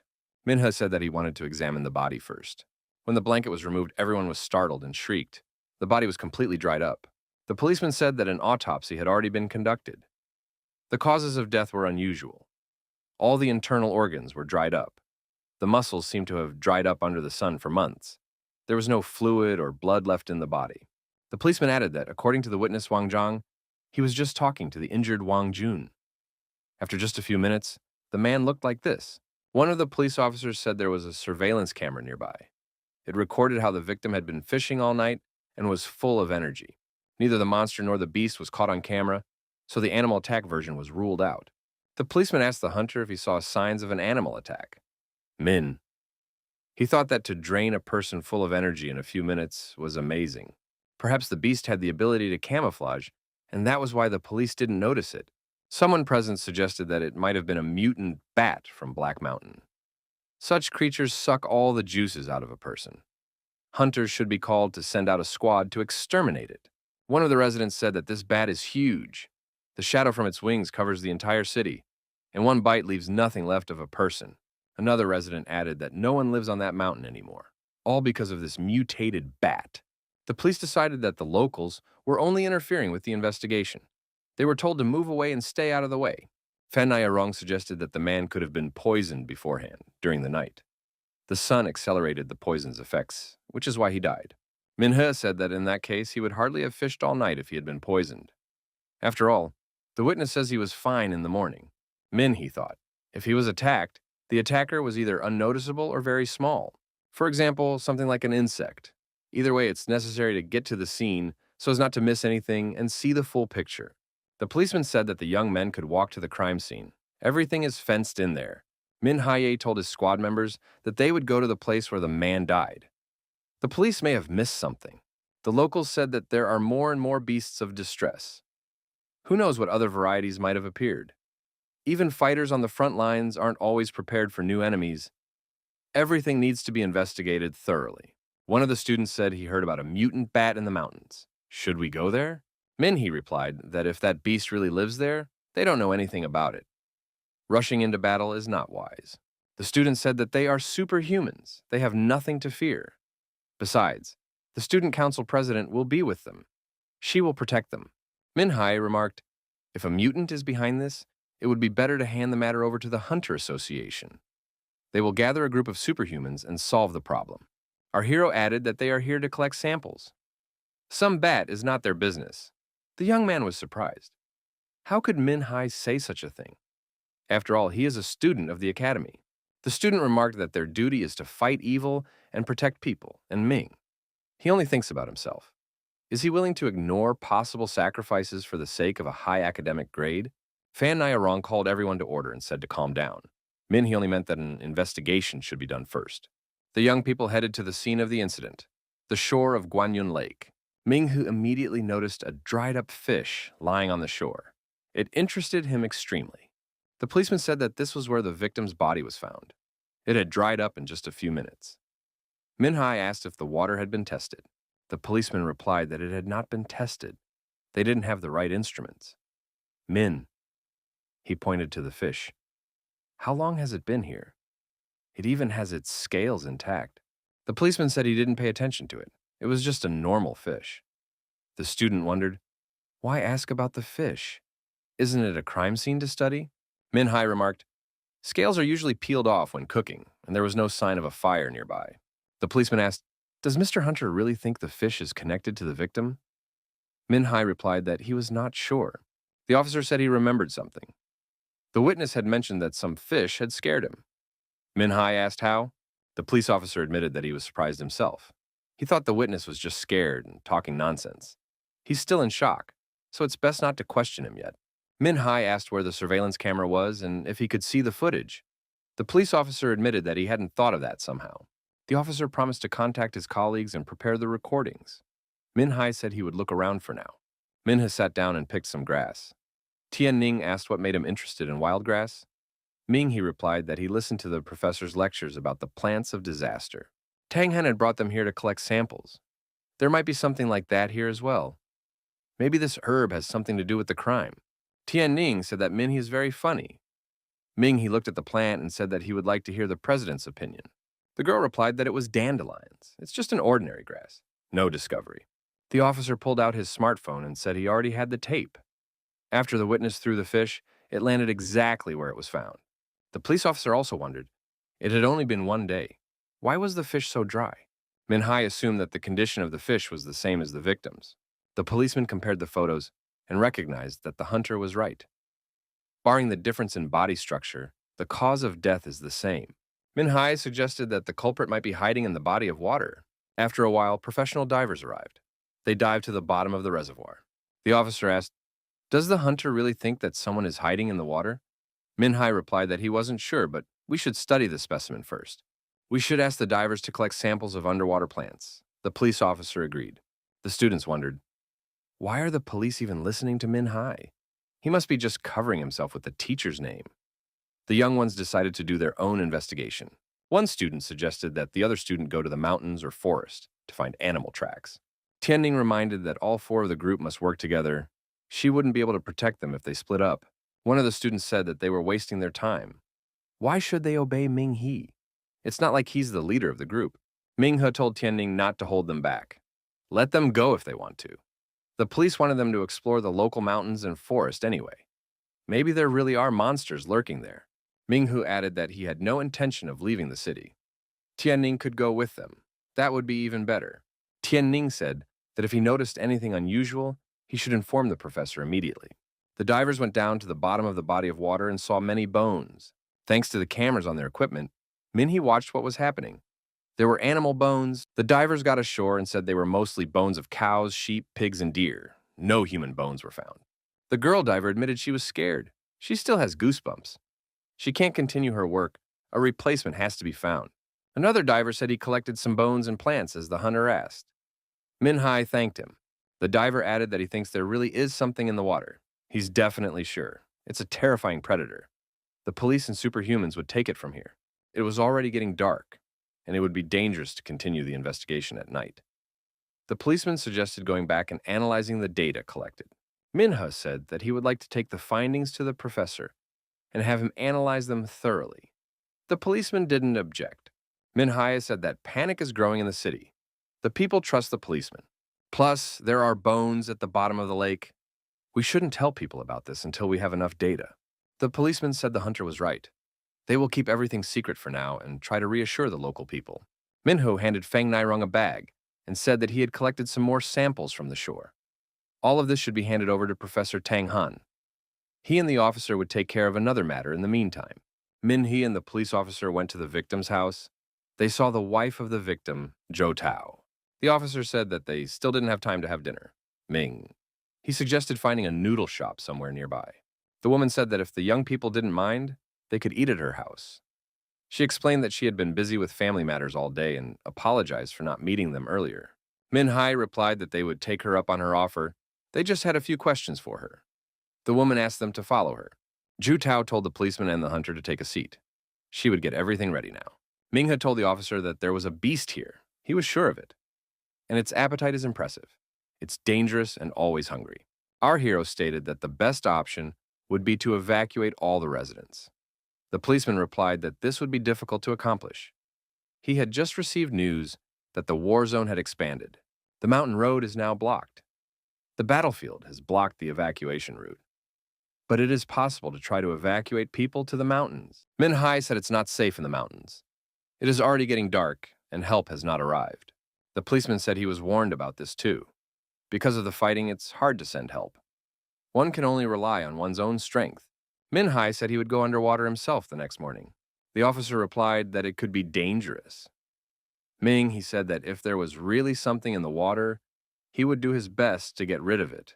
Chu Tao returned from the kitchen and reported that the food was ready. Minha thanked the woman. Jo Tao said she would bring more soup now. The student and the policeman tasted the food and almost spit it out. They had better find a restaurant. These culinary skills are hard to describe. A ruined city, monsters and mutants everywhere. 10 kilometers from the border, hunters gather information and necessary materials on the riverbank. Many years have passed, and the ruined city has still become a breeding ground for beasts of distress. If it is not destroyed, this place will turn into a huge hive. The girl asked if they would really be able to get there. The man replied that according to intelligence, all the local monsters were afraid of water. Luo Yi added that the river was their only way there. The girl told her brother that it's still dangerous. What will happen if they are discovered? Lo Yi told his sister not to worry. She needs to think about her mission first. He and his team are the best of the best. Even if they are discovered, they will be able to give battle. Luo Yi added that the human forces are preparing a counterattack. Someone has to go first. If they can infiltrate there and contact the others, it will be a huge step towards victory. If they fail to destroy the monster's lair, it's not just the southern city that will suffer. Thousands of people might die. The girl said that in that case she could go with her brother. Then they would have a better chance. Luo Yi replied that her rank was not enough. The young man added that the sister should do her duty here. The girl reminded that her brother had promised to return for her 20th birthday. Luo Yi reminded that he never missed her birthday. There was a group of people nearby who already had an idea of what the Combat Hawks special unit was. The girl expressed her confidence that they would bring the news of victory. They would always be considered heroes. The weakest of them are of the heavenly flame rank. The young man said that this girl's brother is even stronger. Is he really a white swan rank? There were starlight, moonlight, crowned, heavenly flame, white swan, and galactic present. The girl thought that she was as much as 3 ranks weaker than the weakest one. At the end, our hero went to the teacher's room and saw that Tang Han was still awake. The professor said he was studying the samples. He can't sleep on a bed like this, so he spends his time researching. The wild grass and dandelions turned out to be quite interesting. Min Hie said he doesn't know about it, so he brought everything to the teacher. Besides, he's worried that he might have missed something. Tang Han replied that the young man made the best choice. Min Hai stated that he wants to dive underwater for the bones in the morning. The professor said there was no need for that. What was already there was enough. Tang Han noted that the young man listened well to his lectures on the theory of evolution of beasts of distress. Min, he said that he had already encountered such monsters. They evolve at a tremendous speed. Min He had described to the professor his encounter with the demonic matriarch of the Azure Moon. The professor decided to write it all down and asked the young man to repeat it, but slower. Min Hai also described their second encounter when she disguised herself as an instructor. She became much stronger and repeated the techniques of the instructor she replaced. Tang Han said that this creature was of great importance to his research. It was a pity that the young man destroyed it. Min He asked what the professor had learned from the remains. Tang Han suggested that there was a similar creature involved. We can take a look at the samples. Among the samples were a duck bone, a dog bone, and a cattle bone. The professor inquired if the young man noticed anything. The young man noted that the duck's wing had begun to rot in several places, which meant that it had been thrown into the river long ago. The dog's bone was beginning to be covered with algae, but there were no signs of rotting, which meant it had been there recently. The large bone had no rot or algae, so it had been in the water a while ago. Tang Han recognized that this was impressive attentiveness. Did the young man understand what it meant? The professor added that he had already given all the clues he needed. Minhee replied that if this creature was a predator, judging from the increasing size of its victims, it had gone through several stages of evolution. At first, it could only eat birds and other small animals. After a while, it evolved to eat larger animals, such as dogs. Now the creature can eat cattle. The professor said that the young man is right. Tanhan said the biggest problem is what the creature will do to the people of the city when the rest of the food runs out. If the creature has been dumping bones into the reservoir for a long time, it's safe to say that it's hunting somewhere near the city. Perhaps the monster is looking for a way to get into the city. Minhoo said that in that case, people are in danger, but because of the fighting nearby, there is no way to evacuate them. The professor said for the young man to still collect samples. We need to figure out what kind of monster they are fighting against. Minhoo suggested that this monster might be hiding in the water. Min Hae told the police officer on the phone that he was on his way to the lake right now. Our hero met some students who went on a reconnaissance trip to the mountains and forest. Min Hae asked his colleagues if they had found anything. Without prompting, they confirmed. A student said they only found shelves and rocks. The young man stated that it was necessary to analyze it all. What if there was something useful here? Tianning asked Fang Nairong what Min he was going to do. The girl replied that he was going to the lake again. Tianning stated that she would go too.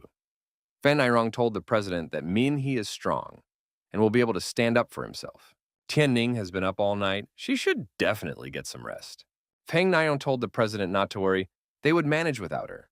Minghu was already in a diving suit and was preparing to dive. Having sunk to the bottom, our hero saw that there were really a lot of bones there. The protagonist decided to collect more of them. A huge fish watched the actions of the diver. It swam up to a fairly close distance. Minhee looked back and saw this huge fish, clenched his fist to strike. Suddenly, the fish was attacked by something unknown. Something that looked like seaweed pierced through the fish's body. All that was left of the fish was a skeleton. The clump of algae swirled around in the bloody water. When the water cleared, it became apparent that this monster looked like an unusual plant. Minhee pulled it out of the water and said that the more material they had, the more information they could gather. He will dive again and gather more. Minhee dived to the bottom again and saw some strange bone up ahead. The young man swam closer and realized it was a human skull. So the beast had evolved and could now feed on humans.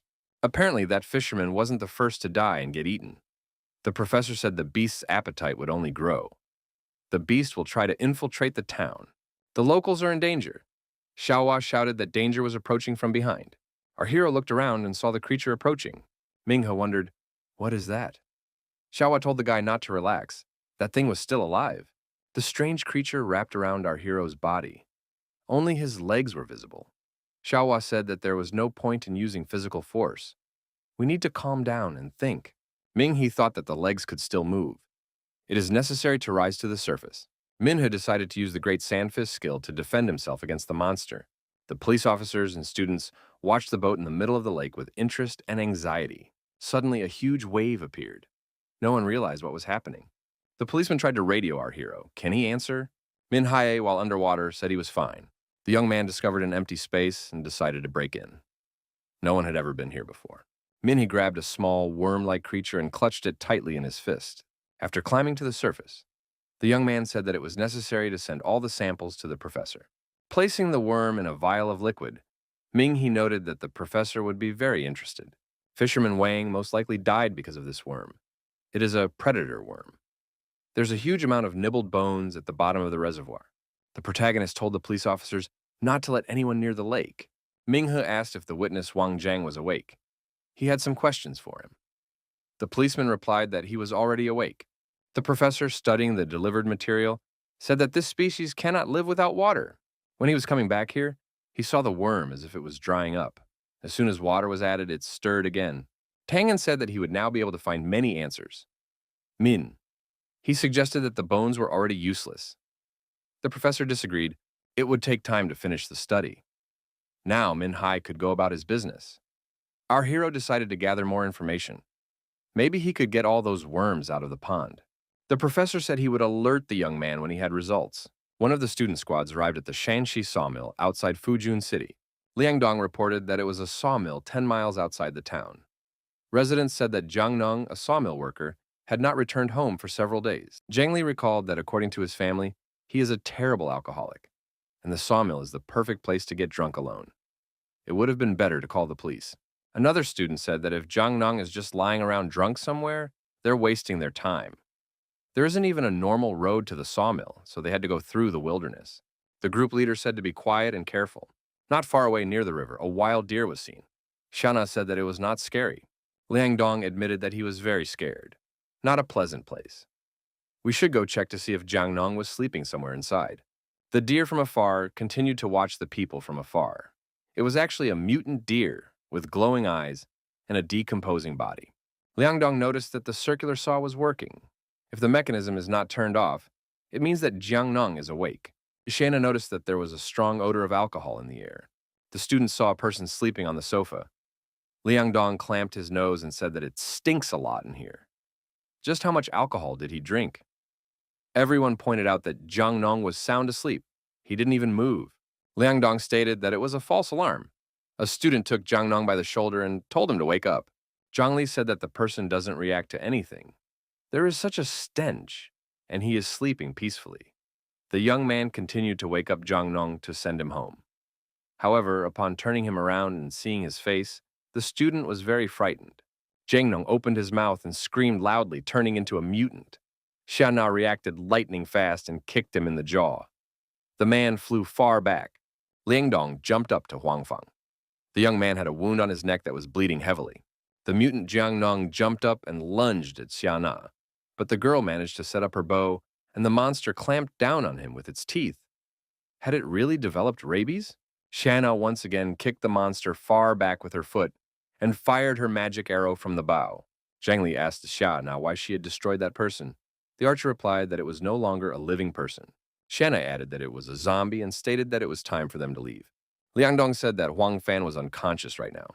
His neck had been bitten through and blood was gushing out quickly. Shana said that they should quickly carry him to the city while holding his wound. Suddenly, a mutant deer appeared nearby. The students were even more frightened. Shana recognized it as the same deer that was hit by their bus. Zhang Li said that it couldn't be. Is it some kind of beast or has it mutated? Shana said the monster is very fast. Everyone should stand behind her back. She will deal with it herself. With that, she prepared an arrow for a bow shot. The deer moved around the room with quick jumps, changing its trajectory. Sayana continued to shoot magic arrows at the moving target. The girl tried to drive the deer to where the circular saw was working. However, the deer broke the saw with its antlers. Shana continued firing magic arrows, but the deer proved to be indestructible. Shana determined that the monster in front of her was a high-level monster. Zhang Li said that they had better leave. Liang Dong noticed that blood continued to flow from Huang Fan, but the monster clearly didn't want to let them go. Jiang Nong hissed and opened his eyes. The water level in the Guanyun Reservoir had already dropped significantly, but no monsters could be found. Drones with video cameras were sent to scout. They were circling over the dried-up area. The police officer said that so far they have not found any of the monsters that were talked about earlier. The entire body of water needs to be examined. Min Hai noted that when the entire body of water is dried up, the monsters will have nowhere to go. It will be much safer for the locals now. The locals saw that there were a lot of bones at the bottom of the lake. Now it's clear where their pets went. The assistant police officer said that they should remove all the bones and leave someone to monitor the body of water. Tianning joined the young people. She had finally gotten some sleep. The girl asked if Ming he had really found something in the water. Are all those bones really connected to that thing? The local said that it was getting late. Everyone must be tired and hungry. He suggested gathering in the ancestral hall. The elder had prepared dinner. Tianning pointed at the students and said that a lot of time had been lost because of them. But now Ming he could rest. She would look after everything here. During dinner, Min he said that he needed to ask some questions to the witness. The police officer said he would go to the witness with the hunter. Min Hai said he would handle it alone. At that time, the witness approached the victim's house. The man knocked on the door. The homeowner asked what was wrong. She was taking a bath. The man replied that nothing was wrong. He just came to visit her. He is worried that she is lonely after the death of her husband. The woman told him to come in and have a seat. She would be out soon. The landlady came out of the bathroom and asked why Zhang showed up so late to see her. Zhang replied that when Wang was fishing, he heard the woman screaming. He thought he could help her. The landlady confessed that she was very scared alone. She couldn't even sleep. Zhang told her not to be afraid and offered to escort her to her room. The woman stated that this was somehow wrong. The landlady told Zhang to stop and not to push. Zhang repeated that he heard everything that night. The woman repeated once more for Zhang to stop, but he was already not controlling himself well. He told the girl not to pretend. Didn't she know what he was talking about? Zhang couldn't stop and continued his wrongdoing. He confessed that he had always liked her.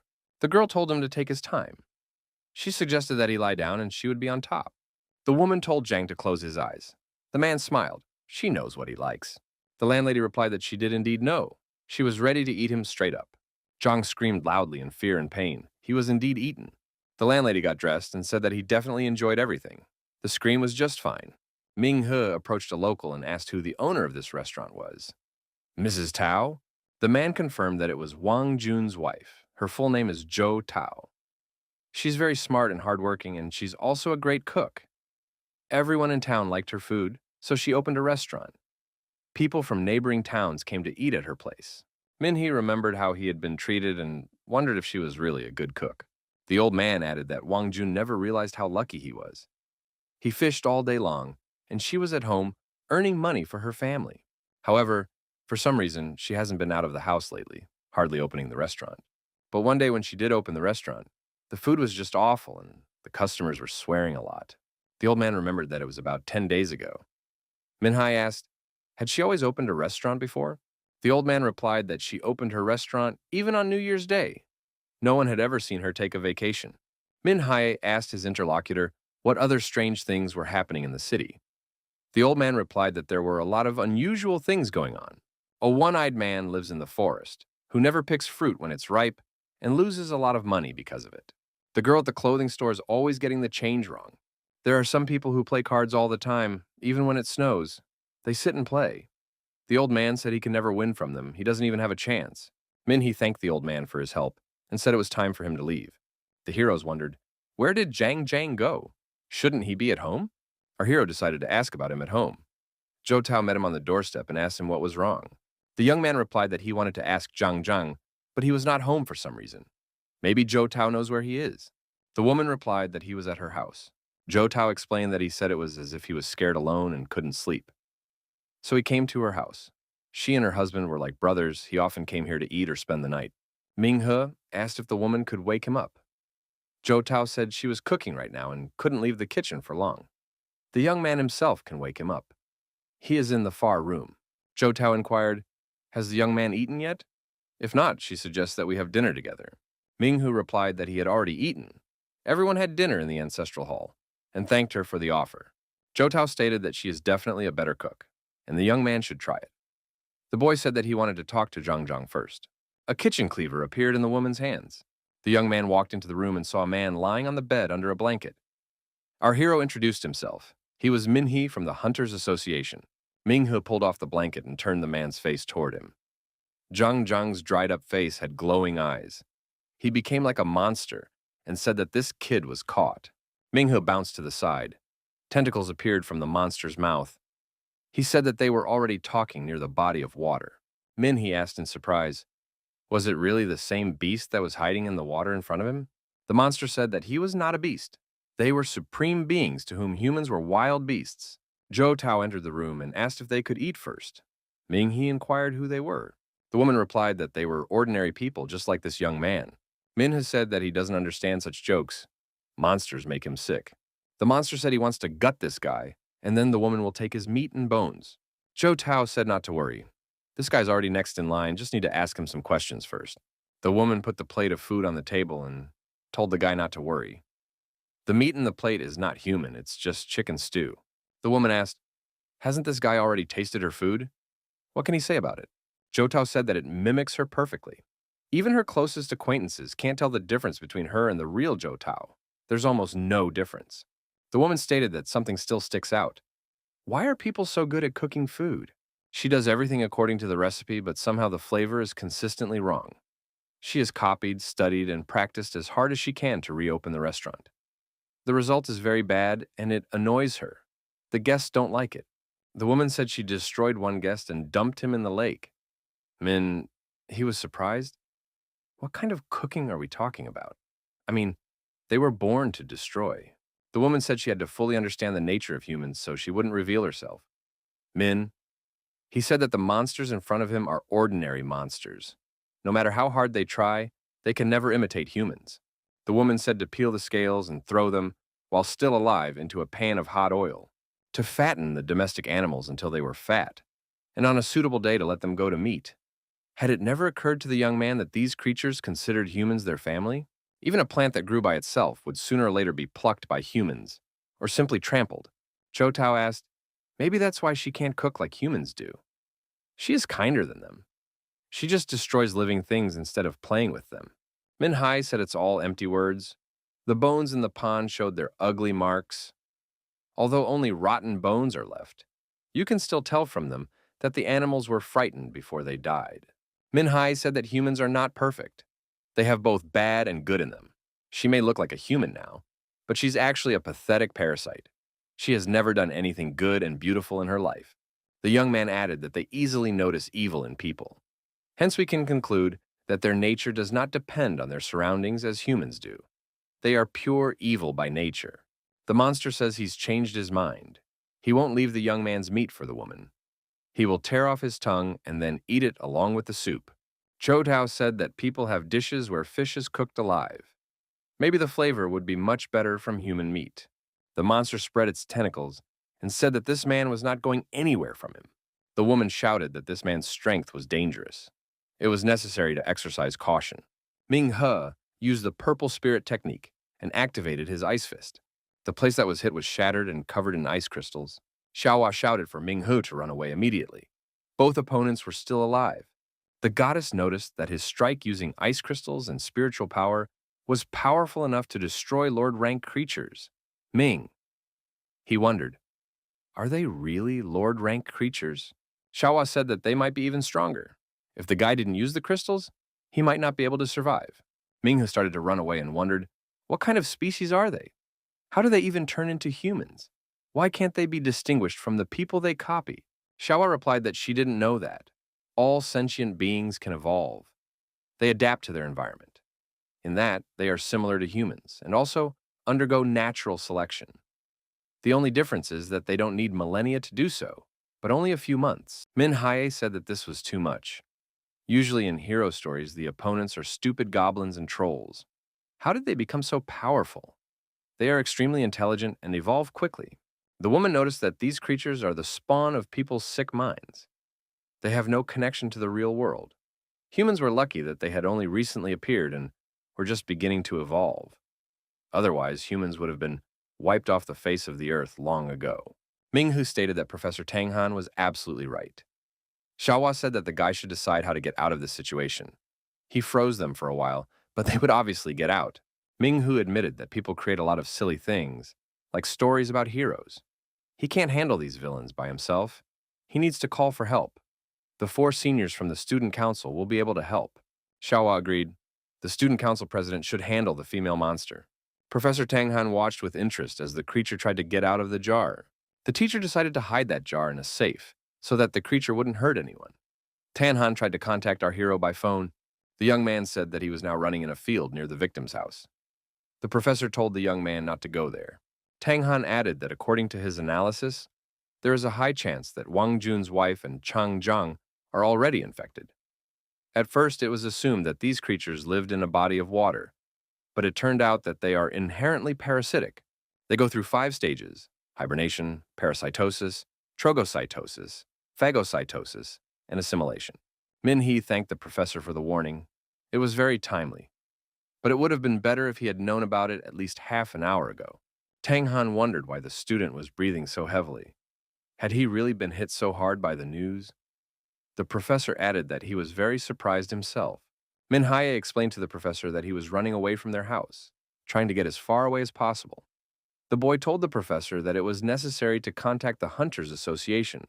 Chang Zhang and Zhou Tao are infected with some kind of parasite. The woman is most likely a minimum rank lord. They are both very dangerous. The professor said that he would contact the hunters immediately. The connection with the young man was suddenly cut off. Min He also noticed that the connection was no longer there. Surely it wasn't a coincidence. Xiaohua said that the parasite had revealed itself. She had somehow managed to destroy the communication towers, so that it was impossible to warn the others.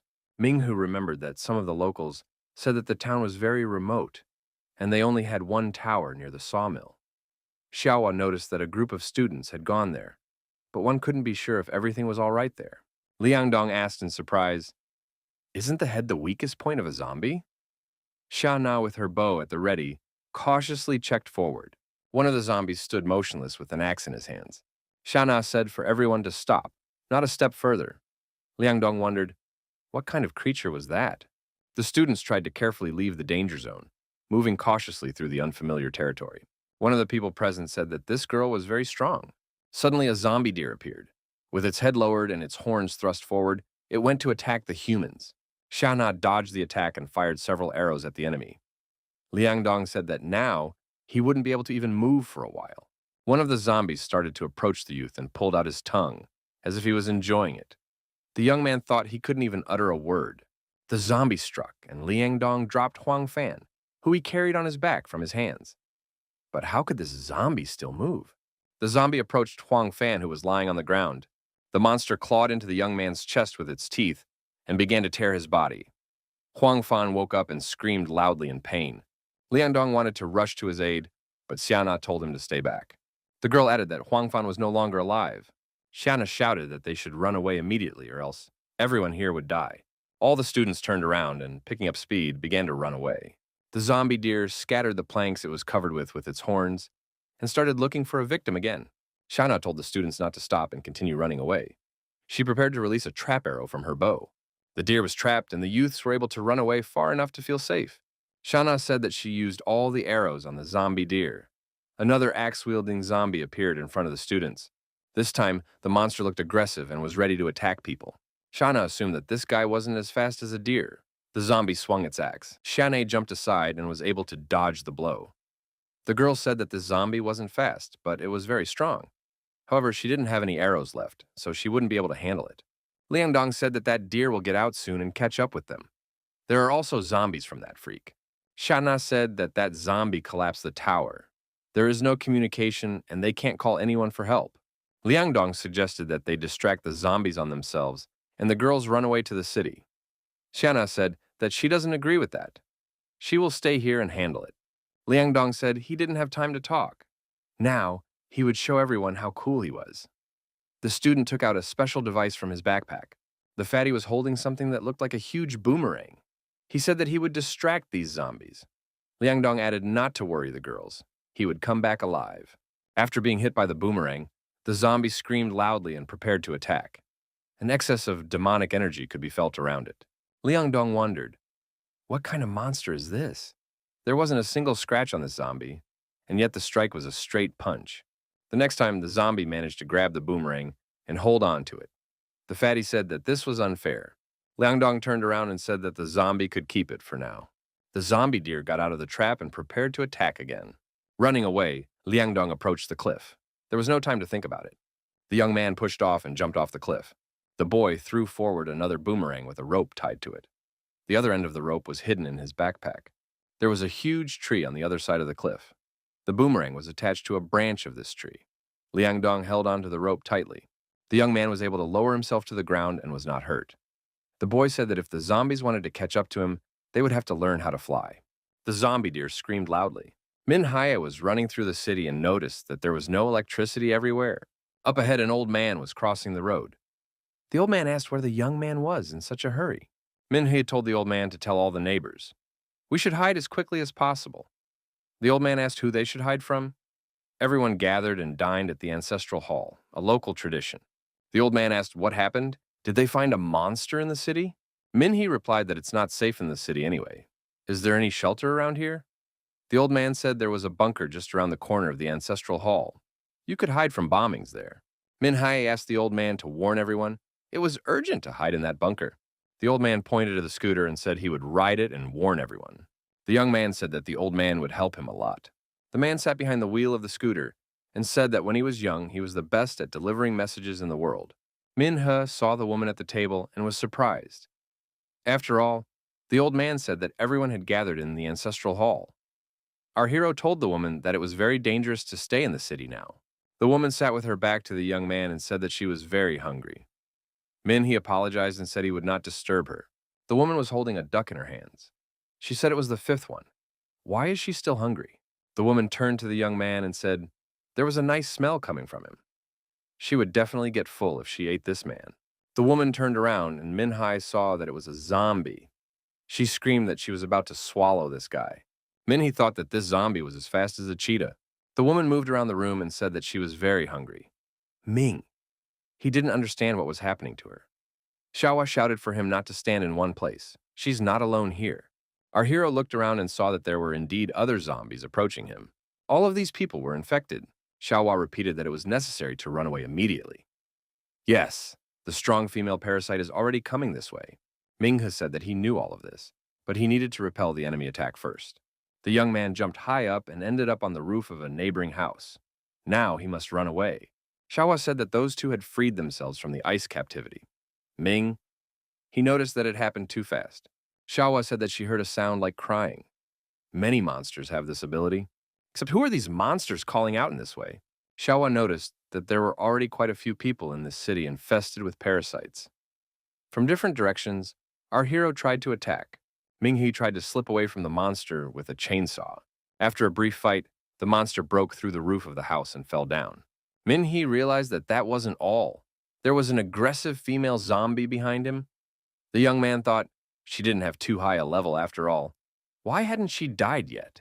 The woman jumped on the young man's back and clung to him tightly. The zombie opened its mouth and tried to bite the young man's neck. However, our hero was able to dodge and gave the monster a staggering blow. The zombie woman lost her balance and fell to the ground. Ming! He was surprised to think, did she really die from such an attack? Xiaohua told the young man that there was no time to think about it now. He had to leave immediately. The old man got to where he needed to go by scooter and warned the people that monsters had appeared in the city. The people said that they needed to close the gates soon, or the monsters would sneak in. The old man remarked that not everyone had gone in yet, and it was not worth blocking their way. Teacher Tang Han saw our hero and told Min he to hurry up and go inside. The young man replied that the situation was very bad. Minghu explained that it wasn't just Zhou Tao and Chang Zhang who were infected. On the way here, he was attacked by a few locals. They were fine before, but now they had changed drastically. Professor Tang Han said that there must be a pattern here. The parasites need to take over all the internal organs to take control of the body. Fan Naya Jun asked what to do with the people who had gathered here. None of them are infected? The professor replied that it was hard to determine without a thorough examination. The old man said that there was nothing to determine.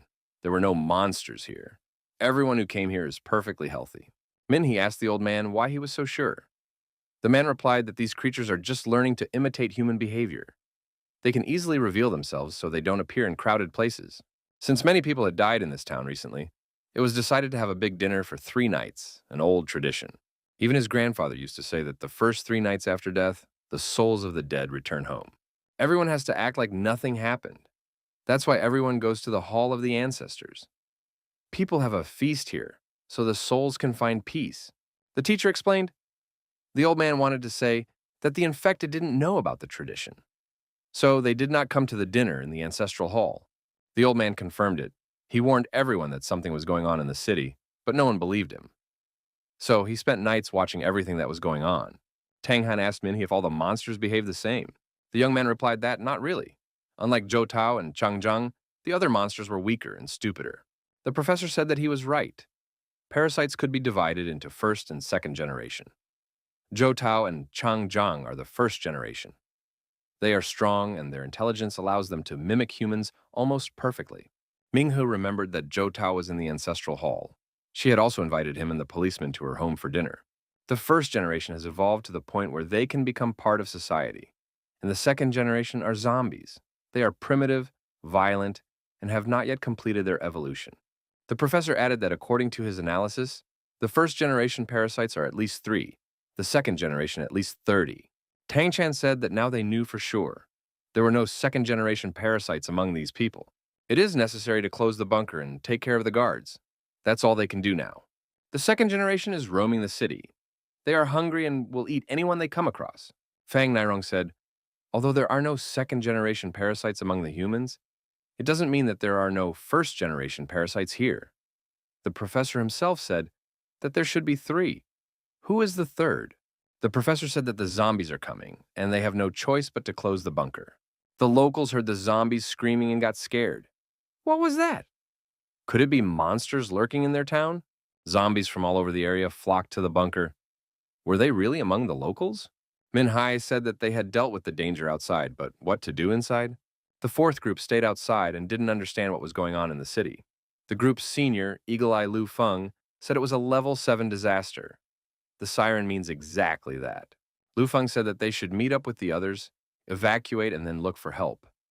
The young man noticed that Tian Ning and Ming, his groups were still in the city. Lu Feng replied that the alarm was to warn them, not trap them. The zombies were furious, but they couldn't drown out the howling of the siren. Chang Jiang couldn't stand it and smashed the loudspeakers. Silence reigned. Chang Jiang said he finally couldn't hear that sound. His head was splitting. Zhou Tao said that most of the residents were hiding underground. Chang Jiang remarked, "They might starve to death down there." Zhou Tao added that people think they are safe there. Chang Jiang asked, "Was she really prepared for this?" Zhou Tao replied, "Did he forget? They have another comrade." There were only 3 of them originally. The 3 of them came to this strange and dirty place. Back then, they were trembling in fear of an ordinary cockroach. Now they have a huge number of kin. People constantly talk about clans and family as if it makes them superior beings. Chang Jiang asked Zhou Tao, had she thought about how impractical the way humans reproduce is? Compared to them, humans are just cockroaches, worms, and rats. There's no difference at all. Chang Chang added that only they are the strongest species. Zhou Tao said that the people from this city helped them a lot. The people became their placenta. The locals decided to trust the hunter. After all, he promised that everything would be fine. The professor showed the young man the dandelion seeds he had collected on the shore. Min. He wondered what they had to do with parasites. Tang Han said that they are not actually dandelions. They are perfectly disguised parasites. Dandelions spread their seeds through the wind. Parasites mimic this method of reproduction. They have evolved into a form that resembles dandelions. Their spores enter the bodies of animals, including. This is how much stronger parasites come into existence. Could the fisherman Wang have died because of them, since he often fished there? Most likely, he had a first-generation parasite growing in him. Thus, one of them got into his wife's body. Eventually, the parasite replaced Zhou Tao, and all this time, Wang was her puppet. The man went fishing every night to dispose of the bodies that Zhou Tao had eaten. In addition, he fed her other 2 companions. Professor Tang Han said that one of them was this guy right here. In his hand, he had a container with a parasite inside. Tang Han explained that this is a small part of the first-generation parasite. The main part is in Chang Jiang's body. Minghe looked at the parasite and thought that it annoyed him. The professor added that he came up with code names for them. Zhou Tao, the dandelion parasite, is the queen. Chang Jiang, the water parasite, is tyrant. Minghe noted to himself, queen and tyrant. The professor reminded him that he had come here to collect samples and study them. The hunters had brought an extremely strange specimen. It was a specimen of the 3rd parasite of the first generation. The professor named him Ghost. He was the first to enter the city. After probing the ground, he let the queen and tyrant into the city. Minhee realized what the professor wanted to say. There was a first-generation parasite, the Ghost, lurking among the humans right now. The professor agreed. This creature was the first to evolve. It perfectly copies human behavior and knows the local traditions perfectly. The young man noticed that they had too little information. How do you find a ghost among so many people? Minhee said that he noticed during the battle with the parasite. The tongue is the most important organ for them. Tang Han replied, if that's the case, they have a solution. However, the young man would have to take a big risk. One of the residents said that he was in a hurry, but he managed to grab something. Even though it's not much, it's better than nothing. Minhai said he agreed, since they had no other choice. The old man turned to the locals and asked them to calm down and listen to the professor. Tang Han announced that their opponent was a monster perfectly disguised as a human. According to his investigation, this monster is already here. It has taken the form of someone everyone knows well. Tang Han said for everyone to remain calm. He knows what to do. The professor said he has developed a medicine that coats the tongue. If you hold it on your tongue for 3 minutes, you can tell who the monster is. He explained that everyone will receive 1 pill. After that, the test would begin. When the pills were distributed, Tang Han said that everyone now has the medicine. We need to put it on our tongue, but don't show our tongue to others yet. The professor added that no one but him and the hunter should see the tongue. When the time was up, the professor said that everyone should now approach Minhee one by one and show their tongue. People approached the young man and showed their tongue. Minhee would say, okay, and let them go. Fang Nairong said that those examined should be sent to the other side. The professor noted that they had already examined half of it. No monster had been found yet. A man with a determined look came up next. Min Hai asked him not to be nervous. The young man told him to open his mouth and show his tongue. After examining him, he said that everything was fine and thanked him for his cooperation. The man asked if the method really worked. It tasted like regular candy. Min, he replied that it probably did. The man tried to go back, but Fan Nairong blocked his way with a grate. The man demanded that she not look at him like that and opened the door. He said he didn't understand anything. After all, they had just confirmed that he was normal. Min Hai, behind his back, gestured that it was impossible to let him out. The elder asked with consternation, how could Wang Dasheng turn out to be a monster? The man shouted that he was normal. If anyone didn't believe it, they could look at his tongue. He showed his tongue and said that it hadn't changed at all, so he wasn't a parasite. The professor told him not to pretend. He is the third parasite of the first generation. He is a ghost. Min He told the monster to open his eyes and see what a normal person's tongue should look like. The professor asked everyone to open their mouths, show their tongues, and look at each other. Everyone's tongues turned out to be different colors. One guy said it was all because of the candy that colors the tongue. That's what kids eat a lot of. He bought a pack to give away, but now they helped find the monster. Min Hai added that the monster was trying to trick everyone. He didn't chew the candy, but swallowed it. The monster was furious. A childish trick was used against him. Min Hai said that this was the first lesson humans had taught the alien species. The monster began to transform and change its appearance. The parasite said that when it came to these lands, it saw a creature as hideous as these humans. The ghost stated that he could tell you who it was about now. The ghost said it was the small seeds of the banyan tree. Hydro added that he had seen this tree growing right on top of other trees. Saw its vines like tentacles wrapped around other trunks. The banyan tree grows, and its vines get thicker and thicker. Soon, the whole trunk is covered. Now, not even a ray of light can penetrate beneath them. All the nutrients are absorbed by the banyan tree. The tree did not expect that some seed would be its end. Eventually, it dies in agony, trapped by the vines. When people see the banyan tree, they only notice the mighty and beautiful crown obscuring the sun in the blue sky. They marvel at it. Who cares that there is another tree beneath it that has a right to life? People look at the banyan tree as if it were God himself.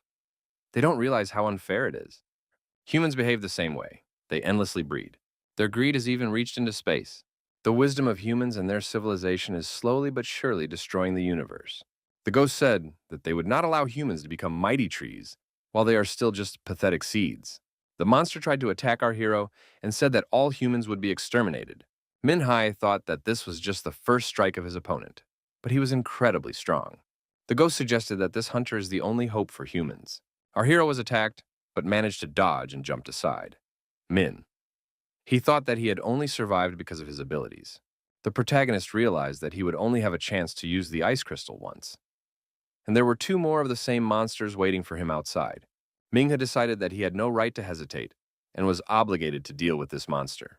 He activated the charged strike. However, the monster was able to block it.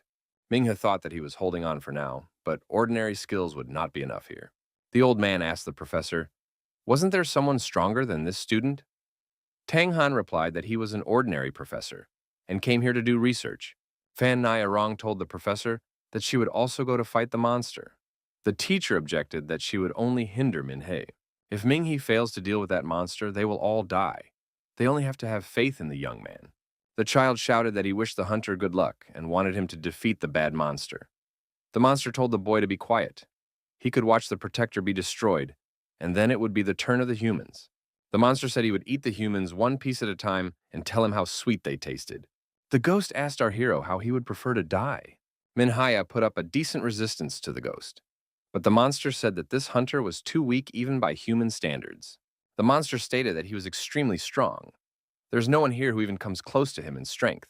The ghost promised his opponent to show true desperation. The monster added that he would give the hunter the honor of dying at his hands, at a time when he himself was in unrivaled form.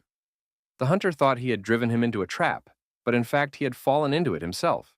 The monster struck and the young man flew backwards, hitting the wall. The ghost said they'd been hiding until they were strong enough. Now he was ready to wipe that person into dust. Min he grabbed with both hands the blade of the blade that the monster wanted to destroy him with. The ghost asked, How was he going to fight with such bloody hands? Minho wondered, why did the monster think that his hands were useless now? He was just preparing for a serious battle. Ghost said he knows this kind of plot development. The protagonist awakens a new power from his last strength. It's corny.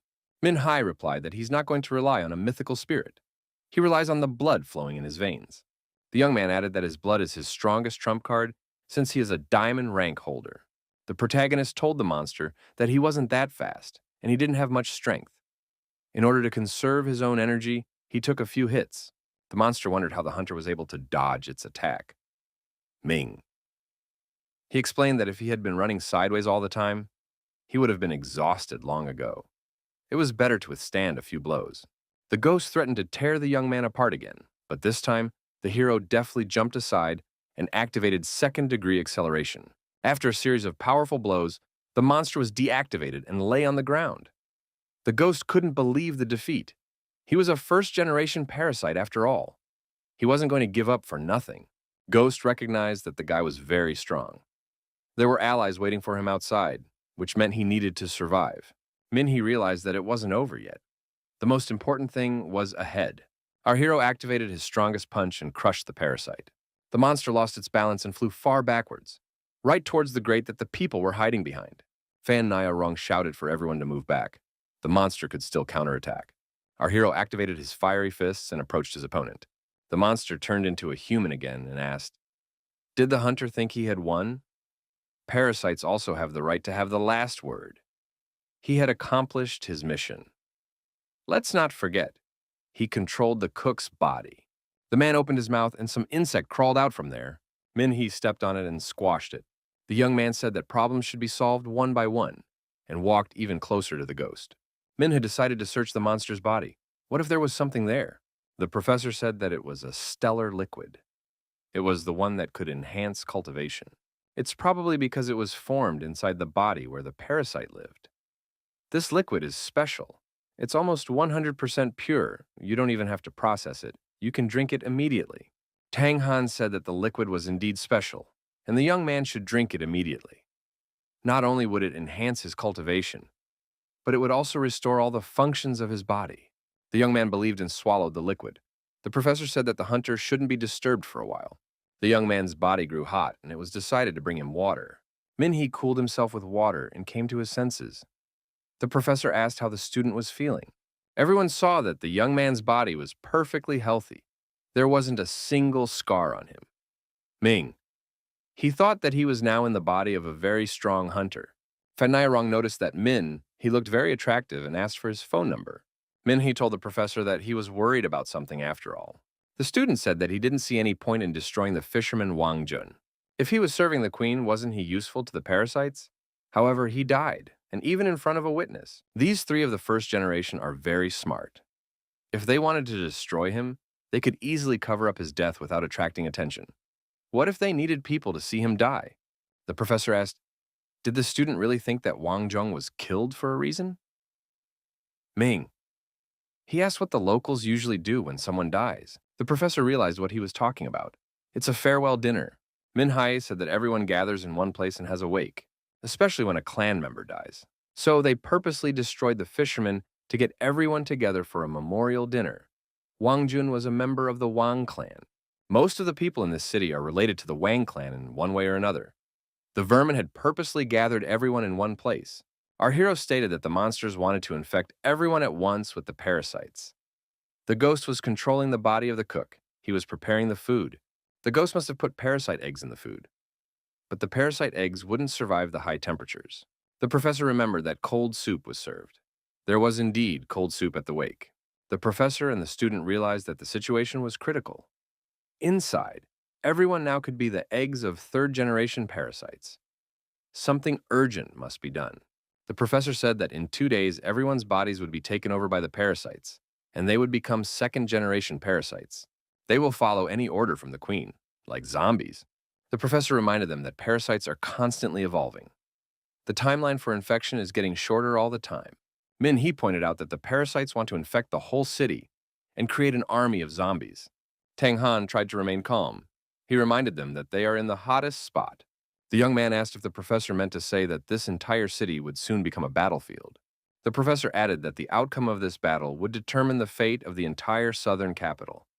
Tens of thousands of superhumans were now fighting on the main battlefield. The city of Fujian is along the evacuation line. Once the main battle is over, the surviving superhumans will evacuate through this city, but the infected may block their way. Then, they'll be trapped, and no one will escape. The professor said the parasites don't even need to be strong. They only need to hold back the retreating ones until the rest of the creatures approach. Minhee thought that in this battle, humans would just be exterminated. Tang Han asked if there was anyone on the front line, dear young man. The man nodded in the affirmative. Minhee asked, does the professor really think they will lose that battle? Tang Han recognized that people had failed similar operations before. Otherwise, where would such a huge lair on the ruins come from? Minhee must realize that city once belonged to humans. Minhee asked the professor, would they really just watch and do nothing? The professor replied that, in their situation, going to the ruins of the city would mean losing. There was no point in it. Minhee apologized, saying that he just lost his head. Right now, the most important thing was to focus on the current situation. If the main battle is lost, it's their duty to not let the creatures go any further. It's not just the locals that need to be protected. They have a duty to make sure that the retreating ones don't fall into a trap. Tang Han said that with the samples they collected, they could calculate the approximate number of second-generation parasites. There are about 50 of them. Mean. He said that he had already fought some of them. Almost all of them were around the same strength level. The young man added that they had a feature that made them hard to defeat. You had to rip their tongue off first. The professor told the students not to rush into battle. They can take on some second-generation parasites. Fan Nyarong said she could easily handle 3. The teacher pointed out that if they gathered the rest of the group, they would have a chance to win. Fan Nyarong recalled that they had sounded the alarm, so the other groups had to evacuate. Tang Han said those couldn't have gone far. If the front fell, they wouldn't be able to get out anyway. The professor said that now we have to figure out a way to get them back. We'd have to signal them. The professor looked in the box and suggested using fireworks. The student council members know how to recognize signals. Minhee said that in that case, we should set off the fireworks 3 times. Then everyone will know what to do. One of the students suggested that the other groups were already far away. No one would stick around if it were them. The professor replied that they couldn't know that for sure. But if they all came together, the chances of winning would increase. Besides, Minhee had made it easy by destroying one of the first generation. Now it remained to decide how to set off the fireworks. The professor pointed at the ventilation shaft. He had an idea. The child with the fireworks was sent into the mine and began to advance. The old man said not to worry. The ventilation exit is well hidden. The monsters won't find the boy. Besides, there are several exits. Even if one is blocked, the child will get out. Fireworks in the right amount were launched into the sky. They could be seen from afar. Tianning saw the fireworks and realized that it was an emergency gathering. So there was no road for retreat. We need to push our way through. Tianning indeed moved forward, destroying all the zombies that got in her way.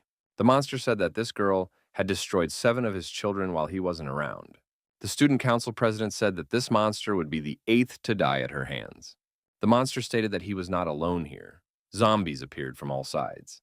Tianning activated the soul virtue and the ice crystal.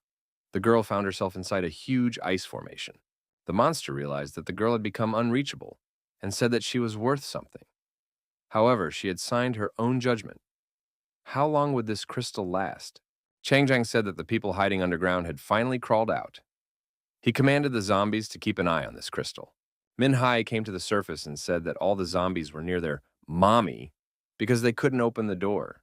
The queen said that this hunter destroyed her comrade, so now he would take his place, although she didn't like that one either. The queen added that she would eat that person from the inside first. Minhee thought, before the bloody aura dissipated completely, he should deal with this woman in one blow. However, the queen was hiding behind a large number of zombies. He realized that this woman was quite cunning. She realized that he was at the peak of his power right now, so she avoided a one-on-one battle. The hero had to resist the attacking zombies. Fen Nyarong saw Lu Feng and said that he had received their signal. She added that the weak point of the zombies was the tongue. Minhee thought that these things were very tenacious. The blood fist didn't work. If the tongue is intact, they don't die at all. Lu Feng with his sniper rifle came back to help. He told Minhee to break through. He would cover. Minhee said he understood and rushed towards the armed and embittered zombies. Tianning was still inside the crystal. There were more and more zombies around him. The girl suddenly activated her internal reserves and destroyed the crystal from within. The zombies immediately pounced on her. She thought that after using the technique, her mobility had decreased. Now she would have to fight just like this. One of the female students exclaimed in surprise. Was their president really in this situation? It was Jian Wen. She was wearing a fireproof uniform and had come back to help. Tianning asked why Jianwen hadn't evacuated. She replied that she wanted to, but the situation worsened and she had to stay. Jianwen asked in surprise why the zombies weren't burning. The president replied that their weak point was their tongue. The flames only hold them back for a short while. Tianning said that one should not relax. These zombies might be stronger than they appear. Tianning helped deal with the zombies, but Jianwen said she could have handled it herself. Tianning said that these zombies should be dealt with as soon as possible and went to the ancestral hall. The stronger creatures and their masters pulling the strings must have gathered there. The girls agreed to cover each other and took up their respective positions. Liu Feng continued to take aim at the zombies. He looked through the scope and was surprised to see Ming. He still managed to point a finger up even though the enemies were pressing in from all sides. The queen was furious. The zombies can't even slow down this hunter. They're useless trash. The Blood Beast ability was activated, and Zhou Tao attacked our hero. The young man thought he managed to strike before the blood meridian dissipated. The queen was deactivated. Zhou Tao rose to her feet and said that not much time had passed and the hunter had already become stronger. But it still wouldn't help him. The woman noted that the young man's energy was weakening. Ming. He wondered, how can she speak after such an attack? She really knows how to hold a punch. Zhou Tao said that this body is weak for now, but she will find a replacement for it soon. Minghu replied that this woman is in for a bad end. She will be sprawled on the floor. Suddenly, Changzhang appeared between our hero and Zhou Tao and blocked the young man's path. Minghu did not hesitate to land a staggering blow on his opponent. Changzhang said that this strike was too weak and now he would deal with the hunter himself. The monster landed a crushing blow, but the young man dodged and jumped aside. Minghu thought that Changzhang had become much stronger. These things evolved too fast. Fortunately, this battle would be decisive. Zhou Tao told Changzhang to act in such a way that his opponent would not lose blood. The monster wondered, did the queen have some new recipe? The woman explained that the hunter would use his blood to become stronger. Changzhang realized why this young man was able to defeat their elder. Changzhang said that if he couldn't be allowed to bleed, he would just crush every inch of his body. Minghe took the opponent's punch on himself. The punch was so powerful that the young man flew far back again. Liu Feng fired a shot, but Changzhang was able to block the bullet. The monster said that the shooter would be next. Let him get ready. Changzhang said that he would get rid of that pesky hunter first.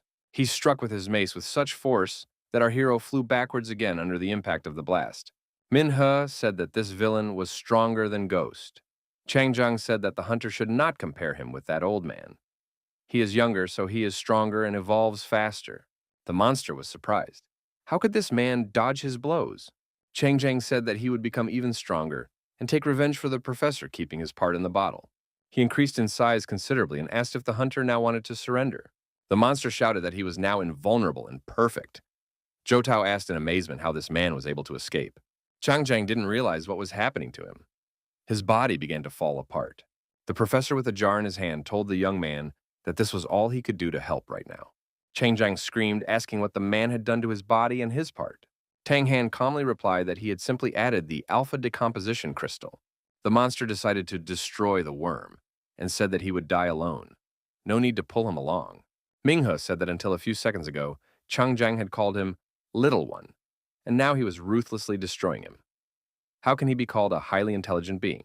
The protagonist declared that such vermin should disappear from the face of the earth and gave the monster a crushing blow. Changzhang replied that the man was still too weak. He couldn't even scratch him. The monster laughed and said that he couldn't even feel those blows. Now he would show what a real punch was.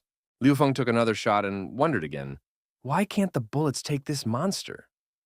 Zhou Tao appeared behind his back, preparing to strike. At the last moment, Liu Feng jumped aside and avoided the attack.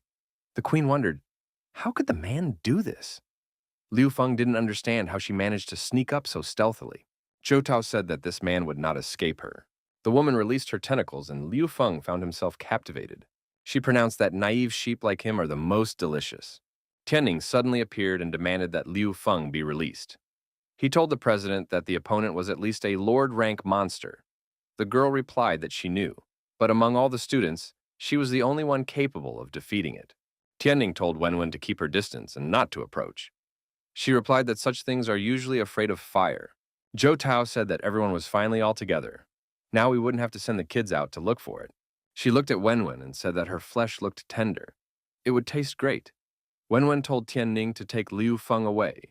Wenwen used the explosion technique and said that she was about to destroy this monster. This was followed by a flame shot. The attack was well timed and reached its target. However, the queen steadied herself and counterattacked.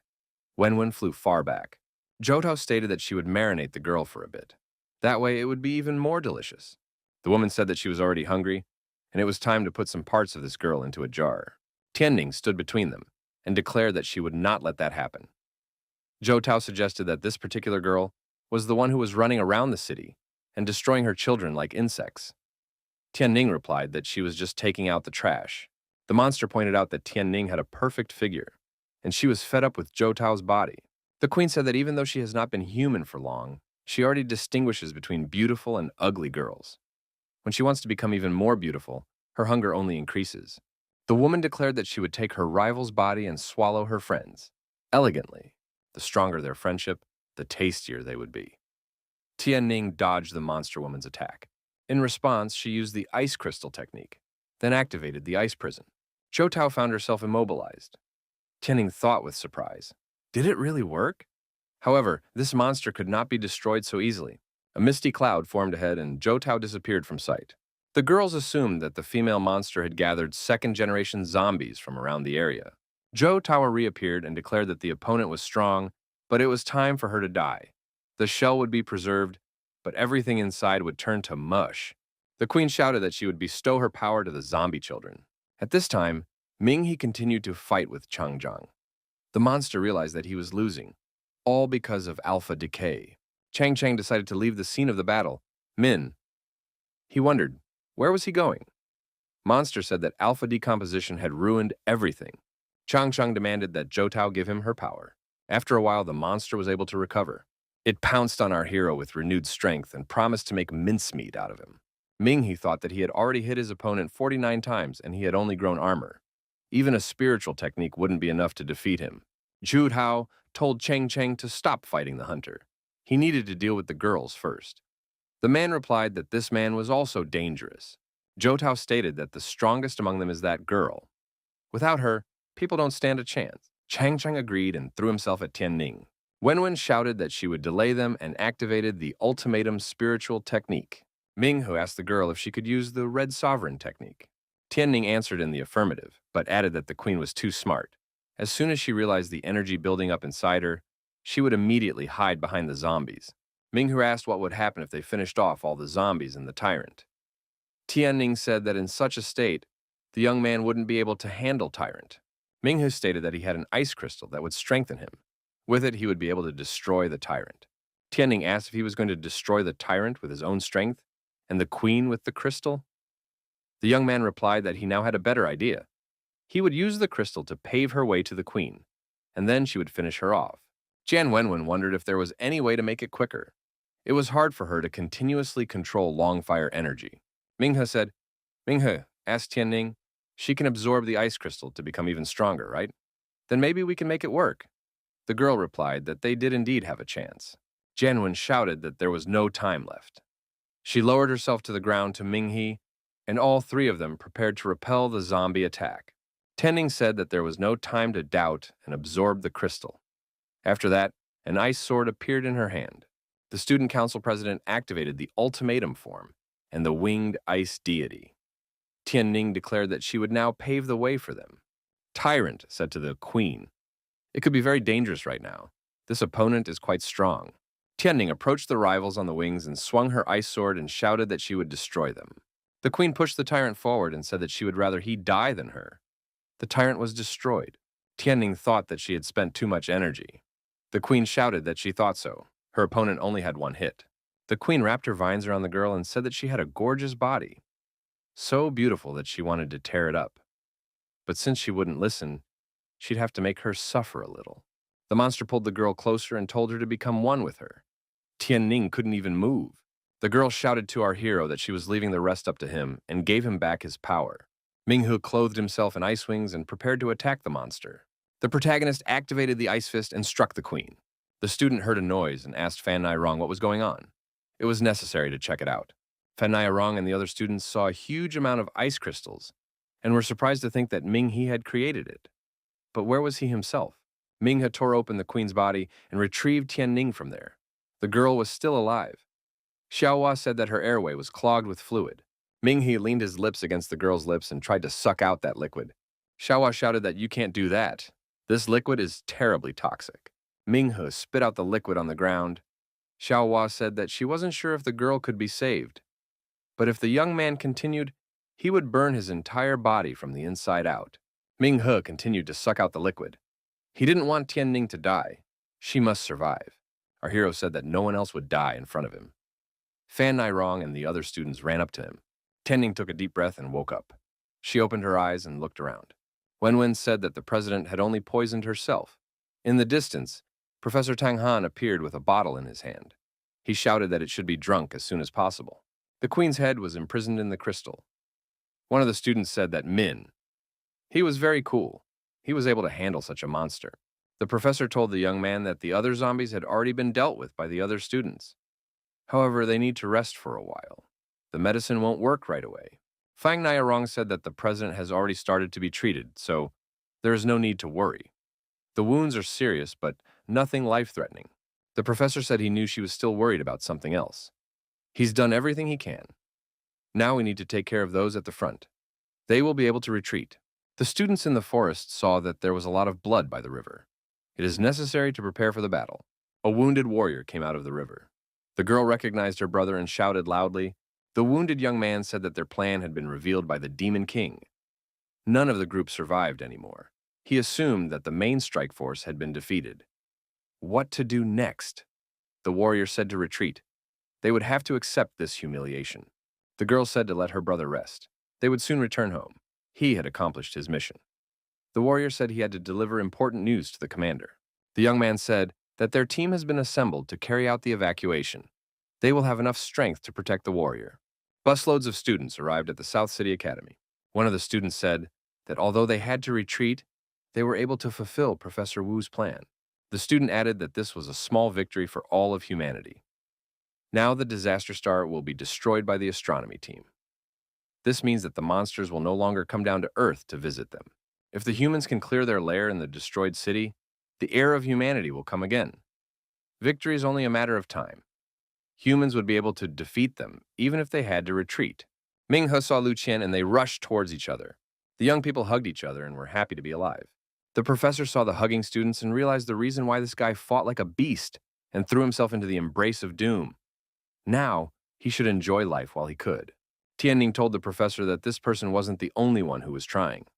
The professor recognized that thanks to both of them, a lot of people would come back alive. The president said that the professor and his colleague were the ones who came up with the whole plan. Tang Han replied that he didn't believe it would succeed, so he abandoned it halfway through. However, Professor Wu proved that he was right and fully deserved the title of hero. Tang Han remarked that he almost messed up a simple matter. It was better to remain a simple teacher. In the sandy desert, the top leaders of the Superhuman Academy and the Hunter Association were celebrating their victory. The professor said that they had only won because of everyone's support. The professor said that he had finally completed his mission, so he would be able to get a good night's sleep. He will not be present at the celebration dinner. After the meeting, the professor saw the assistant and said he wasn't the only one working late. She is working hard too. The girl bowed to the professor and thanked him for protecting their city. Lu Qian thanked Ming-he for walking her home. This is her brother's house. He is injured, so she will keep an eye on him for a few days. Ming-he was surprised to hear that Lu Qian had a brother. The girl was surprised in return that the young man didn't know that her older brother existed. Luo Yi walked out onto the porch and said hello to Ming-he. Min-he was surprised. Does this guy really know him? Luo Yi said that his sister had told him a lot about Min-he. Luo Yi said that he had information. The only reason they were able to successfully retreat was because a group of students defeated a ferocious enemy. Luo Yi said that they were only able to return home because of this young man's efforts. He replied that it was just a coincidence. He is glad that he was able to help on the front lines. Lo Yi said that he was badly injured. Min Hai remarked that it's getting late and he's going home. Need to still make his sister happy that he stayed alive. Lu Qian asked Min Hu to be careful on his way home. The girl reminded him that it was her birthday in 2 days, and Min He should definitely attend. Min He thought he was wrong. It turns out, this guy is really her brother. So everything that happened in South City these past few days happened because she likes him. But why didn't she reply to that letter? The sister met the young man and was happy to see him back. She said that a girl had just called, wondering if Min Hai had returned home. Min Hai saw that his cell phone had run out of battery and said he would call back in a moment. The young man called from his home phone and said he was already home. His cell phone was dead. His sister wondered if it was his girlfriend from the academy calling. Min Hai replied that it was just a classmate. The sister smiled and said it was a very interesting relationship. Does she know this girl? Min Hai replied that it was Lu Qian. They had met before. The sister said she remembered her.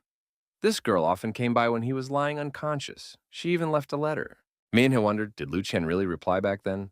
The sister said she was busy and didn't have time to pick up the letter.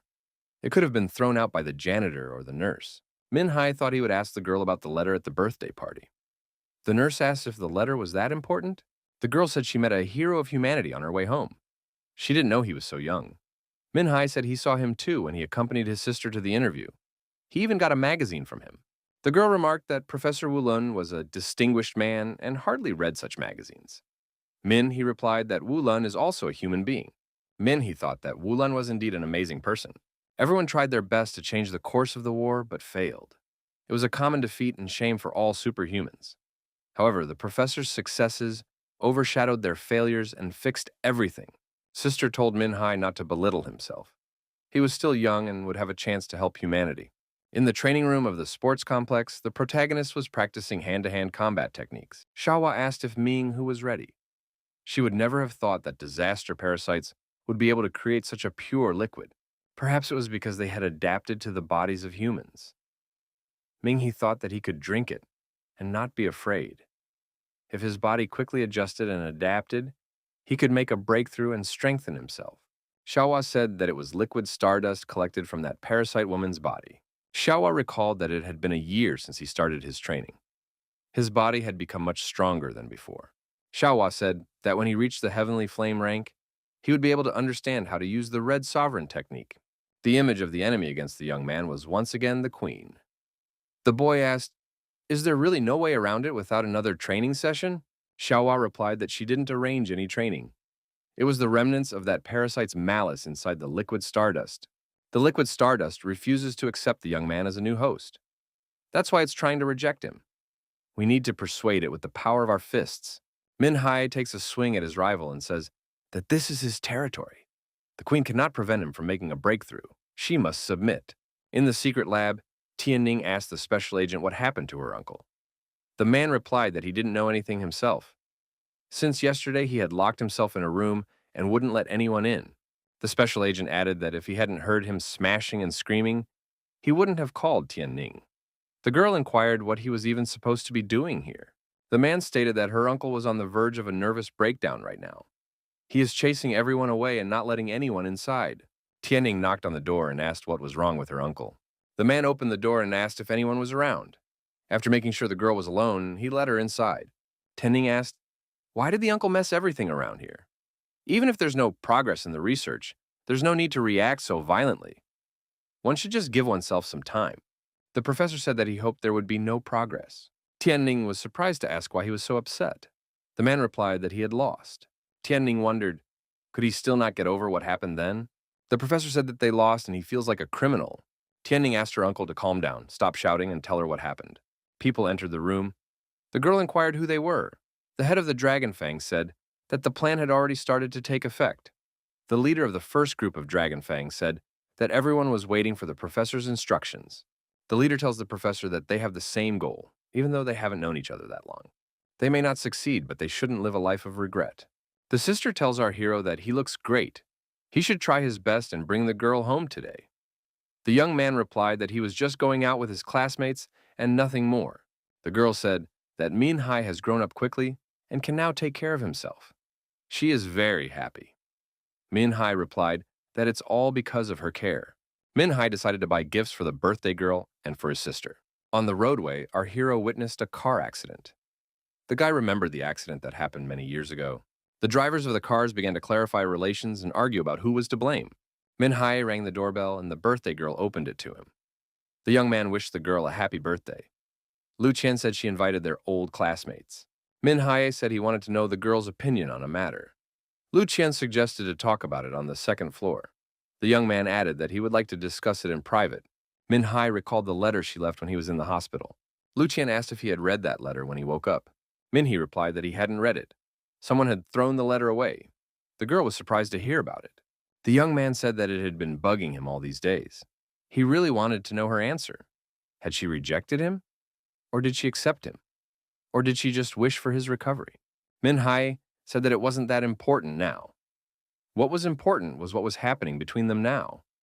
Just like back then in high school, his heart felt like it jumped out of his chest whenever they were near each other. The young man always thought about Lu Qian and what she liked. He dreamed of their future together. Minhe asked Lu Qian if she would date him. The girl replied that she had already said yes. Suddenly, Lu Qian shouted for the young man to run away as fast as possible. They wanted to capture him. Minghu turned around and saw armed men on the front porch. What's going on? Luo Yi, the squad leader, told Min He not to resist. Upon investigation, it was clear that he was one of the members of the Dragon Fang. They were ordered to detain him. Min He asked Lu Qian what was going on. Lu Qian stated that Ming He was not a traitor to humanity. Luo Yi replied that that is what they should check. Ming He demanded an explanation as to why they wanted to capture him. Luo Yi asked in surprise, did Ming He, as a member of the Dragon Fang, really know nothing? Min He said that this was the first time he had heard of this organization. Lo Yi showed the news screen. It reported that the elite Dragon Fang squad from Southern City had betrayed humanity. Professor Tang Han and the leaders of Dragon Fang are at the head of the rebellion. They are currently taking over Tianwen Mountain. According to official sources, they were hiding among ordinary people and preparing treason. Experts call them the Will of Heaven organization. Professor Tang Han is the brain behind the Will of Heaven, whom they call Teacher. Their target is the one who stopped the disaster, Professor Wu Lun. Special superhuman operatives have cordoned off the mountain and report an extremely difficult situation inside. Most of the members of the Will of Heaven have already been apprehended, but the special operatives have suffered heavy casualties and continue to evacuate the citizens. Min He couldn't believe his ears. Professor Tang Han couldn't turn out to be a traitor. It seemed impossible. Luo Yi said that if Min He was here, then he might not have participated in the plan. However, according to the data, he had joined the Dragon Fang a year ago and was secretly running errands. Luo Yi continued. The group the young man belonged to turned out to be traitors. They are at war against humanity. Min, he was carrying out their orders without suspecting anything. That doesn't make him a member of the Will of Heaven. It's more complicated than that. Minhai must cooperate with the investigation. He will be tried fairly. Lo Yi added that resisting will only confirm suspicions. Minhai said he can't trust them. Lo Yi said he has faith in Min He and Lu Qian. He believes they have not succumbed to influence. Ming, he has connections with Dragon Fang and Tang Han. He could be the key to the investigation. Luo Yi asked Min He not to resist. He promised that nothing would happen to the young man. Ming Hu agreed and promised to listen to Lo Yi. Lu Qian was indignant. After all, Ming He had said he would help. Then why was he handcuffed? Lo Yi replied that it was a temporary measure necessary for safety. Sister has nothing to worry about. Lo Yi said for Lu Xian to go with them. She needs to testify. At the main gate of the astronomy department, there was a battle going on. The squad leader declared that Luo Ling was a traitor. If they dare to harm the professor, they will be eliminated. Luo Ling said that they should still hold out. More time was needed. Xiao Hua was perplexed. Had the young man really been tricked into not joining the Dragon Fang? Ming. He thought that he wasn't the kind of person who would rack his brains. To the Dragon Fang, he doesn't belong to the Dragon Fang. He knows that he hasn't done anything wrong. Xiao Hua agreed. Perhaps the problem is with the higher echelons of the Dragon Fang or their internal conflict. Along with Luo Yi, the vice captain of the special unit, Hong Xiao entered the room. Hong Xiao said that their organization had questions for Ming He. The protagonist asked to bring Lu Qian. She's the only one he trusts right now. Hong Xiao said that after analyzing the situation, they are inclined to believe that the young man was tricked, but they still don't understand what's going on. The vice captain admitted that they themselves are not completely sure. After all, they used to believe that the Dragon Fang was a reliable shield for humanity. But now the truth has been revealed. They have taken over the entire astronomy department and tried to destroy the hero of humanity, Professor Wu Lun. Hong Xiao said that Ming He's hands were clean. He has been manipulated. They hope he realizes the position he is in. Ming He wondered, does he really look like a brainwashed person? His mind is clear, he just doesn't realize what's going on. Hong Xiao replied that they don't understand either. All 5 teams of the Dragon Fang have taken up arms, taken up positions on the mountain, and are not communicating. The negotiators can't reach them. Ming He asked if they are really being led by Professor Tang Han. Hong Xiao said she was 100% sure. The vice captain added that the young man was in contact with one of the commanders, Luo Lin. She was the one who assigned missions to him. Hong Xiao said that they need someone who hasn't fallen under the influence of the Dragon Fang and realized what's going on. They believe that among those people, there are people as deluded as Ming He. If the young man can contact them, he might be able to convince them that they are wrong. Then, there will be a chance of salvation. Hong Xiao said that Ming He will become their contact. They are absolutely certain. Since his awakening a year and a half ago, he has not been their liaison. He acted voluntarily, driven by a sense of duty to humanity. Hong Xiao said that Ming He is needed to infiltrate the Dragon Fang and possibly rescue Professor Wu Lun. The vice captain showed the map and said that before the communication broke down, they received a help signal from this place. Professor Wu Lun gathered his men and took shelter there. There are several hidden hideouts inside, but it is only a matter of time before they are discovered. Ming He asked what would happen to the other members of the astronomy department. Hong Xiao replied that they are also hiding in the same place. There was almost no time left. A full-scale assault would soon begin. We would have to break through their defenses at the gate. While the battle is going on, Ming He must find the professor and bring him to safety. Hong Xiao said that Ming He has 5 minutes to make a decision. If he agrees to cooperate, he will no longer be suspected. Otherwise, the young man will remain here, awaiting trial. A decision needs to be made immediately. Lu Qian apologized. She should have warned Ming He earlier. Min He said that he would go to the mountain. He must understand the reason for everything that is happening. The young man asked Lu Qian if she believed him. The girl nodded affirmatively. Although she admitted that she didn't understand why it was so hard for the young man to realize everything. Min He said he wanted to ask the girl a question and expected an honest answer. The staff members watching the young men were trying to figure out what they were talking about. Hong Xiao entered the room again and asked if Ming He had made a decision. The young man replied that he was willing to cooperate. The vice captain said that they would send someone to escort him to the mountain. From there, he will go on his own. If Min Hai encounters an enemy, he must say that he is a member of the Dragon Fang. Then he won't be interfered with. Hong Xiao added that they will put a tracker on him and watch his every move. That way they can control the situation. She also revealed that Luo Yi will go with him, which will make sure that Ming He won't betray them. The captain explained that these were preventative measures and apologized for them. Luo Yi told Ming He not to worry. After all, the purpose of their mission is to rescue Professor Wu Lun. As long as their goals coincide, he will help. Hong Xiao expressed her confidence that Ming He will not disappoint her. Lu Qian stated that she wants to go with them. The girl's brother said it was too dangerous. Ming. He reminded her of the threat as well. Lu Qian objected. Ming He can't trust everything they say here, and her brother doesn't trust Ming He. If they can't trust each other, how will they agree? Without trust, they can't save the professor. Hong Xiao recognized that the girl was right. Ming He and Luo Yi once again expressed that Lu Qian should not go. But Hong Xiao made a decision. These 3 would be the special squad. The special purpose squad reached the dormitory of the astronomy department. Luo Yi said that next, they would go through the mountain tunnel straight to the square, and then enter the building where the professor was. The young men made their way inside the dormitory, and realized that the people from here had left in a hurry, leaving everything as it was. Suddenly, armed men appeared in front of them and asked, "Who is coming?" Min He introduced himself and said that he was a member of the Dragon Fang. To make sure there was no doubt, he showed his ID card. The unknown men realized that this guy was one of their own and apologized. Min He and his team entered the tunnel. The young man was tormented by his conscience. He had to deceive these people. The squad was once again stopped by armed guards. One of them asked who they were. Min. He repeated the same thing and showed his ID. The guards asked who the 2 men were that were coming with him. Minhai said they were members of his group. One of the guards demanded to see their IDs. Luoyi said that he had an ID and he would show it now. The young man stuck his hand in his pocket. Instead, Luoyi sharply punched his opponent in the chest. One of the guards tried to run away. He wanted to warn the leader that an enemy had been detected in the tunnel. Luoyi, using his energy abilities, stopped the guard and pulled him to him. His phone was destroyed. He would not be able to inform anyone. Luoyi said that they needed to speed up. The enemies would soon realize that someone had gotten inside. Lu Qian, watching her brother, noted that he had fully recovered. Xiaohua told Ming He that Luoyi was very strong. Ming He agreed.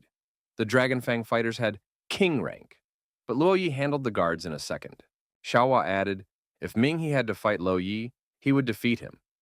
Ming He replied that it was still better than sitting in the interrogation room. Min He said that he has been here before.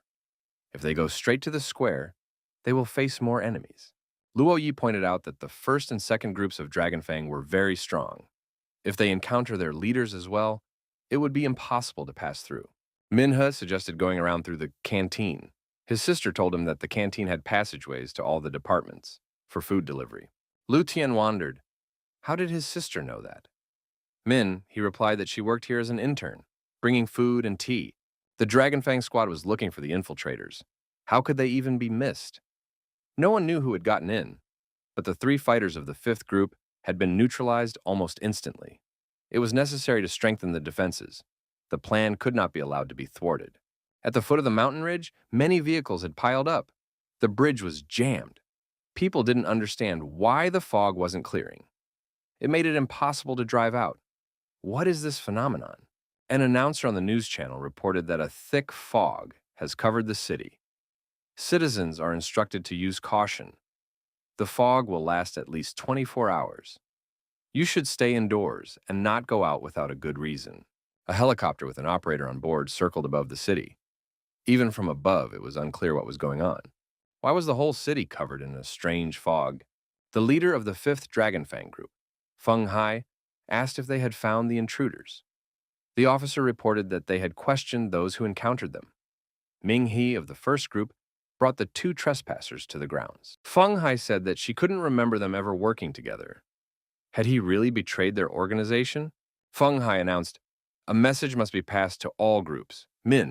He must be attacked as soon as he came into sight. Ming He and his group members moved quickly through the deserted streets of the city. They didn't want to be seen. The only thing left to do was to pass through the square, and they would reach their target. Feng Hai said she was right. It was easier to wait for them to come on their own instead of looking for them. Ming He saw the people in the square and asked, were they from Dragonfang too?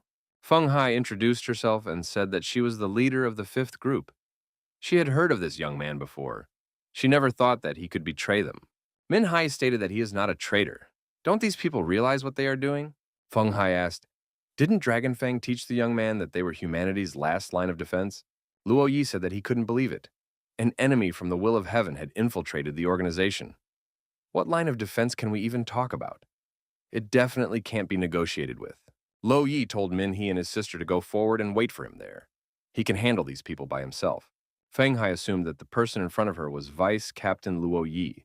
She had heard about this man. But he wouldn't have the strength to fight the Dragonfang. Luo Yi teleported and appeared in close proximity to Feng Hai. The girl dodged, and Luo Yi missed. Feng Hai said that it was a staggering attack, but thanks to her eyes, she can see all of his movements. The leader of the 5th group ordered everyone to take care of Ming He and his companion. Luo Yi, she is taking over. Ming He thought that Feng Hai was also fighting on her fists. Feng Hai looked at Ming, his fist-fighting art, and understood why he was accepted into the organization. He had joined relatively recently. But how did he have time to become so strong? Luo Yi told his sister and Ming He to follow orders. They should advance. He would catch up with them later. Xiaohua noticed that Feng Hai has an ability that makes her eyes resemble the eyes of a fly. All their movements are like in slow motion to her. Ming He replied that Luo Yi had already realized this. Therefore, he decided to deal with the others first. Xiaohua noted that not only was he very strong, but he was also savvy on top of that. He might not be able to handle him. Ming He and Lu Qian had almost reached the building. They had been told that this was where most of the workers hid. Feng Hai had been deactivated, with almost all of her group members eliminated. It seems that the intruder is extremely strong. The warrior took Feng Hai in his arms and swore that he would destroy this opponent with his own hands. Inside the building, everything was quite unusual.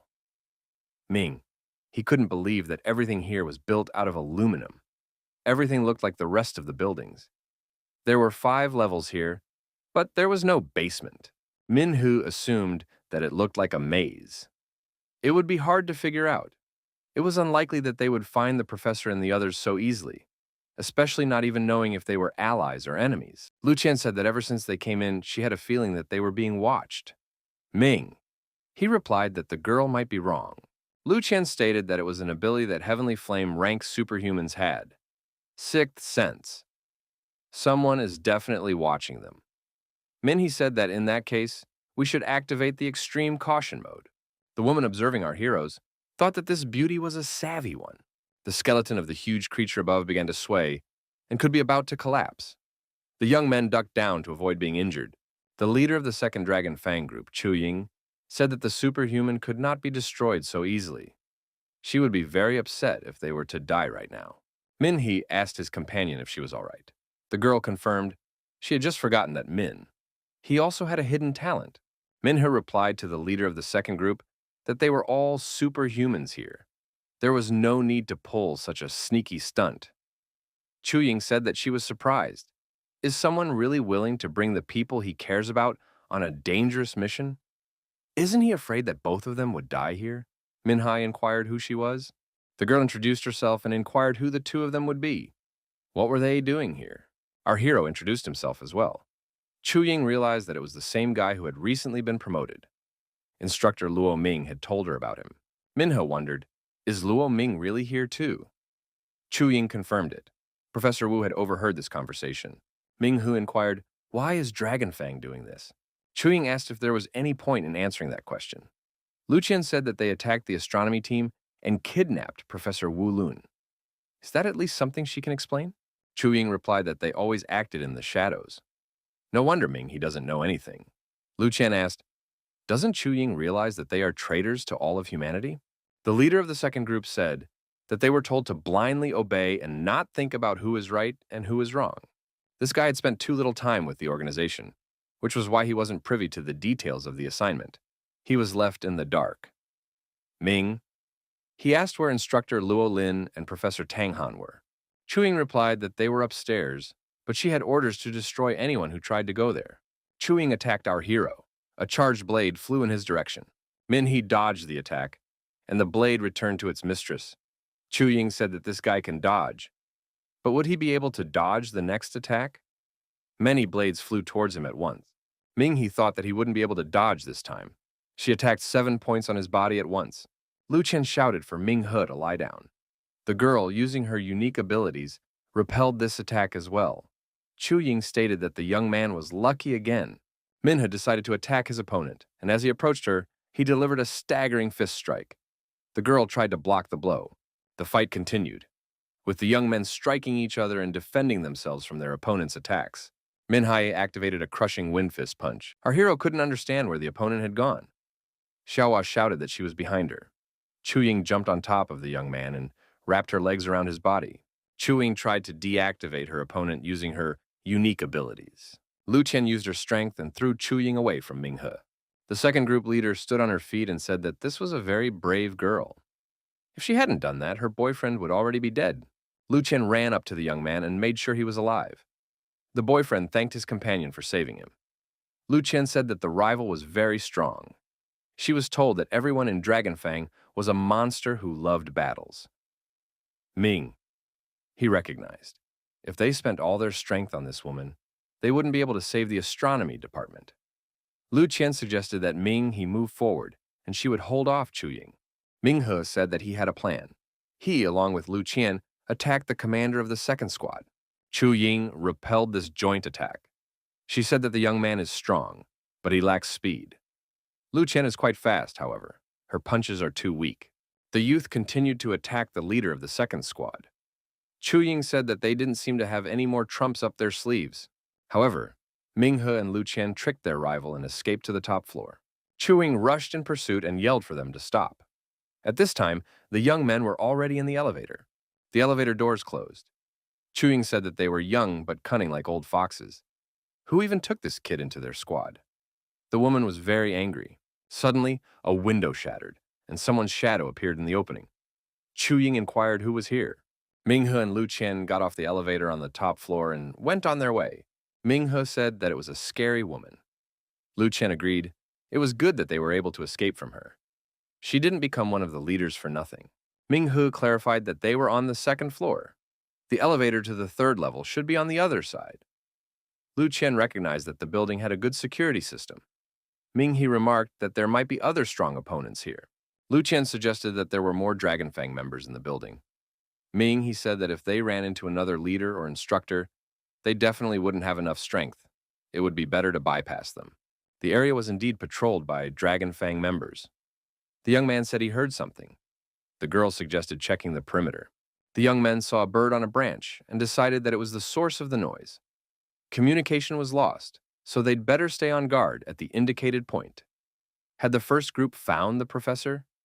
Their companions wouldn't be able to keep the defenses outside for long. Minghe told his companion that they should cautiously make their way onward. However, it seemed to him that there was something above them. There was indeed some kind of monster looming over the Dragonfang representatives. The girl wondered why it was taking so long for the first group to catch anyone. The monster was quietly descending from above. People decided that it was not worth asking unnecessary questions. They should just do their job. The next moment, the monster destroyed the Dragonfang representatives and turned into a young man. After that, he disappeared in an unknown direction. Minghe thought, was it really a superhuman? Lu Qian noticed that he looked too strange. Minghe wondered, who else could have attacked the Dragonfang? Lu Qian speculated that some other organization might be involved here. Things might turn out to be much more complicated and confusing than previously thought. Our hero saw a frightened man hiding in the bushes. The man tried to run away. Minghe stopped him and asked, isn't he Zhao? The young man clarified with surprise to the hero. Is he Qinyu's younger brother? Minghe confirmed. Zhao wondered, how did this guy get here? Minhe explained that he heard about the incident and came to get his sister. Does Zhao know where she is now? The latter replied that she was on the third floor, in the shelter. Zhao was very scared. Lu Qian said, don't push this guy. He's clearly not himself right now. Minghe asked if Zhao could take them to his sister. Zhao showed the place where he was hiding. He repeated that it was the safest place. Zhao hid there and didn't want to come out. He inquired how to find shelter on the third level. Zhao stated that he only trusted Minghe and would only tell everything to him. Minghe said that Zhao should go with them. The latter kept insisting that it was safest here. Zhao stated that you can't trust anyone. Lu Qian said that she was scared to imagine what he was going through. Minghe and the others made their way in the indicated direction to the elevator. It was surprising that no one was guarding this path. The young people didn't want to face the one who had destroyed the Dragonfang's representatives. Xiaohua shouted for Minghe to look up. Minghe looked up and saw a falling tree. He wrapped his arms around his companion and they both ducked down. The man said that was very curious. How did the young man manage to spot it? Minhai asked who he was. The stranger said that he had always achieved his goal, and now he wanted answers. He replied that he had to hear the answer from him first. The villain said that in that case, this guy would be destroyed. The hero realized the enemy's attacks are aimed directly at his body, and there is no way to dodge. He would have to fight. He activated his unique abilities. His hand was covered with crystals. The opponent also modified his arm. Xiaohua said, this is not good. The opponent is a white bear, ranked opponent. He realized that he would have to use that very power, or else they would die. Lu Qian used her powers and ordered the stranger to get behind Minghe.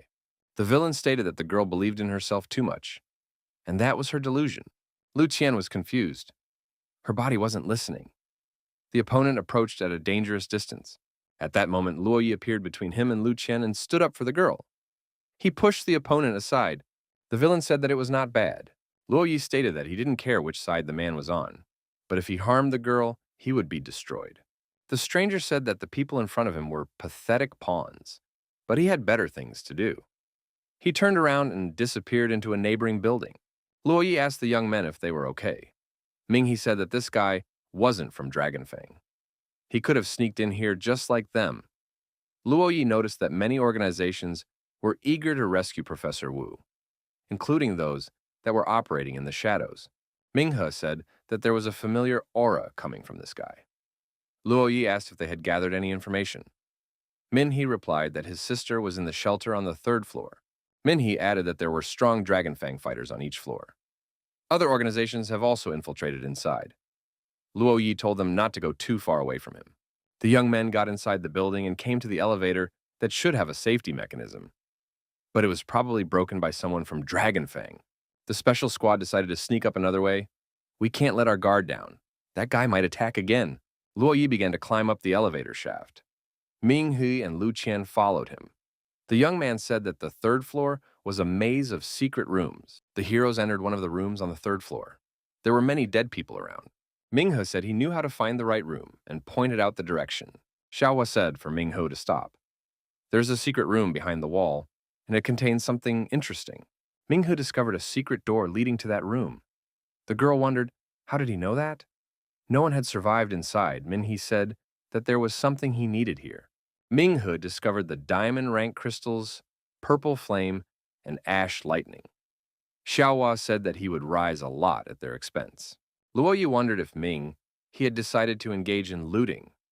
He also found the snow steel and acid dust crystals. The young man replied that it was for last resort. It would help him become stronger. Luo Yi also wanted to know how the young man realized that there was a secret room here. Minhee replied that he was able to sense such crystals. The young men were at an impasse. Luo Yi asked if who really had the correct information. The young man said that he needed to concentrate. Our hero saw the signs on the wall and said he found the place. He needed to enter the password. After entering the correct password, the wall went forward, and the space in front of them expanded. Minhai stated that there would now be disinfection. Disinfecting liquid did indeed pour down from above. An armored door appeared in front of him. He said that the hideout was right behind it. He was able to open the door and get inside. Those inside sounded an alarm. An outside intrusion had been detected. One of the women said that it was Minhee, Qin Yu's younger brother. Qin Yu saw her brother and rushed to his neck. The young people hugged each other. There was a car accident on the roadway. The police and ambulance had already arrived. Passers-by said with regret that 2 children were left without parents. On any road, one must observe traffic safety. At the hospital, the boy and girl sat waiting at different ends of the couch.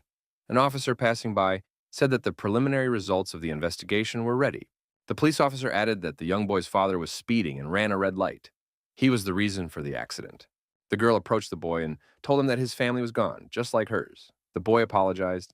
The girl grabbed him by the shoulders and told him he had to take responsibility. The boy was scared. These memories flashed through our hero's mind. He was glad that Qin Yu was alive and unharmed. He felt responsible for her all this time. Qin Yu asked, "Why is brother here? Isn't he afraid of getting killed?" Ming. He was glad that his sister was fine. After all, he had no one left besides her. Minghe told her not to worry. After all, her brother was very strong now. Qin Yu asked if he had encountered anything strange along the way. The girl said that it seemed to her there were some monsters here. Some people present were also acting strange, as if something had taken over their minds. Luo Yi said that there wasn't much time. They should be taken to Professor Wu. He asked if they knew where the professor was. Lo Yi introduced himself and said that they are here to rescue the professor. It can't be ruled out that the enemy already has him. One of the girls told her friend that a lot had already happened, so it was worth coming clean. The girl approached the vice commander of the special unit and said that she knows how to get to the 4th floor. She is one of those in charge of security measures in the astronomy department. There is a transport helicopter on the 5th floor of the building in case something serious happens to the astronomy department. In that case, it is used to evacuate important documents and staff.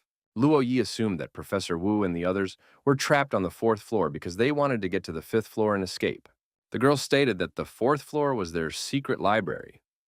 Research on various monsters collected over the past 10 years is stored there. There is speculation that the enemy wants to not only capture the professor, but also destroy the library, with vital information for humanity. A staff member reports that not only papers and photographs are stored there, but also monster specimens. That's the most valuable thing there is. It was no surprise to Luo Yi that Heaven's Will was eager to break through, but the most important thing was to find the professor. The staff member explained. When they were attacked, the professor and his team were the first to reach the shelter. They wanted to take the valuable samples with them. Sister Joshu said she knew how to go up to the fourth floor. The girl walked up to the wall. After scanning her pupils and entering the correct password, the tunnel upstairs opened. The men decided if they wanted to get out of here alive, it was best to get to the helicopter on the fifth floor. It was reported that the defense barrier had been attacked. Minhee and the others saw the destruction on the top floor. Chushu said that the barrier is still holding, which means the professor is inside. He must be saved. The next moment, he saw something sharp pierce through Joshu's body. Kaiting, who did this, said that she too was having a hard time right now. She and Joshu had been like sisters for many years, but she had never told her how to get to the fourth floor. But she trusted this guy. Caiting began to peel off the skin on her face. It was a mask. The monster that appeared in its place said that it could finally go wild. It would destroy everyone now. Those present were frightened. What on earth is going on here? One of the guards said they didn't need to know, and destroyed the one standing next to him. The two monsters stood back to back and threatened everyone in the room. Minghe said that the one in front of them was no longer Kaiting. The monster stated that he was very calm. Was he really prepared for something like this? Another monster said that they shouldn't touch the others yet. She should help him first. Suddenly, another monster appeared, the same person that the heroes had caught earlier. Luo Yi assumed that he was following their squad. The stranger stated that he had finally united with his comrades. He hoped that he would now be able to socialize closer with the humans. The villain said that he didn't mind finishing off everyone present. Luo Yi prepared for battle. The alarm sounded again. The defense barrier has been breached. The villain said that these people were lucky. They had an urgent matter. They needed to help someone. They immediately disappeared from the room. Luo Yi said that if the villain was alone, he would have handled him. But there were two other subordinates beside him. Min. He stated that they were parasite monsters. He added that he had encountered these before. They take over people's bodies and mimic their behavior. They are evolved monsters that can live among humans. Lu Xian wondered, how could something so horrible exist? She had never heard of such a thing before. Luo Yi replied that this was not the time to discuss it. These three are very strong and headed towards the professor. They need to help them. Luo Yi said that his mission is over for now. Now his mission is to go back. He must get Lu Chen out of here and protect her at all costs. Lu Chen objected, they must save the professor together. Luo Yi said that the girl is overestimating herself. Does she really think she can save humanity? She doesn't even realize what rank this monster was.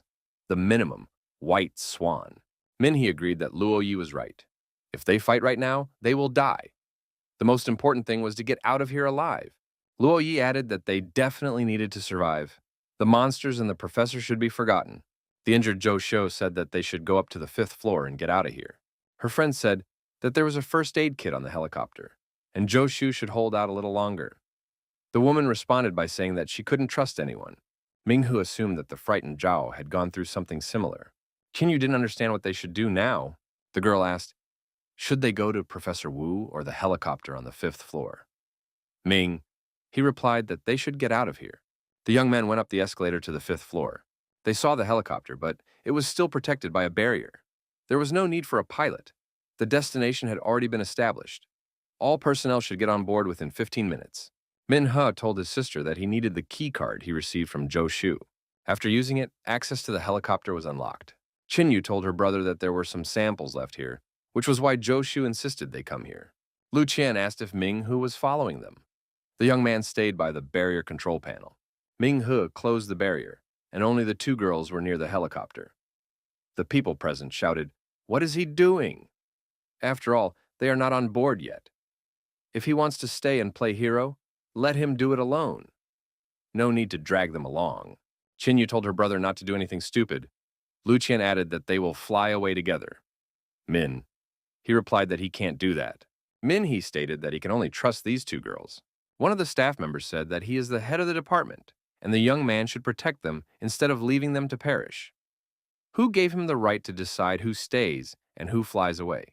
Minhai stated that he will decide everything with his fists now. A coworker said that this guy is crazy. He's betraying all of humanity. Minhai asked who told this person everything. He wondered what it was even about. Minhai said that their department was supposed to be cut off from the outside world, and they certainly shouldn't know about someone like him. The staff member was indignant. How could Minhai suspect him of anything? Min Hai said he knew who was in front of him. He threw a punch at his opponent and he flew backwards. People didn't understand. Is Min Hai really in favor of monsters too? Min He demanded that everyone look at that person. He is not a human at all. The victim started to change his appearance. His shell was tearing. He turned into a monster and said he couldn't believe it. Is this guy still not relaxed? The monster added. Min Hai was right about one thing. He was planning to get into the helicopter and massacre the place. But he was tired of waiting. He was hungry. Those juicy people were running in front of his eyes, and he was having a hard time holding back. People were panicking and didn't understand what was happening. Why was everyone turning into monsters? Minhe told everyone to step aside. The monster declared that it would swallow Minhe first and rushed to attack. Minghe went on the attack as well. Xiaohua said that this guy is as strong as a Tyrannosaurus Rex. We need to be careful. Minghe put up a decent resistance and started tearing the monster apart, reducing the number of its snakeheads. The monster was surprised. Is this person really a heavenly flame rank? He is very strong for his age. The monster admitted that he had underestimated him. Min Hai stated that, thanks to the other monsters, he was able to rise quickly. The monster said, if the young man had fought Lord Huizhao, he wouldn't have been so cocky. It was about someone who had a stinger instead of an arm. The monster added that Huizhao had left Ming He alive to practice destroying people like him. Ming He laughed and asked, how did it feel to have one of the snake heads ripped out by his victim? Minhe noticed that the monster has 5 heads, and each one can speak, so it has 5 portions of liquid stardust inside it. That's perfect. The monster will make him even stronger. The fight continued. He grabbed the snakeheads again. The monster laughed. A human only has 2 arms after all. However, our hero continued to strike with his legs. One of the powerful blows hit the monster in the stomach. It knelt down and said that it was very painful. Xiaohua said that the monster's lower body had not yet completed its evolution. That's where one should hit. Minghu activated his spiritual technique and used the quick shadow fist. He moved with tremendous speed and landed a massive amount of blows, mostly on the opponent's lower body. Thanks to the spiritual technique, the monster was deactivated. The star technique completed the destruction of the enemy. Minghu walked closer to the monster lying down and heard the snakeheads arguing with each other. He stated that he was tired of listening to this chatter. Xiaohua said that Minghu was right. Because of the 5 heads, the monster really had 5 portions of liquid stardust. In order to be similar to humans, they had also changed their internal essence, making it similar to humans. It could safely be consumed. Xiaohua told Minghe not to hesitate. He could imagine that it was just water. In that case, the young man would become even stronger. Our hero obeyed his advisor and took the liquid stardust. His body immediately began to undergo a corresponding transformation. Xiaohua asked her mentee, how did it feel? Ming. He suggested that he had become stronger by an entire rank. The woman said that until now, his body was too weak. He must realize that all this time while he was in a coma, he had continued to cultivate. His spirit was getting stronger while his body didn't change at all. Xiaohua added that the essence of these parasites would help the young man strengthen his body. And finally, his body and spirit would be able to reach the same level. That was why he had jumped up to the middle stage of the heavenly flame rank so quickly. When Ming Hu fought in Fujun City against those vermin, it was very hard for him. But with his current strength, he would easily defeat even those of equal rank to him. Xiaohua noticed that if a guy was now a heavenly flame rank, he could freely use the purple flame technique. The red sovereign technique would be their trump card. At the current rank, he would be able to use it at most once, and then his body would shut down. Xiaohua said that Ming Hu is doing the right thing by hiding it. She still has no one's guess. The girls from behind the barrier shouted that there are only 10 minutes left. It's time to board the helicopter. Minghe said that someone else would still try to get on that helicopter, but they would have to go through first. Lu Qian didn't understand what this was about. Why are there so many monsters there? Qinyu said that she had been working here for quite a long time and was just as surprised. Ming. He said that it was much more complicated than previously thought. What the officials say could be a lie. Minhe stated that he only trusts himself. Lu Qian asked, then who should they trust? After an explosion formed, Luoyi appeared nearby. He supported Professor Wu. The young man expressed his satisfaction that Ming He was still here. The girls were excited when they saw Professor Wu and Lo Yi. The professor introduced himself and asked, did the young man really know him? Have they met somewhere before? Ming. He said that he was Qin Yu's younger brother. Professor Wu said that now he, young man, remembered. Luo Yi said we should help the professor get on the helicopter quickly, because he is the last hope of mankind. We can't let him end up in the hands of the villains. The girls asked that Min Hai should help the professor and open the barrier. Lo Yi stated that he couldn't destroy all the enemies they are about to catch up. There is not much time left. Why is the young man standing still?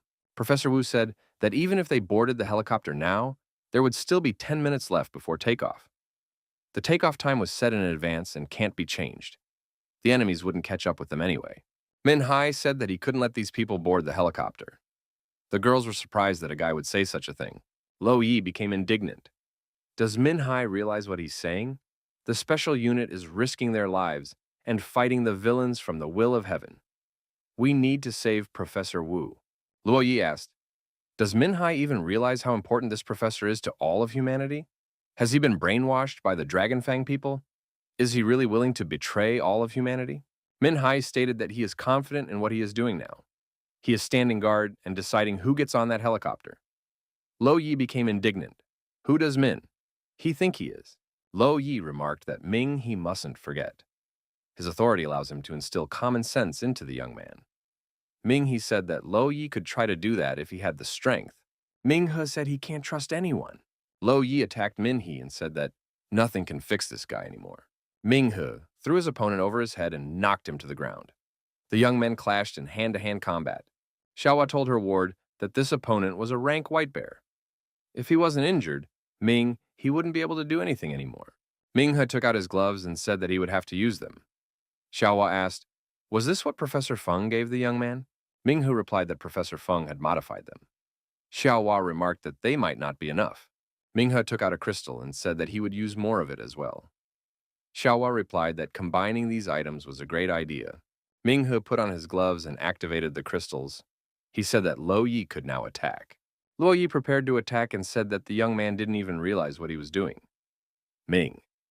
He was surprised. His opponent was moving at such a speed that he was creating residual illusions. Ming He threw a punch, and huge crystals formed between the opponents. Xiaohua said that you can't let the opponent get close to you. Our hero applied the dragon twisting fist. Luo Yi really couldn't get within arm's length of his opponent. Thanks to the crystals, the young man summoned the ice crystal dragon to help. Ming He said that if Lo Yi wanted him to believe him, he shouldn't get any closer. Lo Yi stated that he saved Professor Wu from the Dragon Fang traitors. Lo Yi stated that Min Hai still has some feelings of camaraderie with Dragon Fang. That's why the guy is suspicious of him. The female staff members asked if Min Hai really didn't believe Professor Wu. People wondered, even if Min Hai doesn't believe them and thinks there's a monster among them, he should at least believe in the professor. After all, he did everything for the sake of humanity, so he can't be a monster. No matter how Min Hai feels right now, he must let the professor onto the helicopter immediately. Wasn't that his mission? To save the professor. Professor Wu said that Min Hai was acting right if he was being so cautious.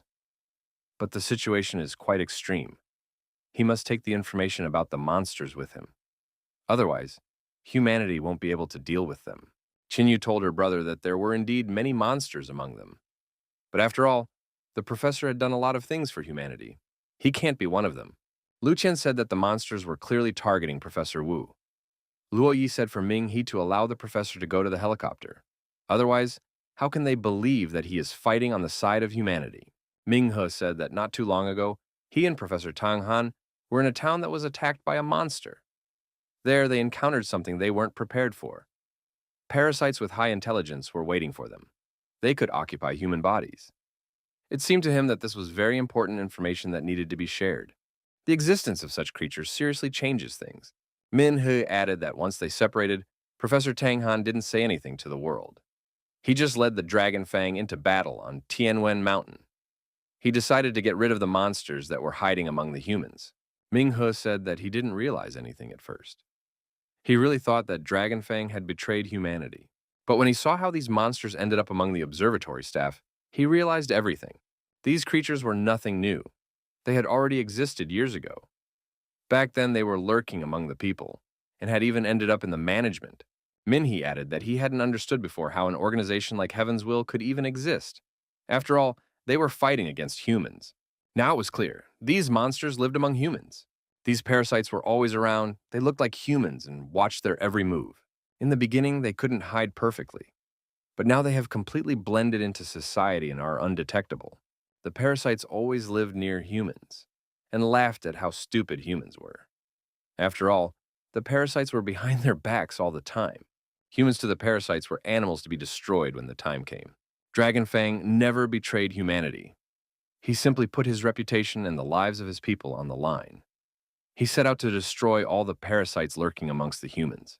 Dragonfang will always be humanity's last shield. The young man said that his heart as a member of the Dragonfang would not waver. He would follow them and fight as long as he breathed.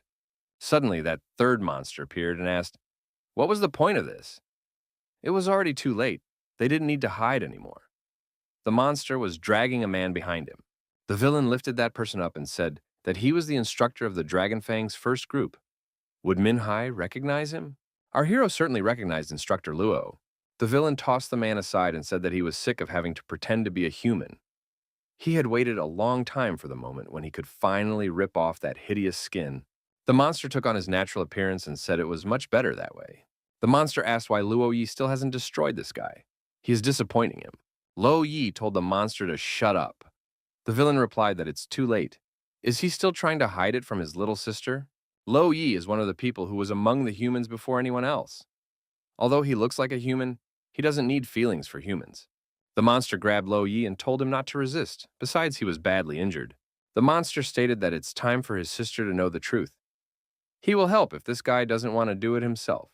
The mask was torn off, and Lu Qian saw what her brother really looked like. The villain told the girl to take a look at her favorite little brother. The monster apologized to his sister and said he never meant to hurt her. Lu Qian was scared and couldn't believe her eyes.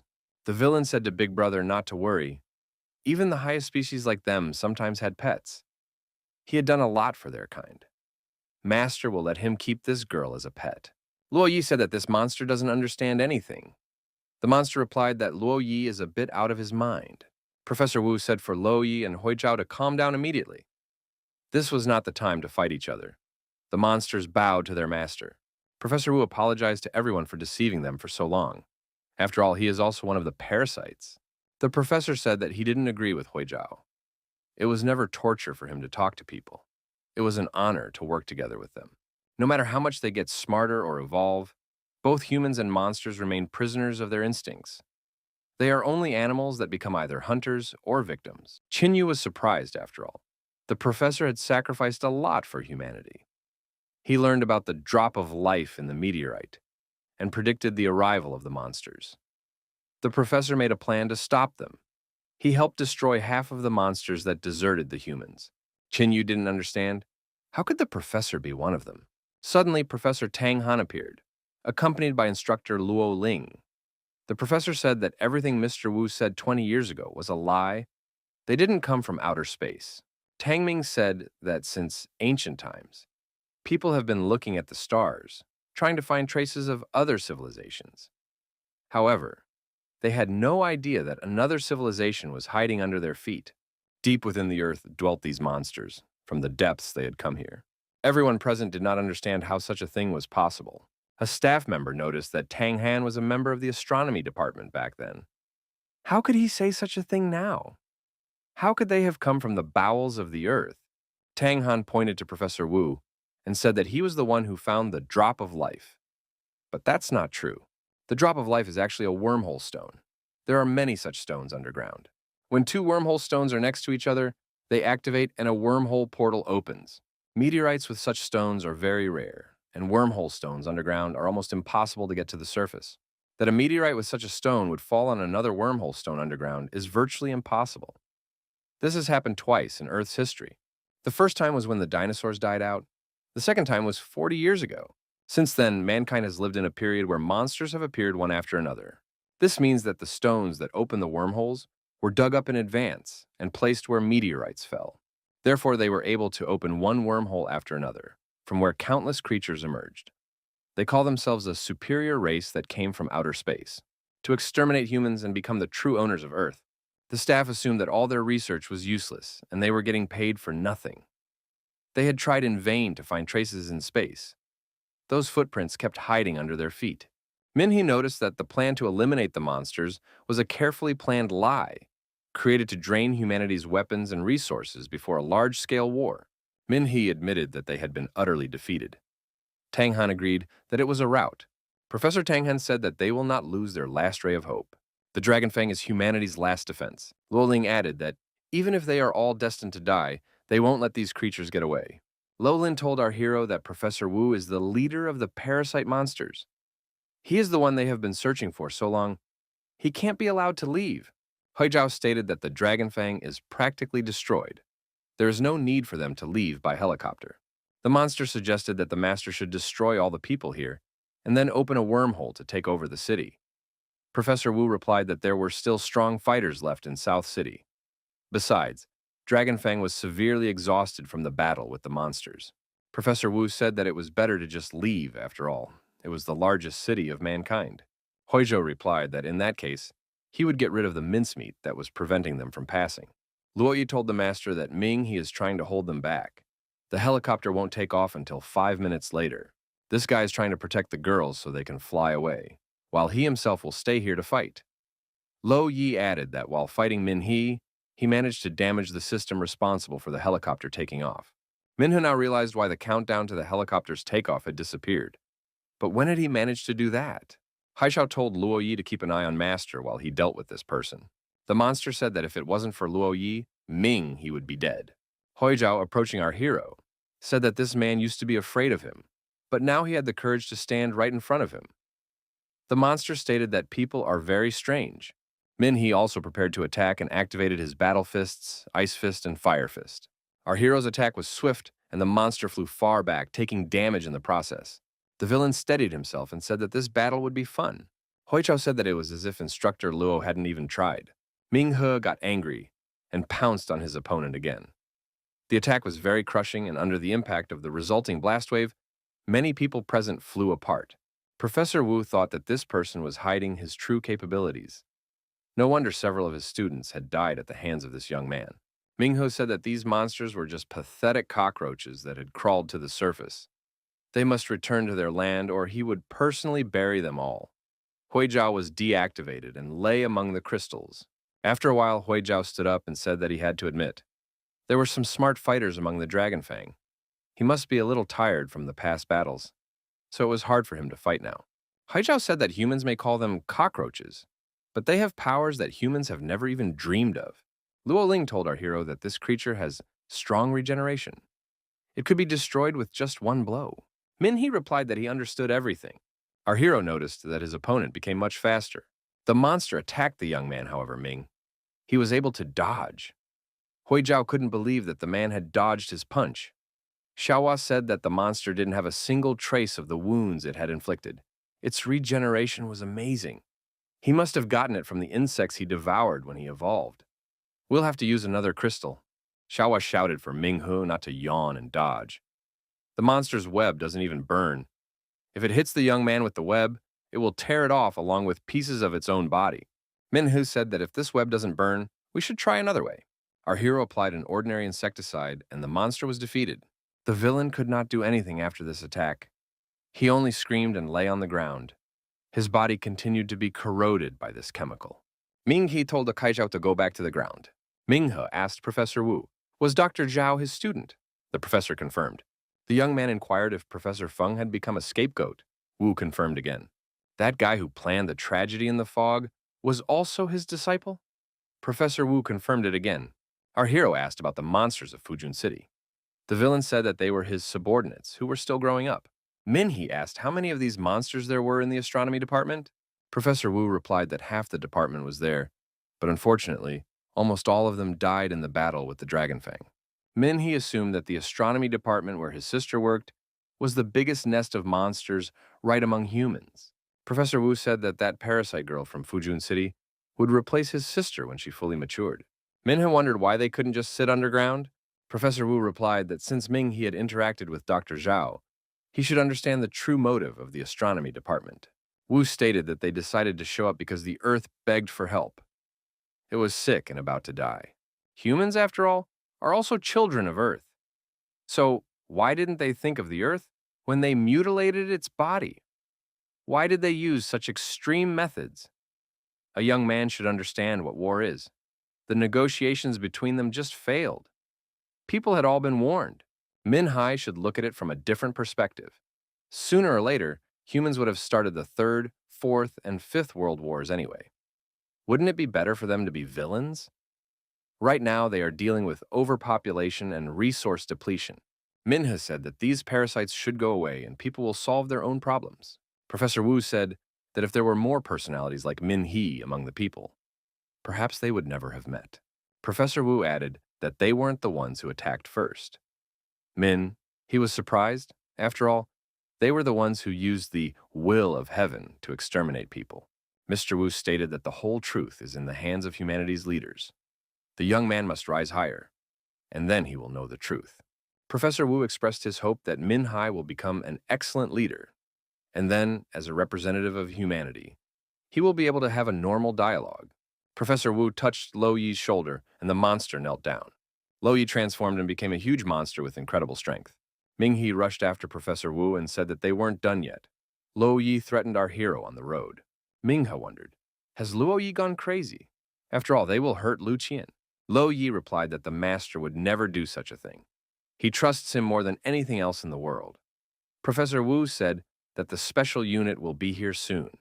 Whoever survives among them will change the course of history with their own hands. Minhe shouted that he wouldn't let the professor leave. He won't be able to touch the girls. Minghe struck Lo Yi and told him to get out of the way. However, the acid did not corrode Lo Yi's body. The monster declared that he was not some bug that could be destroyed by acid. He was now an underground draconoid, as humanity called them. Minghe kept throwing punches and repeatedly told Lo Yi to step aside. Luo Yi said that a human would not be able to defeat him. He relied too much on those crystals. Professor Wu hypnotized the girls and grabbed them in his arms. Luo Yi grabbed the young man's arm and said that he wouldn't let go of him, and there was no reason to be so stubborn. Minghe was able to break free from the monster's hands and rushed after Professor Wu. Professor Wu said that he was taking Min He's sister away. The young man must take care of the saint of their clan. Near the professor, Xiaohua appeared. They were even similar in some ways. The professor said that not only was she a goddess to their people, but she was also his daughter. He had absolutely no idea what was going on here. Professor Wu threw the young man far back with a punch of his hand. The helicopter with Professor Wu and the girls flew away to an unknown destination. Xiaohua said that she herself did not understand what was going on here. She has no memories. She lives in the young man's body and would never be able to lie to him. Min Hai said he didn't doubt her. The truth about this world was much more complicated. He didn't understand anything either. It was necessary to move now, or else Luo Yi would destroy him. Minghe and Luoling attacked Luo Yi. The monster repeated the professor's words. Whoever survives out of the two of them will change the course of this story with his own hands. He can't let the Dragon Fang whitewash his name. Xiaohua told the young man to stop. The opponent is much stronger than he was before. He would simply die if he continued to fight. Then he decided to use that strength. Xiaohua stated that in that case, they would know his true power. A huge high-energy flame appeared around the protagonist. Luo Yi thought that the young man was using his blood to rise in rank, but with such worthless strength, he wouldn't be able to protect Lu Qian. Our hero activated Red Sovereignty. Luo Yi said that even this ability won't be enough to defeat him. Lu Qian will only be safe around him. He is her big brother. Even if humanity is wiped out, he won't let a hair fall from her head. Professor Tang Han said that this is not a Red Sovereignty, but a Divine Heir, a Black Saint rank ability. It was a divine soul that had descended into their world. Luo Yi wondered, had Minghe jumped through several ranks at once? Minghe said that he was grateful to Luo Yi since he didn't harm Lu Qian. However, humans would never be their pets, and none of them would accept the fate of pets. Minghe, in the form of Xiaohua, said that humans would determine their own fate, and the vermin should go back underground. The people outside saw the huge creature deliver crushing blows, driving the vermin underground. The people outside saw the outline of a huge winged monster breaking through the mist. It was definitely a monster, as such strength could not be possessed by a human. Luo Yi flapped his wings and rose above the city. Minghe decided to deliver a crushing fist strike to the flying monster. Professor Tang Han said that it was indeed a divine heir. Within this young man's body lurked the power of a black saint. Luo Ling added that he was humanity's last line of defense. The Academy staff said that this young man was too strong. Is he even human at all? An entire special unit wouldn't be able to do well against him. Minghe lowered himself to the ground in front of the astonished Luo Yi and asked if he was the reason why the humans were defeated at the ruins. The monster said that he saw no point in answering that question. Minghe said that once they got rid of all the creatures lurking among the humans, they would never be defeated again. Luo Yi replied that they didn't even know what was lurking under their feet. Minghe asked the monster where Professor Wu had taken his sister and Lu Qian. Luo Yi said that they went to the ruins, no one would get them there. Minghe stated that he would save the girls. Hong Xiao showed up just in time and asked, "Is it really Lo Yi?" Minghe replied that he was a parasite. Monsters like him had long since infiltrated the ranks of humans. Hong Xiao asked, "What about the Dragon Fang?" Minghe replied that the Dragon Fang was humanity's last line of defense. Half of the astronomy department were parasites. As soon as Dragon Fang found out about this, he immediately decided to exterminate them before they could harm humanity even more. Hong Xiao was frightened. Were they really destroying the true heroes of humanity? It turned out that they were willing to give their lives for the good of humanity. Hong Xiao decided to issue an order. We must not let our guard down. It is necessary to detect and exterminate all the parasites lurking among the people. At all levels and in all instances, this order was sounded. We must not lose vigilance. We must exterminate all parasites. Many of Dragonfang's best fighters gave their lives. They gave their lives because they fought to the end. These people were humanity's last line of defense. A special unit saluted the heroes from Dragonfang who gave their lives for humanity. The Superhuman Group, the Hunter Association, and the Superhuman Academy all saluted the heroes from Dragonfang who had fallen to save humanity. Luoling expressed her hope that these comrades would rest in peace. She promised to inherit their will and spirit, to pass on to the next generations. Minghe decided that it was necessary to destroy all the monsters and protect Southern City and all of humanity. Luoling said that she understood what Minghe was thinking. To save people, the young man needed strength. Minghe said that Instructor Luo, his sister, and Lu Qian are all trapped under the rubble. They are in danger. Luoling said that she doesn't know what Teacher is up to, but if he took them alive, he's unlikely to get rid of them right away. The struggle continues as she and Minghe are the only survivors of the Dragon Fang. Minghe asked Instructor Luoling how does he realize that he has become strong enough. The woman replied that these ruins concentrated the largest number of creatures on the planet. In order to survive, the young man would need to reach at least the White Swan rank. Minghe thought that he was only halfway to the Heavenly Flame rank for now. There was an urgent need to make a breakthrough. There was no time to waste. The instructor said that he has gone through a lot. He needs to rest. He looks like he's about to pass out. We should go back home. Minhai went back to the academy dormitory. His friends said they saw him on TV and didn't know he was a member of the Dragon Fang. Jianyuan asked if it was hard to hide such information from friends. Li Mian apologized to Minhai. He admitted that he shouldn't have tried to hurt him.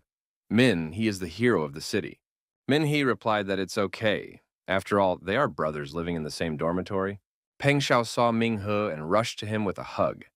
He came running as soon as he heard about his return. Peng Xiao said that many people now admire Minghe. The young man replied that he was tired and wanted to sleep. Peng Xiao stated that he had a question. According to the reporters, the victory in the battle was only achieved with the help of a Black Saint rank expert. It's a pity that the news didn't say anything about this expert. Maybe Minhai knows something about him? The young man replied that he didn't know this great man, having only seen him from afar. It must be a military secret. Peng Xiao said he was just asking. It would be great to know the Black Saint personally. Minghe was alone in the room and decided to meditate. Xiaohua told him to stop cultivating and rest. She reminded him that the young man had already used her power, and his body might break down. Instead of resting, he went to a funeral, and now he was cultivating again. Ming. He replied that the members of the Dragon Fang were heroes, and it was his duty to see them off on their final journey. They had sacrificed themselves to save Southern City and all of humanity. Xiaohua became angry, stating as if she was talking to a wall. If the young man didn't rest, he might die. He said that he was fine. He lay down on the bed and immediately fell asleep. Upon waking up, stated that he felt fine. Xiaohua asked how he was feeling. Ming-he inquired how long he had slept. She replied, about 40 hours. Ming-he felt very hungry and decided to eat. Eating took a long time. He said that he felt much better now and felt different. The young man asked Xiaohua if she knew a way to get stronger quickly. The woman said that Ming-he is already developing fast. Right now, he needs to strengthen his base, or else he won't be able to withstand the strength he already has inside him. Ming-he reminded that he urgently needs the White Swan rank. Xiaohua said that the young man would then have to absorb liquid stardust, but it was hard to find. She gave him a drop of her blood to create a parasite sensor. With it, he would be able to detect those weaker than him. Min-he asked if she thought that by helping him, she might be hurting her kin. The woman recalled that he wanted to show her the beauty of the human world. And she does feel it. In the sacrifices people make. They believe and follow through. That's why humanity is evolving. However, even in monsters, including Master, there is something that repels her. After Professor Wulin's plan was revealed, Professor Tang Han became the head of the monster researchers. He thought that only he could help create the sensor. He walked into Professor Tang Han's office. The latter inquired about what he could do to help. The professor said that the experiment wasn't finished yet and he was busy. Hai replied that he would wait. Suddenly, there was an explosion. Hai asked if everything was okay. Tang Han replied that he was lucky. If the young man hadn't been around, he might have gotten hurt. The experiment had failed. Hai asked what kind of experiment it was, and why it had to be finished as soon as possible. Tang Han admitted that he had no choice. The southern city is cordoned off.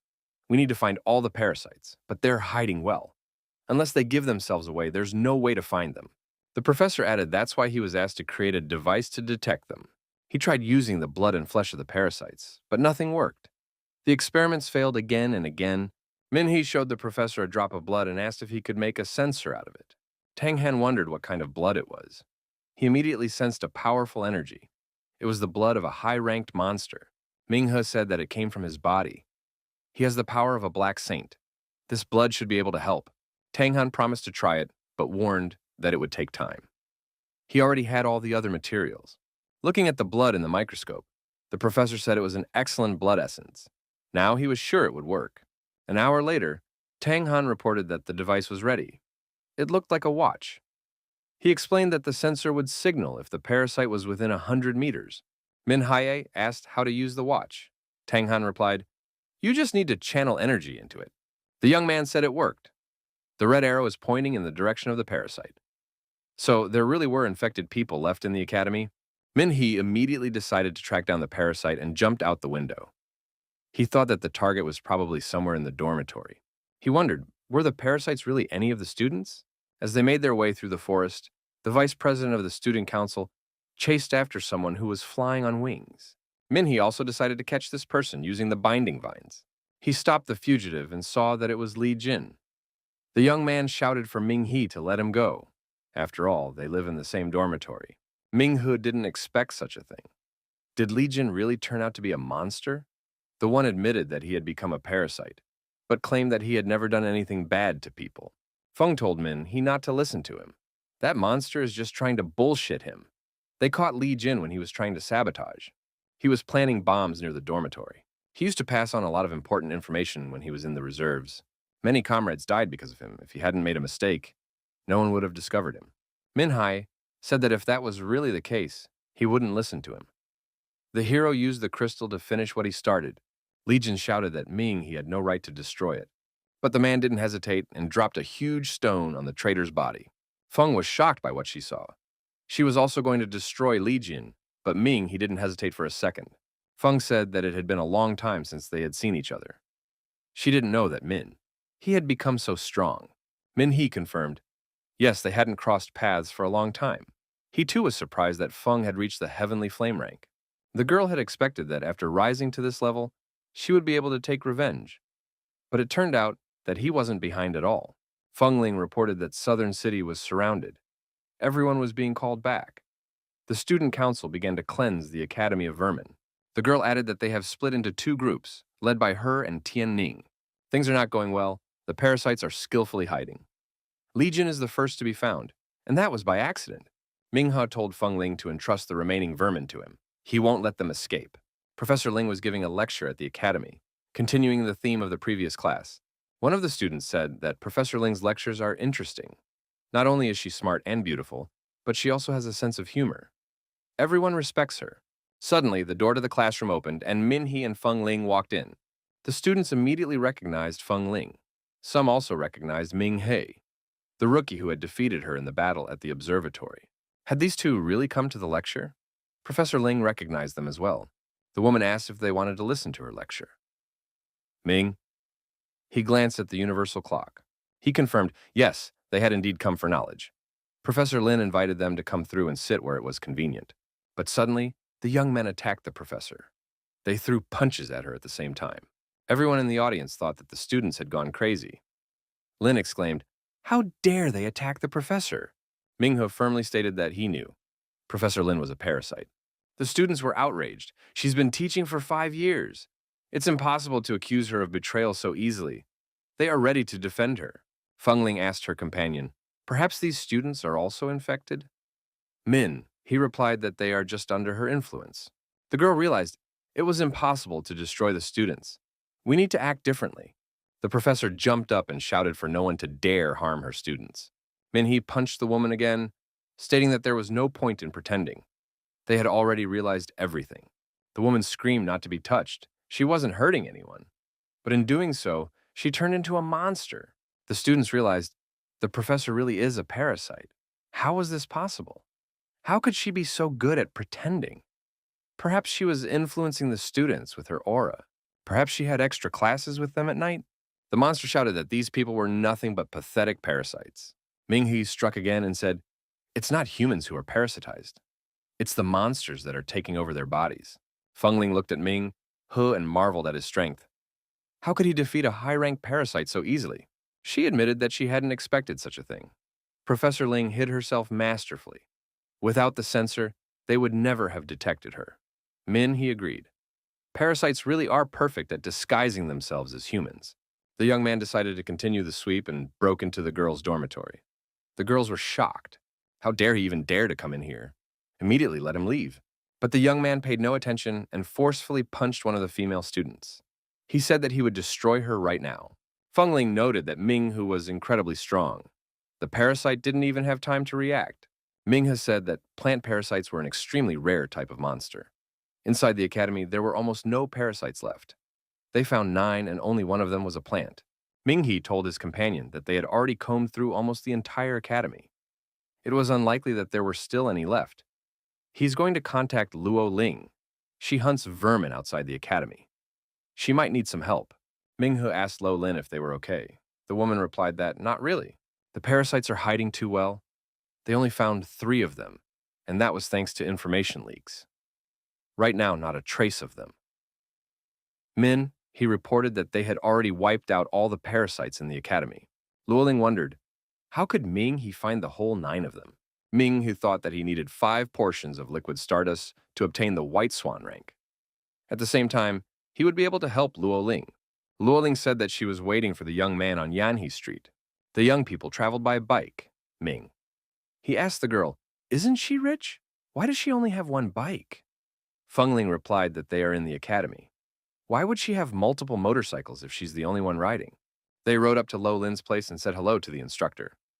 Luo Ling said that she knew this girl. She was the princess of Tianfeng Corporation, the genius of South City Academy. Feng Ling asked not to call her that. She met Ming-hee and realized that she is not a genius at all. Compared to him, she was nothing. Ming-hee thought that Tianfeng Corporation was the largest pharmaceutical company in Southern City. Most of the drugs used by superhumans are manufactured by this corporation. He didn't expect Feng Ling to be associated with it. Ming-he asked Lo Ling if there were any changes. The instructor replied that there was nothing new yet. Ming-he showed the woman the sensor and explained that it was Professor Tang Han's latest development. The sensor can detect parasites within a 100-meter radius. He activated the device and said that he hasn't detected anything yet. The area is too big and the sensor has a short range. The search must continue. After a while, the young man reported that the sensor detected something in a shopping center. At the mall, a saleswoman was thanking customers for their purchases. Min-hee walked over to her and held out his hand. Without further ado, he began to strike the girl in the face with his fists. The parasite was destroyed. Luoling recognized that the sensor was working. They had already found 1 parasite. Minhe noticed that it was easier to look for parasites in the academy. The city was too big and the sensor's range was small. Lolin said that it would be easier with Dragonfang. They had scouting teams gathering information, but they lost all their leaders in that battle. Only two remained. Minghe asked if Luoling still couldn't let them go. The woman replied that the more important thing now was to find the parasites. After a while, they managed to find another parasite. The monster got out of the car and said that he recognized them. They were the survivors from Dragonfang. All three of them attacked the monster. The one declared that it would tear them all apart. Minghe delivered a crushing blow and pierced through the monster's body. Fengling was astonished. He had destroyed the parasite with a single blow. The girl exclaimed that he had stolen her prey. Luoling remarked that they had only found two the entire evening. And that was only because of the sensor. The instructor said she knew how the other teams were doing. They hadn't found anyone. Fengling added that it was very difficult to exterminate demons, so it was best to take their time. Minhe thought that none of the parasites he found were plants. He didn't find a single drop of liquid stardust. The academy had only managed to obtain one. If this continued, how long would it take to obtain the White Swan rank? Fengling asked what Ming he was thinking about. He replied that he was thinking about nothing. He just needed to keep searching. The girl offered a snack and even invited everyone at her own expense. Luoling also agreed. We should go somewhere and eat. He said he didn't mind. He wasn't picky about food at all. Fengling invited everyone to French food. She knew a good restaurant nearby. The young people settled down at a round table and began to savor the exquisite dishes. Fengling offered Minghe a piece of steak from her fork. It was juicy and tasted delicious. Luoling felt like an extra. In addition, she wasn't being noticed at all. The instructor thought that from the outside they looked like a couple. It's a pity that He's in love with Lu Qian, even though she's an amazing girl too. A phone call rang out. The hero was asked how the sweep was going. The young man replied that it was slow. Only 2 people had been found. Professor Tanhan said that the girls were kidnapped by Professor Wu. But there is good news. The management is preparing an urgent meeting. On the agenda will be the development of tactics to storm the ruins. It's a chance to save the girls. The news pleased Min Hai, and he asked when the assault was scheduled. Would he have time to finish the French food? The professor replied that no date had been set yet. He could eat in peace. The young man thought that the professor was too naive. People will not be able to storm the ruins. If the plan fails, the girls will not be saved. And if the assault is successful, the teacher will simply destroy them. Min Hai decided that he won't let that happen. He must save his sister and Lu Qian. Luoling clarified, was it the professor who called? Was he talking about the meeting? After Professor Wu Tanghan was exposed, he became a leading parasite expert. The instructor said that it might be a good idea to propose the recovery of the Dragonfang at the meeting. Min He thought it was a great idea. Why hadn't he thought of it himself?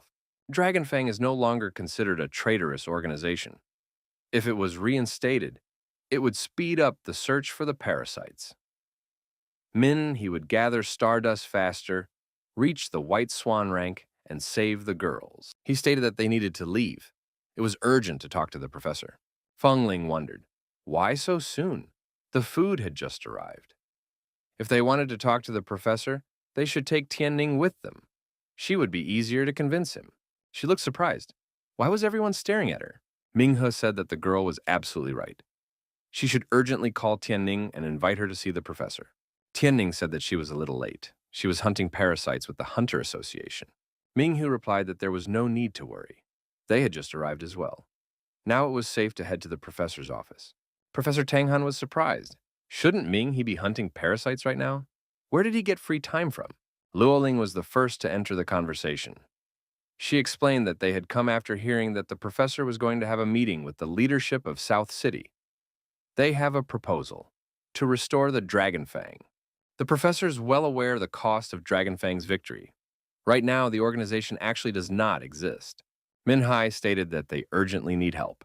They have a sensor, but its radius is too small. He noted that looking for vermin in a huge city with such a device is like looking for a needle in a haystack. But with the Dragonfang's intelligence, the search radius could be narrowed down, and then hunting would be much more effective. The professor said he understood the young men perfectly. He himself had seen the organization destroyed, and he too would like to revive it. However, now all the forces of the city are focused on preparing for the storming of the ruins. Bringing the organization back to life would not be easy. Tianning advised her uncle to bring up the matter at the meeting. If it wasn't for him and Dragonfang, the city wouldn't have survived. Professor Tang Han agreed. He promised to do his best and contact the head of the academy. He had a high position in South City. If they could get support, they could convince the council. The South City Council meeting was held behind closed doors in a windowless room. The level of secrecy was extremely high. The head of defense reported that after the Misty Canyon incident, their forces had been defeated on the front lines. Now there's also been an incident in the astronomy department.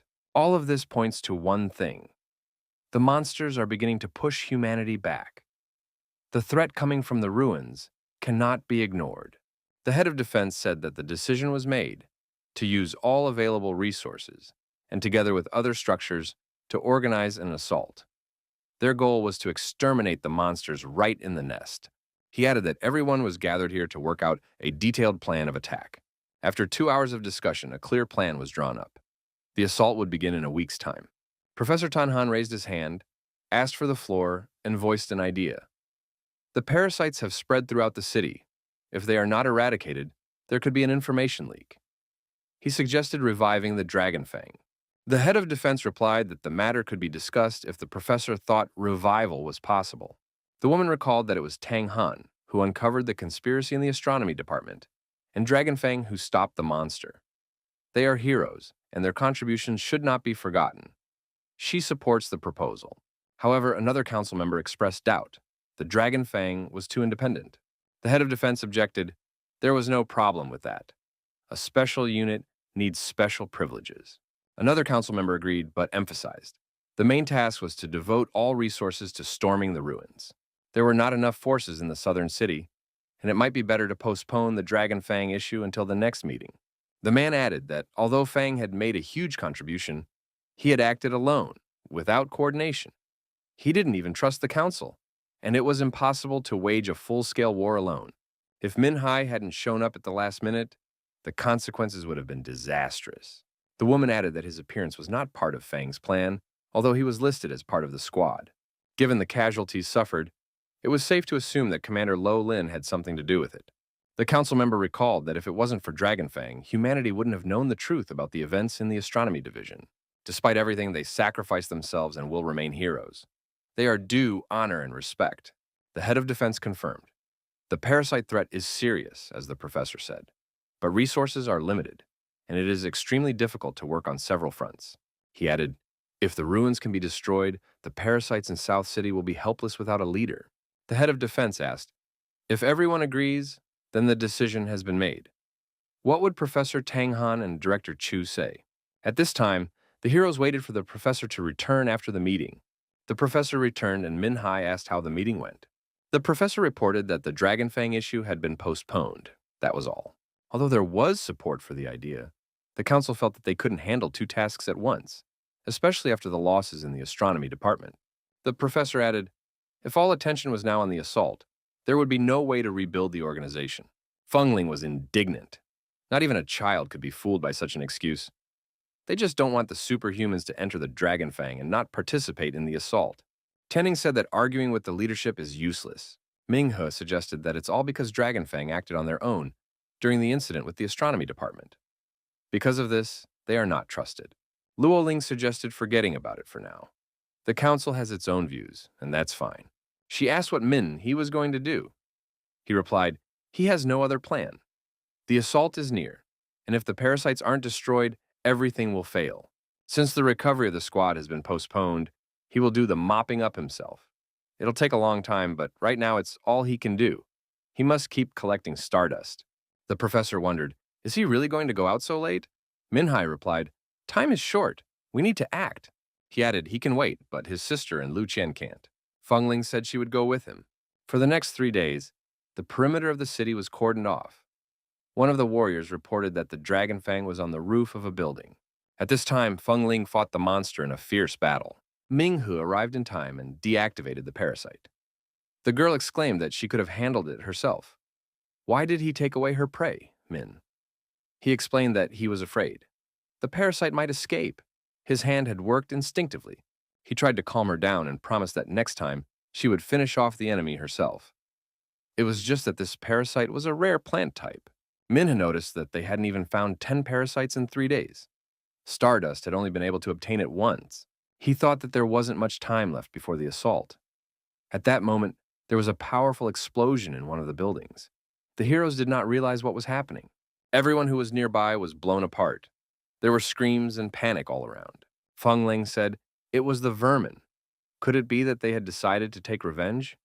Such a big explosion simply couldn't be an accident. Many victims were crying out for help. Why did the vermin decide to carry out a terrorist attack now?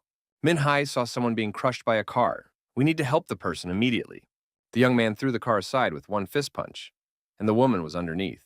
The woman was covering a crying child with her body. The child survived, and Feng Ling picked him up. Feng Ling was upset, tears flowing from her eyes. She said that she would destroy every last parasite. The rescue teams rushed over to the young people. They had come here specifically to evacuate the victims after the terrorist explosion. Min Hai told the rescuers that he was a student of South City Academy. The rescuers arrived just in time. It would have been impossible for the students to get all the victims out on their own. Feng Ling said that the child's mother had died and he was left alone. Ming, he told the girl that they needed to get out of here as soon as possible. The girl handed the baby to the rescuers, and they promised that they would not leave him alone. The rescuers started removing the rubble and freeing the injured people. Minhee said he is superhuman and knows what to do. The young man activated his unique abilities. The guy hit the ground with force, and all the rocks and building fragments flew aside, freeing the people underneath them. The rescuers remarked that this was the power of a superhuman. Feng Ling thought that Ming, who was simply amazing. The injured people were all rescued. They knew that the Dragon Fang had saved them. The rescuer thanked the students of the academy. If it wasn't for them, the operation wouldn't have been so successful. Min, he said that they were just doing their duty. The protagonist told the girl that they should help the other victims. 4 buildings had fallen. The 2 of them would have to work for a very long time. Min, he decided to call Lo Lin. Maybe she could find someone to help. Feng Ling said that she had already called Tianning and found out that Director Chu had sent people. Luo Ling also confirmed that she would come with a group of superhumans. Our heroes decided to continue helping the humans with their own strength. Soon, a squad of superhumans arrived, and they told Min He to leave the rest to them. Min He told the instructor that he was unhurt, but there were many dead among the civilians. The parasites had gone too far. Tianning and her students also arrived on time. Feng Ling said that it was necessary to rescue people. Luo Ling noticed that after the battle in the astronomy department, the vermin didn't even have time to hide properly. Why did they decide to carry out this attack after all? Min He said that it looked very strange to him as well. But they will only know the reason when they find the culprit. Luo Ling asked how Min Hai was going to find him. The young man stated that he was nearby when the explosion happened. All 4 buildings exploded at the same time. So it wasn't just one parasite that did it. This is clearly a pre-planned operation. There are at least a dozen parasites at work here. Min He said that he was watching the sensor the entire time he was rescuing people. But he didn't notice anything suspicious. So the parasites planned their escape route in advance. I'm guessing they didn't escape through the surface, but through the sewers. The buildings have collapsed, so the sewers nearby are also blocked. If they wanted to escape, they used the sewer exit as far away as possible, so there's a high probability that they're still there. The young man noticed that moving through the sewers would be difficult, and there were probably quite a few vermin in there. It would be necessary to form a small squad with a map and an experienced commander. Luoling said that Min He was beginning to think like a real commander. Min He replied that the instructor is a much more experienced commander than him. Luo Ling said that she would go look for a map of the sewer. Maybe she could find one on Google Maps. Feng Ling and Tianning said they would go with Ming He. Peng Shao and Wang Jia also volunteered to go and help as much as they could. Luo Ling handed the young man a device and said that it was the Dragon Fang equipment. From now on, they would all stay in touch. Lo Lin added that she had gotten a map and would be issuing commands while on the surface. She won't be going down into the sewers because of the allergies she has developed. Minghe said that Group A will include him, Peng Shao, and Feng Ling. Group B will include Tianning, Zhang Yuan, and Wang Jia. If anyone finds any traces of monsters, they should continue searching. Then, everyone would meet up and engage in battle. Peng Shao was glad that he was finally participating in the Dragon Fang operation. It is very exciting. Instructor Luo Ling, while in the control center, asked how Ming He was doing. The young man replied that he didn't detect anything special. The sensor didn't react in any way. There was a fork in the road ahead. Lo Lin, using the map, told the group to head left. After a while, the protagonist said he saw a parasite. They were indeed running away through the sewers. Minghe asked the instructor to tell Group B that they had found the parasite. Lolin replied that she would now guide Group B directly to them. But the sewer on their side is badly damaged. It will take a while to get there. Feng Ling asked how long it would take for Group B to get there. He replied that because of the damage, it would take a long time to get there. One should just observe the parasites for now. Feng Ling thought that judging from the map, they were already far away from the terrorist attack area, which meant that the vermin should have already escaped from the sewers. The girl said that it seemed very strange. It didn't seem like the vermin were going to leave the sewers. He agreed with this assumption. Peng Xiao said that if they weren't going to leave, they might be planning to sneak through the sewer even further. But for how long? Peng Xiao suggested that they might be retreating to their base. If they followed them, it might be possible to capture all the remaining parasites in South City. Minghe suggested that the parasite base in the astronomy department hadn't been destroyed. They wouldn't have time to create a new one. It's more advantageous for them to split up. It makes them harder to detect. Peng Xiao said that was very strange. He thought that the parasites had already achieved what they wanted. Feng Ling said that they had committed a terrorist attack and left the target area. They could have split up and scattered long ago, but why were they still here? Minghu assumed that the parasites hadn't completed their mission yet. From the beginning, it was unclear to him why they were blowing up ordinary buildings. After all, they had been hiding perfectly well all this time. Why would they reveal themselves? Did they really have another purpose in mind? Peng Xiao wondered, if they had another purpose, why would they blow up buildings? It's not like they only drew attention to themselves. Minghe said that that was what it was all about, to attract attention. It was necessary to catch up with them. The young man asked the instructor if there was anything important in the direction the vermin were heading. Luoling opened the map and said that she would check everything now. If one calculated the route, there were 3 potential targets ahead. First is the shopping mall. It has the largest flow of people in the entire city. Minghe wondered if it was the mall they were after. Luoling replied that there are 2 other targets, the clock tower and the abandoned water factory. Maybe they will try to poison the water? Minghe asked, if they really wanted to do that, wouldn't it be easier to just hide? Feng Ling asked the commander to look for more leads. Feng asked if he had any guesses. The young man didn't think it was that simple. Peng Xiao suggested catching up with the vermin. No matter what they were up to, they should try to stop them. Minghe said that there might be too many of them. Some of them might escape if they don't team up with Group B. Feng Ling said that they just have to watch out for the parasites. After all, those haven't discovered them yet. Luoling said that she found something. More information has come to light. There's a nuclear power plant near the water plant, but it's unlikely they're headed there. Such facilities are always guarded by squads of superhumans. Minghu asked, aren't the superhumans now busy rescuing the victims in the destroyed buildings? Luoling understood everything. The parasites wanted to blow up the nuclear power plant. For several days now, the squad of superhumans had been intensely preparing to storm the ruins. That's why there were fewer people in the area around the plant. And after the terrorist attack, there was almost no one left there at all. Minhee suggested that the remaining superhumans at the nuclear power plant would not be enough. Luoling said that he should stop them. If the vermin manage to blow up the nuclear power plant, the city will be without power. The storming of the ruins will be canceled, and the entire city will lose communication and the ability to defend itself. Something terrible will happen. Minhee said that he understood everything and that they would definitely stop the vermin. Luoling added that she would warn the superhuman squads to return immediately. But he stated that there was no time for that. Transportation in the city is paralyzed. They won't make it before the parasites do. Minhai stated that the only hope is that the parasites haven't realized yet that their plan has been revealed. Judging from their behavior, they really didn't suspect anything yet. However, these parasites might have allies in the nuclear plant. Luoling suggested that he is right. Someone is probably leaking information. These parasites are acting too fast and have thoroughly prepared. Studying the map and route, Instructor Luoling said that he should think of something. After all, he is the hope of mankind. Minghe said for Lo Lin to warn Squad B, they don't need to catch up with the vermin. They should go to the abandoned hydroelectric plant. It would need to be blown up. Lo Lin couldn't believe her ears. After all, these are the terrorists' methods. Minhaye said that they don't have an advantage right now.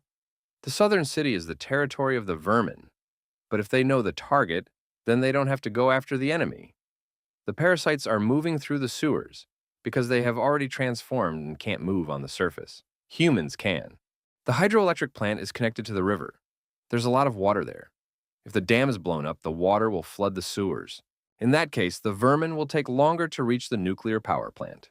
Luoling said this plan is too risky. What should be done next? Min He replied that they would go up to the surface and go straight to the nuclear power plant.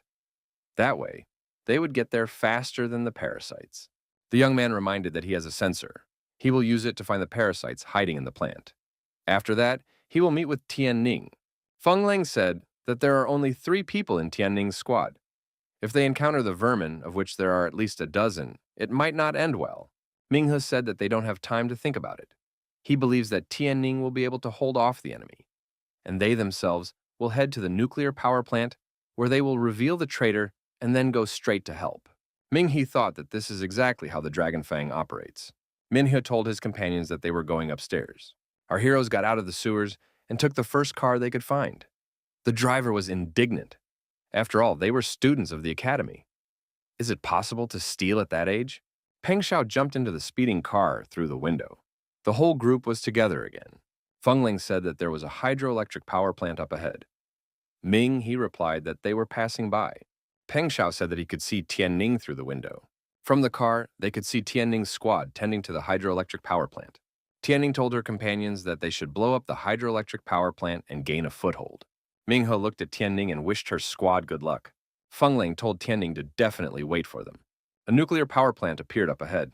Peng Xiao said that they had finally made it. The passage was barricaded and there were armed guards on the road. Minghe got out of the car and introduced himself.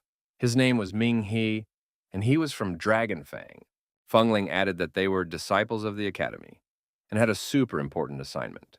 Ming He introduced that there might be a parasite lurking in the nuclear power plant. Peng Xiao said to take them to the command center immediately. The guard said he had to warn the commander first. Ming Hu objected that there was no need to warn anyone. He could track the parasite up to 100 meters away. Besides, they couldn't be sure that the commander himself wasn't a parasite. If the commander learns of their arrival and turns out to be infected, he will immediately warn the enemy.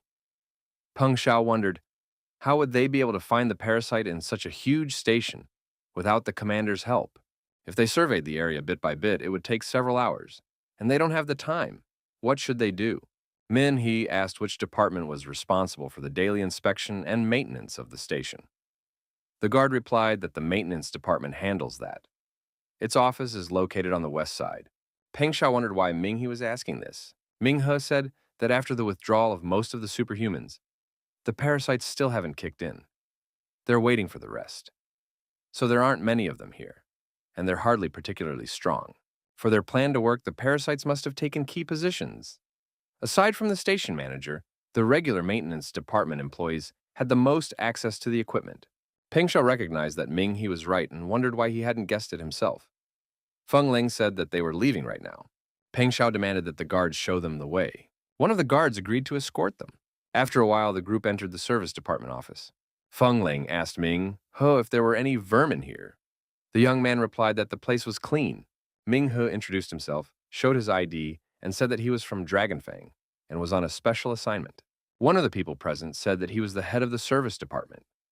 Half an hour ago, Lao He and Annan had gone to the generator.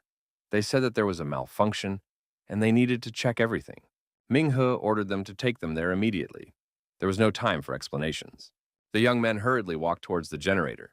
There was no time to go around, so he punched a hole in the floor to get down to the lower level faster. Min Hu spotted the employees of the station and headed towards them. One of the employees asked what they were doing here. Peng Xiao shouted to Lao He not to pretend. Everyone already knows he's a parasite. The man was confused when he heard this. Peng Xiao told Ming He not to hesitate and attack the man. Peng Xiao swung his fist at Lao He's jaw, but Ming He immediately intervened. Lao He is not a parasite. The real parasite is another person. Annan suddenly turned into a monster and asked how they discovered him. Peng Xiao said that he was counting on Feng Ling's help. The monster attacked Peng Xiao and threatened to destroy him. Feng Ling realized that this monster was much stronger than expected. He is of the heavenly flame rank. Ming He told the girl that he would deal with it himself. Tianning was currently engaged in a dangerous battle. There was no time to waste. He added that the vermin were planning to blow up the nuclear power plant, diverting attention with terrorist attacks in the city. A lot of innocent people died. They were ordinary citizens. They didn't have superpowers. They just wanted to live. Now, many of them are dead, others have lost family members. Min Hai said that these monsters were parasites of the planet, and they must be exterminated. As always in these situations, he went one-on-one against the huge monster. The monster froze in confusion when it saw what rank this man was. The parasite looked at Minhee and asked if he was also a monster. Minghe grabbed the parasite's head and said that he would not let their plan come to fruition. All the parasites would be destroyed. Peng Shao couldn't believe his eyes. Did Ming? He really have red sovereignty? And had he really created a complete vacuum here? Feng Lang thought that this young man is really strong. In a vacuum, ice could reach temperatures close to absolute zero. Peng Shao noticed that the parasite was of the heavenly flame rank, and Ming he had dealt with it with astonishing ease. Feng Lang thought that even her phoenix flame couldn't match this icy power. Ming he is too strong, but after all, this guy hasn't even reached the red sovereignty rank. At this time, the superhumans continued to remove the rubble of the destroyed buildings. The leadership was supervising the process. The defense leader said that it was necessary to destroy all the vermin as soon as possible, otherwise there would be nothing left of the city. The squad leader added that it was all very strange. Why did the parasites decide to stage such a high-profile attack in the heart of the city? The defense leader agreed. What did they want? The phone rang and Professor Tang Han was on the line. He reported that he had just been contacted by Luo Ling from Dragonfang. The professor reported that he was able to reveal the possible target of the parasites. It was a nuclear power plant. The young man was already heading there. The defense leader was shocked. Did the enemies really target the nuclear power plant? The leader informed the squad leader that Min He of Dragonfang suspected that the vermin were preparing an attack on the nuclear power plant. It's the main source of electricity for South City. If they succeed, we can forget about storming the ruins. The defense systems will also fail. Hongxiao promised to bring more fighters there. The defense leader hoped that they would make it in time. But the hydroelectric power plant only had a squad of 3 men. Would they be able to hold off the onslaught? The vermin were getting closer, and there were too many of them. Tian Ning and her squad took a circular defense. The commander admitted that she was just as scared as the other students. But it's not easier for their fellow students at the nuclear power plant either. They still don't know how many parasites might be lurking in the plant. Tian Ning stated that they are the first line of defense. If they fail, the parasites will pass through further, and Minhei and Feng Leng will be squeezed from both sides. And then the nuclear power plant could be blown up. Without electricity, the defense systems won't work, and the city will be in danger of being destroyed. Everything that happened today will begin to repeat itself everywhere. Their friends, classmates, and other innocent people would die. All the members of the squad have declared with one voice that they will not let this happen. They are Academy students, superhumans, and they have all of humanity's hope. Wang just said that they must protect everyone and destroy these damn parasites. This is their first joint operation with the Dragonfang. He added that they will stop the monsters right here and now. Jiang Yuan admitted that he was a rookie but dreamed of becoming a part of Dragonfang.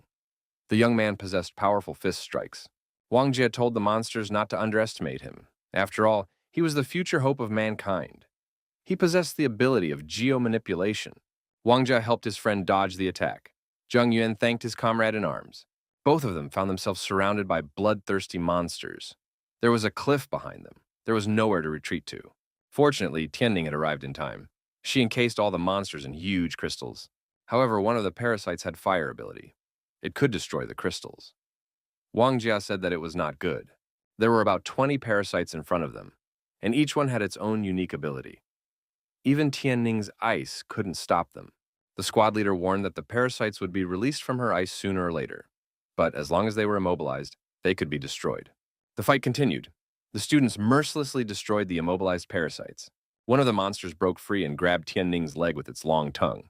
It swallowed the girl, but immediately regretted it. Tianning used her abilities to tear the parasite from the inside and broke free. She was doing all this so that Minghe and Feng Leng would find the parasites hiding in the nuclear power plant and stop their plan. The girl said that they had to delay the monsters to buy time for Minghe and Feng Leng. She said she wouldn't die, at least not until she was sure that Group A had found the enemies. Wang Jia agreed. They had to buy time, even if it took all their strength. The monsters were going to destroy the fighters and move on towards the nuclear plant.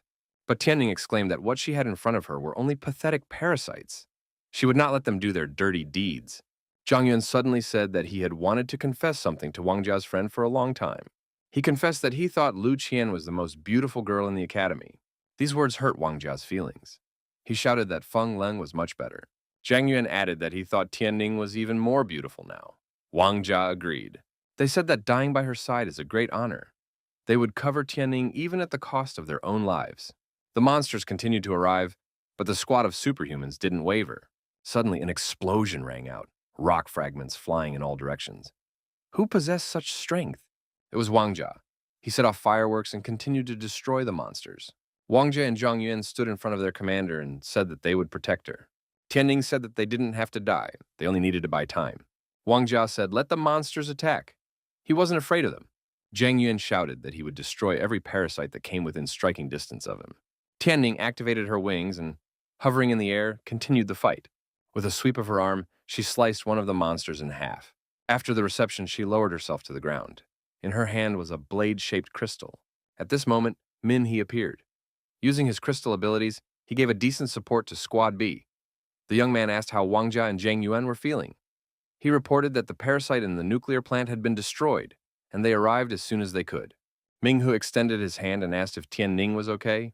Tianning saw the young man and asked what happened in the nuclear power plant. Minghu replied so the girl wouldn't worry. They were able to deal with the parasite that was going to do harm. He left Feng Ling at the station in case there were more parasites. The girl was very happy. They weren't standing here as a wall for nothing. Min, he said that he would handle it from here. The monsters were shocked by what was happening. How was this possible? How could humans uncover their plan? Minhu said that it was all because they were the Dragon Fang. The monster laughed and stated that the Dragon Fang no longer existed. Minhe replied that the Dragon Fang is eternal. The young man added, "No matter in the past or in the future, the Dragon Fang will always be a blade that slashes monsters." Wang Jia declared that the Dragon Fang would live forever. The companions urged our hero to get rid of these creatures. They must be punished for taking innocent lives. It is necessary to avenge the dead. It is the duty of the Dragon Fang to get rid of every monster. Min Hai pointed at the two monsters and said that these ones should be left alive. Our hero added that they haven't figured things out completely yet. He has this kind of premonition. The monster said that this man is too naive if he is going to beat information out of them. They will not allow themselves to be taken prisoner. The monster said that they would take the humans with them to the other world. Min Hai realized that they wanted to self-destruct.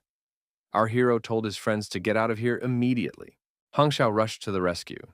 She reported that something was happening at the hydroelectric plant. It was urgent to head there. Hang Xiao saw the bodies of vermin everywhere and asked, "What happened here? Did these disciples really wipe them all out?" Hang Xiao asked Ming He what had happened. She was told that the young man had uncovered the vermin's plan and they were targeting the nuclear power plant. But why is Min Hai here? What is the situation at the nuclear power plant? Min, he reported that the parasite lurking there has been destroyed. The guy added that Feng Ling stayed there just in case. Minhe said that he had asked Tian Ning and her squad to blow up the abandoned hydroelectric plant to stop the parasites. Min he added that if it wasn't for Squad B, the vermin would have broken through to the power plant and destroyed it. Min he remarked that he had come here when it was already over. The young man added that Tian Ning was seriously injured and needed urgent medical attention. Ming noted that the three of them were able to stop 24 parasites. Hang Xiao said that she realized superhumans really do study in this academy. Professor Tang and Principal Chu had raised true elite fighters that everyone would be proud of. Hang Xiao asked if Ming He would go to the nuclear power plant with her. The young man said yes. Feng Ling was on combat duty when SUVs with a group of reinforcements pulled up. Min Hu immediately reported to the girl that Squad B had survived and was feeling good. They dealt with all the parasites, but everyone was taken to the hospital because everyone has possession. Min He reiterated that Tianning was injured. However, he was perfectly fine. Ming He showed the support group led by Hang Xiao what happened here. The squad leader admitted that it was a destructive power. There was indeed a parasite lurking in the nuclear power plant. Hang Xiao said that if Ming He hadn't guessed what the parasite was targeting, there would have been nothing left of the nuclear power plant. The group leader added that if that had really happened, all of the city's defense systems would have failed. Min Hai once again stood out for the better. Ming He said that Feng Ling had helped him realize their true goal. Peng Xiao Yu had already shown a good side.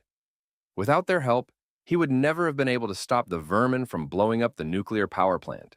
Hang Xiao wondered if Feng Ling and Peng Xiao were also disciples of the academy. The young men confirmed that they were. The group leader said that the academy disciples had done a lot. She will report this to Chief Chin. Hong Xiao said she wants to talk to Ming He alone. Hong Xiao asked, now that Dragon Fang doesn't exist, has he thought about joining a special unit? They have free health insurance, including dental care. Min Hai replied that he has joined Dragon Fang and will forever be a part of it. The young man expressed his confidence that the Dragon Fang will live forever. Hong Xiao said that she has high hopes for the young man. She also has high hopes for the entire Dragon Fang. The woman added that after this incident, she has a premonition. The day of the Dragon Fang's rebirth is not as far away as everyone thought. After a few minutes, Luo Ling thanked the young man for once again proving how valuable the Dragon Fang was. The management already knew about everything, so they called an emergency meeting again. The young man expressed his confidence that the management would make the right decision. Luo Ling decided that it would work out this time. Luo Ling said that if they really succeeded in restoring the Dragon Fang, she wanted Ming He to lead the organization and have the right to sign on all the documents. South City Leadership Meeting. The council is again held with closed doors and in a windowless room. The resistance commander said that this time, the destruction caused by the vermin was simply catastrophic. A lot of civilians have been injured. A council member said that these parasites are too violent. We need to get rid of everyone left in the city. The leader agreed. Until they got rid of all the vermin in the city, the civilians would never be able to live in peace. If it weren't for the Dragon Fang, all defense systems would be down right now. The members of the High Council couldn't even imagine what could have happened. The man said that they were focused on saving the civilians and failed to realize the true purpose of the parasites. Superhuman units are good at storming, and the advantage of special units is their combat experience. You can't blame only yourself. Mistakes must be corrected. Those present assumed that the resistance leader wanted to restore the Dragon Fang. The leader said that this was true. All military forces have their own advantages. Dragon Fang's advantage is in information gathering and strategic warfare. The man stated that the parasites are too good at hiding from them. They have fully adapted to human life. Unless they reveal themselves, it would be almost impossible to detect them. However, the Dragon Fang can deal with it. Therefore, a vote must now be taken. Whoever agrees to restore the Dragon Fang must raise their hand. The vote was unanimous. Everyone present was in favor. The resistance leader said that if everyone agreed, he hoped everyone would help with recruiting people and also provide equipment. One person in attendance said that he didn't mind helping with whatever's available, but who would lead the Dragon Fang? The woman said that the leader is the key to whether Dragon Fang can restore the Dragon Fang to its former glory. Luo Lin is a great option, but she lacks strength. The man stated that he has a better option. The resistance leader speculated that Director Chu wanted to nominate Ming He. Director Chu confirmed. This young man is already one of the surviving members of the Dragon Fang. In the past event, this young man had shown his fighting ability and intelligence. If he is the one to lead the Dragon Fang, there shouldn't be any problems. The woman agreed that Min Hai is suitable, and she supports him for the position of leader. The coworker stated that Min He is still a freshman.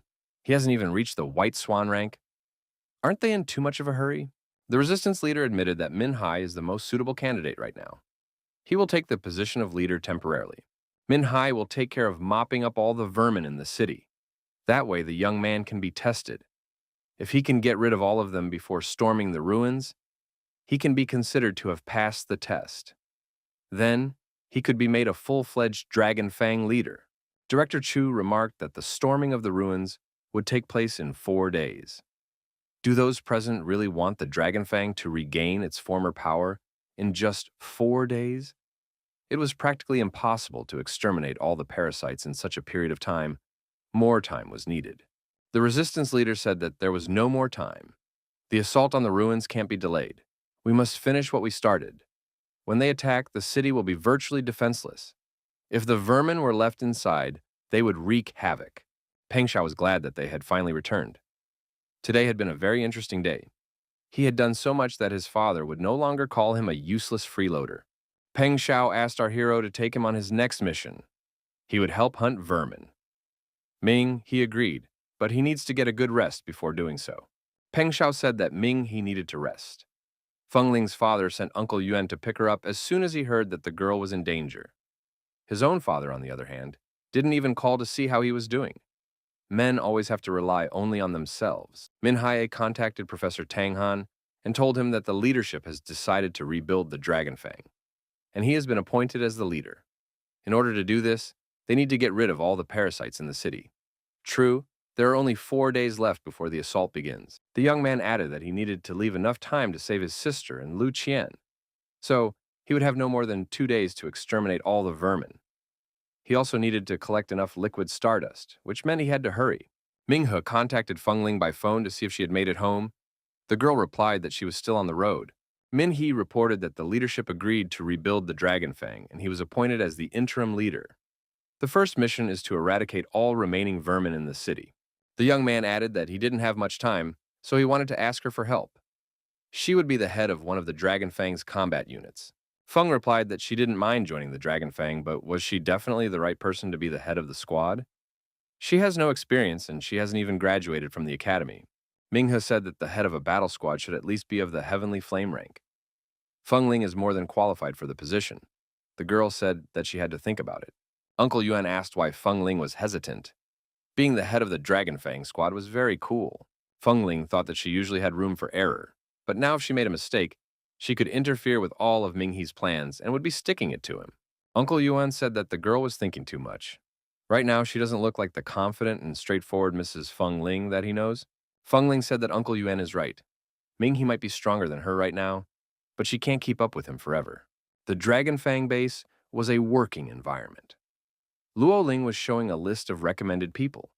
The recommendations included members of the Superhuman Squad and Special Forces, as well as others who had proven themselves in past operations. Minghe assumed that everyone was serious and they were being recommended the best of the best. Feng Ling said that she knows 2 people from the academy, Lin Nan and Sun Yi.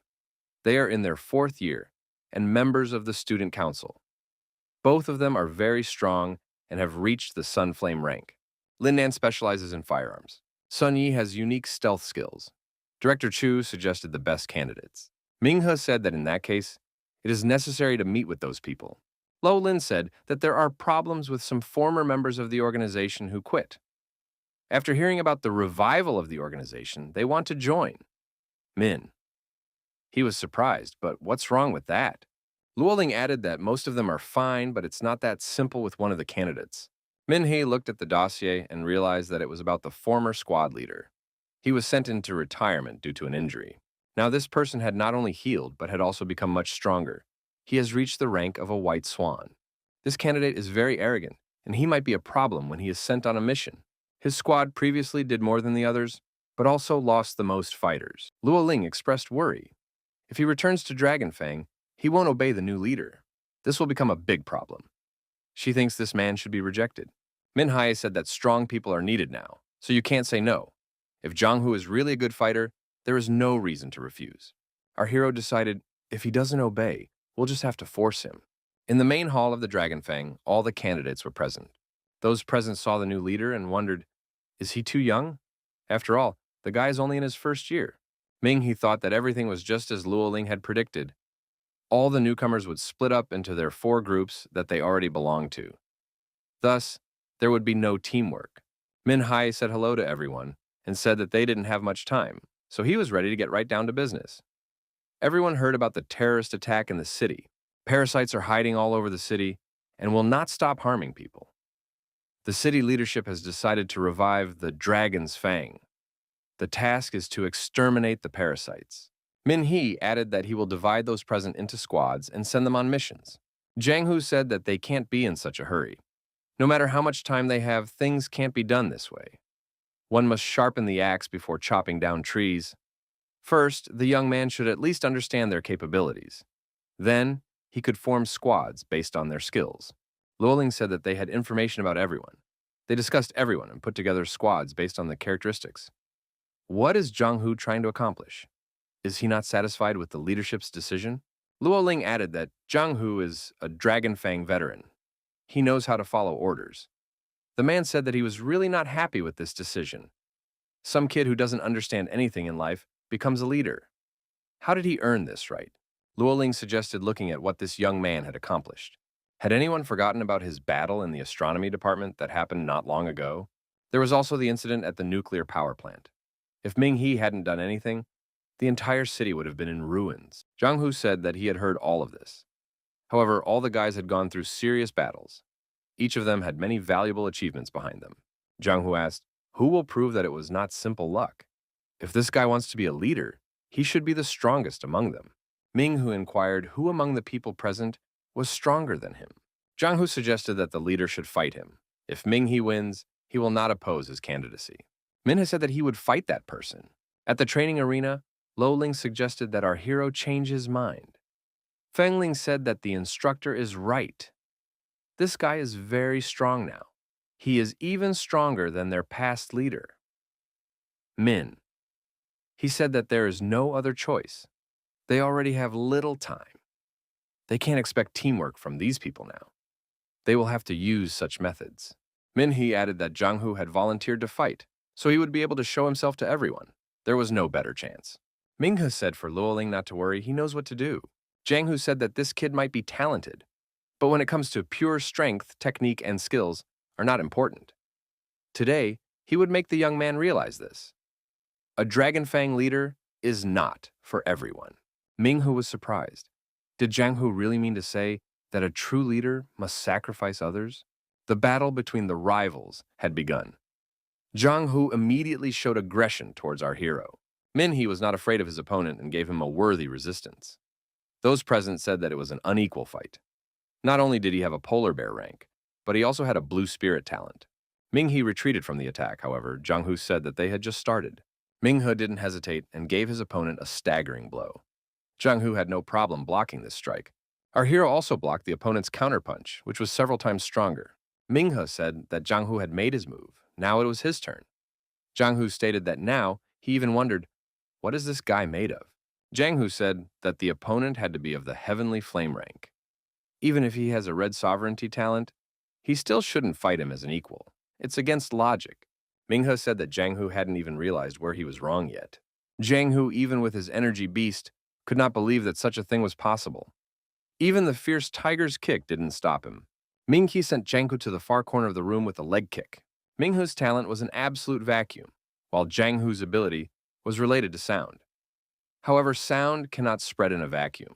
Ming He said that Jiang Hu was too confident and thought that he could win because he had reached the White Swan rank. But he doesn't even realize how strong his opponent is. He was once the leader of the squad. But what about his subordinates? Does he remember the battle on the Changliang River? Does Jiang Hu remember his subordinate Lin Pingfan? He could have survived. Why did he have to give his life? Jiang Hu told his opponent not to put him in a negative light. He had destroyed the 4 monsters with his bare hands back then. Lin Pingfang was trapped by a creature that was hiding underwater. It was not his fault. Ming He noticed that Jiang Hu indicated in the report as if the creature was hiding in the river. Jiang Hu stated that there was chaos on the battlefield. Accidents could not be avoided. This was an obvious thing for those who joined the Dragon Fang. Ming He asked, did Jiang Hu really think that he had done the right thing? If he hadn't been in a hurry to take all the laurels and went to that river as soon as he heard about the monsters, things would have been different. Jiang Hu didn't even analyze the situation back then. If he had done everything right, Ping Fang would be alive now. Jiang Hu said that in the Dragon Fang, strength decides everything. Ming He stated that the opponent had lost. Jiang Hu didn't notice how he was restrained by the crystals. Feng Ling said that Ming Hu had won. Jiang Hu stated that the young man provoked him on purpose. Ming He agreed with this. If Jiang Hu didn't lose his temper, even with the red sovereignty, it would be hard to defeat him. A different technique should have been used, but rage clouded his mind, and Jiang Hu chose the wrong punch. Ming He said that he did not mind giving up the authority of the leader if Jiang Hu was truly worthy of becoming one. Ming He told his opponent that they needed to get rid of all the vermin in the city in 4 days. Jiang Hu asked, does Ming He really think he can do that? Our hero replied that he could, and it would take him less than 4 days to do it. Jiang Hu said that the city is huge, with vermin hiding in various corners. How is Min? He going to exterminate them all in a few days. Ming Hu admitted that there were many parasites, and it was impossible to exterminate them in such a short period of time. But what if each one of them is connected to each other? Min He added that until yesterday, he too thought they were all separated. But after the incident at the nuclear power plant, he realized how wrong he was. Everyone should understand perfectly well. It takes a good organization to stage a terrorist attack and then try to blow up a nuclear power plant. This means that everything was planned in advance, and the parasites must somehow communicate with each other. It follows that they have an information network and a place where they meet. Everyone recognized that this made sense. If they work so well together, then they must communicate somehow. Min He turned out to be right. Min He remarked that if they found the place where the parasites met, they would also find the leader of the remaining parasites in the city. Then, he wouldn't have anywhere to hide either. Min Hai added that they would analyze the parasites involved in the terrorist attack, study their fake identities, and be able to find traces. The attendees agreed that if they started acting right now, the parasites wouldn't have time to get rid of all traces. Zhang Hu said that leader Ming He was absolutely right. Zhang Hu admitted that he had lost this time. He will follow the leader's orders. But if a young man makes a mistake, he will not be silent. Luoling said that Ming He could now give out instructions. Everyone present said that they are waiting for orders from the leader, Min He. Min He said that before that he must create squads. Given the lack of people, they will only split into 3 groups. Zhang Hu will be the leader of the Alpha group. Feng Ling will be the leader of the Beta group. Luo Ling would be the temporary leader of the Intelligence group. Everyone present stood behind their leaders. Ming Hu announced that he would now give a brief briefing. Feng Ling couldn't believe that the young man was able to find a way to exterminate all the parasites. Luo Ling thought that under Ming He's command, the Dragon Fang would only become stronger. The operation to exterminate the parasites was launched. The young man wondered, was this really all the people Wu Yu had interacted with? It was necessary to find out what places he had visited in the past weeks. The witnesses would tell and answer all the questions. The Dragon Fang base sorted through all the information they received and sifted out the unnecessary. The young man said that 7 squads had already sent the data. One should check everything and look for any matches of people or places. In one of the night bars, a man crawled back to the corner in horror from a monster lying on the floor. Lo Lin said that this parasite was supplying explosives for a terrorist attack in the city. He was using his appearance and seducing officers. One such frightened officer was just sitting in the corner. This way the parasites could easily gather materials for the explosives. The man claimed he was innocent but was immediately kicked in the jaw. The man immediately began to repent and beg for mercy. Luo Ling told Min He not to waste his strength on such scum. They all deserved to die. Not only the parasites, but also the people who helped them. After all, they are traitors to humanity. It is necessary to send him and all the information to the right place. All the traitors must pay in full. Only then will the dead find peace. Luo Ling said that she had already sent all the information to the right place. They will definitely look into it. Their job is to exterminate the vermin. Min, he shouldn't be angry. He should think positively because his plan is working. In just 5 hours, they found 7 parasites. Min. He said that's not enough. There are many more of them hiding, and their leader is still missing. Min Hai said they need to hurry up, or the parasites could gather and cover their tracks. If they change identities, it will be hard to find them. Luo Ling said there's no need to worry. They are getting new information. No one will hide from them. Ming. He asked how Zhang Hu and Feng Ling are doing. Are they doing well? Luo Ling replied that they found some targets after collecting the data, so there's no need to worry. Minghe said that he and his group are going to the next place. Some time passed and our heroes, along with the other Dragon Fang members, gathered in front of the central office. The resistance leader asked if Min Hai was sure of what he was going to do. If the young man made a mistake, the entire assault plan might fall apart. Wouldn't it be better to check the sensor first? Min He said that the sensor detects parasites that are below his level. If the parasites are stronger, the device is useless. Luo Ling added that all the information gathered indicates that he is a parasite. In addition, he is probably their leader. Min He said that if he is wrong, he is ready to take full responsibility and answer to the full extent of the law. If they are left behind, the danger will only increase in the future. In times like these, we need to be cautious and check everything, even if the probability is minimal. The resistance leader told the Dragon Fang to do as he sees fit. The squad leaders immediately went inside the building. The young men went upstairs and entered the Central Council headquarters. The woman was indignant. What is Min Hai doing? Is he really trying to raise a rebellion at a time like this? Min He stated that resistance is futile. They know they have a parasite in front of them. The woman shouted that she didn't know what she was talking about. Ming, he prepared his fists to retaliate. Zhang Hu couldn't stand it and said that there was no point in talking to such people. He jumped up for a punch. Zhang Hu started throwing massive punches at the woman. He had not expected that the office worker would be of the rank of a white swan. Why hadn't anyone told him about this before? The woman got tired of tolerating this lawlessness and turned into a monster. She screamed that she would finish off everyone present. Min thought she was a plant parasite. This was his last liquid stardust. He prepared to attack the monster. Our hero used his unique abilities and the parasite was imprisoned by the crystals. The monster screamed that ice wouldn't stop him. Mingho told Feng Leng to give him her flame. The young man prepared to attack the monster with tongues of flame. The monster was destroyed and our hero received liquid stardust. Zhang Hu said that it was his sacrifice. Ming, he replied that they were in a hurry and Zhang Hu was too slow, so they had to take matters into their own hands. Feng Leng said that Ming He's plan worked. They were able to exterminate 37 vermin, and on top of that, their leader. They must have exterminated almost all of them. Luoling said that it wasn't as simple as Feng Leng thought. The girl was surprised. After all, it was the leader, and Min. He destroyed him in one blow. Minhee expressed his belief that the vermin put this woman here to distract them, and the real leader is hiding somewhere. Minhai added that this woman was indeed strong, and had at least the rank of a white swan. But there were a few things that gave her away. First, considering the incident at the nuclear power plant, it was clear that the leader was much smarter. They've already made a lot of noise while they were getting rid of the parasites. The leader already realizes what they're doing. He wouldn't sit still and wait for someone to come after him. Second, all parasites are selfish and hostile. Since the teacher left in the helicopter, this town has lost the leader of the parasites. To become his replacement, one must have the power to suppress the others. Of course, this demon is also strong, but not that strong. It seemed like it was fighting to its maximum. He had already fought parasites that were as strong as her. No one would listen to her. Minhai added that if things were as he thought, the temporary leader was hiding somewhere.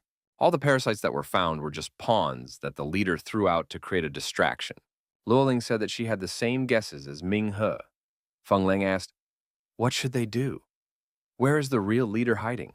Zhang Hu said that he never knew how to work with his brain. He preferred to fight, so he would agree with the majority. Ming. He said that if they could figure it out, then the parasite leader's plan to turn off their attention didn't work. The goal was still the same. They couldn't cover their tracks in time. It's necessary to continue the search.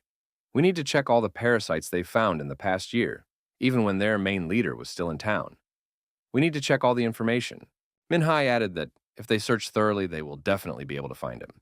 Minghe said that if they search a much larger area now, they might be severely short of people. Feng Leng should gather the students from the student council. The girl asked, "They don't have to join the battle, just search for vermin?" Then she's willing to gather them. Minhe told the instructor that he would need to go out. He relies on her for information. As soon as anything is known about the temporary leader, they should inform him right away. Shawa said that Ming Hu is still far from the white swan rank. He can't be in a hurry. Caution must be exercised. Ming Hu did as the goddess advised. He relaxed and took his time, while being completely focused on the upcoming process. The liquid stardust was very pure. Our hero felt a huge amount of energy. His power was growing at a tremendous rate. The young man was now in the final stage of the celestial flame. Our hero decided that it was time to ascend to the white swan rank. The protagonist had almost reached this rank. There wasn't much left. We just need to make a breakthrough. Our hero should need 5 bottles of liquid stardust to reach the white swan rank. Fortunately, the last parasite was strong. The quality of the stardust is very high. Something wasn't working out for our hero. He felt that he was stuck on the last step. Xiaohua told Ming Hun to take his time. After all, he had already been cultivating for a whole night. The young man became nervous. What was he doing wrong? After all, he was almost up. Minghu asked Xiaohua, "Could it be that she counted wrong? Does he need more stardust liquid?" The goddess replied that she couldn't have gotten it wrong. Xiaohua added that the problem was Ming He. He was in too much of a hurry, trying to jump several ranks at once. Because of this, his spiritual power is unstable. Xiaohua remarked that if the young man doesn't get his act together, there's no way he'll be able to ascend. Ming He asked, what should he do? Xiaohua once again told him to take his time. One must strengthen one's spiritual strength gradually. Minghu stated that he had absolutely no time at all. The young man decided that if he couldn't do it the day after tomorrow, he would still go to rescue his sister and Lu Qian. Minghe saw 13 missed calls on his smartphone. Xiaohua said that the young man was cultivating, so she put the phone on silent. Luoling said they found something. It's related to the parasite leader. Luoling said she had to be reassured. It will be hard for him to accept it, but they have checked everything several times already. There can be no mistake. The parasite leader is in Tianfeng's company, Ming. He was surprised after all. This is the Feng Leng family's business. Luoling said that they have studied all the information related to parasites. Most of the strong parasites are related to this company in one way or another. Some bought their products and some just came to the meetings. Luoling added that the young man didn't answer the phone, so they started an undercover investigation. They have now found evidence that the interim leader is hiding somewhere in Tianfeng Company. Minghe said that this is a serious matter. He wants to come. Where is Luoling's location right now? Minghe asked the instructor. Does Feng Ling know about this? Lo Lin said that they girls didn't tell anything. Luoling added that all the evidence points to Tianfeng Company, but they don't know the identity of the leader.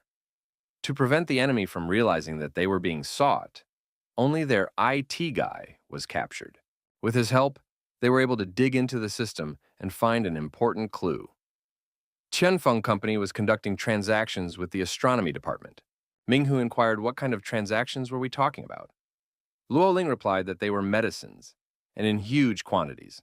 Under normal circumstances, they wouldn't have been able to obtain so much medicine, so it was likely that the medicine was just a disguise. A deeper investigation was conducted, and they learned that the main component of these medicines was a substance called qi. This substance is found in huge quantities in the ruined city, and the monsters can't live without it. It is something like food to them.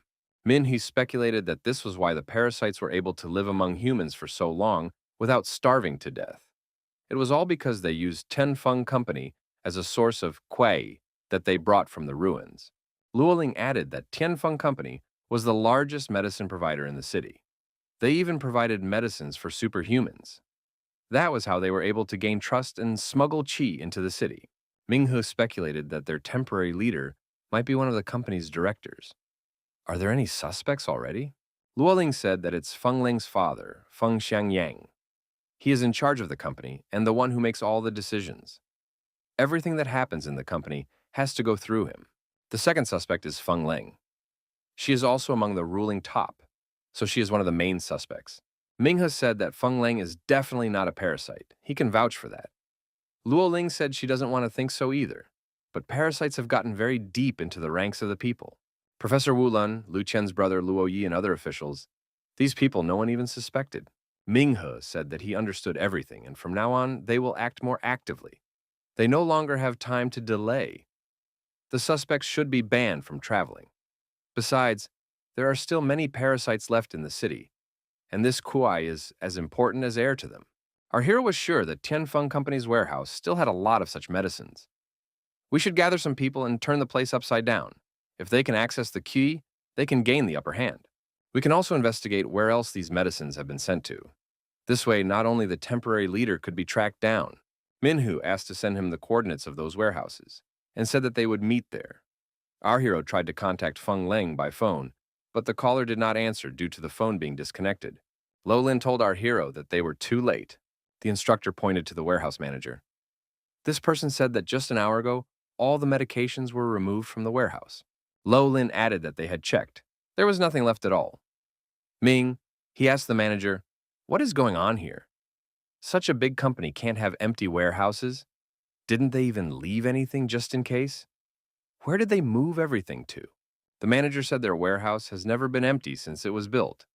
He also doesn't understand what's going on. Management ordered it to be prepared for transportation. He doesn't know where everything was taken. Luoling asked, has their whole operation been exposed? That was why they had enough time to transport all the medicines with Qi. Minghe swung around and hit the manager. The man got scared and started to run away. Our hero started to chase him. Did this man really think he could escape? The manager turned into a wild predator. Lo Lin ordered the paramilitary units to open fire to kill and destroy this vermin. The wild beast was attacked, however, the bullets did not take it. Are these pathetic humans in such a hurry to die? The monster added that, in that case, it would fulfill their wish. Luo Ling told our hero that this parasite was of lord rank. It was necessary to exercise caution. Minghe was not afraid and used his unique abilities to engage in a fight with this predatory beast. The predator received a powerful kick and flew far back.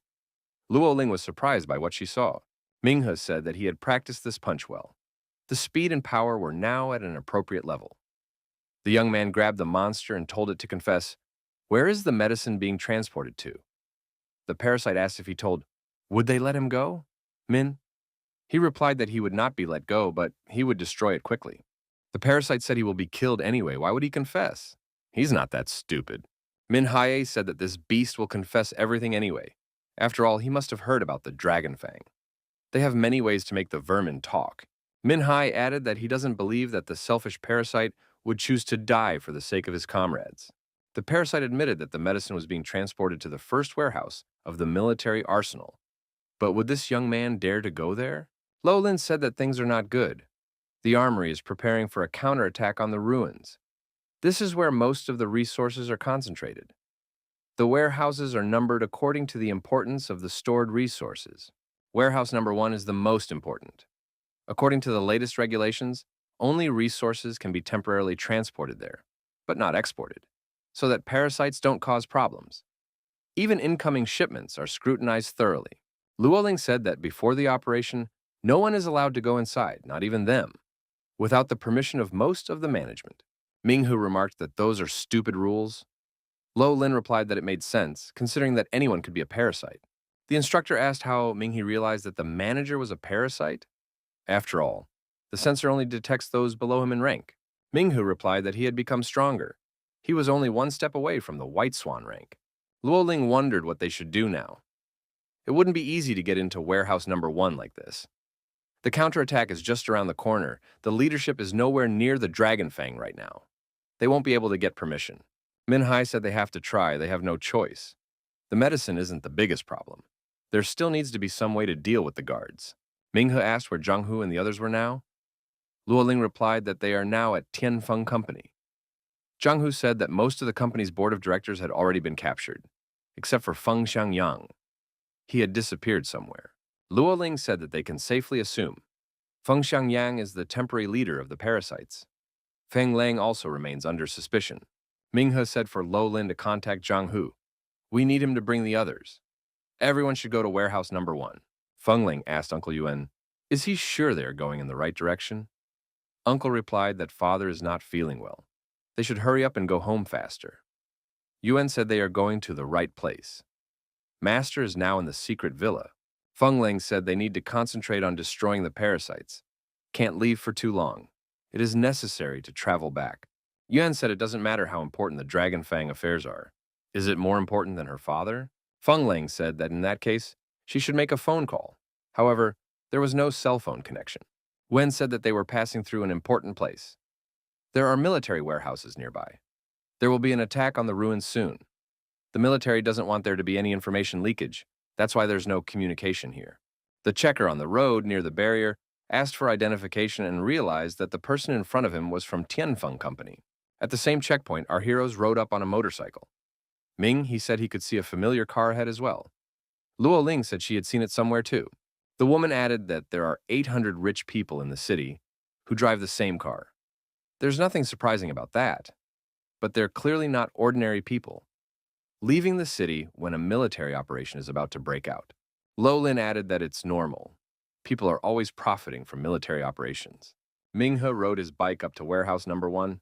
Zhang Hu was already there. He walked up to his commander. The security captain stated that she didn't care who they were. This is a military area and they are not allowed to go inside. Zhang Hu said that they were on a mission to exterminate vermin. According to the information they received, there might be vermin inside the military area right now. The security captain said that under orders, no one can enter warehouse number 1. Luoling asked Ming He if there were any parasites among them. If there are any, then you can use that as a reason to enter. Ming He looked at the sensor and said that there were no parasites among them. Luo Ling didn't want to use force to avoid future problems. Ming He said that they didn't care about that right now. Was Zhang Hu willing to go against them? Zhang Hu said that there was nothing to be afraid of. If ordered, he would go after anyone. Ming He said that in that case, he would give the order to suppress the guard forces. They need to get to warehouse number 1. Zhang Hu and his men attacked the armed guards. A combat clash ensued. The captain of the guards repelled Zhang Hu's attack and held her ground with dignity. Zhang Hu said that they are all people here. He doesn't want to hurt anyone. The security guards have no chance of winning anyway. It will be better if they just surrender. The leader of the guards said they never give up. If we have to get through to warehouse 1, the attackers will have to go through them. The guard captain ordered all units to get rid of the attackers. The guard cannon can be used. The gunner near the cannon said for the attackers to start praying. Luoling said that if this is not stopped, both sides will suffer casualties. It doesn't matter what the target is. After all, they are all on the same side. To die at the hands of a monster is to be a hero, but to die at the hands of a comrade is wrong. Min Hai decided that he would have to intervene. Using his inner abilities, our hero delivered a crushing blow to the ground. The shockwave scattered the opponents in different directions. Everyone realized that the red sovereignty holder was in front of them. Jiang Hu didn't understand how this was possible. What kind of monster was this? Ming He and the Dragon Fang had infiltrated inside the #1 military warehouse. As our hero had suspected, all the medicines had been transported here. We need to inspect them and check how much QI is inside. We need to take all the medicine that is here. Ming He looked at the roof of the building and wondered, why are there so many holes? What is this for? Luoling replied that it's for ventilation so there's no dust. There are a lot of weapons that need to be cared for. If there is a lot of dust, it could get ruined. The security captain confirmed this. All warehouses are equipped with a dust cleaning system. The ventilation is turned on and off instantly at any moment. Min He looked at the sensor and wondered, what's going on here? Where did so many parasites suddenly come out from? That's impossible. Xiaohua asked the young man, what's wrong? Ming, he said, either the method is not working or the sensor is broken. Xiaohua was surprised. Is the boy really that stupid? Why did the young man forget his main objective? With Qi, does he remember? The sensor basically detects parasites due to Qi. It detects the Qi inside the body of the parasites. There's a huge amount of medicines with high concentration of Qi. That's why the sensor is sounding the alarm. But why did the sensor didn't react while they were outside and only triggered now? Xiaohua assumed that the warehouse had walls made of a material that wouldn't let the signal through. Ming He said to have Jiang Hu check with his strong fists to see what the warehouse walls were made of. Ming He added that he didn't have time to explain right now. He just had to do what he said. Jiang Hu swung and delivered a crushing blow, destroying the wall. Jiang Hu said that the walls were thick, but there was nothing special about them. Simple concrete. Ming Hu didn't understand what was wrong. Could it be that Luo Ling had some idea? The sensor could detect Kuai, but why didn't it detect anything when they were outside the warehouse walls? As soon as they went inside, the sensor detected everything at once. What could this be because of? Luo Ling speculated that it could be the medicine doing it. However, an inspector wondered, why were all the medicine jars empty? The checker said that it was useless. They can't detect medicine with QI, but there is a strong concentration of Qi in the atmosphere. Ming He said that he understood everything. All the medicine was discovered and transported in the open. Then the medicine started to be released into the atmosphere. Now it was just hanging out in the air. His theory is also confirmed by the way the sensor works. The QE in the parasites' bodies is constantly circulating, which creates a unique magnetic field. The dead parasites don't show up on the sensor. Luoling asked, does Ming He mean to say that the air in the warehouse didn't move? So the QI in the air didn't circulate and the sensor didn't detect anything? But as soon as the door was opened, the air started moving. The QI started circulating, causing the sensor to work. Ming He confirmed this assumption. Luoling wondered, why would a temporary leader need this? After all, Qi is necessary for the parasites to survive, and the leader just gets rid of everything so easily. Ming, he said, that the leader is definitely accomplishing something. There are two things to pay attention to now. First is the warehouse itself. Warehouse #1 is the most important military warehouse. If they lose the warehouse, they won't be able to counterattack effectively. So this warehouse should be their #1 target. Secondly, the top manager of the company's warehouse. After removing all the medicines, he could have just run away instead of staying there, but he stayed as if he was expecting them. The top manager had to let them know where the medicine had been moved to. It was needed to get them here. Given that they were his main enemies and the most dangerous people to him, he could target the Dragon Fang. This showed that the interim leader was able to plan everything to get rid of both the warehouse and the Dragon Fang. Jiang Hu asked, what should they be afraid of? Let them attack, then they can be dealt with in one fell swoop. Luo Ling said that there was nothing good about it. Min He said that they should evacuate everything right now, and the sooner the better. Min He said for everyone to listen to him carefully. Everyone must stay where they are. Don't move without his order. Everyone present froze, and listened attentively to their commander. Luo Ling didn't understand what Ming He was trying to accomplish. After all, they should run away from here faster. Ming He said that they wouldn't be able to do that. If his guess is correct, the kuai in the air is a trap. This substance can probably explode. There's just something else missing to detonate it right now. The young man added that he didn't realize what exactly. Anything they do could cause an explosion. The checker said that the QI in the air began to circulate much faster. The energy in the air was getting stronger. Just a little more, the place would explode. Luo Ling asked how much time they had. The checker said that thanks to the leader's order, they would still have some time to live. But if everyone ran to the exit now, the explosion would have already happened. In any case, they didn't have more than 10 minutes. Luo Ling wondered, what should they do? They have almost no time. They can't move either. Minghe said, whatever happens now, no one should move. 10 minutes later, it was seen from afar as a massive explosion occurred somewhere. A few minutes before, Feng Ling ran up to her uncle Yuan. She asked where was her sick father. She had already gone all around the mansion, but she couldn't find her father anywhere. Feng Ling asked why her uncle was deceiving her. Isn't her father sick? Yuan replied that her father had ordered him himself. Feng Ling wondered, what did all this mean? Did her father really want her uncle to bring her here? There was an explosion, and Feng Ling asked, what was that noise? The girl looked in the direction of the explosion and said there was a gun room. What's going on? Why was there an explosion in the armory? Are they really being attacked by parasites? Feng Ling said she couldn't stay here. The guards told Madam not to go anywhere. It's dangerous everywhere now. For her own safety, she must stay here. The girl said that if there really was an explosion in the armory, the whole town would be in danger. She needs to go there now. She's part of the Dragon Fang. The guards blocked the way.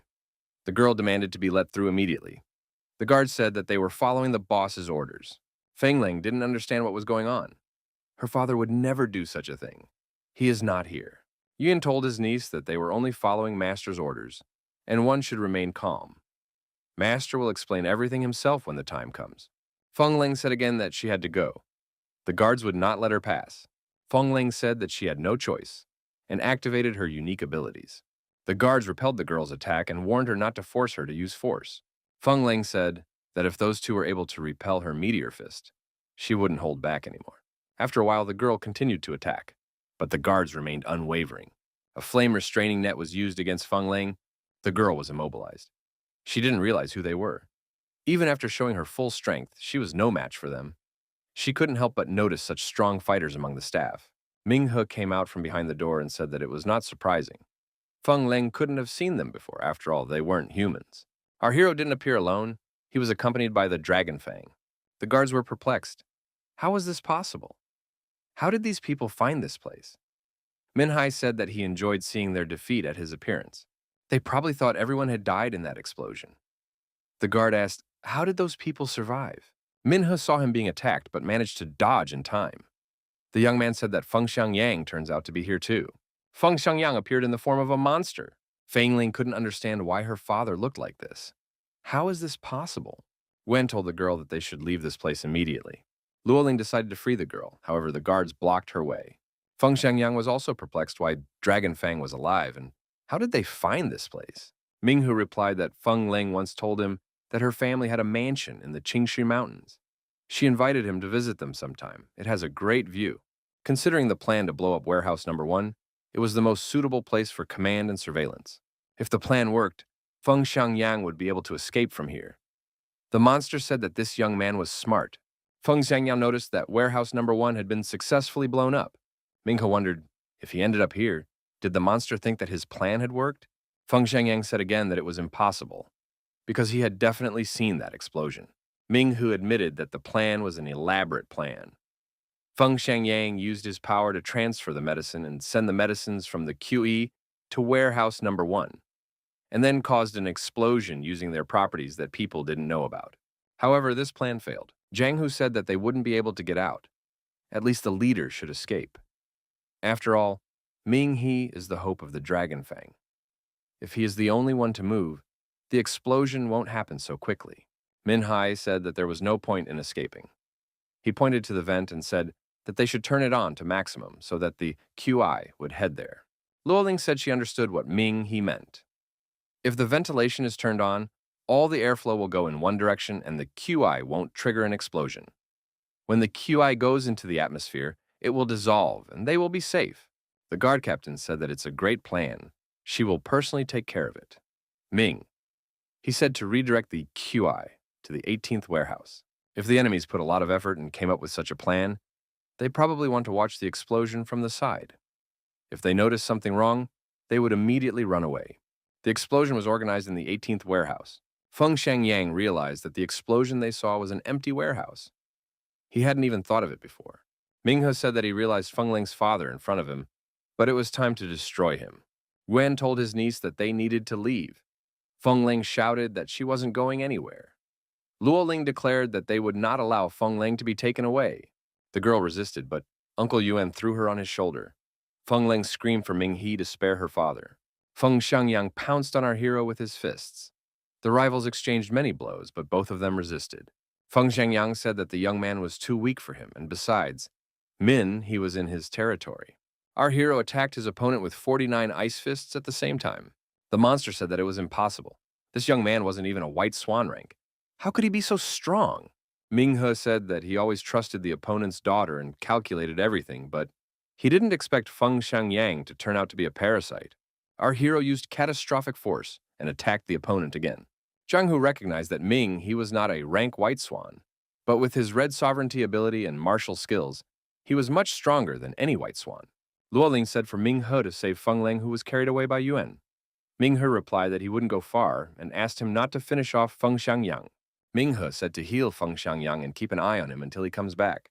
Zhang Hu said that their organization had always fought parasites, and that he would finish off this rascal here and now.